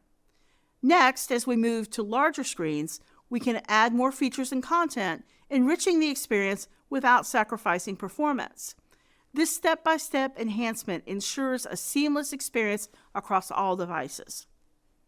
Now let's talk about fluid grids, a key component of responsible design. Let's compare fixed and fluid grids. Fixed grids use a set number of pixels, making them rigid and less adaptable. In contrast, fluid grids are based on percentages, allowing the layout to expand or contract smoothly as the screen size changes. This flexibility is crucial for responsive design, much like a rubber band. But grids alone aren't enough to ensure a responsive design. Images also need to adapt. That's where flexible images come into play. Alongside fluid grids, flexible images are crucial to responsive design. These images automatically resize within their containing elements, preventing them from breaking the layout or overflowing their containers. This adaptability is key to maintaining a visually appealing and functional design, no matter the device being used. Together, fluid grids and flexible images ensure that your website adapts gracefully to different screen sizes, from large desktop monitors to compact smartphones. But these are just part of the equation. Let's explore how CSS media queries further refine this adaptability. Let's consider a case study involving DesignFlex, a digital design agency. How might they use responsive web design to improve their website? In this video, we've identified the core principles of responsive web design and explored the benefits of applying a mobile-first approach and using fluid grids and flexible images. Each of these principles plays a crucial role in creating adaptable and user-friendly websites.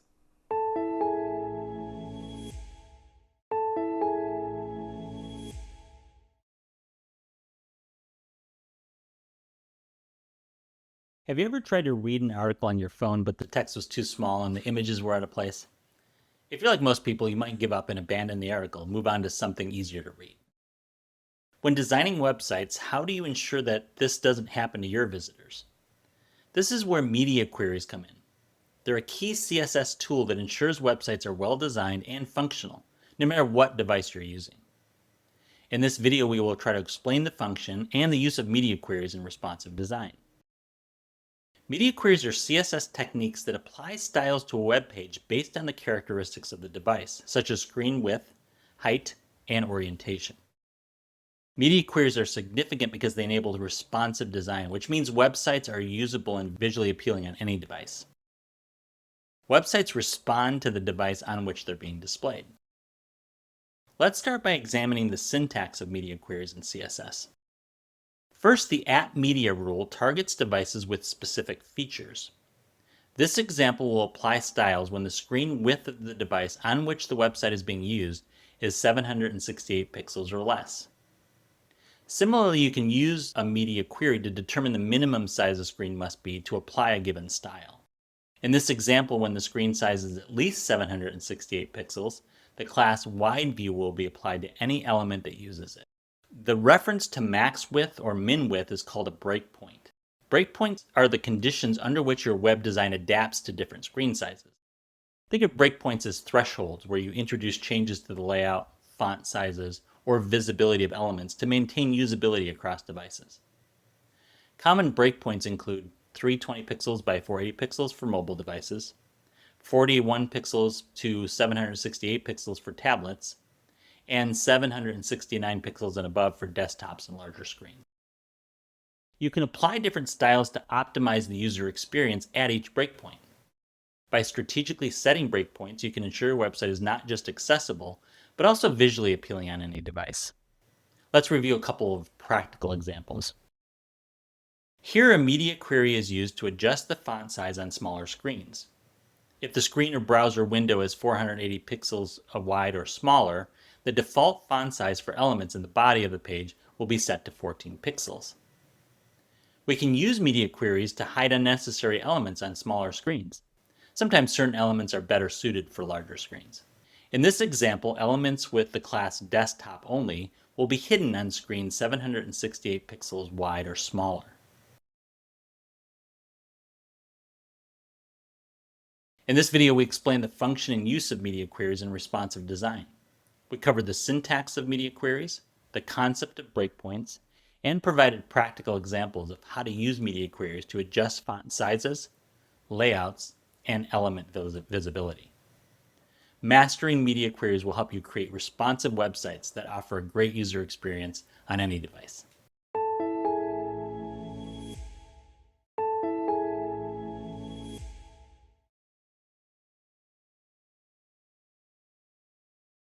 Building an accessible web experience isn't just about meeting technical standards. It's about making sure every user, regardless of their abilities, can easily navigate and engage with your content. CSS is a powerful tool that can dramatically enhance accessibility. By improving readability, ensuring elements are visible and easy to interact with, and creating layouts that adapt to any screen size, you can ensure your website is truly inclusive for all users. In this video, we will explain how to use CSS to improve web accessibility. When it comes to accessibility, CSS can be your strongest ally. By focusing on 3 key areas, color contrast, visibility and focus, and responsive text and layout, you can dramatically improve the user experience for everyone, particularly those with visual or motor impairments. Let's dive into these areas, starting with the essential aspect of color contrast. Color contrast refers to the difference in luminance between the text and its background. Sufficient contrast ensures that text is readable, especially for users with visual impairments such as color blindness or low vision. Text that is too similar in color to its background can be difficult to read, leading to a poor user experience. Let's look at an example of how to set the background color and text color using CSS. So what we've done here is create a style where the body of our web page has a white background and all the paragraphs within it will have black text. This combination of black text on a white background provides a strong contrast, making it text easy to read. However, not all color combinations are this straightforward. To ensure your color choices meet accessibility standards, you can use online tools to check contrast ratios. The Web Content Accessibility Guidelines, WCAG, recommend a contrast ratio of at least 4.5 to 1 for normal text and 3 to 1 for large text. Remember, accessible color contrast isn't just about picking dark and light colors. It's about ensuring that everyone can perceive your content clearly. Next, let's talk about managing visibility and focus to enhance accessibility. When building accessible web pages, it's crucial to consider how users interact with your site, especially those navigating with a keyboard. CSS allows you to control the visibility of elements and create focus indicators that help users understand where they are on the page. Here's how a developer can control the visibility of elements by using CSS. This line of code hides the element from view, but still leaves space for it on the page. The comment is optional here for clarification. Next, we have the .invisible class. This line removes the element entirely from the page layout, as if it weren't there at all. For users who rely on keyboard navigation, focus indicators are essential. You can enhance focus indicators for buttons using CSS. This line of code adds a 2-pixel solid outline in blue around any button when it receives focus. The comment clarifies that this outline will appear when the button is selected, such as when tabbing through the page with a keyboard. This visual cue is important for users navigating with a keyboard, ensuring they know which button is currently active. This simple line of code ensures that when a user tabs through the page, it's clear which element is clearly focused. This visual cue is vital for users who cannot rely on a mouse. Responsive design is about making your content accessible and easy to read, whether the user is on a desktop, tablet, or mobile device. You can achieve this by using relative units like percentages, EMS, and viewport units, VW, VH, for text sizes and layout. Here's an example of how to make text and layout responsive using CSS. First, we have the H1 tag. This sets the font size to 3 viewport widths, meaning the text size will adjust based on the width of the browser window. The comment explains this. Next, let's look at the container class. This sets the container's width to 90% of the available space, making it adapt to different screen sizes, and centers the container horizontally on the page by setting the top and bottom margins to 0 and the left and right margins to auto. Together, these styles ensure that both text and layout are responsive, adapting smoothly to different screen sizes. In this example, the heading size adjusts dynamically within the viewport width, ensuring that text remains legible on different devices. The container width also adapts, providing a consistent and accessible layout across various screen sizes. Finally, let's discuss how CSS can create responsive text sizes and layouts and make your content more accessible on smaller screens. Here we have a media query that targets screens with a maximum width of 768 pixels. This increases the font size to 1.2 EMS when the screen width is 768 pixels or less. The comment clarifies that this adjustment is specifically for improving readability on smaller devices. By using media queries like this, you can ensure that your content remains accessible and easy to read no matter the screen size. This media query increases the font size on screens smaller than 768 pixels wide, improving readability on mobile devices. In this video, we explained how to use CSS to improve web accessibility. We covered the importance of color contrast, managing element visibility and focus indicators, and creating responsive text sizes and layouts. By implementing these CSS techniques, you can make your website more accessible and user-friendly for everyone.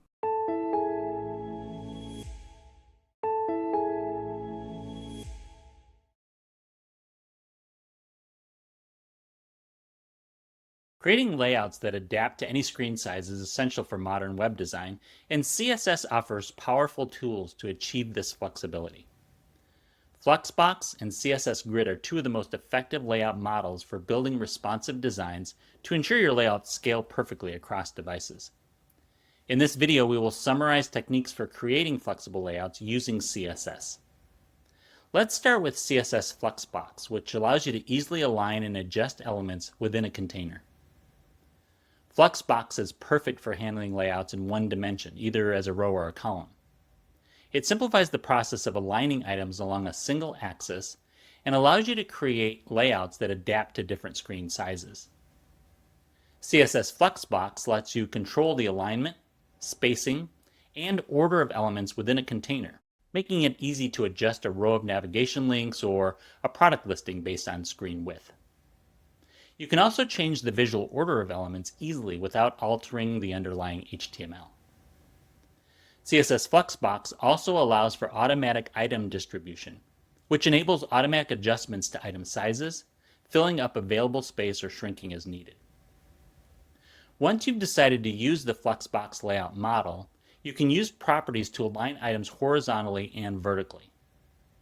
Now let's discuss CSS Grid, an ideal flexible layout tool option if your project requires a more structured two-dimensional approach for more complex layouts.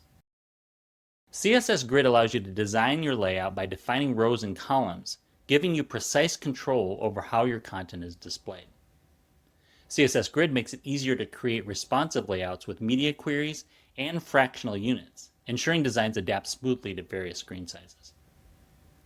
A particular benefit for complicated projects is that you can rearrange this layout visually without changing the HTML structure. This makes it ideal for maintaining clean, semantic HTML. CSS Flexbox is used for arranging items in a single line or column, while CSS Grid can arrange items across both rows and columns, offering more layout flexibility. In addition to Flexbox and Grid, responsive units are another tool you can use to ensure your designs scale across devices. These are the building blocks that make your layouts truly flexible and adaptable. Responsive units rely on percentage values to create fluid layouts that adapt to the width of the parent container. For instance, setting an image to 50 VW or view width, or 50% of the viewport width would make it fill half the browser window regardless of the screen size.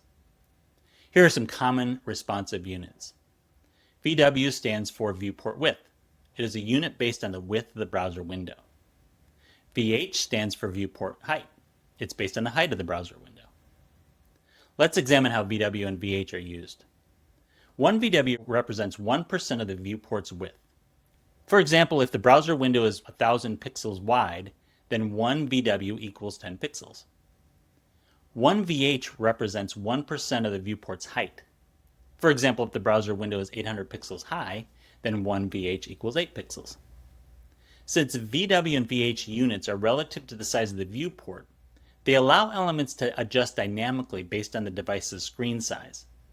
This makes it easy to build responsive designs without relying on fixed pixel values. For example, if we set an image's width to 50 VW, this ensures that the image will always take up 50% of the viewport's width, regardless of the screen size. Using these units ensures that elements maintain their proportions across various devices and screen sizes, from mobile phones to desktop monitors. This eliminates the need for complex media queries in many cases. For example, a hero section with a height of 100 VH will always cover the full height of the browser window, regardless of the device. You can use VW and VH units to size text, padding, or margins, ensuring that your typography and spacing scale in proportion to the viewport size. For example, setting the font size of a heading to 5 VW makes the text scale with the width of the browser window, so it remains legible on larger screens and doesn't become too small on smaller ones. So how do you determine if either or both of these options will fit your project? Use Flexbox for simpler linear and flexible layouts, where you mostly need alignment and spacing along one axis. Use Grid for more structured two-dimensional layouts that require precise control over rows and columns. In some cases, you may even combine the two, using Flexbox for more simpler layouts like navigation bars within a larger, more structured grid-based layout. By combining Flexbox, CSS Grid, and responsive units, you can build layouts that are not only well designed, but also incredibly flexible and responsive. Whether you're designing a simple navigation bar or a complex multi-column layout, these tools will help you create designs that adapt seamlessly to any screen size. In this video, we summarize techniques for creating flexible layouts using CSS Flexbox and Grid layout models, and discuss the use of responsive units like percentages, viewport width, and viewport height. Understanding these techniques will help you create adaptable and responsive web designs that adjust the design for any device.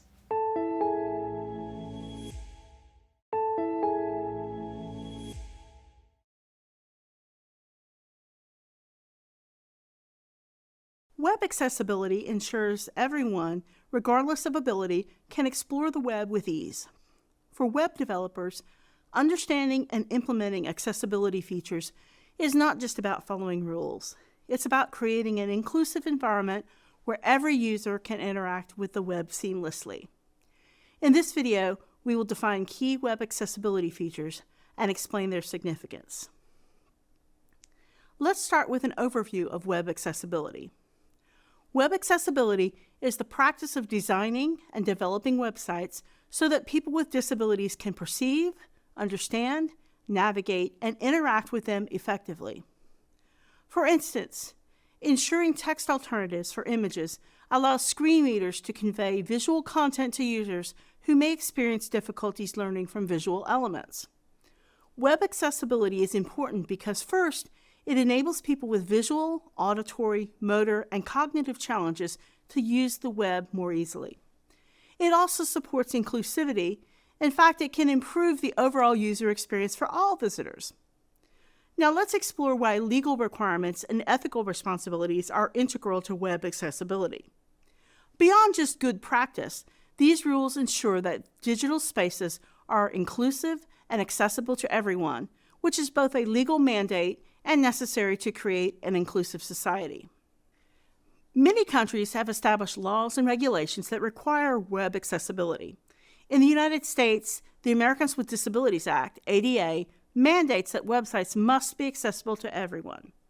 Similarly, in the European Union, the European Accessibility Act requires that digital products and services meet accessibility standards to ensure they are usable by all individuals, including those with disabilities. These laws are designed to promote equal access to the web for all. Businesses and organizations must ensure their websites comply with accessibility standards to avoid legal penalties and lawsuits. Ensuring web accessibility is not just a legal requirement, it's also an ethical responsibility. First, it guarantees that everyone, regardless of ability, has equal access to information and services. Second, it promotes fairness and inclusivity in the digital world. Next, let's discuss Web Content Accessibility Guidelines, often called WCAG or WCAG. These are the gold standards for ensuring that web content is accessible to all users. These guidelines offer a clear framework for developers to follow, ensuring that all users can interact with web content regardless of their abilities. Let's examine 4 critical areas of accessibility covered in WCAG. First, perceivability for all users.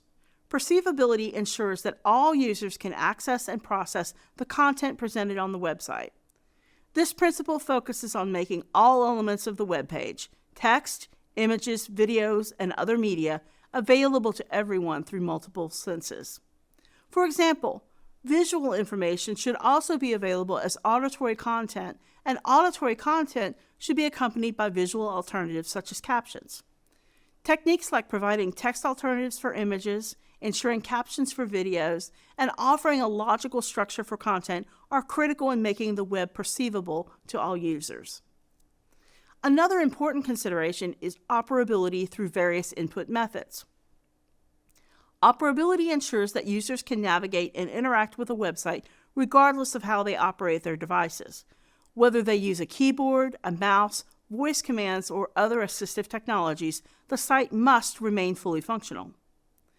This area of web accessibility addresses issues such as providing keyboard shortcuts, ensuring that interactive elements like forms and buttons are easy to use, and avoiding traps like content that requires specific input methods, like only using a mouse to interact.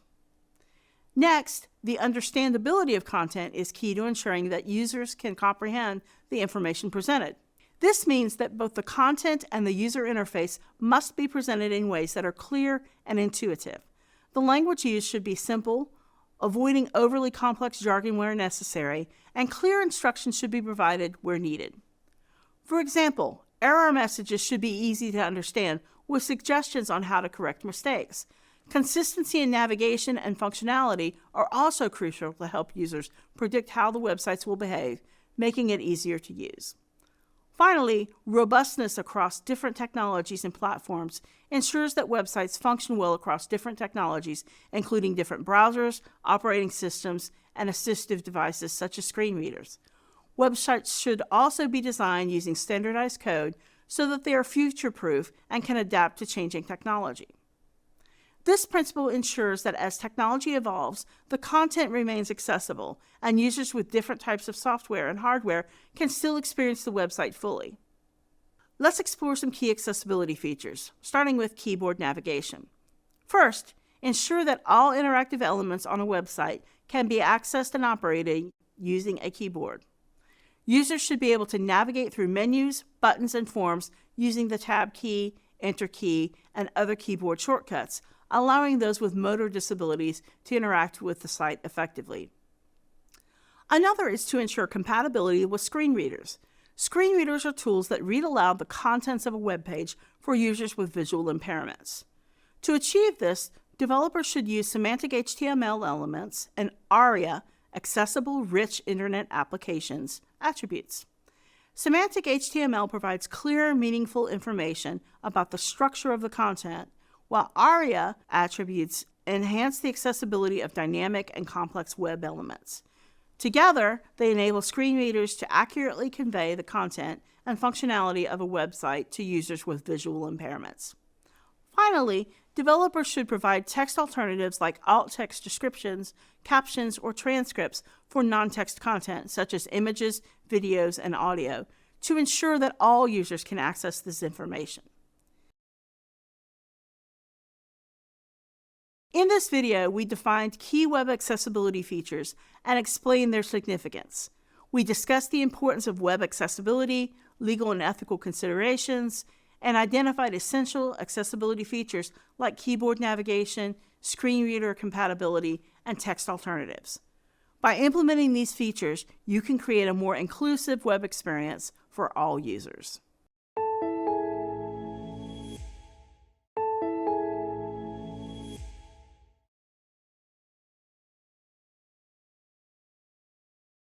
Imagine visiting a website where the text is so small and the color so faint that you struggle to read anything. Now consider how frustrating that would be if you faced this barrier every day. In the digital age, making web content accessible isn't just a nice to have, it's a must. By designing with accessibility in mind, you not only enhance the user experience for everyone, but also expand your reach and meet important legal standards. In this video, we will summarize the best practices for designing accessible web content using CSS. Accessible typography refers to the design and implementation of text on a website in a way that ensures readability and usability for all users under various conditions and on different devices. Let's explore principles of accessible typography. First, scalability requires using relative units like EM and REM for font sizes so that text can be resized by users according to their needs without breaking the layout. Next, developers must also ensure that there is sufficient contrast between text and background colors to make the text readable for people with low vision or color blindness. It is also important to select clear and legible fonts, avoiding overly decorative or script fonts that can be difficult to read. You should also provide adequate space between lines of text, line height, and letter spacing to improve readability. Next, justified text can create uneven spaces between words, which can be difficult to read, especially for people with dyslexia. Left-aligned text is generally more accessible.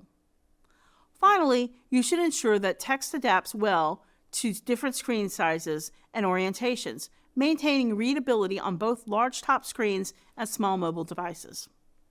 Let's examine a few applications of accessible design that can make websites more inclusive and user-friendly. Ensuring that text on your website is scalable and readable is crucial for accessibility. This is where relative units like EM and REM come into play. Instead of using fixed pixel sizes, EM and REM units adjust according to the user's settings or the parent element's font size. This allows text to scale more effectively across different devices and browsers. The EM unit is relative to the font size of its parent element. For example, if a parent element has a font size of 16 pixels, setting a child element's font size to 1.5 EM will result in 24 pixels. The rem unit is relative to the root element, usually the HTML tag. This makes it more predictable when designing larger sections of text, as it doesn't change based on nested elements. By using EM and REM, you allow users to resize text as needed, improving readability for those with visual impairments. This is especially important for people using browser settings to enlarge text for better legibility. Next, let's talk about flexible layouts and how they support accessibility for screen readers and assistive technologies. When creating layouts, ensure that your design can accommodate varying screen sizes, orientations, and preferences. Use CSS properties like Flexbox and Grid to create adaptable layouts. These CSS tools allow content to reflow and adjust based on screen size, ensuring that users accessing your site on different devices, such as mobile phones, tablets, or desktop monitors, can easily navigate the content. Ensure that your content is structured in a logical order. Screen readers interpret the DOM, document object model, of a web page, so using semantic HTML combined with flexible layouts will make navigation smoother for users who rely on these technologies. Make sure interactive elements such as buttons and links are easily reachable and operable, even when zoomed in or navigated with a keyboard. Using relative units for spacing and layout can help maintain proportions and usability across various settings. Finally, let's focus on how CSS can enhance navigation, making your website more intuitive and user-friendly. Links should stand out visually from regular text. This can be achieved by changing the color, adding underlines, or using contrast that is easily discernible for users with color vision deficiencies. Use :focus and :hover pseudo-classes to provide visual feedback when users interact with links and buttons. This makes navigation clearer, especially for users who rely on keyboard navigation or screen readers. With respect to interactive elements, you should ensure that buttons and form controls are visually distinct and clearly labeled. CSS can be used to enhance these elements with effects like focus outlines or borders, improving visibility. Use consistent spacing and padding around clickable elements to avoid accidental clicks and make it easier for users with motor impairments to interact with your content. By following these principles, accessible typography can help create a more inclusive web experience, allowing all users to access and read content more comfortably. Designing accessible web content using CSS is essential for creating inclusive digital experiences. By following these best practices, you can ensure your content is usable by everyone, regardless of their abilities or devices.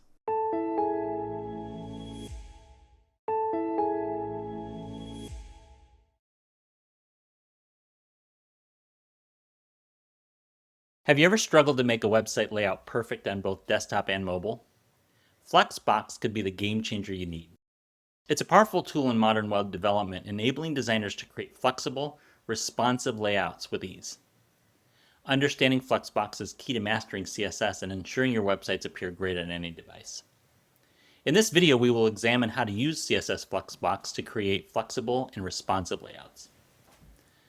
Flexbox is a CSS layout model that allows items in a container to be automatically arranged based on the size and orientation of the window or device on which they're being displayed.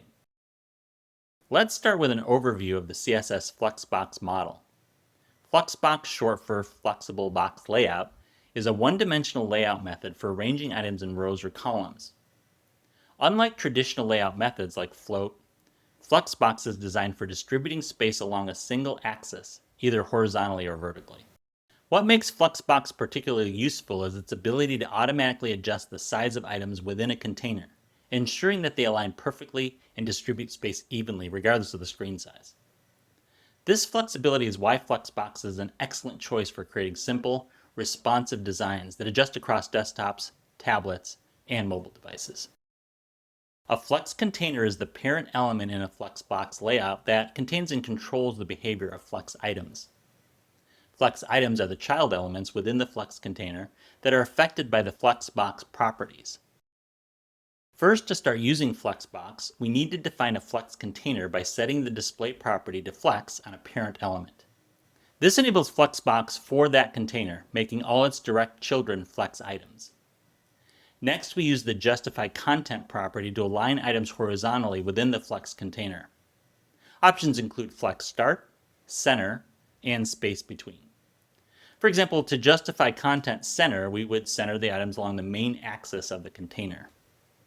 Then the Align Items property allows us to align items vertically within the Flex container. Common values are Stretch, Center, and Flex End. Setting Align Item Center will vertically center the items within the container. Finally, the Flex Direction property determines the direction in which the Flex items are placed. It can be set to row, column, row reverse, or column reverse. For example, Flex Direction column will stack the items vertically instead of horizontally. Flexbox shines in responsive design, where the layout needs to be adjusted based on screen size. By combining Flexbox properties, we can create layouts that adapt seamlessly to different devices. For instance, a navigation bar can wrap its items onto a new line on smaller screens using FlexWrap Wrap. This adaptability makes Flexbox an indispensable tool in modern web development. Imagine you're designing a website with a navigation bar that needs to work on both desktop and mobile devices. How could you use Flexbox to develop the site? Understanding the Flexbox model is essential for creating responsive and user-friendly web designs. Using Flexbox, you'll be able to craft layouts and adapt effortlessly to any screen size, ensuring a consistent user experience.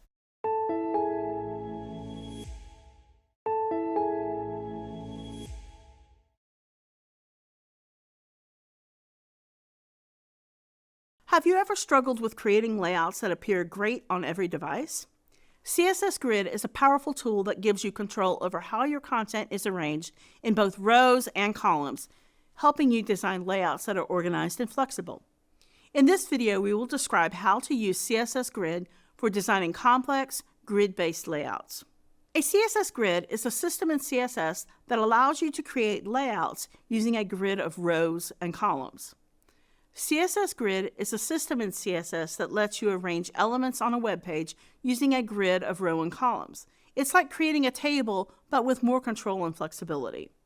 This is especially useful when you want to create responsive and complex designs. Now that we know what CSS Grid is, let's look at how it organizes your content. The first thing we need is a grid container. This is where your grid starts. Think of it as the outer box that will hold your grid layout. A grid container is a box that holds your grid and tells the browser you want to use the CSS grid layout. A grid container is like a box that holds your entire grid.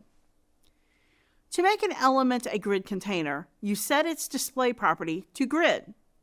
This tells the browser, I want to arrange the items inside this box using the CSS grid system. Now that we understand the grid container, let's see how we can set up a basic grid and start placing items within it. Let's start by making a simple grid. First, we define a grid container by setting display::grid on an HTML element, like a div tag. This container is where your grid items will live. Next, we create the grid container. This tells the browser to treat this div as a grid container where you can place items in a structured grid. Next, we create the row of the grid. This line creates 2 rows in the grid, similar to how we created columns. Each row will take up an equal amount of space within the grid container, dividing the height into 2 equal parts.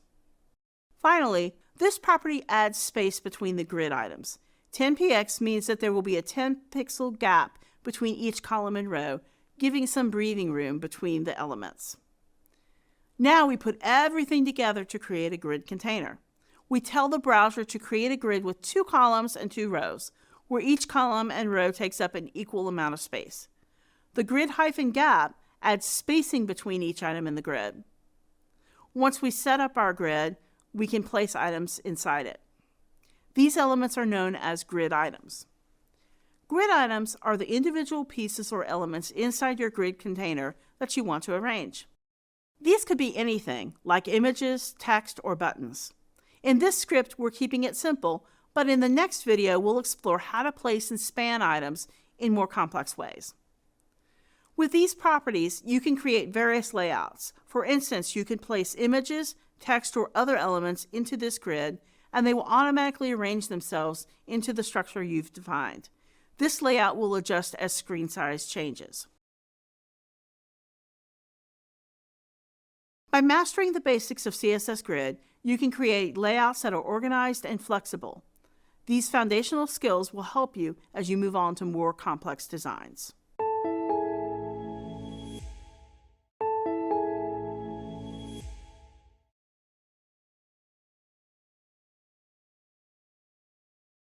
This lab will focus on responsive design fundamentals, ensuring your page adapts well to different screen sizes while maintaining accessibility and aesthetic appeal. Before we can apply any CSS, we need to set up the structure of our HTML document. This will be the framework that holds all the content. We'll start by creating a basic web page structure with a header, navigation bar, main content area, and a footer. The goal here is to structure the document using semantic HTML tags like header, nav, main, and footer to give meaning to each section. This helps with both accessibility and SEO. To get started, first we're going to define the title of the web page using the title tag. Next, we're going to set the main heading inside the H1 tag header. Now we'll define the first link for navigation using the A tag. Now we'll define the second link for navigation using the A tag. And now we'll define the third link for navigation using the A tag. Now we'll define the heading for the main content section inside our H2 tag. Now we will add a paragraph of text inside the P tag for the main content section. Now we will define a heading for the sidebar using the H3 tag. Next, we'll add another paragraph of text inside the P tag for the sidebar. Now we will define the copyright text inside the footer using the P tag. And then we select the button at the top right to run the code. And as you can see, we have a basic HTML structure including the header, navigation links, a main content area, and a footer. The layout will be enhanced using CSS to ensure responsiveness. So let's continue to move forward. Next, we'll apply the CSS style to the page and define how the elements should be displayed. The box model is critical in CSS as it determines the size, padding, borders, and margins of elements.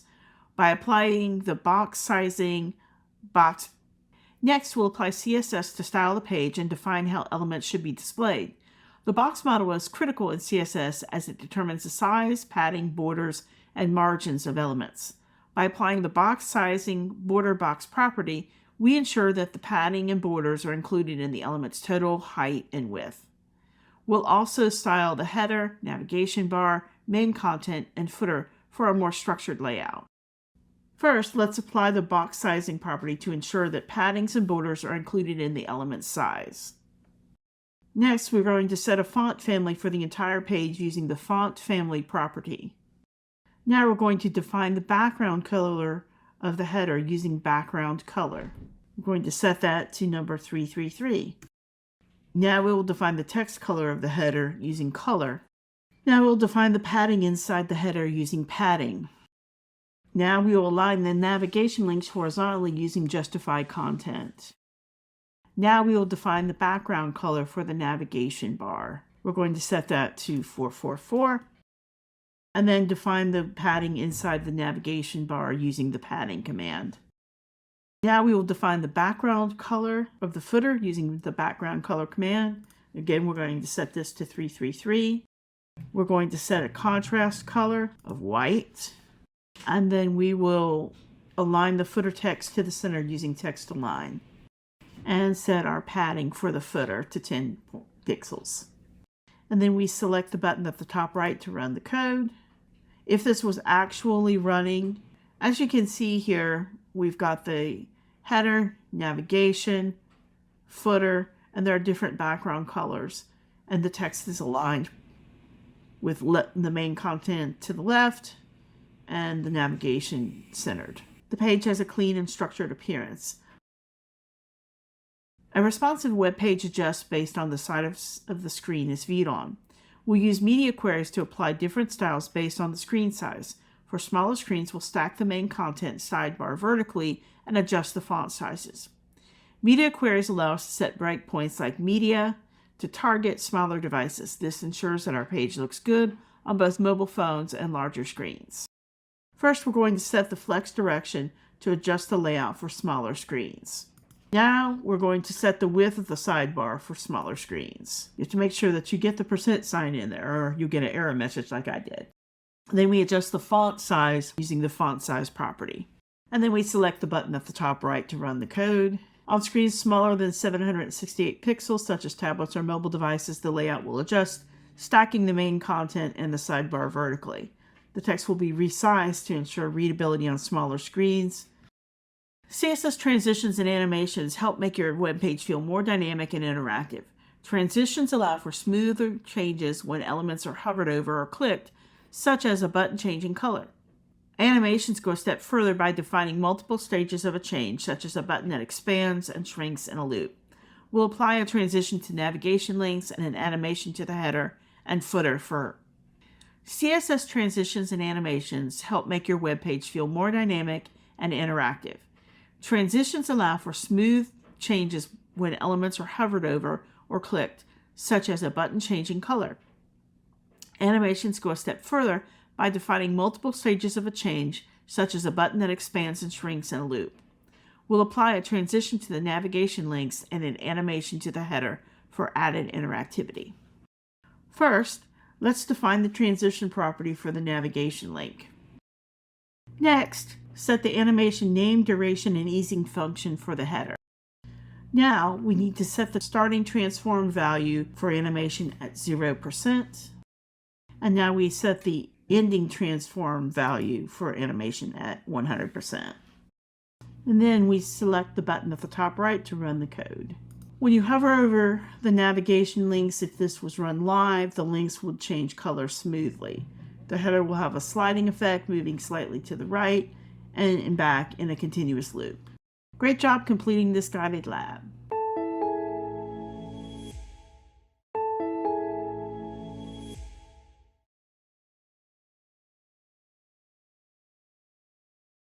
Have you ever wondered how some websites manage to display flawlessly on any device, whether it's a tiny smartphone or a large desktop monitor? The secret often lies in the power of CSS Flexbox, a tool that enables designers to craft layouts that adapt beautifully to different screen sizes. In this video, we will describe how to use CSS Flexbox to create responsive layouts that adapt to various screen sizes. Flexbox allows us to align and distribute space among items within a container efficiently. Let's explore some advanced properties to enhance our layouts. Here are some advanced properties that make Flexbox even more powerful. Let's explore each of these properties and learn what each can do. The flex-wrap property controls whether flex items should wrap out onto multiple lines when there isn't enough space in the container. For example, in a row of images, setting flex-wrap, wrap, semicolon allows the images to wrap onto the next line, keeping the layout neat on smaller screens. The justify-content property is used to align flex items along the main axis, horizontal or vertical.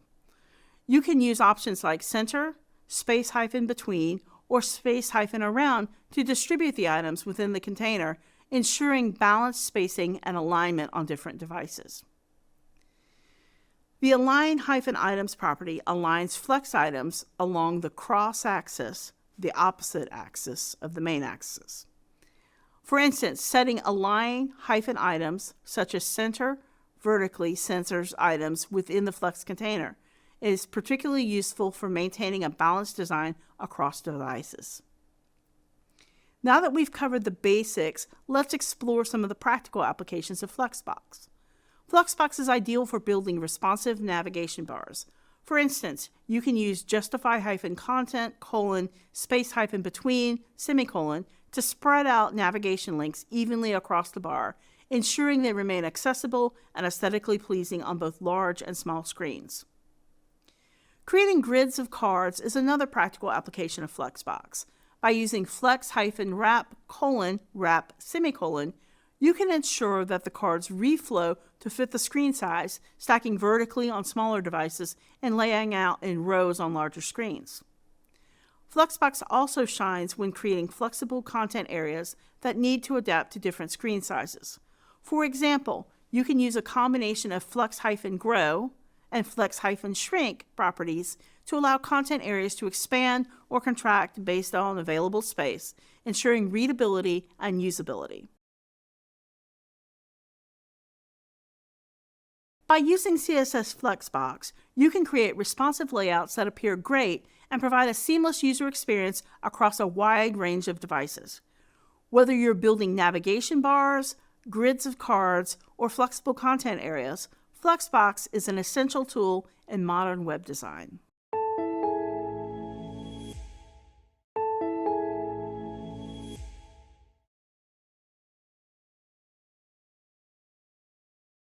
Have you ever visited a website that displayed well on your desktop or laptop but was frustrating to navigate on your phone? A well-planned, responsive design could have prevented that frustration, ensuring a seamless experience across all devices. In this video, we will explain the steps for planning a responsive web design. Let's explore how to define your project's requirements, sketch wireframes, and choose the proper layout techniques to bring your design to life. The first step in planning a responsive web design is to define the requirements and objectives of your project clearly. Start by identifying the target devices your web page will need to support. Do your users primarily access your site on smartphones, tablets, or desktops? Or do you need to ensure a seamless experience across all devices? Knowing this helps you prioritize which screen sizes to focus on during the design process. Next, outline the user experience goals. What do you want users to accomplish on your site? For instance, is your primary goal to provide easy navigation, fast access to content, or a visually engaging experience? Clear objectives will guide your design decisions and help you prioritize what's most important. Once you've defined your requirements, the next step is wireframing. Wireframing is the process of sketching basic layouts for your web pages. This step is important because it allows you to visualize how your content will adapt to different screen sizes before diving into the actual design. It also helps you plan the flow of information and ensures that your design remains functional and user-friendly across all devices. It's a cost-effective way to test different layouts and make adjustments before you start coding. Start by sketching a simple layout for the smallest screen size, usually a smartphone. Think about how elements like your navigation menu, header, and main content will stack and resize. Then, create variations of the wireframe for larger screens, like tablets and desktops. As you sketch, consider how your layout will adapt to different screen sizes. This might mean simplifying the navigation for mobile or adjusting image sizes for tablets, ensuring the design remains functional and aesthetically pleasing at any resolution. Now that you have your wireframes designed, it's time to choose your CSS layout approach. The two most common methods for creating responsive layouts are Flexbox and CSS Grid. Let's compare these two methods. Let's begin with Flexbox. Flexbox is a CSS layout model that allows items in a container to be automatically arranged in a flexible and responsive manner. Flexbox is ideal for more straightforward layouts that require elements to align or distribute space within a container. It's excellent for one-dimensional layouts where you need to control the element's alignment, spacing, and order along a single axis. The second most common method for creating responsive layouts is the CSS Grid. CSS Grid is a two-dimensional layout system that allows you to design web pages using a grid-based approach. For more complex, two-dimensional layouts, CSS Grid is a good choice. It allows you to create intricate grid structures that can easily adapt to different screen sizes, giving you control over both rows and columns in your design. With a plan in place, you can now begin building your website based on the decisions you made. Planning a responsive web design involves three key stages: defining your requirements and objectives, creating wireframes to visualize your layout, and selecting the appropriate layout techniques like Flexbox or Grid.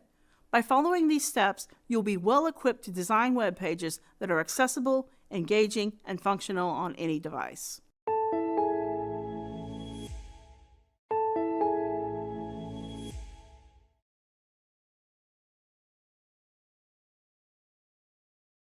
Imagine visiting a website where every interaction feels smooth and engaging.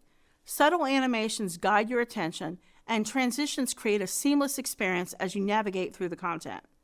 These effects are not just about aesthetics, they are crucial to enhancing user experience. In this video, we will explain the use of CSS animations and transitions to enhance web interactivity and aesthetics. Let's start with CSS transitions. A transition allows us to smoothly change the value of a CSS property over a specified duration. Instead of a sudden change, the transition creates a gradual shift, making the interaction feel more natural and polished. Instead of an abrupt change, a transition enables a gradual, animated shift between two states, for example, changing the background color of a button when hovered. Here's the basic syntax for a CSS transition. Let's examine each component. Transition-property. This specifies which CSS property will change. You can transition things like width, height, opacity, background color, and many others. Using all will apply the transition to any property that changes. Transition-duration. This defines how long the transition will take. In this example, it's set to 0.5 seconds, so the change will happen over half a second. Transition-timing-function. This controls the speed of the transition. The most common value is ease, which starts slowly, speeds up, and then slows down at the end. But other options like linear and ease-in-out are also available. There are also some advanced CSS properties for styling and layout that can improve each user's experience. One such advanced property is CSS animations. CSS animations allow you to animate transitions between different states of an element. They enable smooth changes to properties like position, size, color, opacity, creating dynamic effects that can enhance the user experience on a web page. CSS animations use the @keyframes rule to define a sequence of stages for an element to transition through from start to finish. Unlike transitions, which only define a single change, animations can orchestrate a series of steps, creating a more intricate and engaging experience. It changes an element's style at different points in the animation timeline. You can define these steps as percentages or with the from 0% and to 100% keywords. Let's go through an example of defining a CSS animation using the @keyframes rule. We'll name this animation Example Animation. First, we start by writing @keyframes, followed by the name of our animation, Example Animation. Within the curly braces, we define the different stages of our animation. At the first stage, 0%, the element is set to its initial position with transform, translate, x, open parens, 0, close parens, semicolon. This means the element will start at its original position on the horizontal axis. Next, at 50%, we move the element 50 pixels to the right with transform, translate, x, open parens, 50 pixels, close parens, semicolon. This represents the halfway point of the animation. Finally, at 100%, the element is moved all the way to 100 pixels to the right with the transform, translate, x, open parens, 100 pixels, close parens, semicolon. This marks the end of the animation. When this animation is applied to an element, it will smoothly transition from its original position, move 50 pixels, and then continue to 100 pixels to the right, creating a sliding effect. CSS animations offer a range of possibilities to enhance your web pages.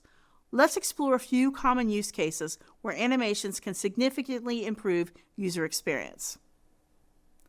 When should CSS animations be used? First, hover effects. By animating buttons or links when a user hovers over them, you can create a more engaging and interactive interface. Imagine a button that slightly enlarges or changes color when a user's cursor moves over it. This subtle effect can make your site feel more dynamic. Next is loading indicators. CSS animations can be used to create spinners or progress bars, providing visual feedback while content is loading. This helps keep users informed and reduces perceived wait times. Transitions are another powerful application of CSS animations. They allow for smooth changes between different states of an element, such as menu sliding in or out. These transitions make interactions that feel more fluid and natural. Finally, attention-grabbing effects. Animating key elements like call to action buttons can draw the user's attention to important parts of your page. For example, a gentle pushing effect on a sign up button can encourage users to take action. Understanding and utilizing CSS animations and transitions improves your website's visual appeal and significantly enhances user interaction and experience. By mastering these techniques, you can create a dynamic, responsive, and visually compelling web design.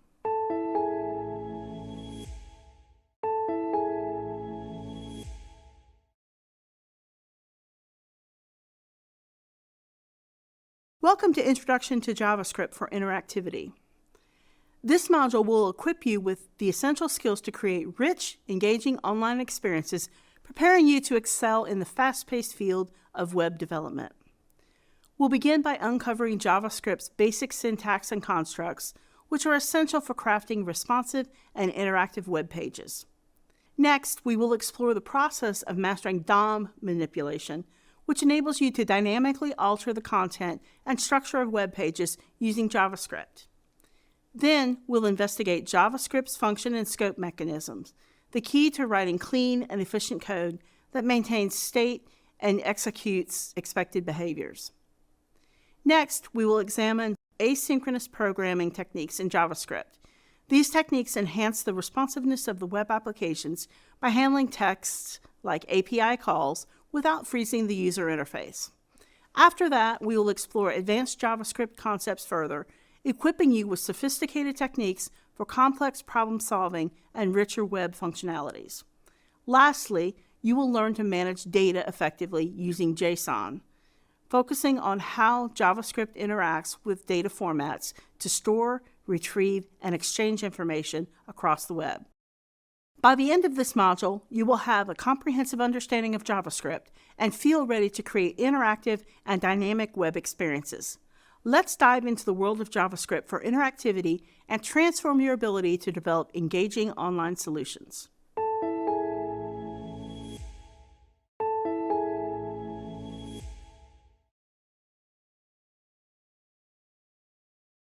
By the end of this lab, you'll know how to create an HTML file that includes JavaScript. You'll learn how to declare variables using let, const, and var, use if statements and loops to control the flow of your code, and write simple JavaScript functions that work inside your web pages. Let's start by creating a basic HTML document and embedding some JavaScript into it. First, define the document type for HTML5. Next, specify the language for the document, which in this case is going to be English. Now we need to set the character encoding for the document. Now we need to set the viewport for responsive web design. Now we need to set the title of the document to JavaScript Lab. And now we need to add the heading Hello JavaScript inside the body. And then insert a JavaScript statement to log a message.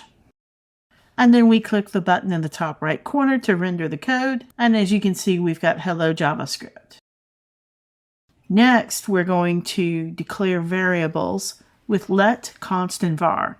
Let is used when the variable's value can change during the program. Const is used for variables that should not change once they are set. And var is an older way of declaring variables and should be avoided, generally speaking, in modern JavaScript. First, declare the variable name as Alice. Next, we need to declare the constant age. Now we need to declare the variable city. Now we need to print the value of name, print the value of age, and print the value of city. And then we click the button in the top right corner to render our code. Again, we have Hello JavaScript over here, and then you can see the data, Alice, 30, and New York on the right side. Control structures allow you to dictate the flow of your program.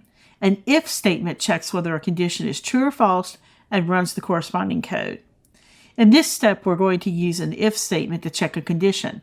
If the condition is true, we will display a message in the console. Declare a variable number and assign it the value 10. Now we write the condition that checks if the number is greater than 5. And now we fill in the number being compared, put in number 5 here, and then let's check our code by clicking the button in the top right corner. And you see the message in the console, the number is greater than 5. Loops are a way to repeat a block of code multiple times. The most common loop in JavaScript is the for loop, which repeats code based on a starting point, a condition, and an incremented step. In this step, we will use a for loop to print numbers from 1 to 5 in the console. Initialize the loop with I equals 1 to start counting from 1. Set the condition I less than or equal to 5 to run the loop as long as I is less than or equal to 5. And then we want to print the value of I inside the loop. Let's check our code, and you see it's printed out 1 through 5 over in the console on the right. Functions allow you to encapsulate blocks of code and reuse them throughout your program. Functions are declared with the function keyword and can take parameters to perform actions on data. In this step, we will write a simple function that takes a number as a parameter and returns its square. We will call this function and print the result. First, we need to declare the function as a number. Then we need to return the square of the parameter by multiplying the number by itself. Now we need to print the result into console log. And then we can check our code by clicking the top right corner. And as you can see here, it's multiplied 4 by 4, the square of 4, to get 16. Great job on completing this guided lab.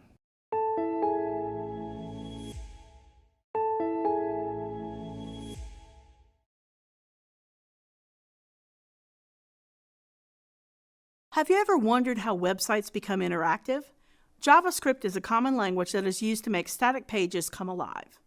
In this video, we will explore how to write and run basic JavaScript code in a web browser. JavaScript is a programming language perfect for adding interactive features to web pages, making them more engaging and dynamic for users. When paired with HTML, JavaScript allows your code to run as soon as the web page loads. When you combine the two, be sure to use a text editor, which allows you to write and edit the JavaScript and HTML code that makes up your web page. We use text editors to create code because these tools do not have hidden formatting that could corrupt the code you are trying to create. Text editors provide features like syntax highlighting, code completion, and error checking, which help you write code more efficiently and spot mistakes easily. Text editors allow you to create, test, and refine your HTML and JavaScript code to build dynamic and interactive web pages. Commonly used text editors include Notepad++, Brackets, and Sublime Text. To get started, open your text editor and create a new HTML file named index.html. Index follows the common naming convention for a website's home page. Let's add the basic HTML structure to your file. Open your index.html file and include the following code. Writing basic JavaScript code involves creating simple programs that can run in your web browser. Let's begin by writing a simple JavaScript program inside the script tag of your HTML file. Open your index.html file in a text editor. Locate the section where you'd like to add your JavaScript code, typically within the head or the bottom of the body. Now, let's add the following code inside the script tag to display a message. Script, console.log, open parens, quotation, hello, comma, world, exclamation point, quotation, close parens, semicolon, and then close script tag. Console.log parens, which is one of the most common methods used by developers to print information to the browser's console. The console is a tool that logs messages or outputs results during the execution of JavaScript. This is a basic JavaScript command using console.log parens : This function prints or logs the text hello world inside the console when you load the HTML file in the browser. To view the result, open your web browser and load the index.html file. Right-click anywhere on the web page, select Inspect, and then navigate to the Console tab. The message Hello World should be displayed in the console.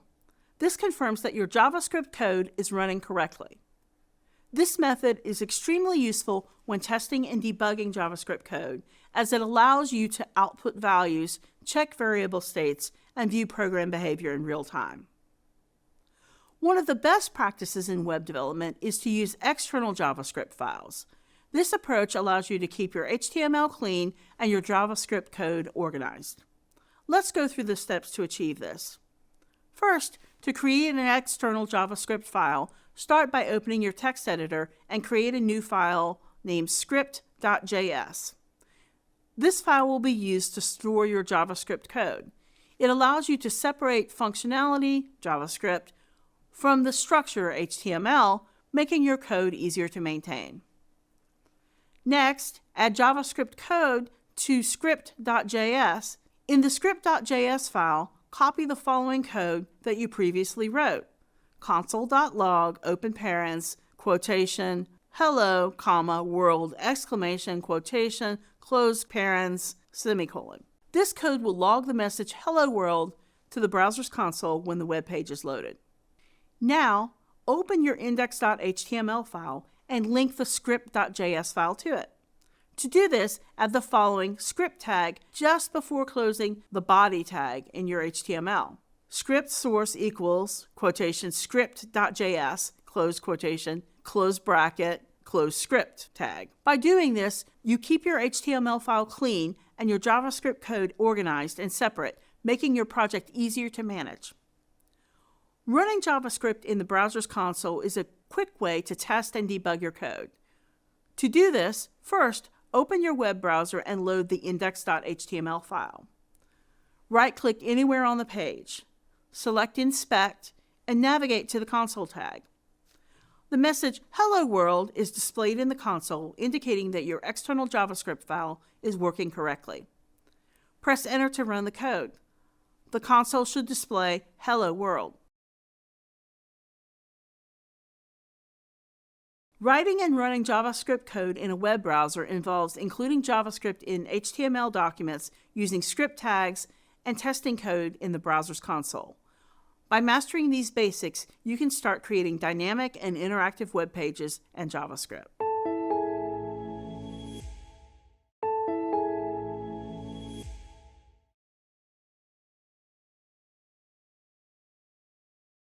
Controlling the flow of a JavaScript program gives you the power to make your code smart, efficient, and dynamic.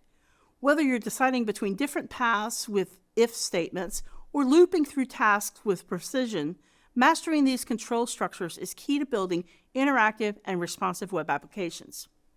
In this video, we will use control structures in JavaScript to manage the flow of a program.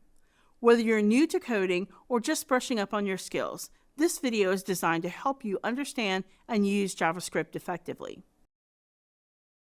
Control structures are fundamental programming constructs that allow you to dictate the flow of execution in your code. They enable you to make decisions, repeat actions, and handle different scenarios based on conditions.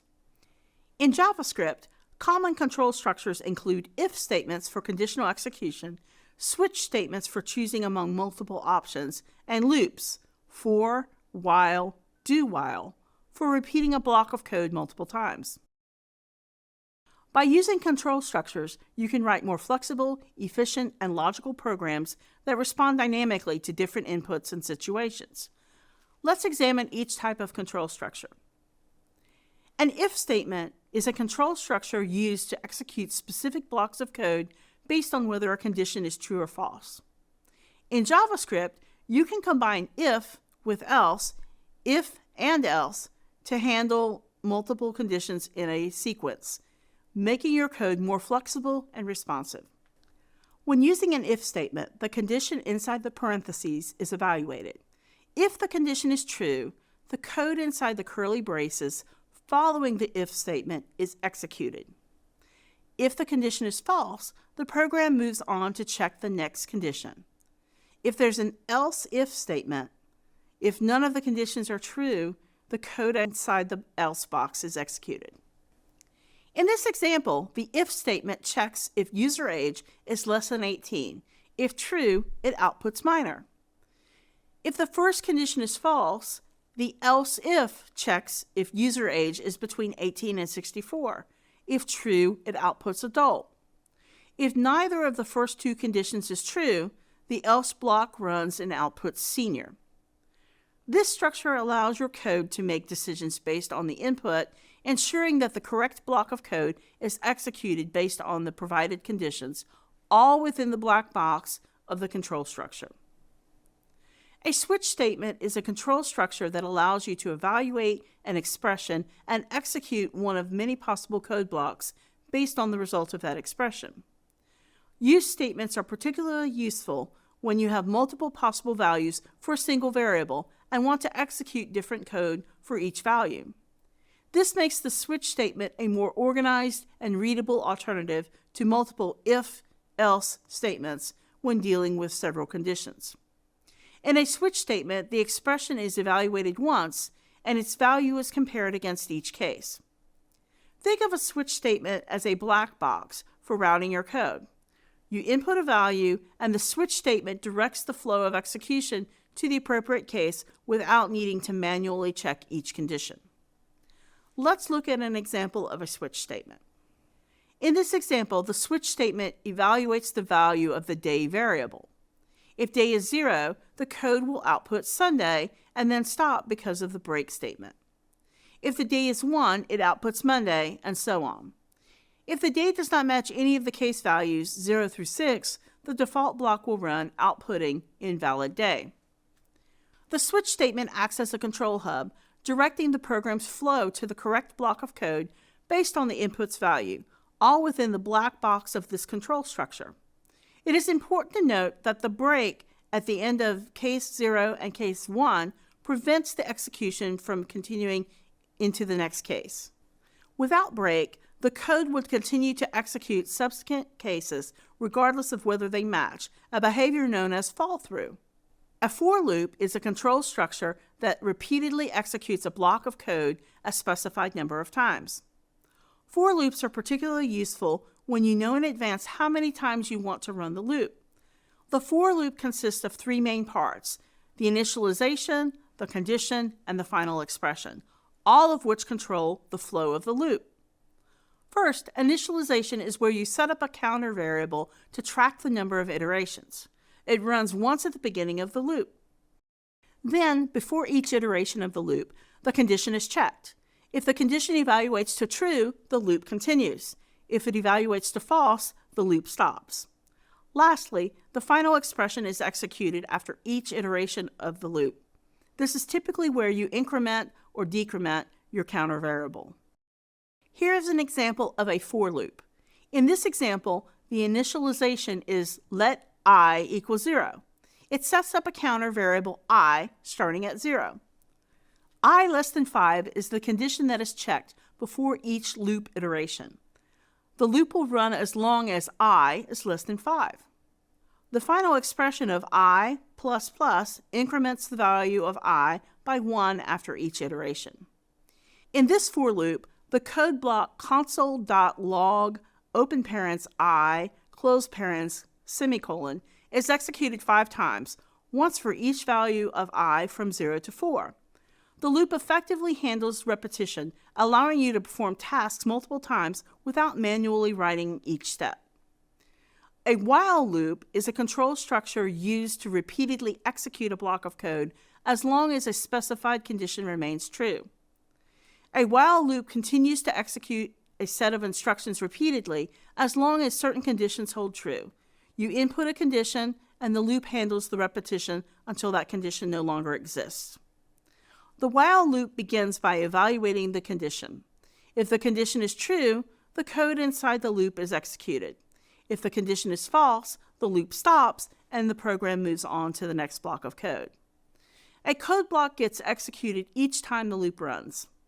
Inside the code block, there is usually an update statement that modifies the variables involved in the condition. This is crucial to ensure that the loop eventually ends. Otherwise, you could create an infinite loop. Let's examine an example of a while loop. In this while loop, the code block console.log open parens I close parens semicolon is executed repeatedly as long as I is less than 5. The loop automatically stops once the condition I less than 5 becomes false, ensuring that the loop does not run indefinitely. The while loop provides a powerful way to repeat tasks when the number of iterations depends on a dynamic conditions during runtime. A do-while loop is a variation of the while loop that guarantees the code block will execute at least once, regardless of whether the condition is true. A do-while loop always performs its task at least once before checking if it should continue. This is useful when you need to ensure that an action occurs before the loop condition is tested. In a do-while loop, the block of code within the do section is executed first, unconditionally. After the code block executes, the condition in the while statement is evaluated. If the condition is true, the loop repeats. If the condition is false, the loop ends. The process of executing the code block and then checking the condition continues until the condition evaluates to false. Here's an example of a do-while loop. In this do-while loop, the code block console.log open parens I close parens semicolon is executed a total of 5 times. Unlike a while loop, where the condition is checked before the loop starts, a do-while loop ensures that the code block runs at least once. This is particularly useful when you want to guarantee that a specific action occurs before making any conditional checks. The do-while loop provides a straightforward way to perform tasks that must execute at least once, regardless of the initial condition.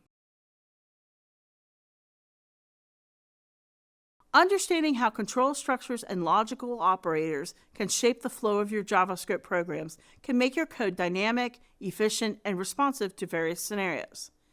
These tools are essential building blocks in your journey as a developer, allowing you to create smarter, more interactive web applications. Keep practicing these concepts, and you'll be well on your way to writing code that not only works, but works intelligently.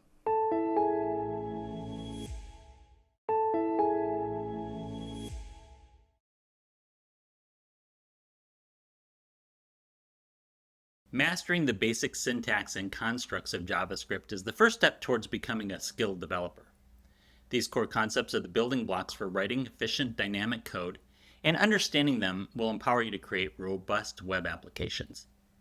In this video, we will use variables, data types, and operators in JavaScript to perform basic programming tasks. Whether you're new to coding or just brushing up on your skills, this video is designed to help you understand and use JavaScript effectively. JavaScript is a programming language used to create interactive effects within web browsers. Let's explore some of the things you can do with JavaScript. We'll start with variables. Imagine variables as containers or boxes where you can store information, which can be anything from a number to a piece of text. Here's an example of a variable declaration in JavaScript. This line of code states that the variable name should be set to the value Alice. Here, name holds the text Alice, so we can use it later in our JavaScript code. Using variables makes your code more flexible and easier to manage. Instead of repeating the same information, you can store it in a variable and use that variable throughout your program. In JavaScript, you declare or create a variable using 3 keywords: var, let, and const. Var is the old way to declare a variable. It's less commonly used now. Let is the modern way to declare a variable when you expect the value to change. Const is the way to declare a variable that holds a value that won't change. In this code, we're declaring 3 different variables using our 3 different methods. In line 1, we use var to set the variable age to the value 25. Similarly, the second line of code uses the let keyword to set the variable city to the value New York. Because we use var and let to declare these variables, we can change their values later in the program. For example, we can later set city to the value Barcelona later if we need to. The third line of code uses the const keyword to set the country variable to the value USA. By using the const keyword, we're telling the program that the country variable shouldn't change, and JavaScript won't let us change its value.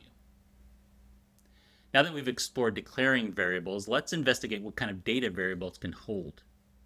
In programming languages, different kinds of data are called data types. For example, the data type string is used for text data. The data type number is used for both integers and decimals. The numbers 42 and 3.14 both are examples of the number data type. The Boolean type represents true and false values. The array type is used to store multiple values. For example, a single array variable can hold the numbers 1, 2, 3, and 4. Finally, the object type stores key value pairs like JavaScript object notation or JSON data. In this example, name and age are the keys, and Alice and 25 are the values. In many programming languages, data types are declared when the variable is created. For example, you might declare a variable as string first name equals Alice. However, in JavaScript, we just use the lat var const keyword to declare a variable, and JavaScript figures out the data type the variable holds when the script runs. Now that we've learned how to declare variables and what data types they can hold, let's explore how to work with that data in JavaScript using operators. Operators are symbols that we use to manipulate, change, or evaluate variable data. In the math formula 1 plus 3 equals 4, the plus sign is an operator. It's used to perform the addition operation on the numbers 1 and 4. Commonly used types of operators include arithmetic, assignment, comparison, and logical. Let's review each of these. Arithmetic operators include plus, minus, star or times, slash or division, and percent or modulo operator. These perform basic math operations on variables and numbers in JavaScript. In the code let total equal product price times quantity, we use the star symbol to multiply the value in the product price variable times the value in the quantity variable and assign it to the total variable. JavaScript supports multiple assignment operators, which developers use to assign values to variables. These include equal, plus equal, minus equal, times equal, divide equal, and modulo equal. The most basic assignment operator is equal, which assigns a value to a variable. Plus equal adds a value to the variable. For example, quantity plus equal 1 will increase the value of the quantity variable by 1. Similarly, minus equal subtracts, star equal multiplies, and slash equal divides a value from the variable. In this example, the total is updated using different assignment operators. First, we assign a value to total using the equal symbol by declaring it as let total equal 100. Using the code total plus equal 20 adds 20 to the total, so the total is now 120. The code minus equal 10 subtracts 10 from total, so total is now 110. Total star equals 2 multiplies total by 2, so total is now 220. And finally, total slash equal 4 divides total by 4, so total is now 55. One final operator that is useful for mathematical operations is the modulo operator. This operator returns the remainder when dividing one number by another. For example, if total is equal to 55 and we use the code total modulo equals 6, total would be updated to the value of 1. We can also use operators to compare the values of variables or compare variable values with other numbers or strings. Comparison operators return a Boolean value, true or false. Here are some of the most common ones. Equal equal means equal to. Equal equal equal, strictly equal to. Exclamation point equal, not equal to. Exclamation point equal equal, strictly not equal to. Greater than is the greater than symbol, less than is the less than symbol. The greater than symbol and the equal symbol means greater than or equal to, and the less than symbol and equal sign is less than or equal to. In programming languages, it can sometimes be confusing to understand the difference between equal to and strictly equal to. Equal to or the double equal sign instructs the program to check for loose equality. This means that the program tries to determine if there's a way that the two values could be equal. So the double equal compares two values after trying to convert them to the same type. For example, comparing the number 1 and the string 1 is loosely equal.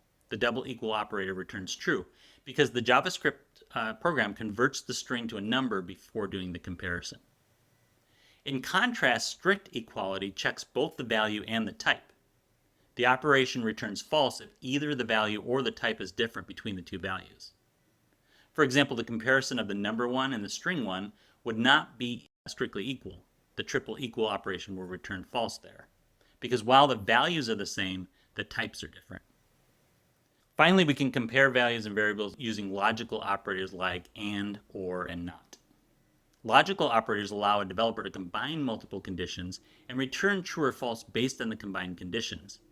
Here are some common logical operators used in JavaScript. Double ampersand, which stands for the AND operation. This operation returns true if all of the items being compared are true. For example, the code quantity is greater than 1 and ampersand, order number is greater than 1, will return true only if both the variables quantity and order number are greater than 1.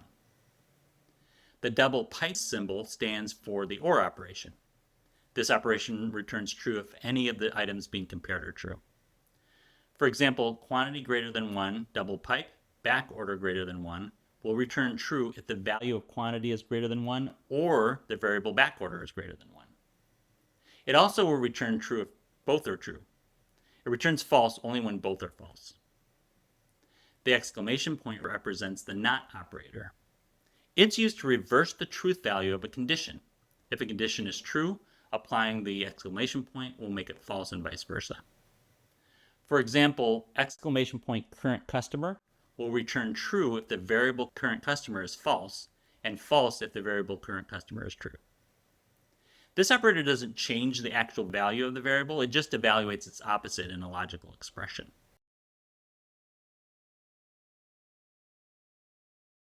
Understanding the basic syntax and constructs of JavaScript, including variables, data types, and operators, is essential for developing interactive web applications. By mastering these basics, you can start building dynamic and responsible web pages with confidence.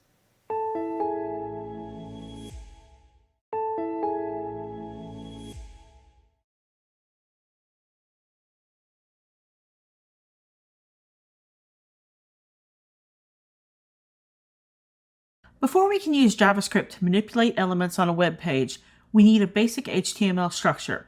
HTML, or Hypertext Markup Language, is the building block of the web, and JavaScript works alongside it by making the content dynamic. In this step, we'll create a simple HTML page, add some placeholders such as a heading and a paragraph that we will later manipulate with JavaScript. First, define the document type declaration for HTML5. Next, declare the language attribute, which in this case will be EN for English. Now define the character encoding. Now we need to set the viewport for responsive design. Now we need to define the title of the document, which is going to be DOM Manipulation Lab. Now we need to define the ID for the H1 tag that we will later be manipulating. And then we're going to define the text content for this tag. We're going to write, "Welcome to the DOM Manipulation Lab." And then we're going to define the ID for the paragraph tag that we're later going to manipulate, and define the text for that P tag. Here we're going to put, "This is a paragraph we will modify using JavaScript." All right, let's check how our code renders by clicking the top right corner. And you see we've got the title and then the text that we will later manipulate. Now that we have this HTML structure, we can begin using elements and manipulating them with JavaScript. The Document Object Model, or DOM, allows us to access and manipulate these elements programmatically. First, let's select the H1 element using its ID. Now, let's select the P element using the Query Selector method. Once we have selected our elements, we can use JavaScript to change their content and appearance. The text content property allows us to change the variable text inside an HTML element. Additionally, we can change the appearance of elements by modifying their CSS properties directly through JavaScript, such as changing size, color, or visibility. First, let's change the text content of the H1 element. We're going to change it to "Welcome to the updated DOM lab." Now let's change the text content of the P element to "This paragraph content has been changed." Finally, let's change the style of the heading to modify its color. Now let's push the button in the top right corner to see how our code renders. And you see we've got different title in a different color, and the body of the text has been changed. Now let's add listening events. JavaScript makes web pages interactive through event listeners. Event listers allow us to define actions that will occur when a specific event happens, such as a button click or a form submission. In this step, we're going to use JavaScript to add a button to the HTML and add an event lister to JavaScript to change the text content of the paragraph when the button is clicked. Define the button's ID as Change Text Button and label the button. Now we want to select the button using its ID. Now we want to define the event that triggers the action, which here would be using click. And now we want to change the paragraph's content to say you clicked the button with an exclamation point. And we click the button in the top right corner to see how the code renders. As you can see here, welcome to the updated DOM lab. Paragraph content has been changed, and you've got a box for changing the text. We can also make our web page respond dynamically to user input. For example, we can use an input field to collect text from the user and update the page in real time based on what they enter. This is a common technique in forms or search bars where input is displayed or processed immediately. In this step, we're going to create an input field and a submit button. When users enter the text and clicks the button, the paragraph will update to display the entered text. First, define the input field's ID as user input. Now, we want to define the button's ID as submit button. Next, we're going to select the input field by its ID, user input. We're going to select the button by its ID, submit button. We're going to define the event type, click to listen for. We're going to get the value from the input field. And then we're going to update the paragraph with user input. We select the button at the top right corner to run the code, and you see paragraph content has been changed, and we've got the boxes for data to go into. Great job completing this guided lab.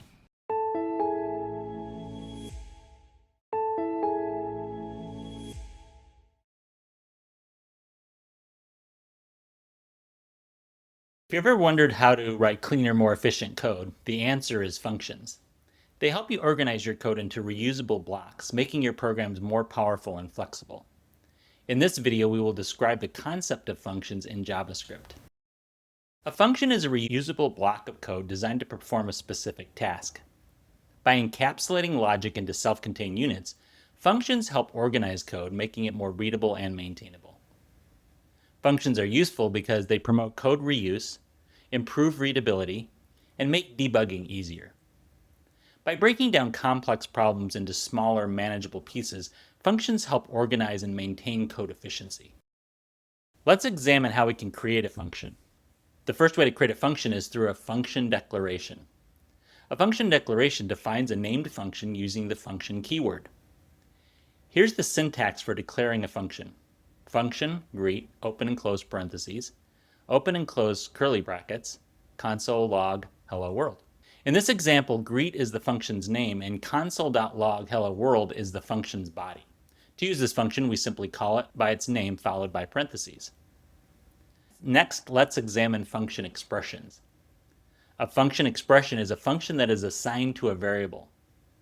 This lets you store the function and use it later, like any other value. It's useful when you want to pass a function to other parts of your code, store it in a data structure, or define it only when it's needed. Here's an example of the syntax for a function expression. Const greet equals function, open curly brace, console log hello world, close curly brace.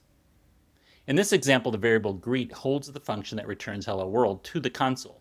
Notice that the function doesn't have a name in its declaration because the variable holds the function. We can call this function by using the variable name with the parentheses. Another commonly used type of function is an arrow function. Arrow functions offer a more concise syntax for writing function expressions. They are especially useful for shorter functions. Here's how you can write a function using the arrow syntax. Const greet equals open and close parentheses, arrow, console.log hello world. In this example, we tell JavaScript to make the greet variable a function by making it equal to the open and close parentheses, and then we use the arrow, an equal sign and greater than symbol together, to define what should happen when the function is called. The arrow points to the output in a sense. In this example, calling greet still prints hello world to the console. But because that's all we need the function to do, we use an arrow function because it's simpler to write and to read. Let's apply these concepts and see how code crafters, a coding boot camp, could use them. Let's examine how they could use the function declarations, function expressions, and arrow functions to manage and organize their course materials and learning activities efficiently. At CodeCrafters, a function declaration could be used to create reusable functions for common tasks, such as fetching course data. In this function, the developers define the function name as fetch course data and pass the course ID to the function. They can then add code to use the ID to fetch the course data from that particular course ID from a database. To use this function, CodeCrafters calls it by name, followed by parentheses with the following syntax. Fetch course data, open parentheses, 101, close parentheses. The output is fetching data for course ID 101. CodeCrafters can use function expressions for tasks that require more complex logic. These functions are assigned to variables for better control. In this example, the function could process course data and output a result or save information to a database. This approach allows them to manage more sophisticated operations while keeping the code organized and modular. Arrow functions offer a more concise syntax and are used by CodeCrafters for quick operations, like filtering or mapping data, as in this example. Arrow functions simplify the code, making it easier to read and maintain. In this video, we explored the concepts of functions in JavaScript, including function declarations, function expressions, and arrow functions. Understanding these concepts is crucial for writing organized and reusable code in modern web development.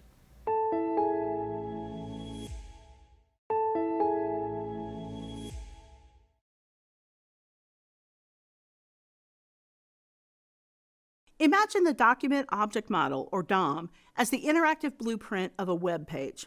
Just like you can rearrange rooms and furniture in a house, you can manipulate the elements of a web page using JavaScript to create dynamic and responsive user experiences. In this video, we will demonstrate how to manipulate the DOM using JavaScript.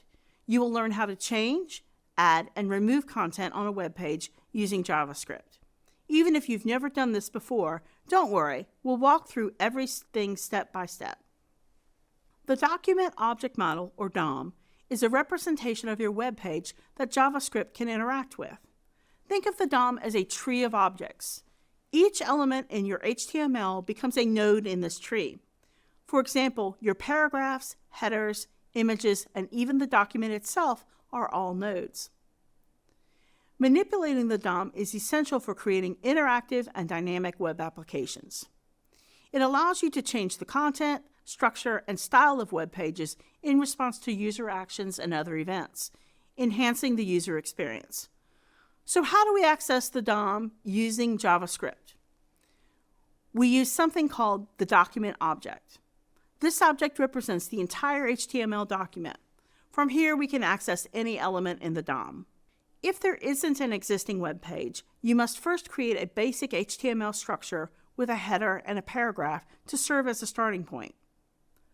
For instance, you could type the following code: doctype HTML, HTML lang equals open quotation ing, English, en, close quotation, head, meta charset equals open quotation UTF-8, close quotation, meta tag equals viewport, close quotation, content equals open quotation with equals device hyphen with, comma, initial hyphen scale equals 1.0, close quotation.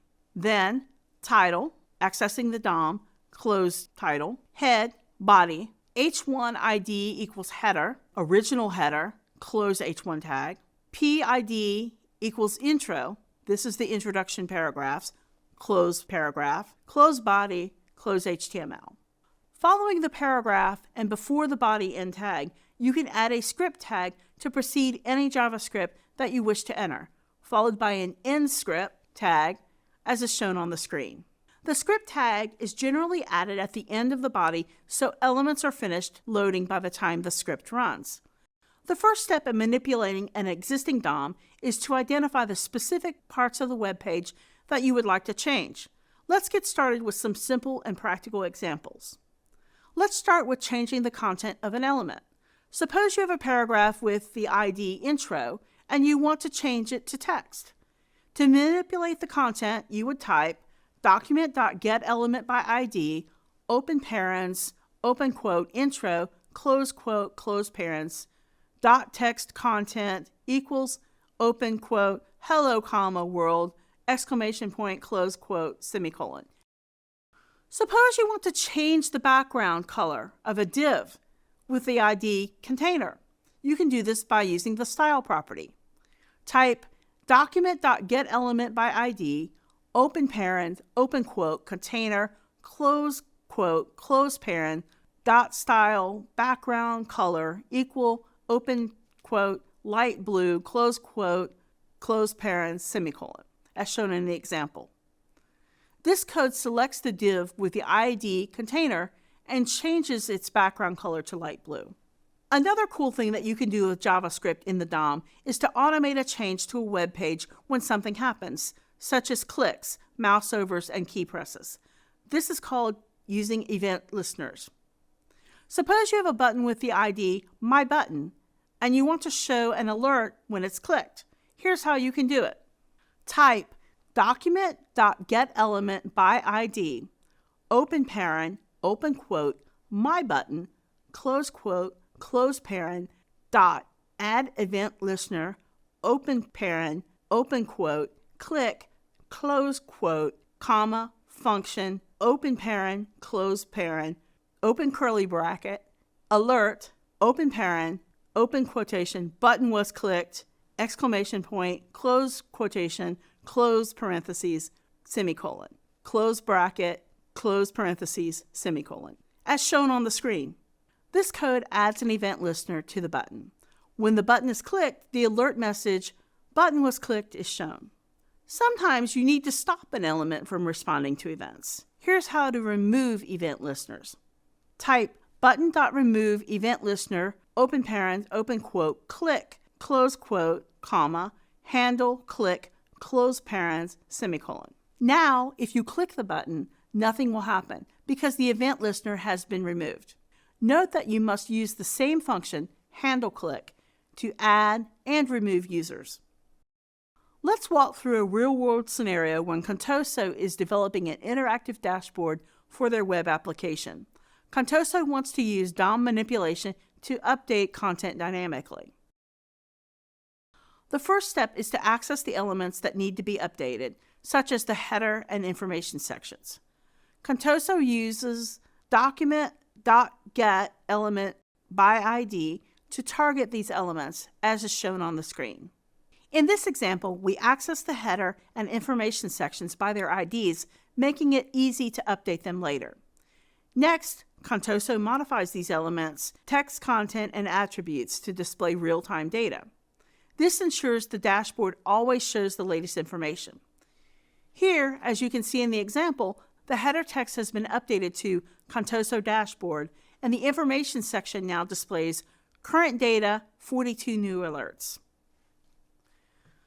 To make the dashboard more interactive, Contoso adds new elements, such as data points or alerts, using document.createElement and append child. In this example, a new paragraph element is created to show new data point, 100 users online, and it's added to the information section. This allows Contoso to add new data to the dashboard dynamically.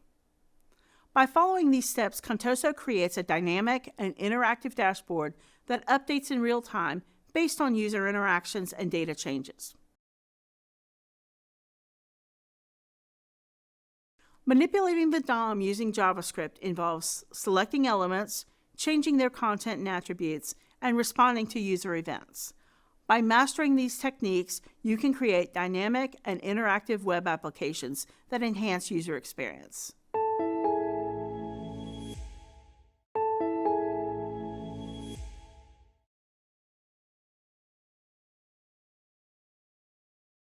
A document object model, or DOM, is a fundamental component of web development.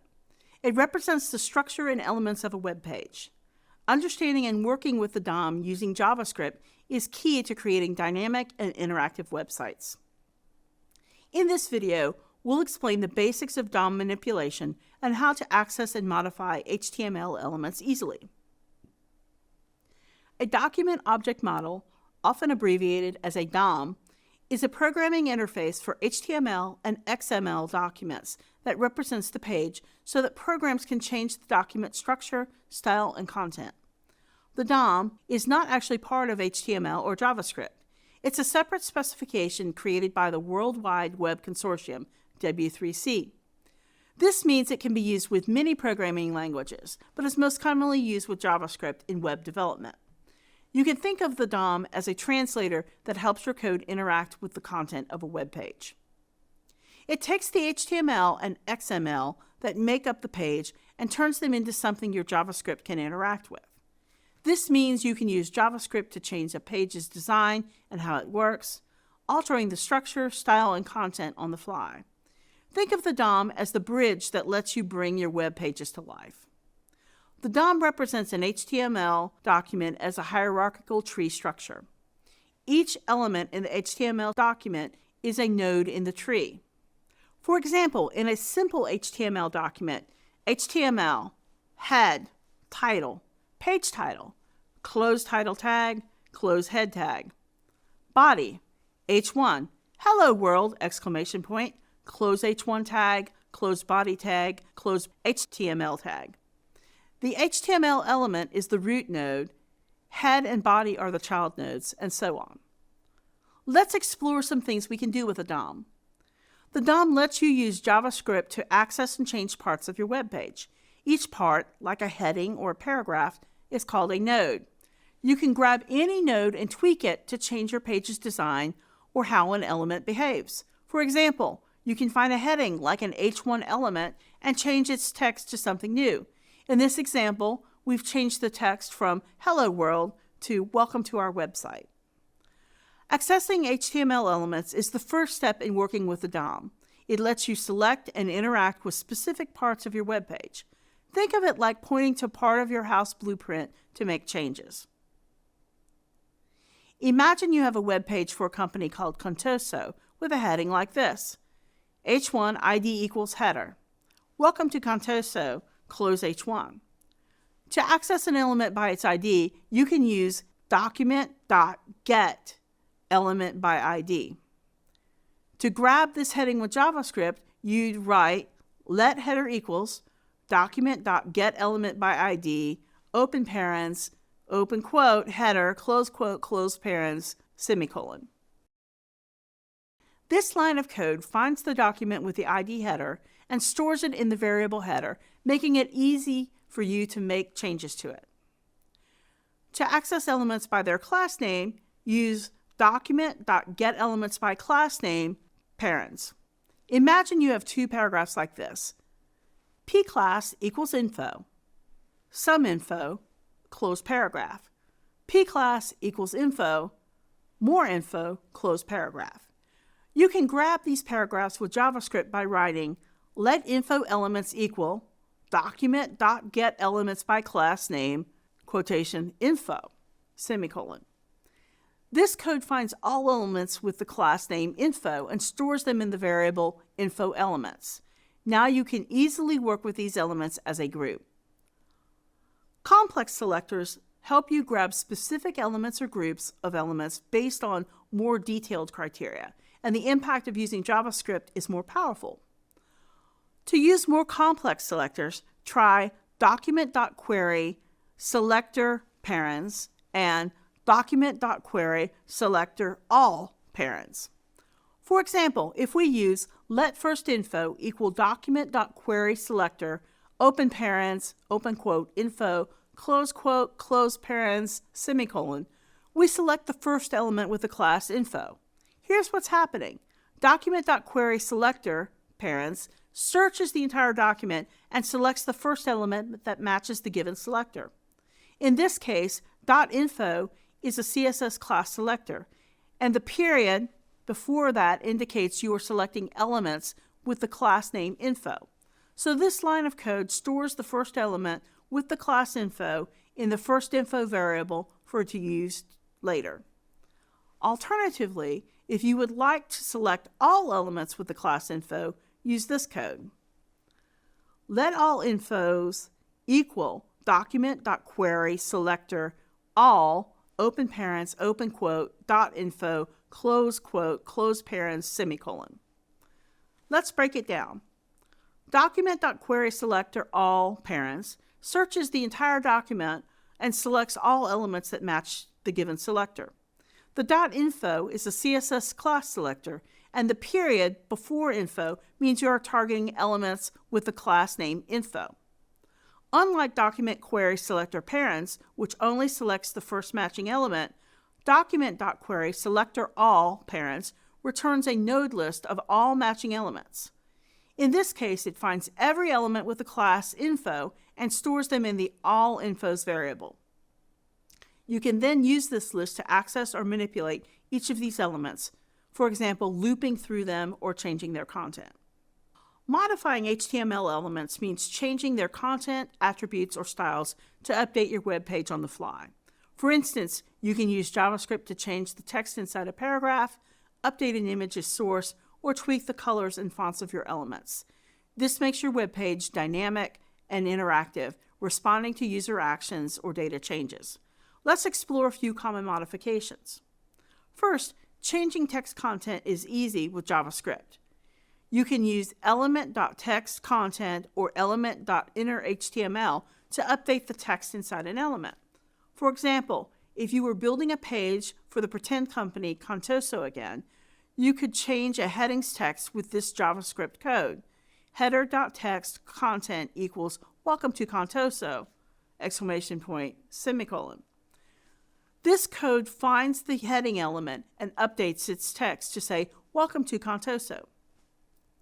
Next, changing an element's attributes is simple with JavaScript. You can use element.setAttribute parents to do this. For example, if you have an image like this, image ID equals logo, source equals old logo.png, you can change its source with document.getElementById, open parents, open quote logo, close parents, dot set attribute, open parents, open quote source, close quote, comma, open quote new underscore logo dot png, close quote, close parents, semicolon. This code finds the image with the ID logo and updates its source to new underscore logo png, allowing you to change the image displayed on your page. Changing an element's CSS style is also straightforward with JavaScript.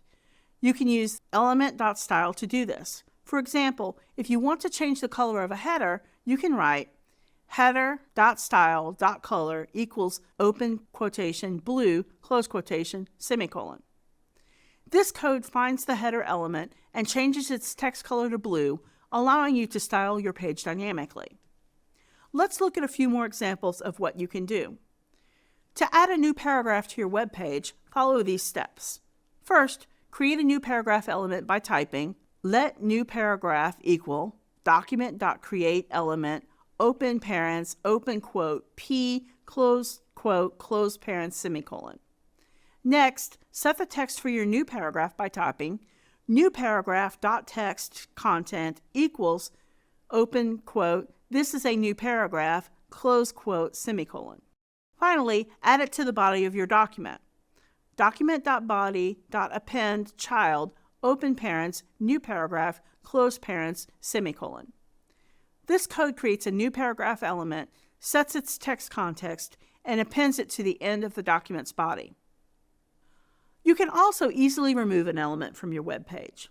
First, select the element by its ID by typing let old element equal document.getElementById open parents open quote old element close quote close parents semicolon. Then remove it from its parent by typing old element dot parent node dot remove child open parents old element close parents semicolon. This code finds the element with the ID old element and removes it from the web page. It's that simple. Let's examine how our pretend organization Contoso would use the processes we have discussed in this lesson. Suppose that Contoso is developing an interactive dashboard for its web application and needs to use DOM manipulation to update content dynamically. First, they would type document.getElementById to access the elements they need to update, like the header and the information sections. Next, they would update their text inside these elements to display real-time data. For example, to change the header text, they would type header.text content equals open quote Contoso dashboard close quote semicolon. Finally, to add new elements like new data points or alerts, they would create the element, set its content, and then add it to the page. For example, they could type let new element equal document.createElement open parens open quote p close parens semicolon new element.text content equal open quote new data close quote semicolon document.body append child open parens new element close parens semicolon. This code creates a new paragraph, sets its text to new data, and adds it to the body of the document. By following these steps, Contoso creates a dynamic and interactive dashboard that updates in real time based on user interactions and data changes. Understanding and manipulating the DOM using JavaScript is essential for creating dynamic and interactive web applications. By learning how to access and modify HTML elements, you can make your web pages responsive and engaging, providing a better user experience.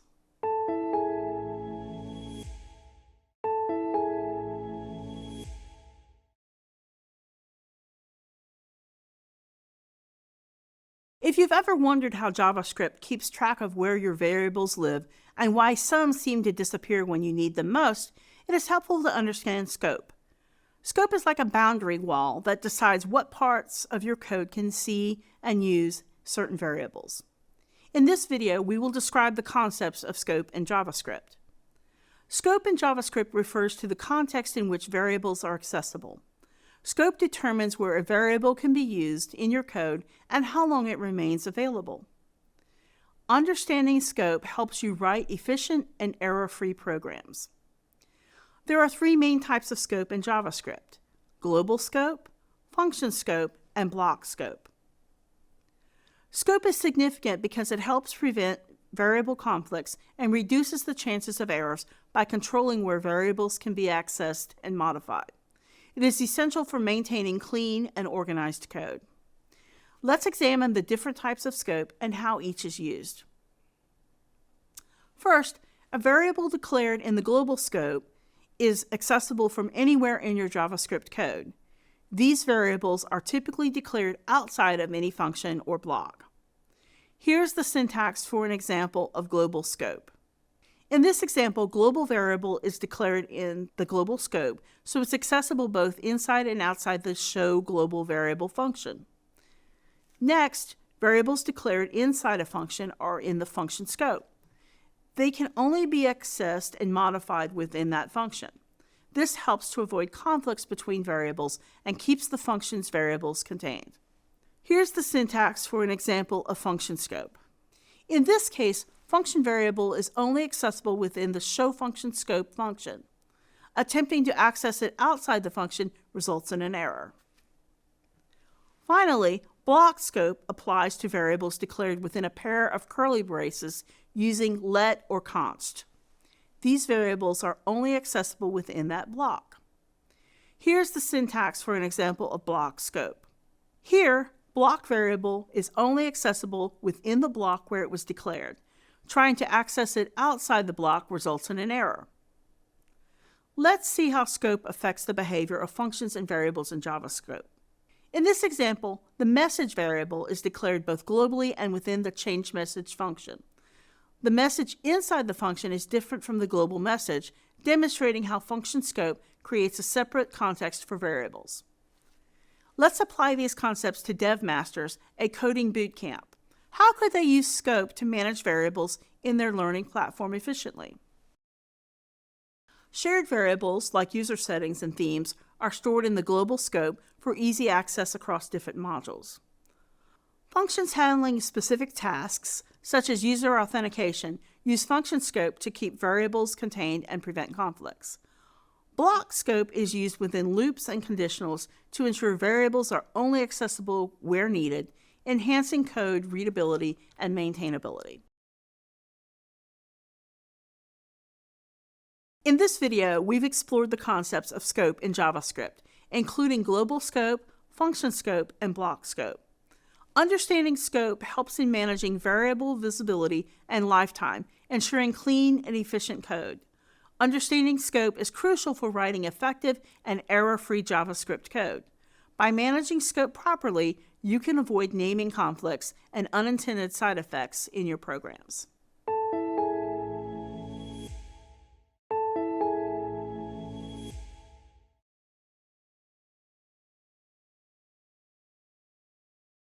In this lab, we're going to implement some common JavaScript design patterns in a web application. Let's begin by starting up your environment. First, let's enter the correct doc type declaration to specify HTML5.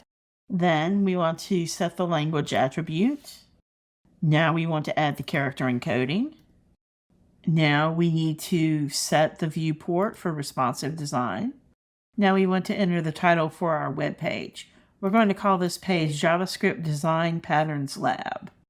Now we're going to link the CSS file, add a heading to the page. Again, we're going to use JavaScript Design Patterns in Action for this. Add an ID to the output container, and then link the JavaScript file to the HTML document. Next, we'll learn how to keep code organized by using the module pattern to encapsulate variables and functions. First, we need to initialize the result variable to 0. Now we're going to add the value to the result using plus and equals. Now we're going to call the display result function. Next, we're going to subtract the value using minus and equals. Set the ID to output to target the correct HTML element. And now we're going to display our result in the string. And then expose the add function publicly. And now expose the subtraction function publicly. And then we're going to add the test code for subtracting 5. Next, let's implement the observer pattern, which helps manage communication between different parts of an application. We need to initialize the observers list as an empty array.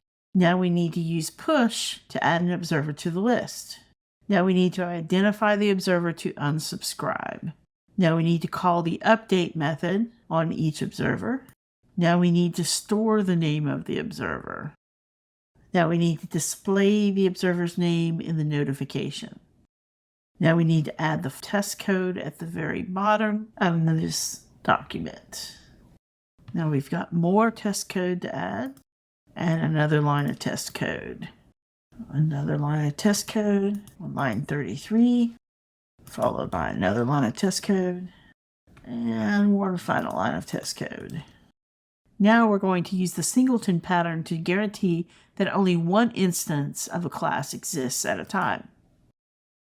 You're going to check if an instance already exists by using settings.instance. Return the existing instance. Now you're going to initialize this configuration as an empty object. You're going to store the new instance. Now you're going to set and get configuration values using key value pairs. And do the same here. Now we're going to add some test code at the bottom of the page, starting on line 20. Next for line 21. Now we're going to have test code for line 23, line 24, and line 25. Great job completing this guided lab.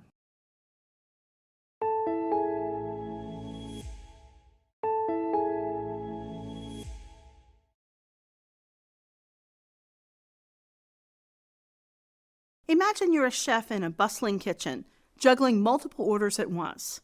Some dishes need to simmer slowly, others require quick and precise attention, and some tasks can just be left to the side until the timing is just right. Without a system to manage all these tasks, the kitchen will descend into chaos. Asynchronous programming in JavaScript is like that system in a kitchen. It ensures that your code can handle multiple tasks efficiently without everything coming to a halt. Let's explore how asynchronous programming keeps everything running smoothly. In this video, we will explain the principles of asynchronous programming in JavaScript. Asynchronous programming is a technique that allows tasks to run concurrently, meaning they don't block the main program flow. This is essential for creating responsive web applications that can handle multiple operations simultaneously. Asynchronous programming allows your program to start a potentially time-consuming task and move on to other tasks while waiting for the first one to complete. Tasks like fetching data from a server, reading files, or any other operation that might take some time, so asynchronous programming allows you to do something else and keep the project moving along. At the heart of JavaScript's asynchronous behavior is the event loop. JavaScript runs in a single threaded environment, meaning that it can execute only one task at a time. The event loop is a mechanism that helps JavaScript manage multiple tasks efficiently. Let's explore how the event loop works in JavaScript with a simple example. We'll use setTimeout to simulate asynchronous tasks and see how the event loop manages them. Here's the code we'll be using to demonstrate the event loop. This simple example illustrates how the event loop handles asynchronous tasks in JavaScript. Although we set a delay of 0 milliseconds to set timeout, the callback function is executed only after the main code execution is complete. This demonstrates that JavaScript does not immediately execute the setTimeout callback, but places it in the event queue. Now, let's examine callbacks. Callbacks are one of the fundamental ways to handle asynchronous tasks in JavaScript. A callback is a function passed as an argument to another function, which is then executed once a synchronous operation is complete. Let's explore how callbacks work in JavaScript with a simple example. Here's the code we will be using. Let's take a closer look at the code and what each component does. In the example, fetchData, handleData, initiates an asynchronous operation with a delay of 2 seconds. However, it doesn't block the execution of the subsequent code. Console.log, this log appears before the data is fetched. This message is logged immediately after fetchData is called, demonstrating that JavaScript continues executing code even while waiting for the asynchronous operation to complete. CellTimeout. After a 2-second delay, the callback function handleData is called with the data, resulting in the message, "Here is your data," being logged. When you run the code, you'll see the following output, fetching data, ... This log appears before the data is fetched. Here is your data. This output sequence clearly shows that JavaScript doesn't wait for setTimeout to finish before moving on to the next line. Instead, it logs fetching data, ... and this log appears before the data is fetched immediately, and then here's your data after the 2-second delay. This example effectively illustrates the non-blocking nature of asynchronous programming in JavaScript, where operations like network requests for timers can run in the background while the main thread continues executing other code. Callbacks do have some limitations, however. To address the limitations of callbacks, JavaScript introduced promises. A promise represents a value that may be available now or in the future or never. It allows you to chain asynchronous operations more elegantly. Promises simplify handling asynchronous operations by providing a cleaner, more readable syntax. Let's review an example of how promises work in JavaScript. In this example, fetchData returns a promise. If the data fetching is successful, the resolve function is called, and we handle the result with that. If there's an error, reject is called, and we handle it with catch. To make asynchronous code look more like synchronous code, JavaScript introduced async and wait. These keywords make your code easier to read and understand. The async/await syntax allows writing asynchronous code that looks synchronous, making it easier to read and maintain. The async keyword is used to define an asynchronous function, and await is used to wait for a promise to resolve. In this example, the fetchData function returns a promise, just like before. But now, handleData is an async function, which allows us to use await to pause execution until the promise is resolved or rejected. This makes the code more readable and easier to manage. In this video, we've explored the principles of asynchronous programming in JavaScript, including the event loop, callbacks, promises, and async/await. Understanding these concepts is crucial for writing efficient, non-blocking code in modern web development.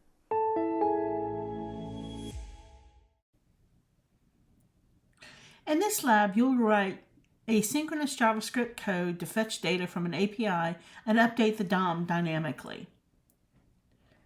Let's start by setting up the project structure in Visual Studio Code, or VS Code, and build the foundation for our web application.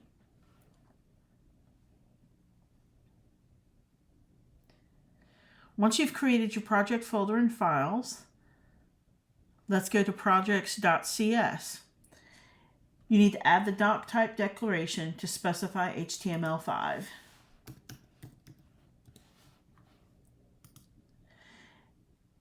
Now we need to set the language attribute. And we need to define the character encoding.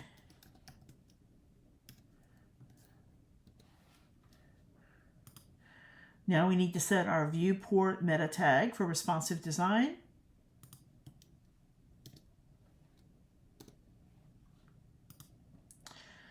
We need to set the title for our web page. Here we're going to call it Async JavaScript Lab.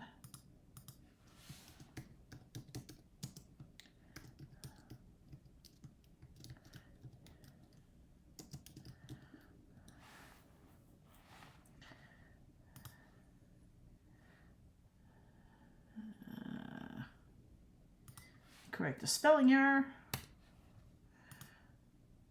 Okay, now we're going to link the CSS style sheet.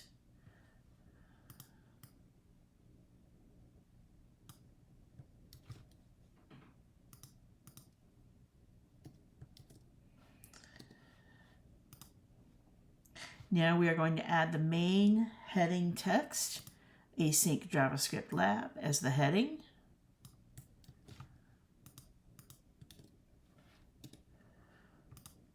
Now we're going to assign an ID to the button element.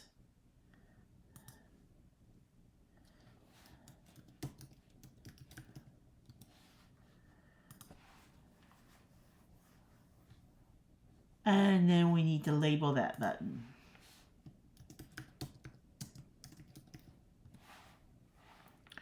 Next, we need to assign an ID to the data container.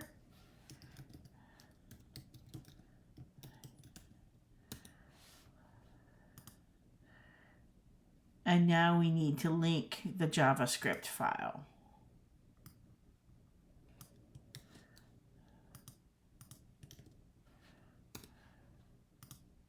All right, let's click the button in the top right corner to see how our code renders.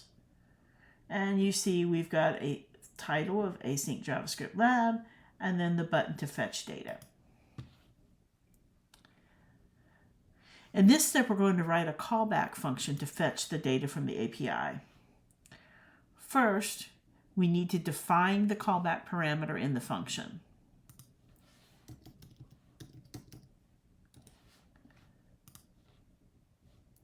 Now we need to specify the HTTP method for the request. I'm going to make this a GET request. And then we're going to set the asynchronous flag to true.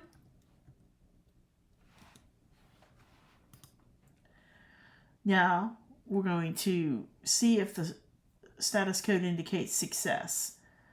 You do that by going here to line 5 and putting in 200. Now we're going to indicate null for no error and provide an error message if there is a failure. Here we're going to write error fetching data.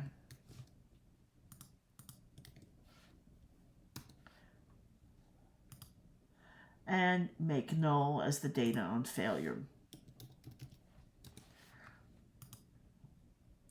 Next, we're going to define the error parameter in the callback function.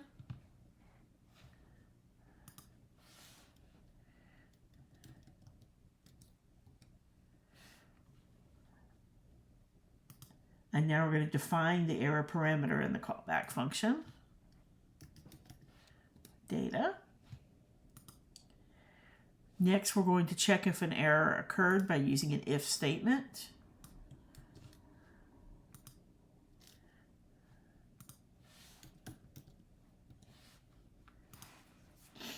And then we're going to log the error to the console.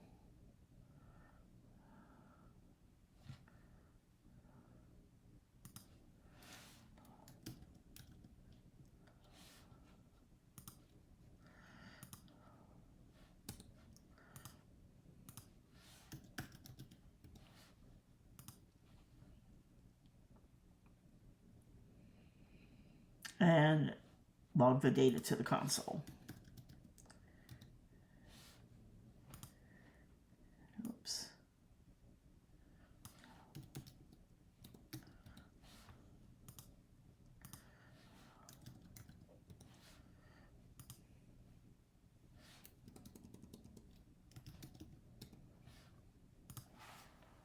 And then we click the button at the top right to run our code. And again, you've got the title and fetch data. Next, we're going to rewrite the callback-based code using promises, which help us manage asynchronous tasks more effectively. First, we need to define the callback parameter in the function. I'm going to make this resolve. Then we're going to define the reject parameter.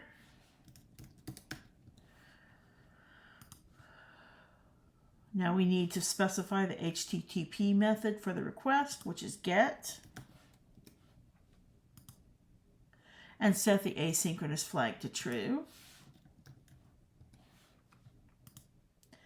Check to see if the status code indicates success. That would be 200.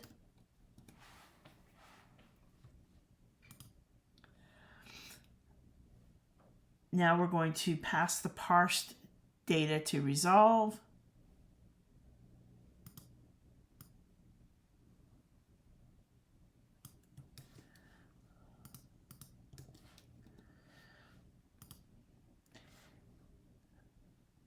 And then we're going to put the error message for a reject.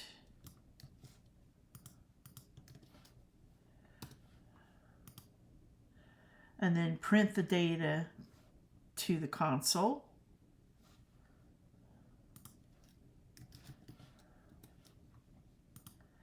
And print the error message to the console.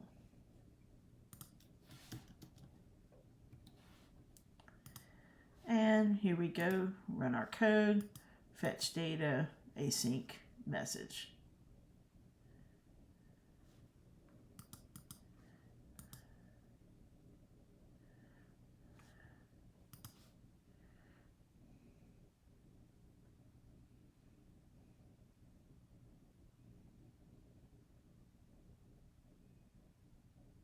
Now let's improve our readability by converting the promise-based code to async await. First, we need to use the fetch function to make an HTTP request.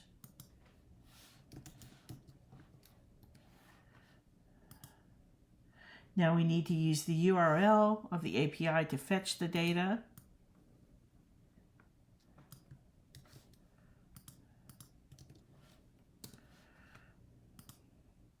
Now we need to parse the response data using JSON.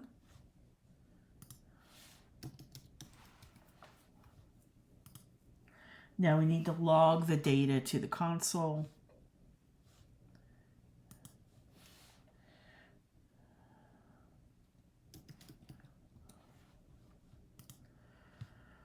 And we need to handle the error inside the catch block.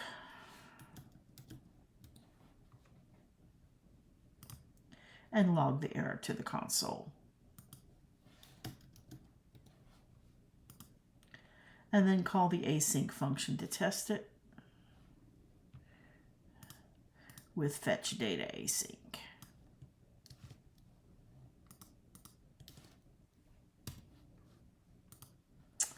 And then we run our code.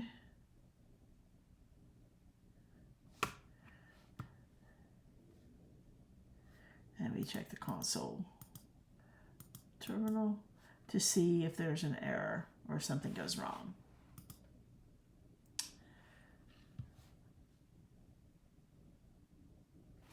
It's important to handle errors gracefully in asynchronous code. We'll intentionally introduce an error in the next step to see how our code responds. Use the fetch function to make an HTTP request.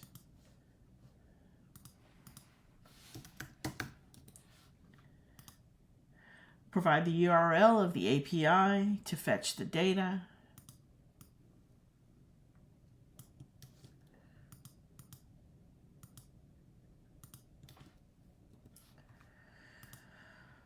Now we need to display the response status code.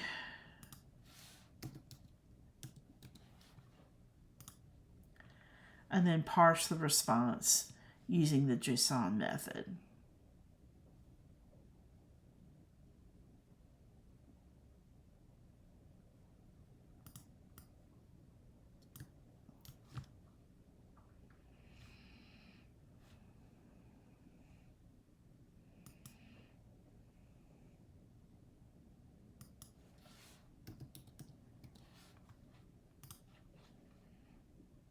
Now we need to log the data to the console.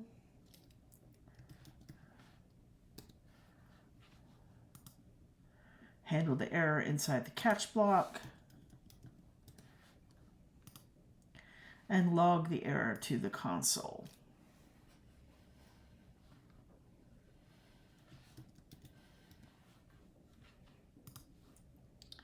And then we test the error handling with fetch data async.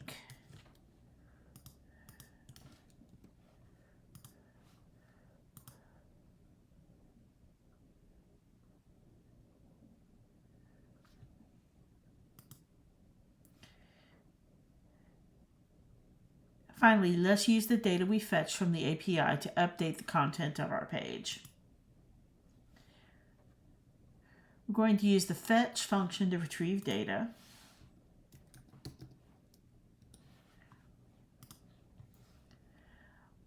And then you're going to provide the UPI for the API.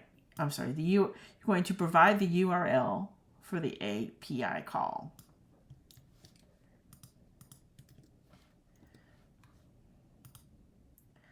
Now you're going to parse the data using JSON and access the status code of the response.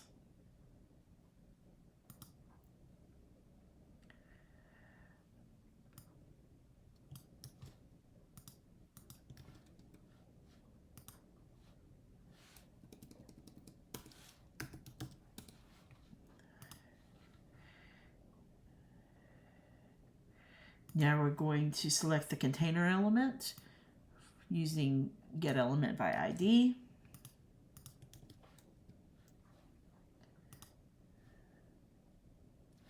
And data container.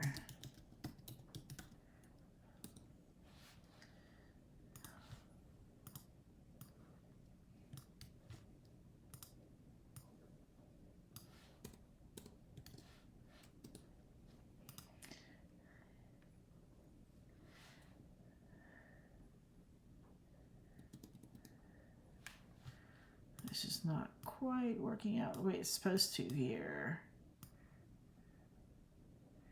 Let's try this one at a time. And now we do the data container piece.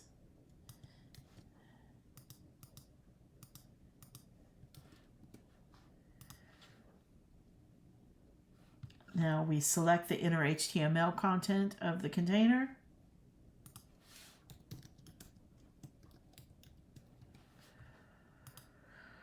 Display the user's name in the P tag.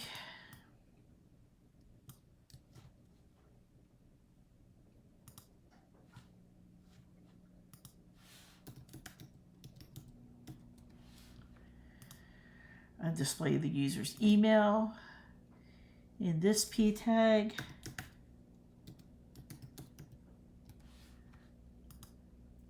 Then we handle the error inside the catch block again. Log the error to the console.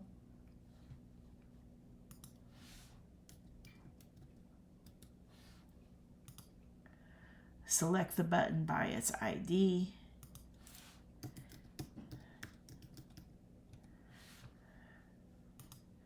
And specify the event type.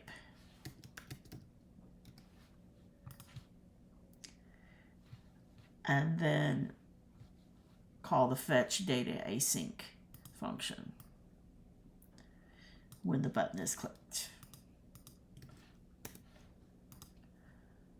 And again, we click the top right button, and then you would be able to go into your console and check the names of emails of users.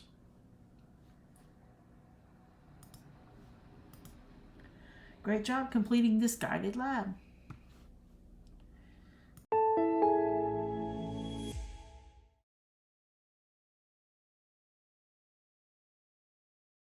Asynchronous operations are a key part of modern web development, allowing tasks to be run without interrupting the flow of your application.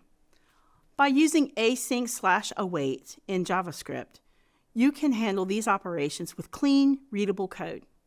Async/await simplifies the process of managing asynchronous tasks, making your code behave more predictably and ensuring it is easier to maintain.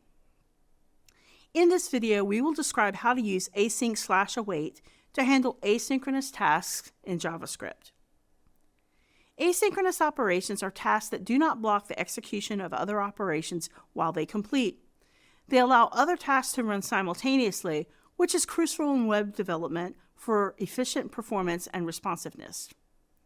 Async/await is significant for several reasons. First, it simplifies writing and managing asynchronous code, making it more readable. Next, it allows your code to continue executing other tasks while waiting for an asynchronous operation to complete, like fetching data from an API. Finally, this leads to cleaner, more efficient code that is easier to understand and maintain. The async keyword is used to define an asynchronous function, and the await keyword is used to wait for a promise to resolve within an async function. Promises represent a value that may be available now or in the future or never. It allows you to chain asynchronous operations. While promises are powerful, they can sometimes make our code hard to read, especially with multiple asynchronous operations. This is where async/await comes in. It allows us to write asynchronous code that appears and behaves more like synchronous code. In JavaScript, when you need to perform time-consuming tasks like fetching data from the internet, it's best to use asynchronous code. The async/await syntax allows us to write cleaner and more understandable code when working with these asynchronous operations. Here's a single example of an asynchronous function called fetch data. Let's break it down step by step. First, we use the async keyword, making the function asynchronous.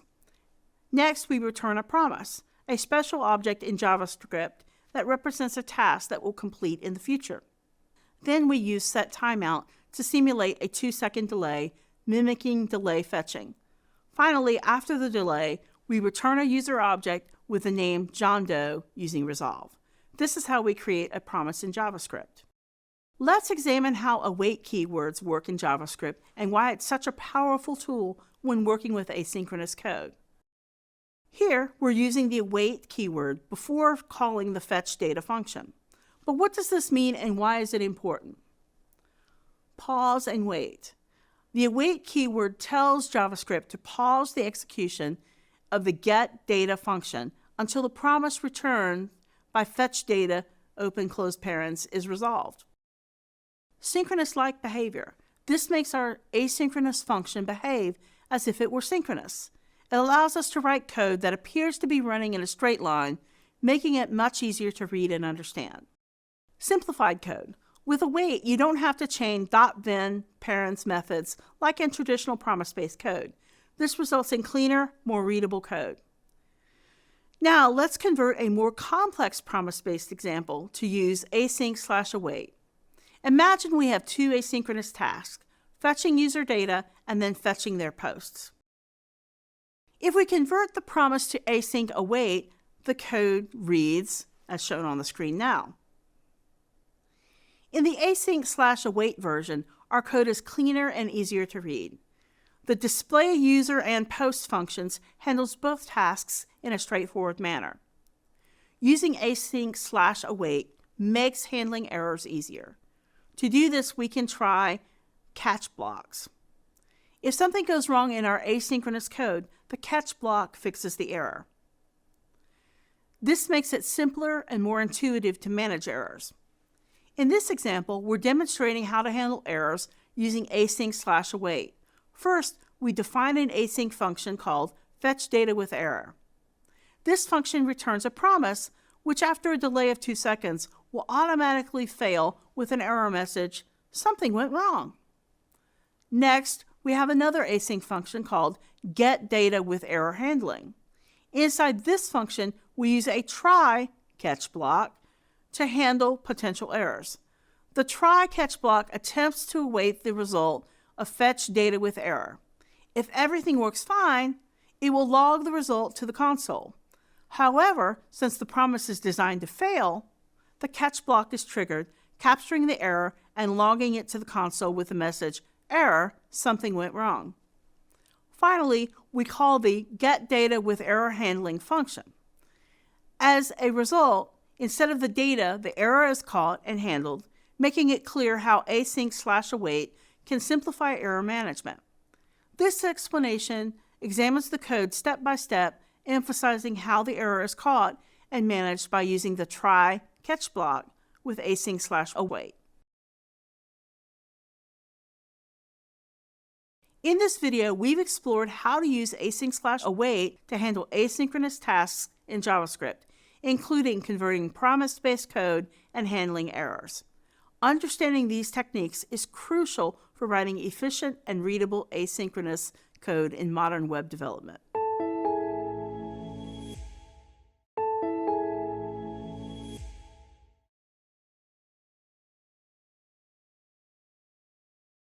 Imagine you're building a web application that needs to communicate with a server to fetch user data. Without a structured way to handle this data, your app could quickly become a tangled mess of information. This is where JSON, or JavaScript Object Notation, comes in, helping you keep your data organized and your application running smoothly. Just like a well-organized filing system keeps your documents in order, JSON allows you to structure and manage data seamlessly in your web applications. In this video, we will describe how to manage data using JSON and JavaScript. JSON, or JavaScript Object Notation, is a lightweight data format used for storing and transporting data.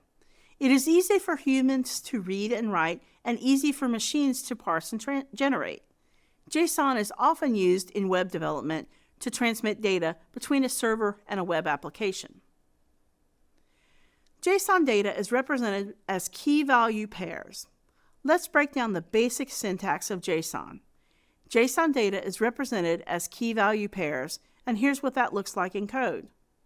In this example, name, age, and city are the keys, and Alice, 25, and New York are their corresponding values. JSON is crucial in web development because it enables seamless communication between different systems and ensures efficient, straightforward data exchange between servers and clients.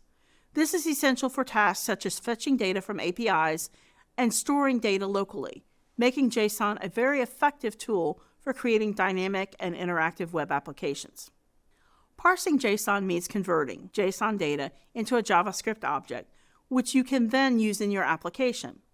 This can be achieved using the JSON parse open close parens method. Suppose we have the following JSON string, as you see on the screen.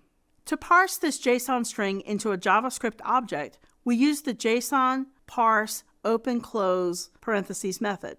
Let JSON object equal JSON.parse, open parens JSON string, close parens, semicolon, console.log, open parens JSON object, close parens, semicolon. The JSON object now contains the parsed data, and you can access its properties like this, as you see on the screen.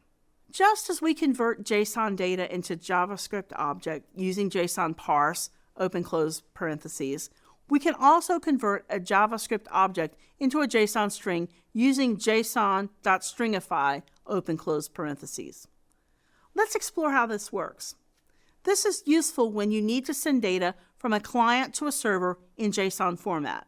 For example, Nature Nurture, a company dedicated to eco-friendly personal care products, might need to send customer order information as a JSON string to their server for processing. Here's an example. We start with this JavaScript object. Notice how it is similar but a bit different. In a JavaScript object, the keys don't use quotes. In JSON, they do.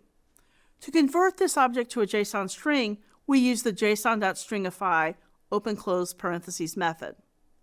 Let JSON string equals json.stringify, open parens, person, close parens, semicolon, console.log, open parens, JSON string, close parens, semicolon.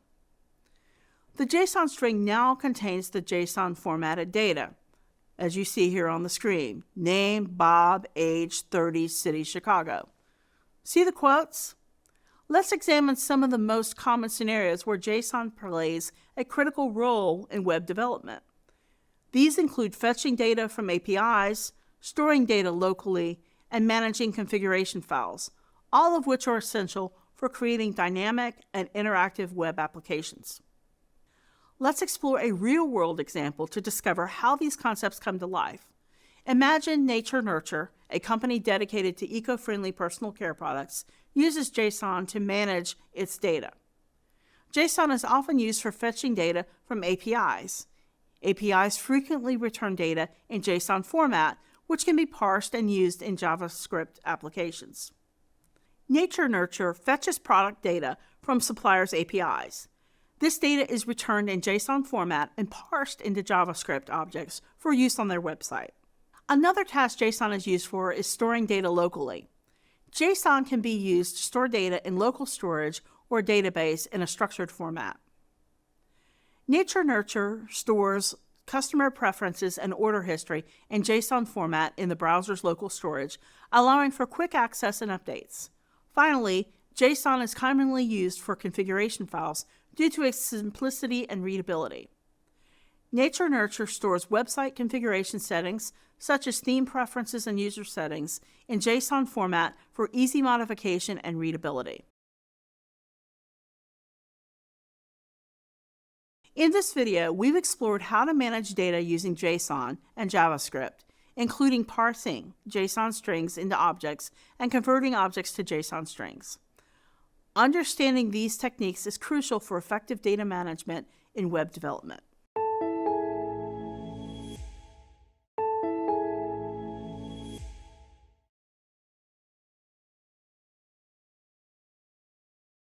JavaScript design patterns provide proven solutions to common problems, helping developers write clean, organized, and maintainable code.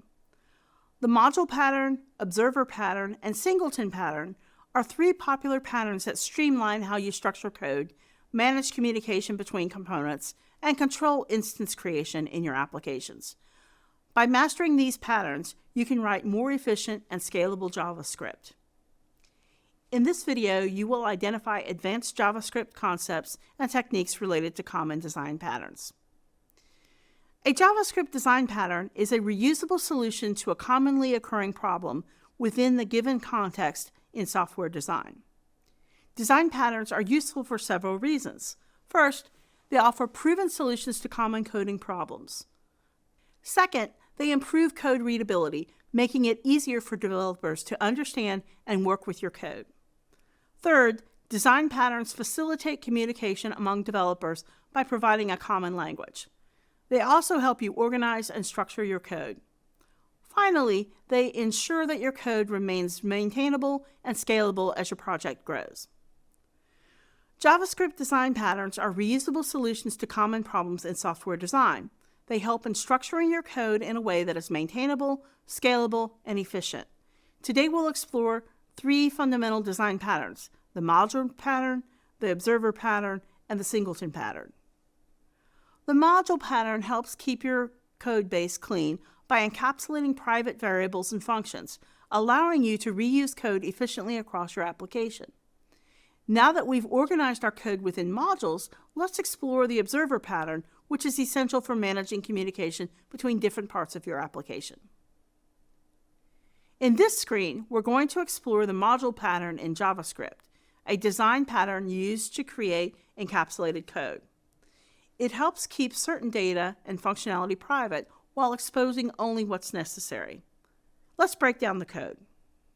First, notice that we've wrapped everything inside an immediately invoked function expression, or IFE, which is the function enclosed in parentheses, followed by another set of parentheses. This makes sure the function is executed right away, allowing us to declare variables and functions inside without polluting the global scope. Inside this function, we have a private variable called private variable and a private function named private function, open close parentheses. These are kept hidden from the outside world because they're not exposed to the return statement. However, we want to make some functionality accessible publicly. To do that, we return an object that contains a public function called public function open close parens. This public function calls the private function, which in turn logs the private variable to the console. Here's the code used to execute. The output will be I am private. This indicates that the public function can access the private function and private variable, but that the private elements can't be accessed directly from outside the module. For example, calling my module private function open close parens will throw an error since the private function is not returned to the main scope. Now, let's examine another type of pattern. The observer pattern is useful when you need to keep multiple parts of your application updated. Think of it as a way to notify all observers whenever something changes in your app, making it perfect for handling most events across different parts of your system. The observer pattern helps manage communication between multiple observers, ensuring they react simultaneously to changes. In this pattern, an object called the subject maintains a list of dependents called observers that are notified of any state changes. Let's break down the code in this example. Here, we have a horn class, which acts as our subject. It keeps a list of observers, in this case, workers. We define three key methods: subscribe, open close parens. This method allows us to add workers to the list of observers, meaning they'll be notified when the horn blows. Unsubscribe, open close parens. This removes the worker from the list so they no longer receive notifications. Blow horn, open close parens. This triggers a notification to all subscribed workers, telling them it's lunchtime by calling their lunchtime open close parens method. Next, we have the worker class, which acts as an observer. Each worker has a lunchtime open close parens method that gets called when the horn blows, as is depicted in the code. When we call factory horn.blowhorn open close parens, all subscribed workers are notified because they are observers of the horn subject. Now let's observe what happens when we unsubscribe worker 2. The output is horn, time for lunch. Worker 1, time for lunch. Worker 3, time for lunch. Worker 2 is no longer receiving notifications because we unsubscribed them. This demonstrates how observers can be added or removed dynamically. The final pattern we are going to examine is the singleton pattern. Imagine you have a manager in charge of coordinating all tasks in an office. The singleton pattern works the same way. It makes sure there's only one instance of a class, like having just one manager, and gives you a single, easy way to access it whenever needed. For example, think of a game. There must only be one instance of a clock to measure the time, and thus it should be a singleton. Let's apply this concept to our factory lunch worker scenario. We'll create a singleton for the horn class to ensure there's only one horn in the factory that signals lunchtime. Here's an example of the syntax used in a singleton pattern. In this code, we'll check if an instance of the horn class already exists using horn.instance. If an instance exists, we return that instance to ensure no new instances of the class are created. Otherwise, we proceed with creating the instance and storing it in horn.instance. Now, every time we try to create a new instance of the horn class, we'll actually just get a reference to the existing instance. Here, we have set up the worker class. When we blow the horn, the output will be horn, time for lunch, worker 1, time for lunch, worker 2, time for lunch. Here's what happens if we try to create another horn instance. When we compare factory horn 1 and factory horn 2, the result is the same. This proves that both factory horn 1 and factory horn 2 refer to the same singleton instance. The singleton pattern ensures a class has only one instance and provides global access to it. In our factory lunch worker scenario, this pattern is useful to ensure there's only one horn signaling lunchtime, preventing confusion and ensuring that all workers are coordinated through a single source of truth. In this video, we explored 3 essential JavaScript design patterns. First, the module pattern, which organizes your code into self-contained, reusable blocks. Next, the observer pattern, which manages communication between different parts of your application. Finally, the singleton pattern, which ensures a single instance of a class coordinates actions across your system. Give these patterns a try in your own JavaScript projects. The more you practice, the better you'll understand how they can help you write cleaner, more efficient code that's easier to manage.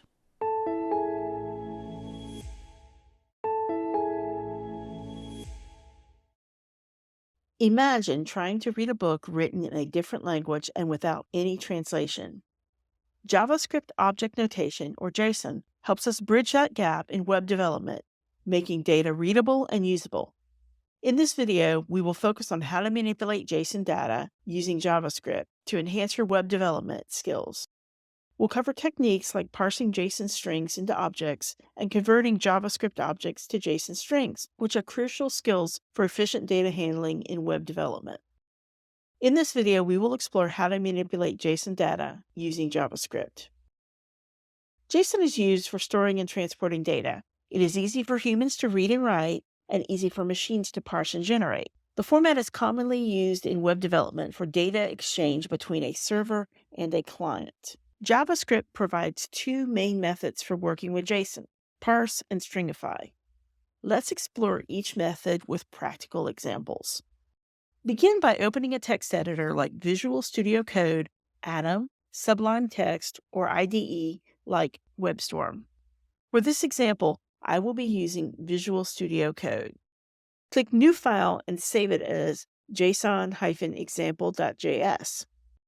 Parsing JSON data in JavaScript involves converting a JSON string into a JavaScript object. Let's examine how parsing works. Copy the code shown into your editor. In this example, let JSON object equals JSON parse, open parens, JSON string, close parens, will convert the JSON string to a JavaScript object.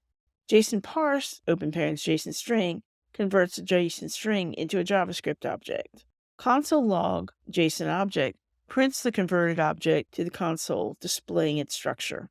Now, run this command in the terminal to parse. Open the terminal and type node space json-example.js, then press enter. The command will run the file and convert the JSON string into a JSON object in the console. Next, let's explore how to convert a JavaScript object into a JSON string using JSON stringify. Start by creating a new file and saving it as json-example2.js. Now copy the code shown for a JSON object into your VS Code file. Note that the variable JSON string is enclosed with quotes, so it is seen as a string and needs the JSON parse function to convert it into a JavaScript object, whereas the variable student above is enclosed with curly braces, so it is an object. To convert this JSON object into a JSON string, open the terminal and type node space json-example2.js and press enter. This example confirms that both JSON parse and stringify operations are running correctly.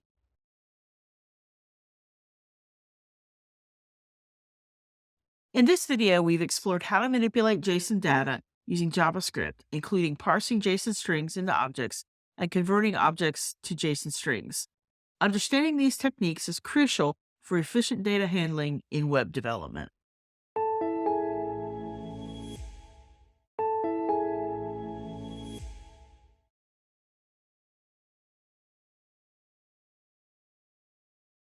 In this lab, you will learn how to work with JSON data using JavaScript. Let's begin by fetching JSON data from the public API.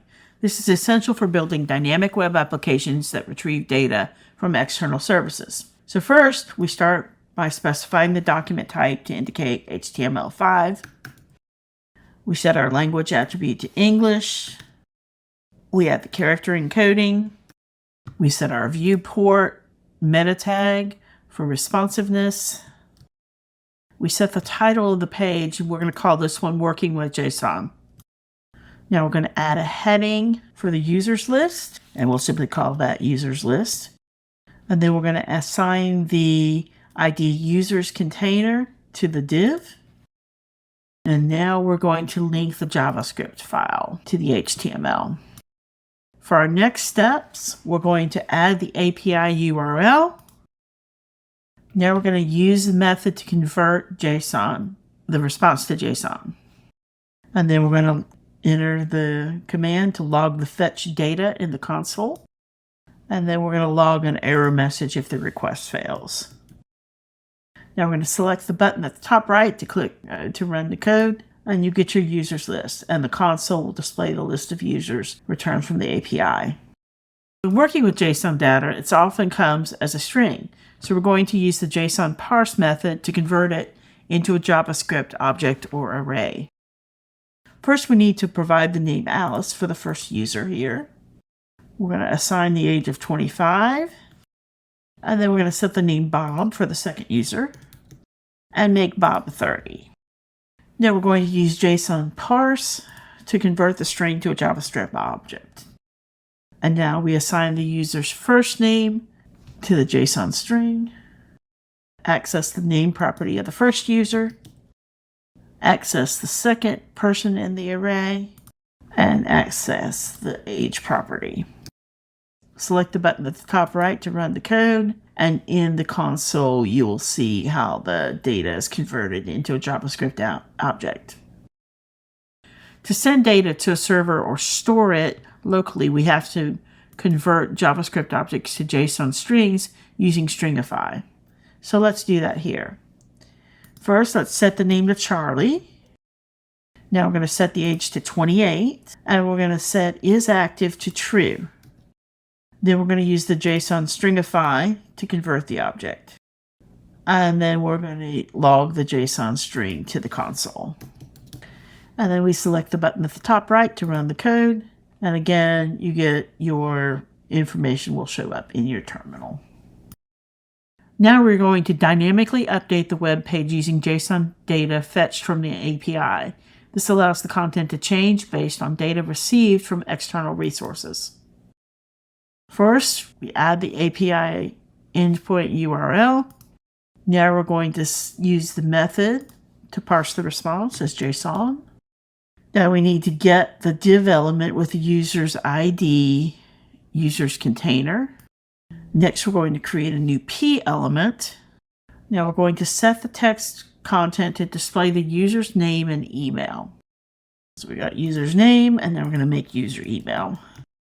And now we're going to append the new element to the container and log the error message in case of a fetch failure. Now we select the button at the top right to run the code, and here you see your users list and their emails that are dynamically retrieved from the API. In many applications, we need to store data locally in the browser using local storage. This allows the data to persist even after refreshing the page. So let's see how that works. First, we want to set the theme to dark. I'm going to set our language to English. I'm going to use user settings as the key for storing settings. And then we're going to use JSON stringify to convert the objects to a string. Now we're going to use JSON parse to retrieve the object from local storage. Now we're going to use local storage get item under user settings, and then add user settings as the key for storing the settings. Now we're going to log the value of theme to the console, and then we're going to log the value of language to the console. And then we select the button at the top right to run the code again, and we get our usernames and the emails.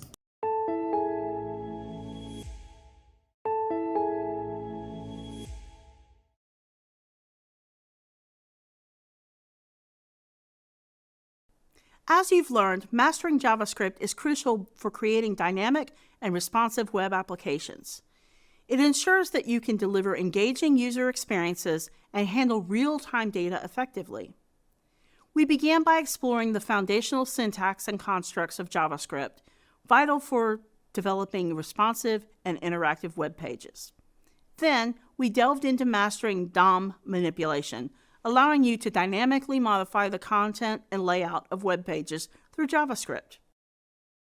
Next, we explored the mechanisms of functions and scope in JavaScript, essential for crafting precise and efficient code that upholds state and performs as anticipated. After that, we delved into asynchronous programming in JavaScript, which boosts web application responsiveness by managing operations such as API calls without disrupting the user interface. Then, we embarked on a deeper exploration of advanced JavaScript techniques, providing you with the tools for intricate problem solving and enhancing web functionality. Finally, we examined how to manage data with JSON efficiently, emphasizing the interaction between JavaScript and data formats to store, retrieve, and share information online. Mastering JavaScript enhances web application responsiveness and user engagement, equipping you with advanced skills for handling real-time data and complex functionality.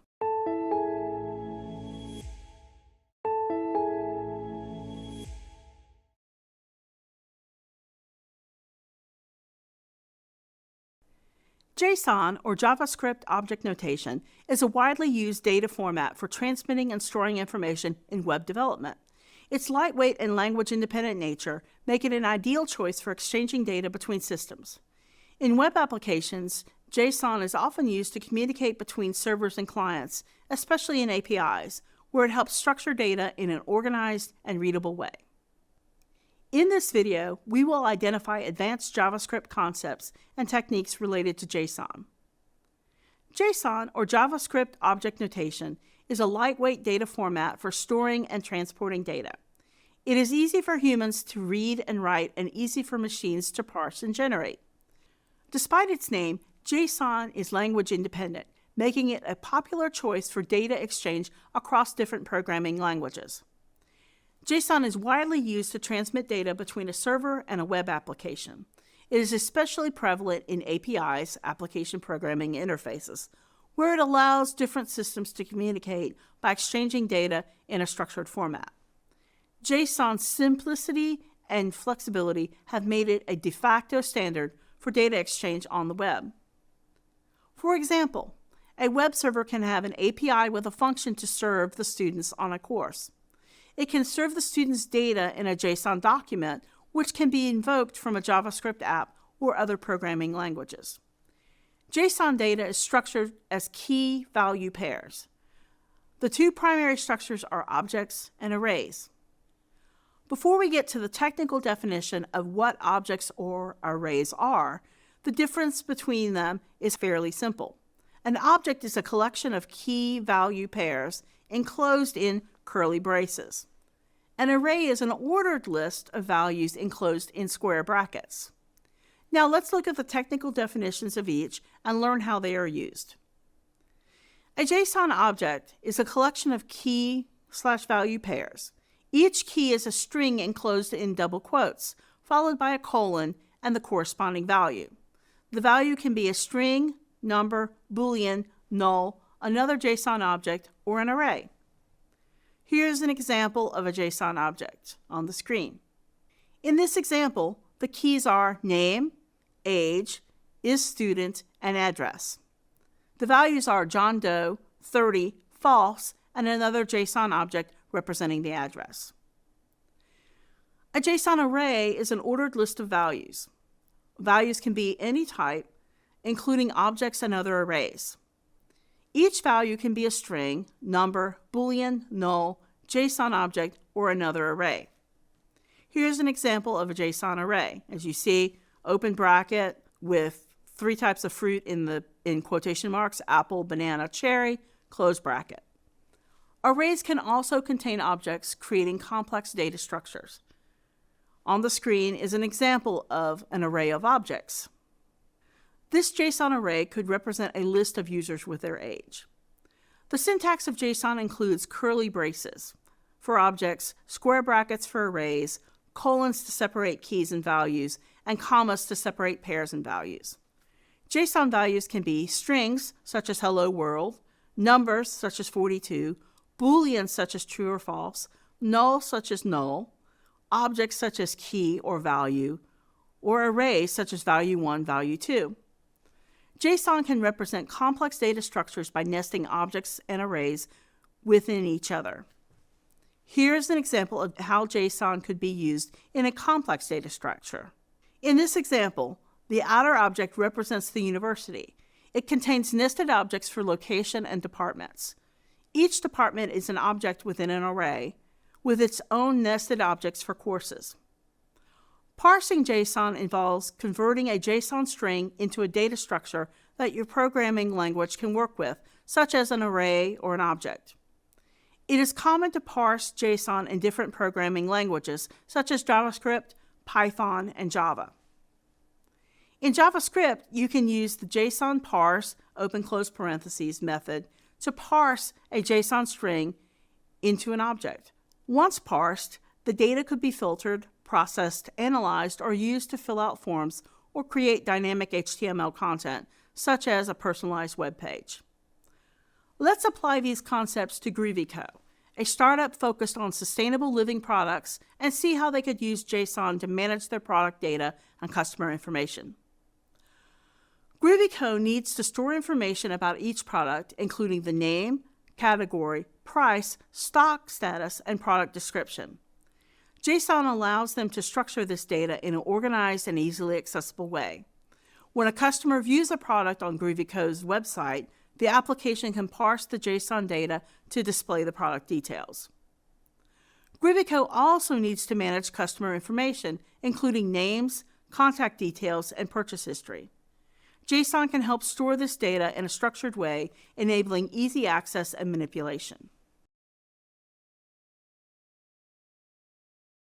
In this video, we've explored advanced JavaScript concepts and techniques related to JSON, including its structure, syntax, and how to represent complex data structures. Understanding these concepts is crucial for effective data management and interchange in modern web development.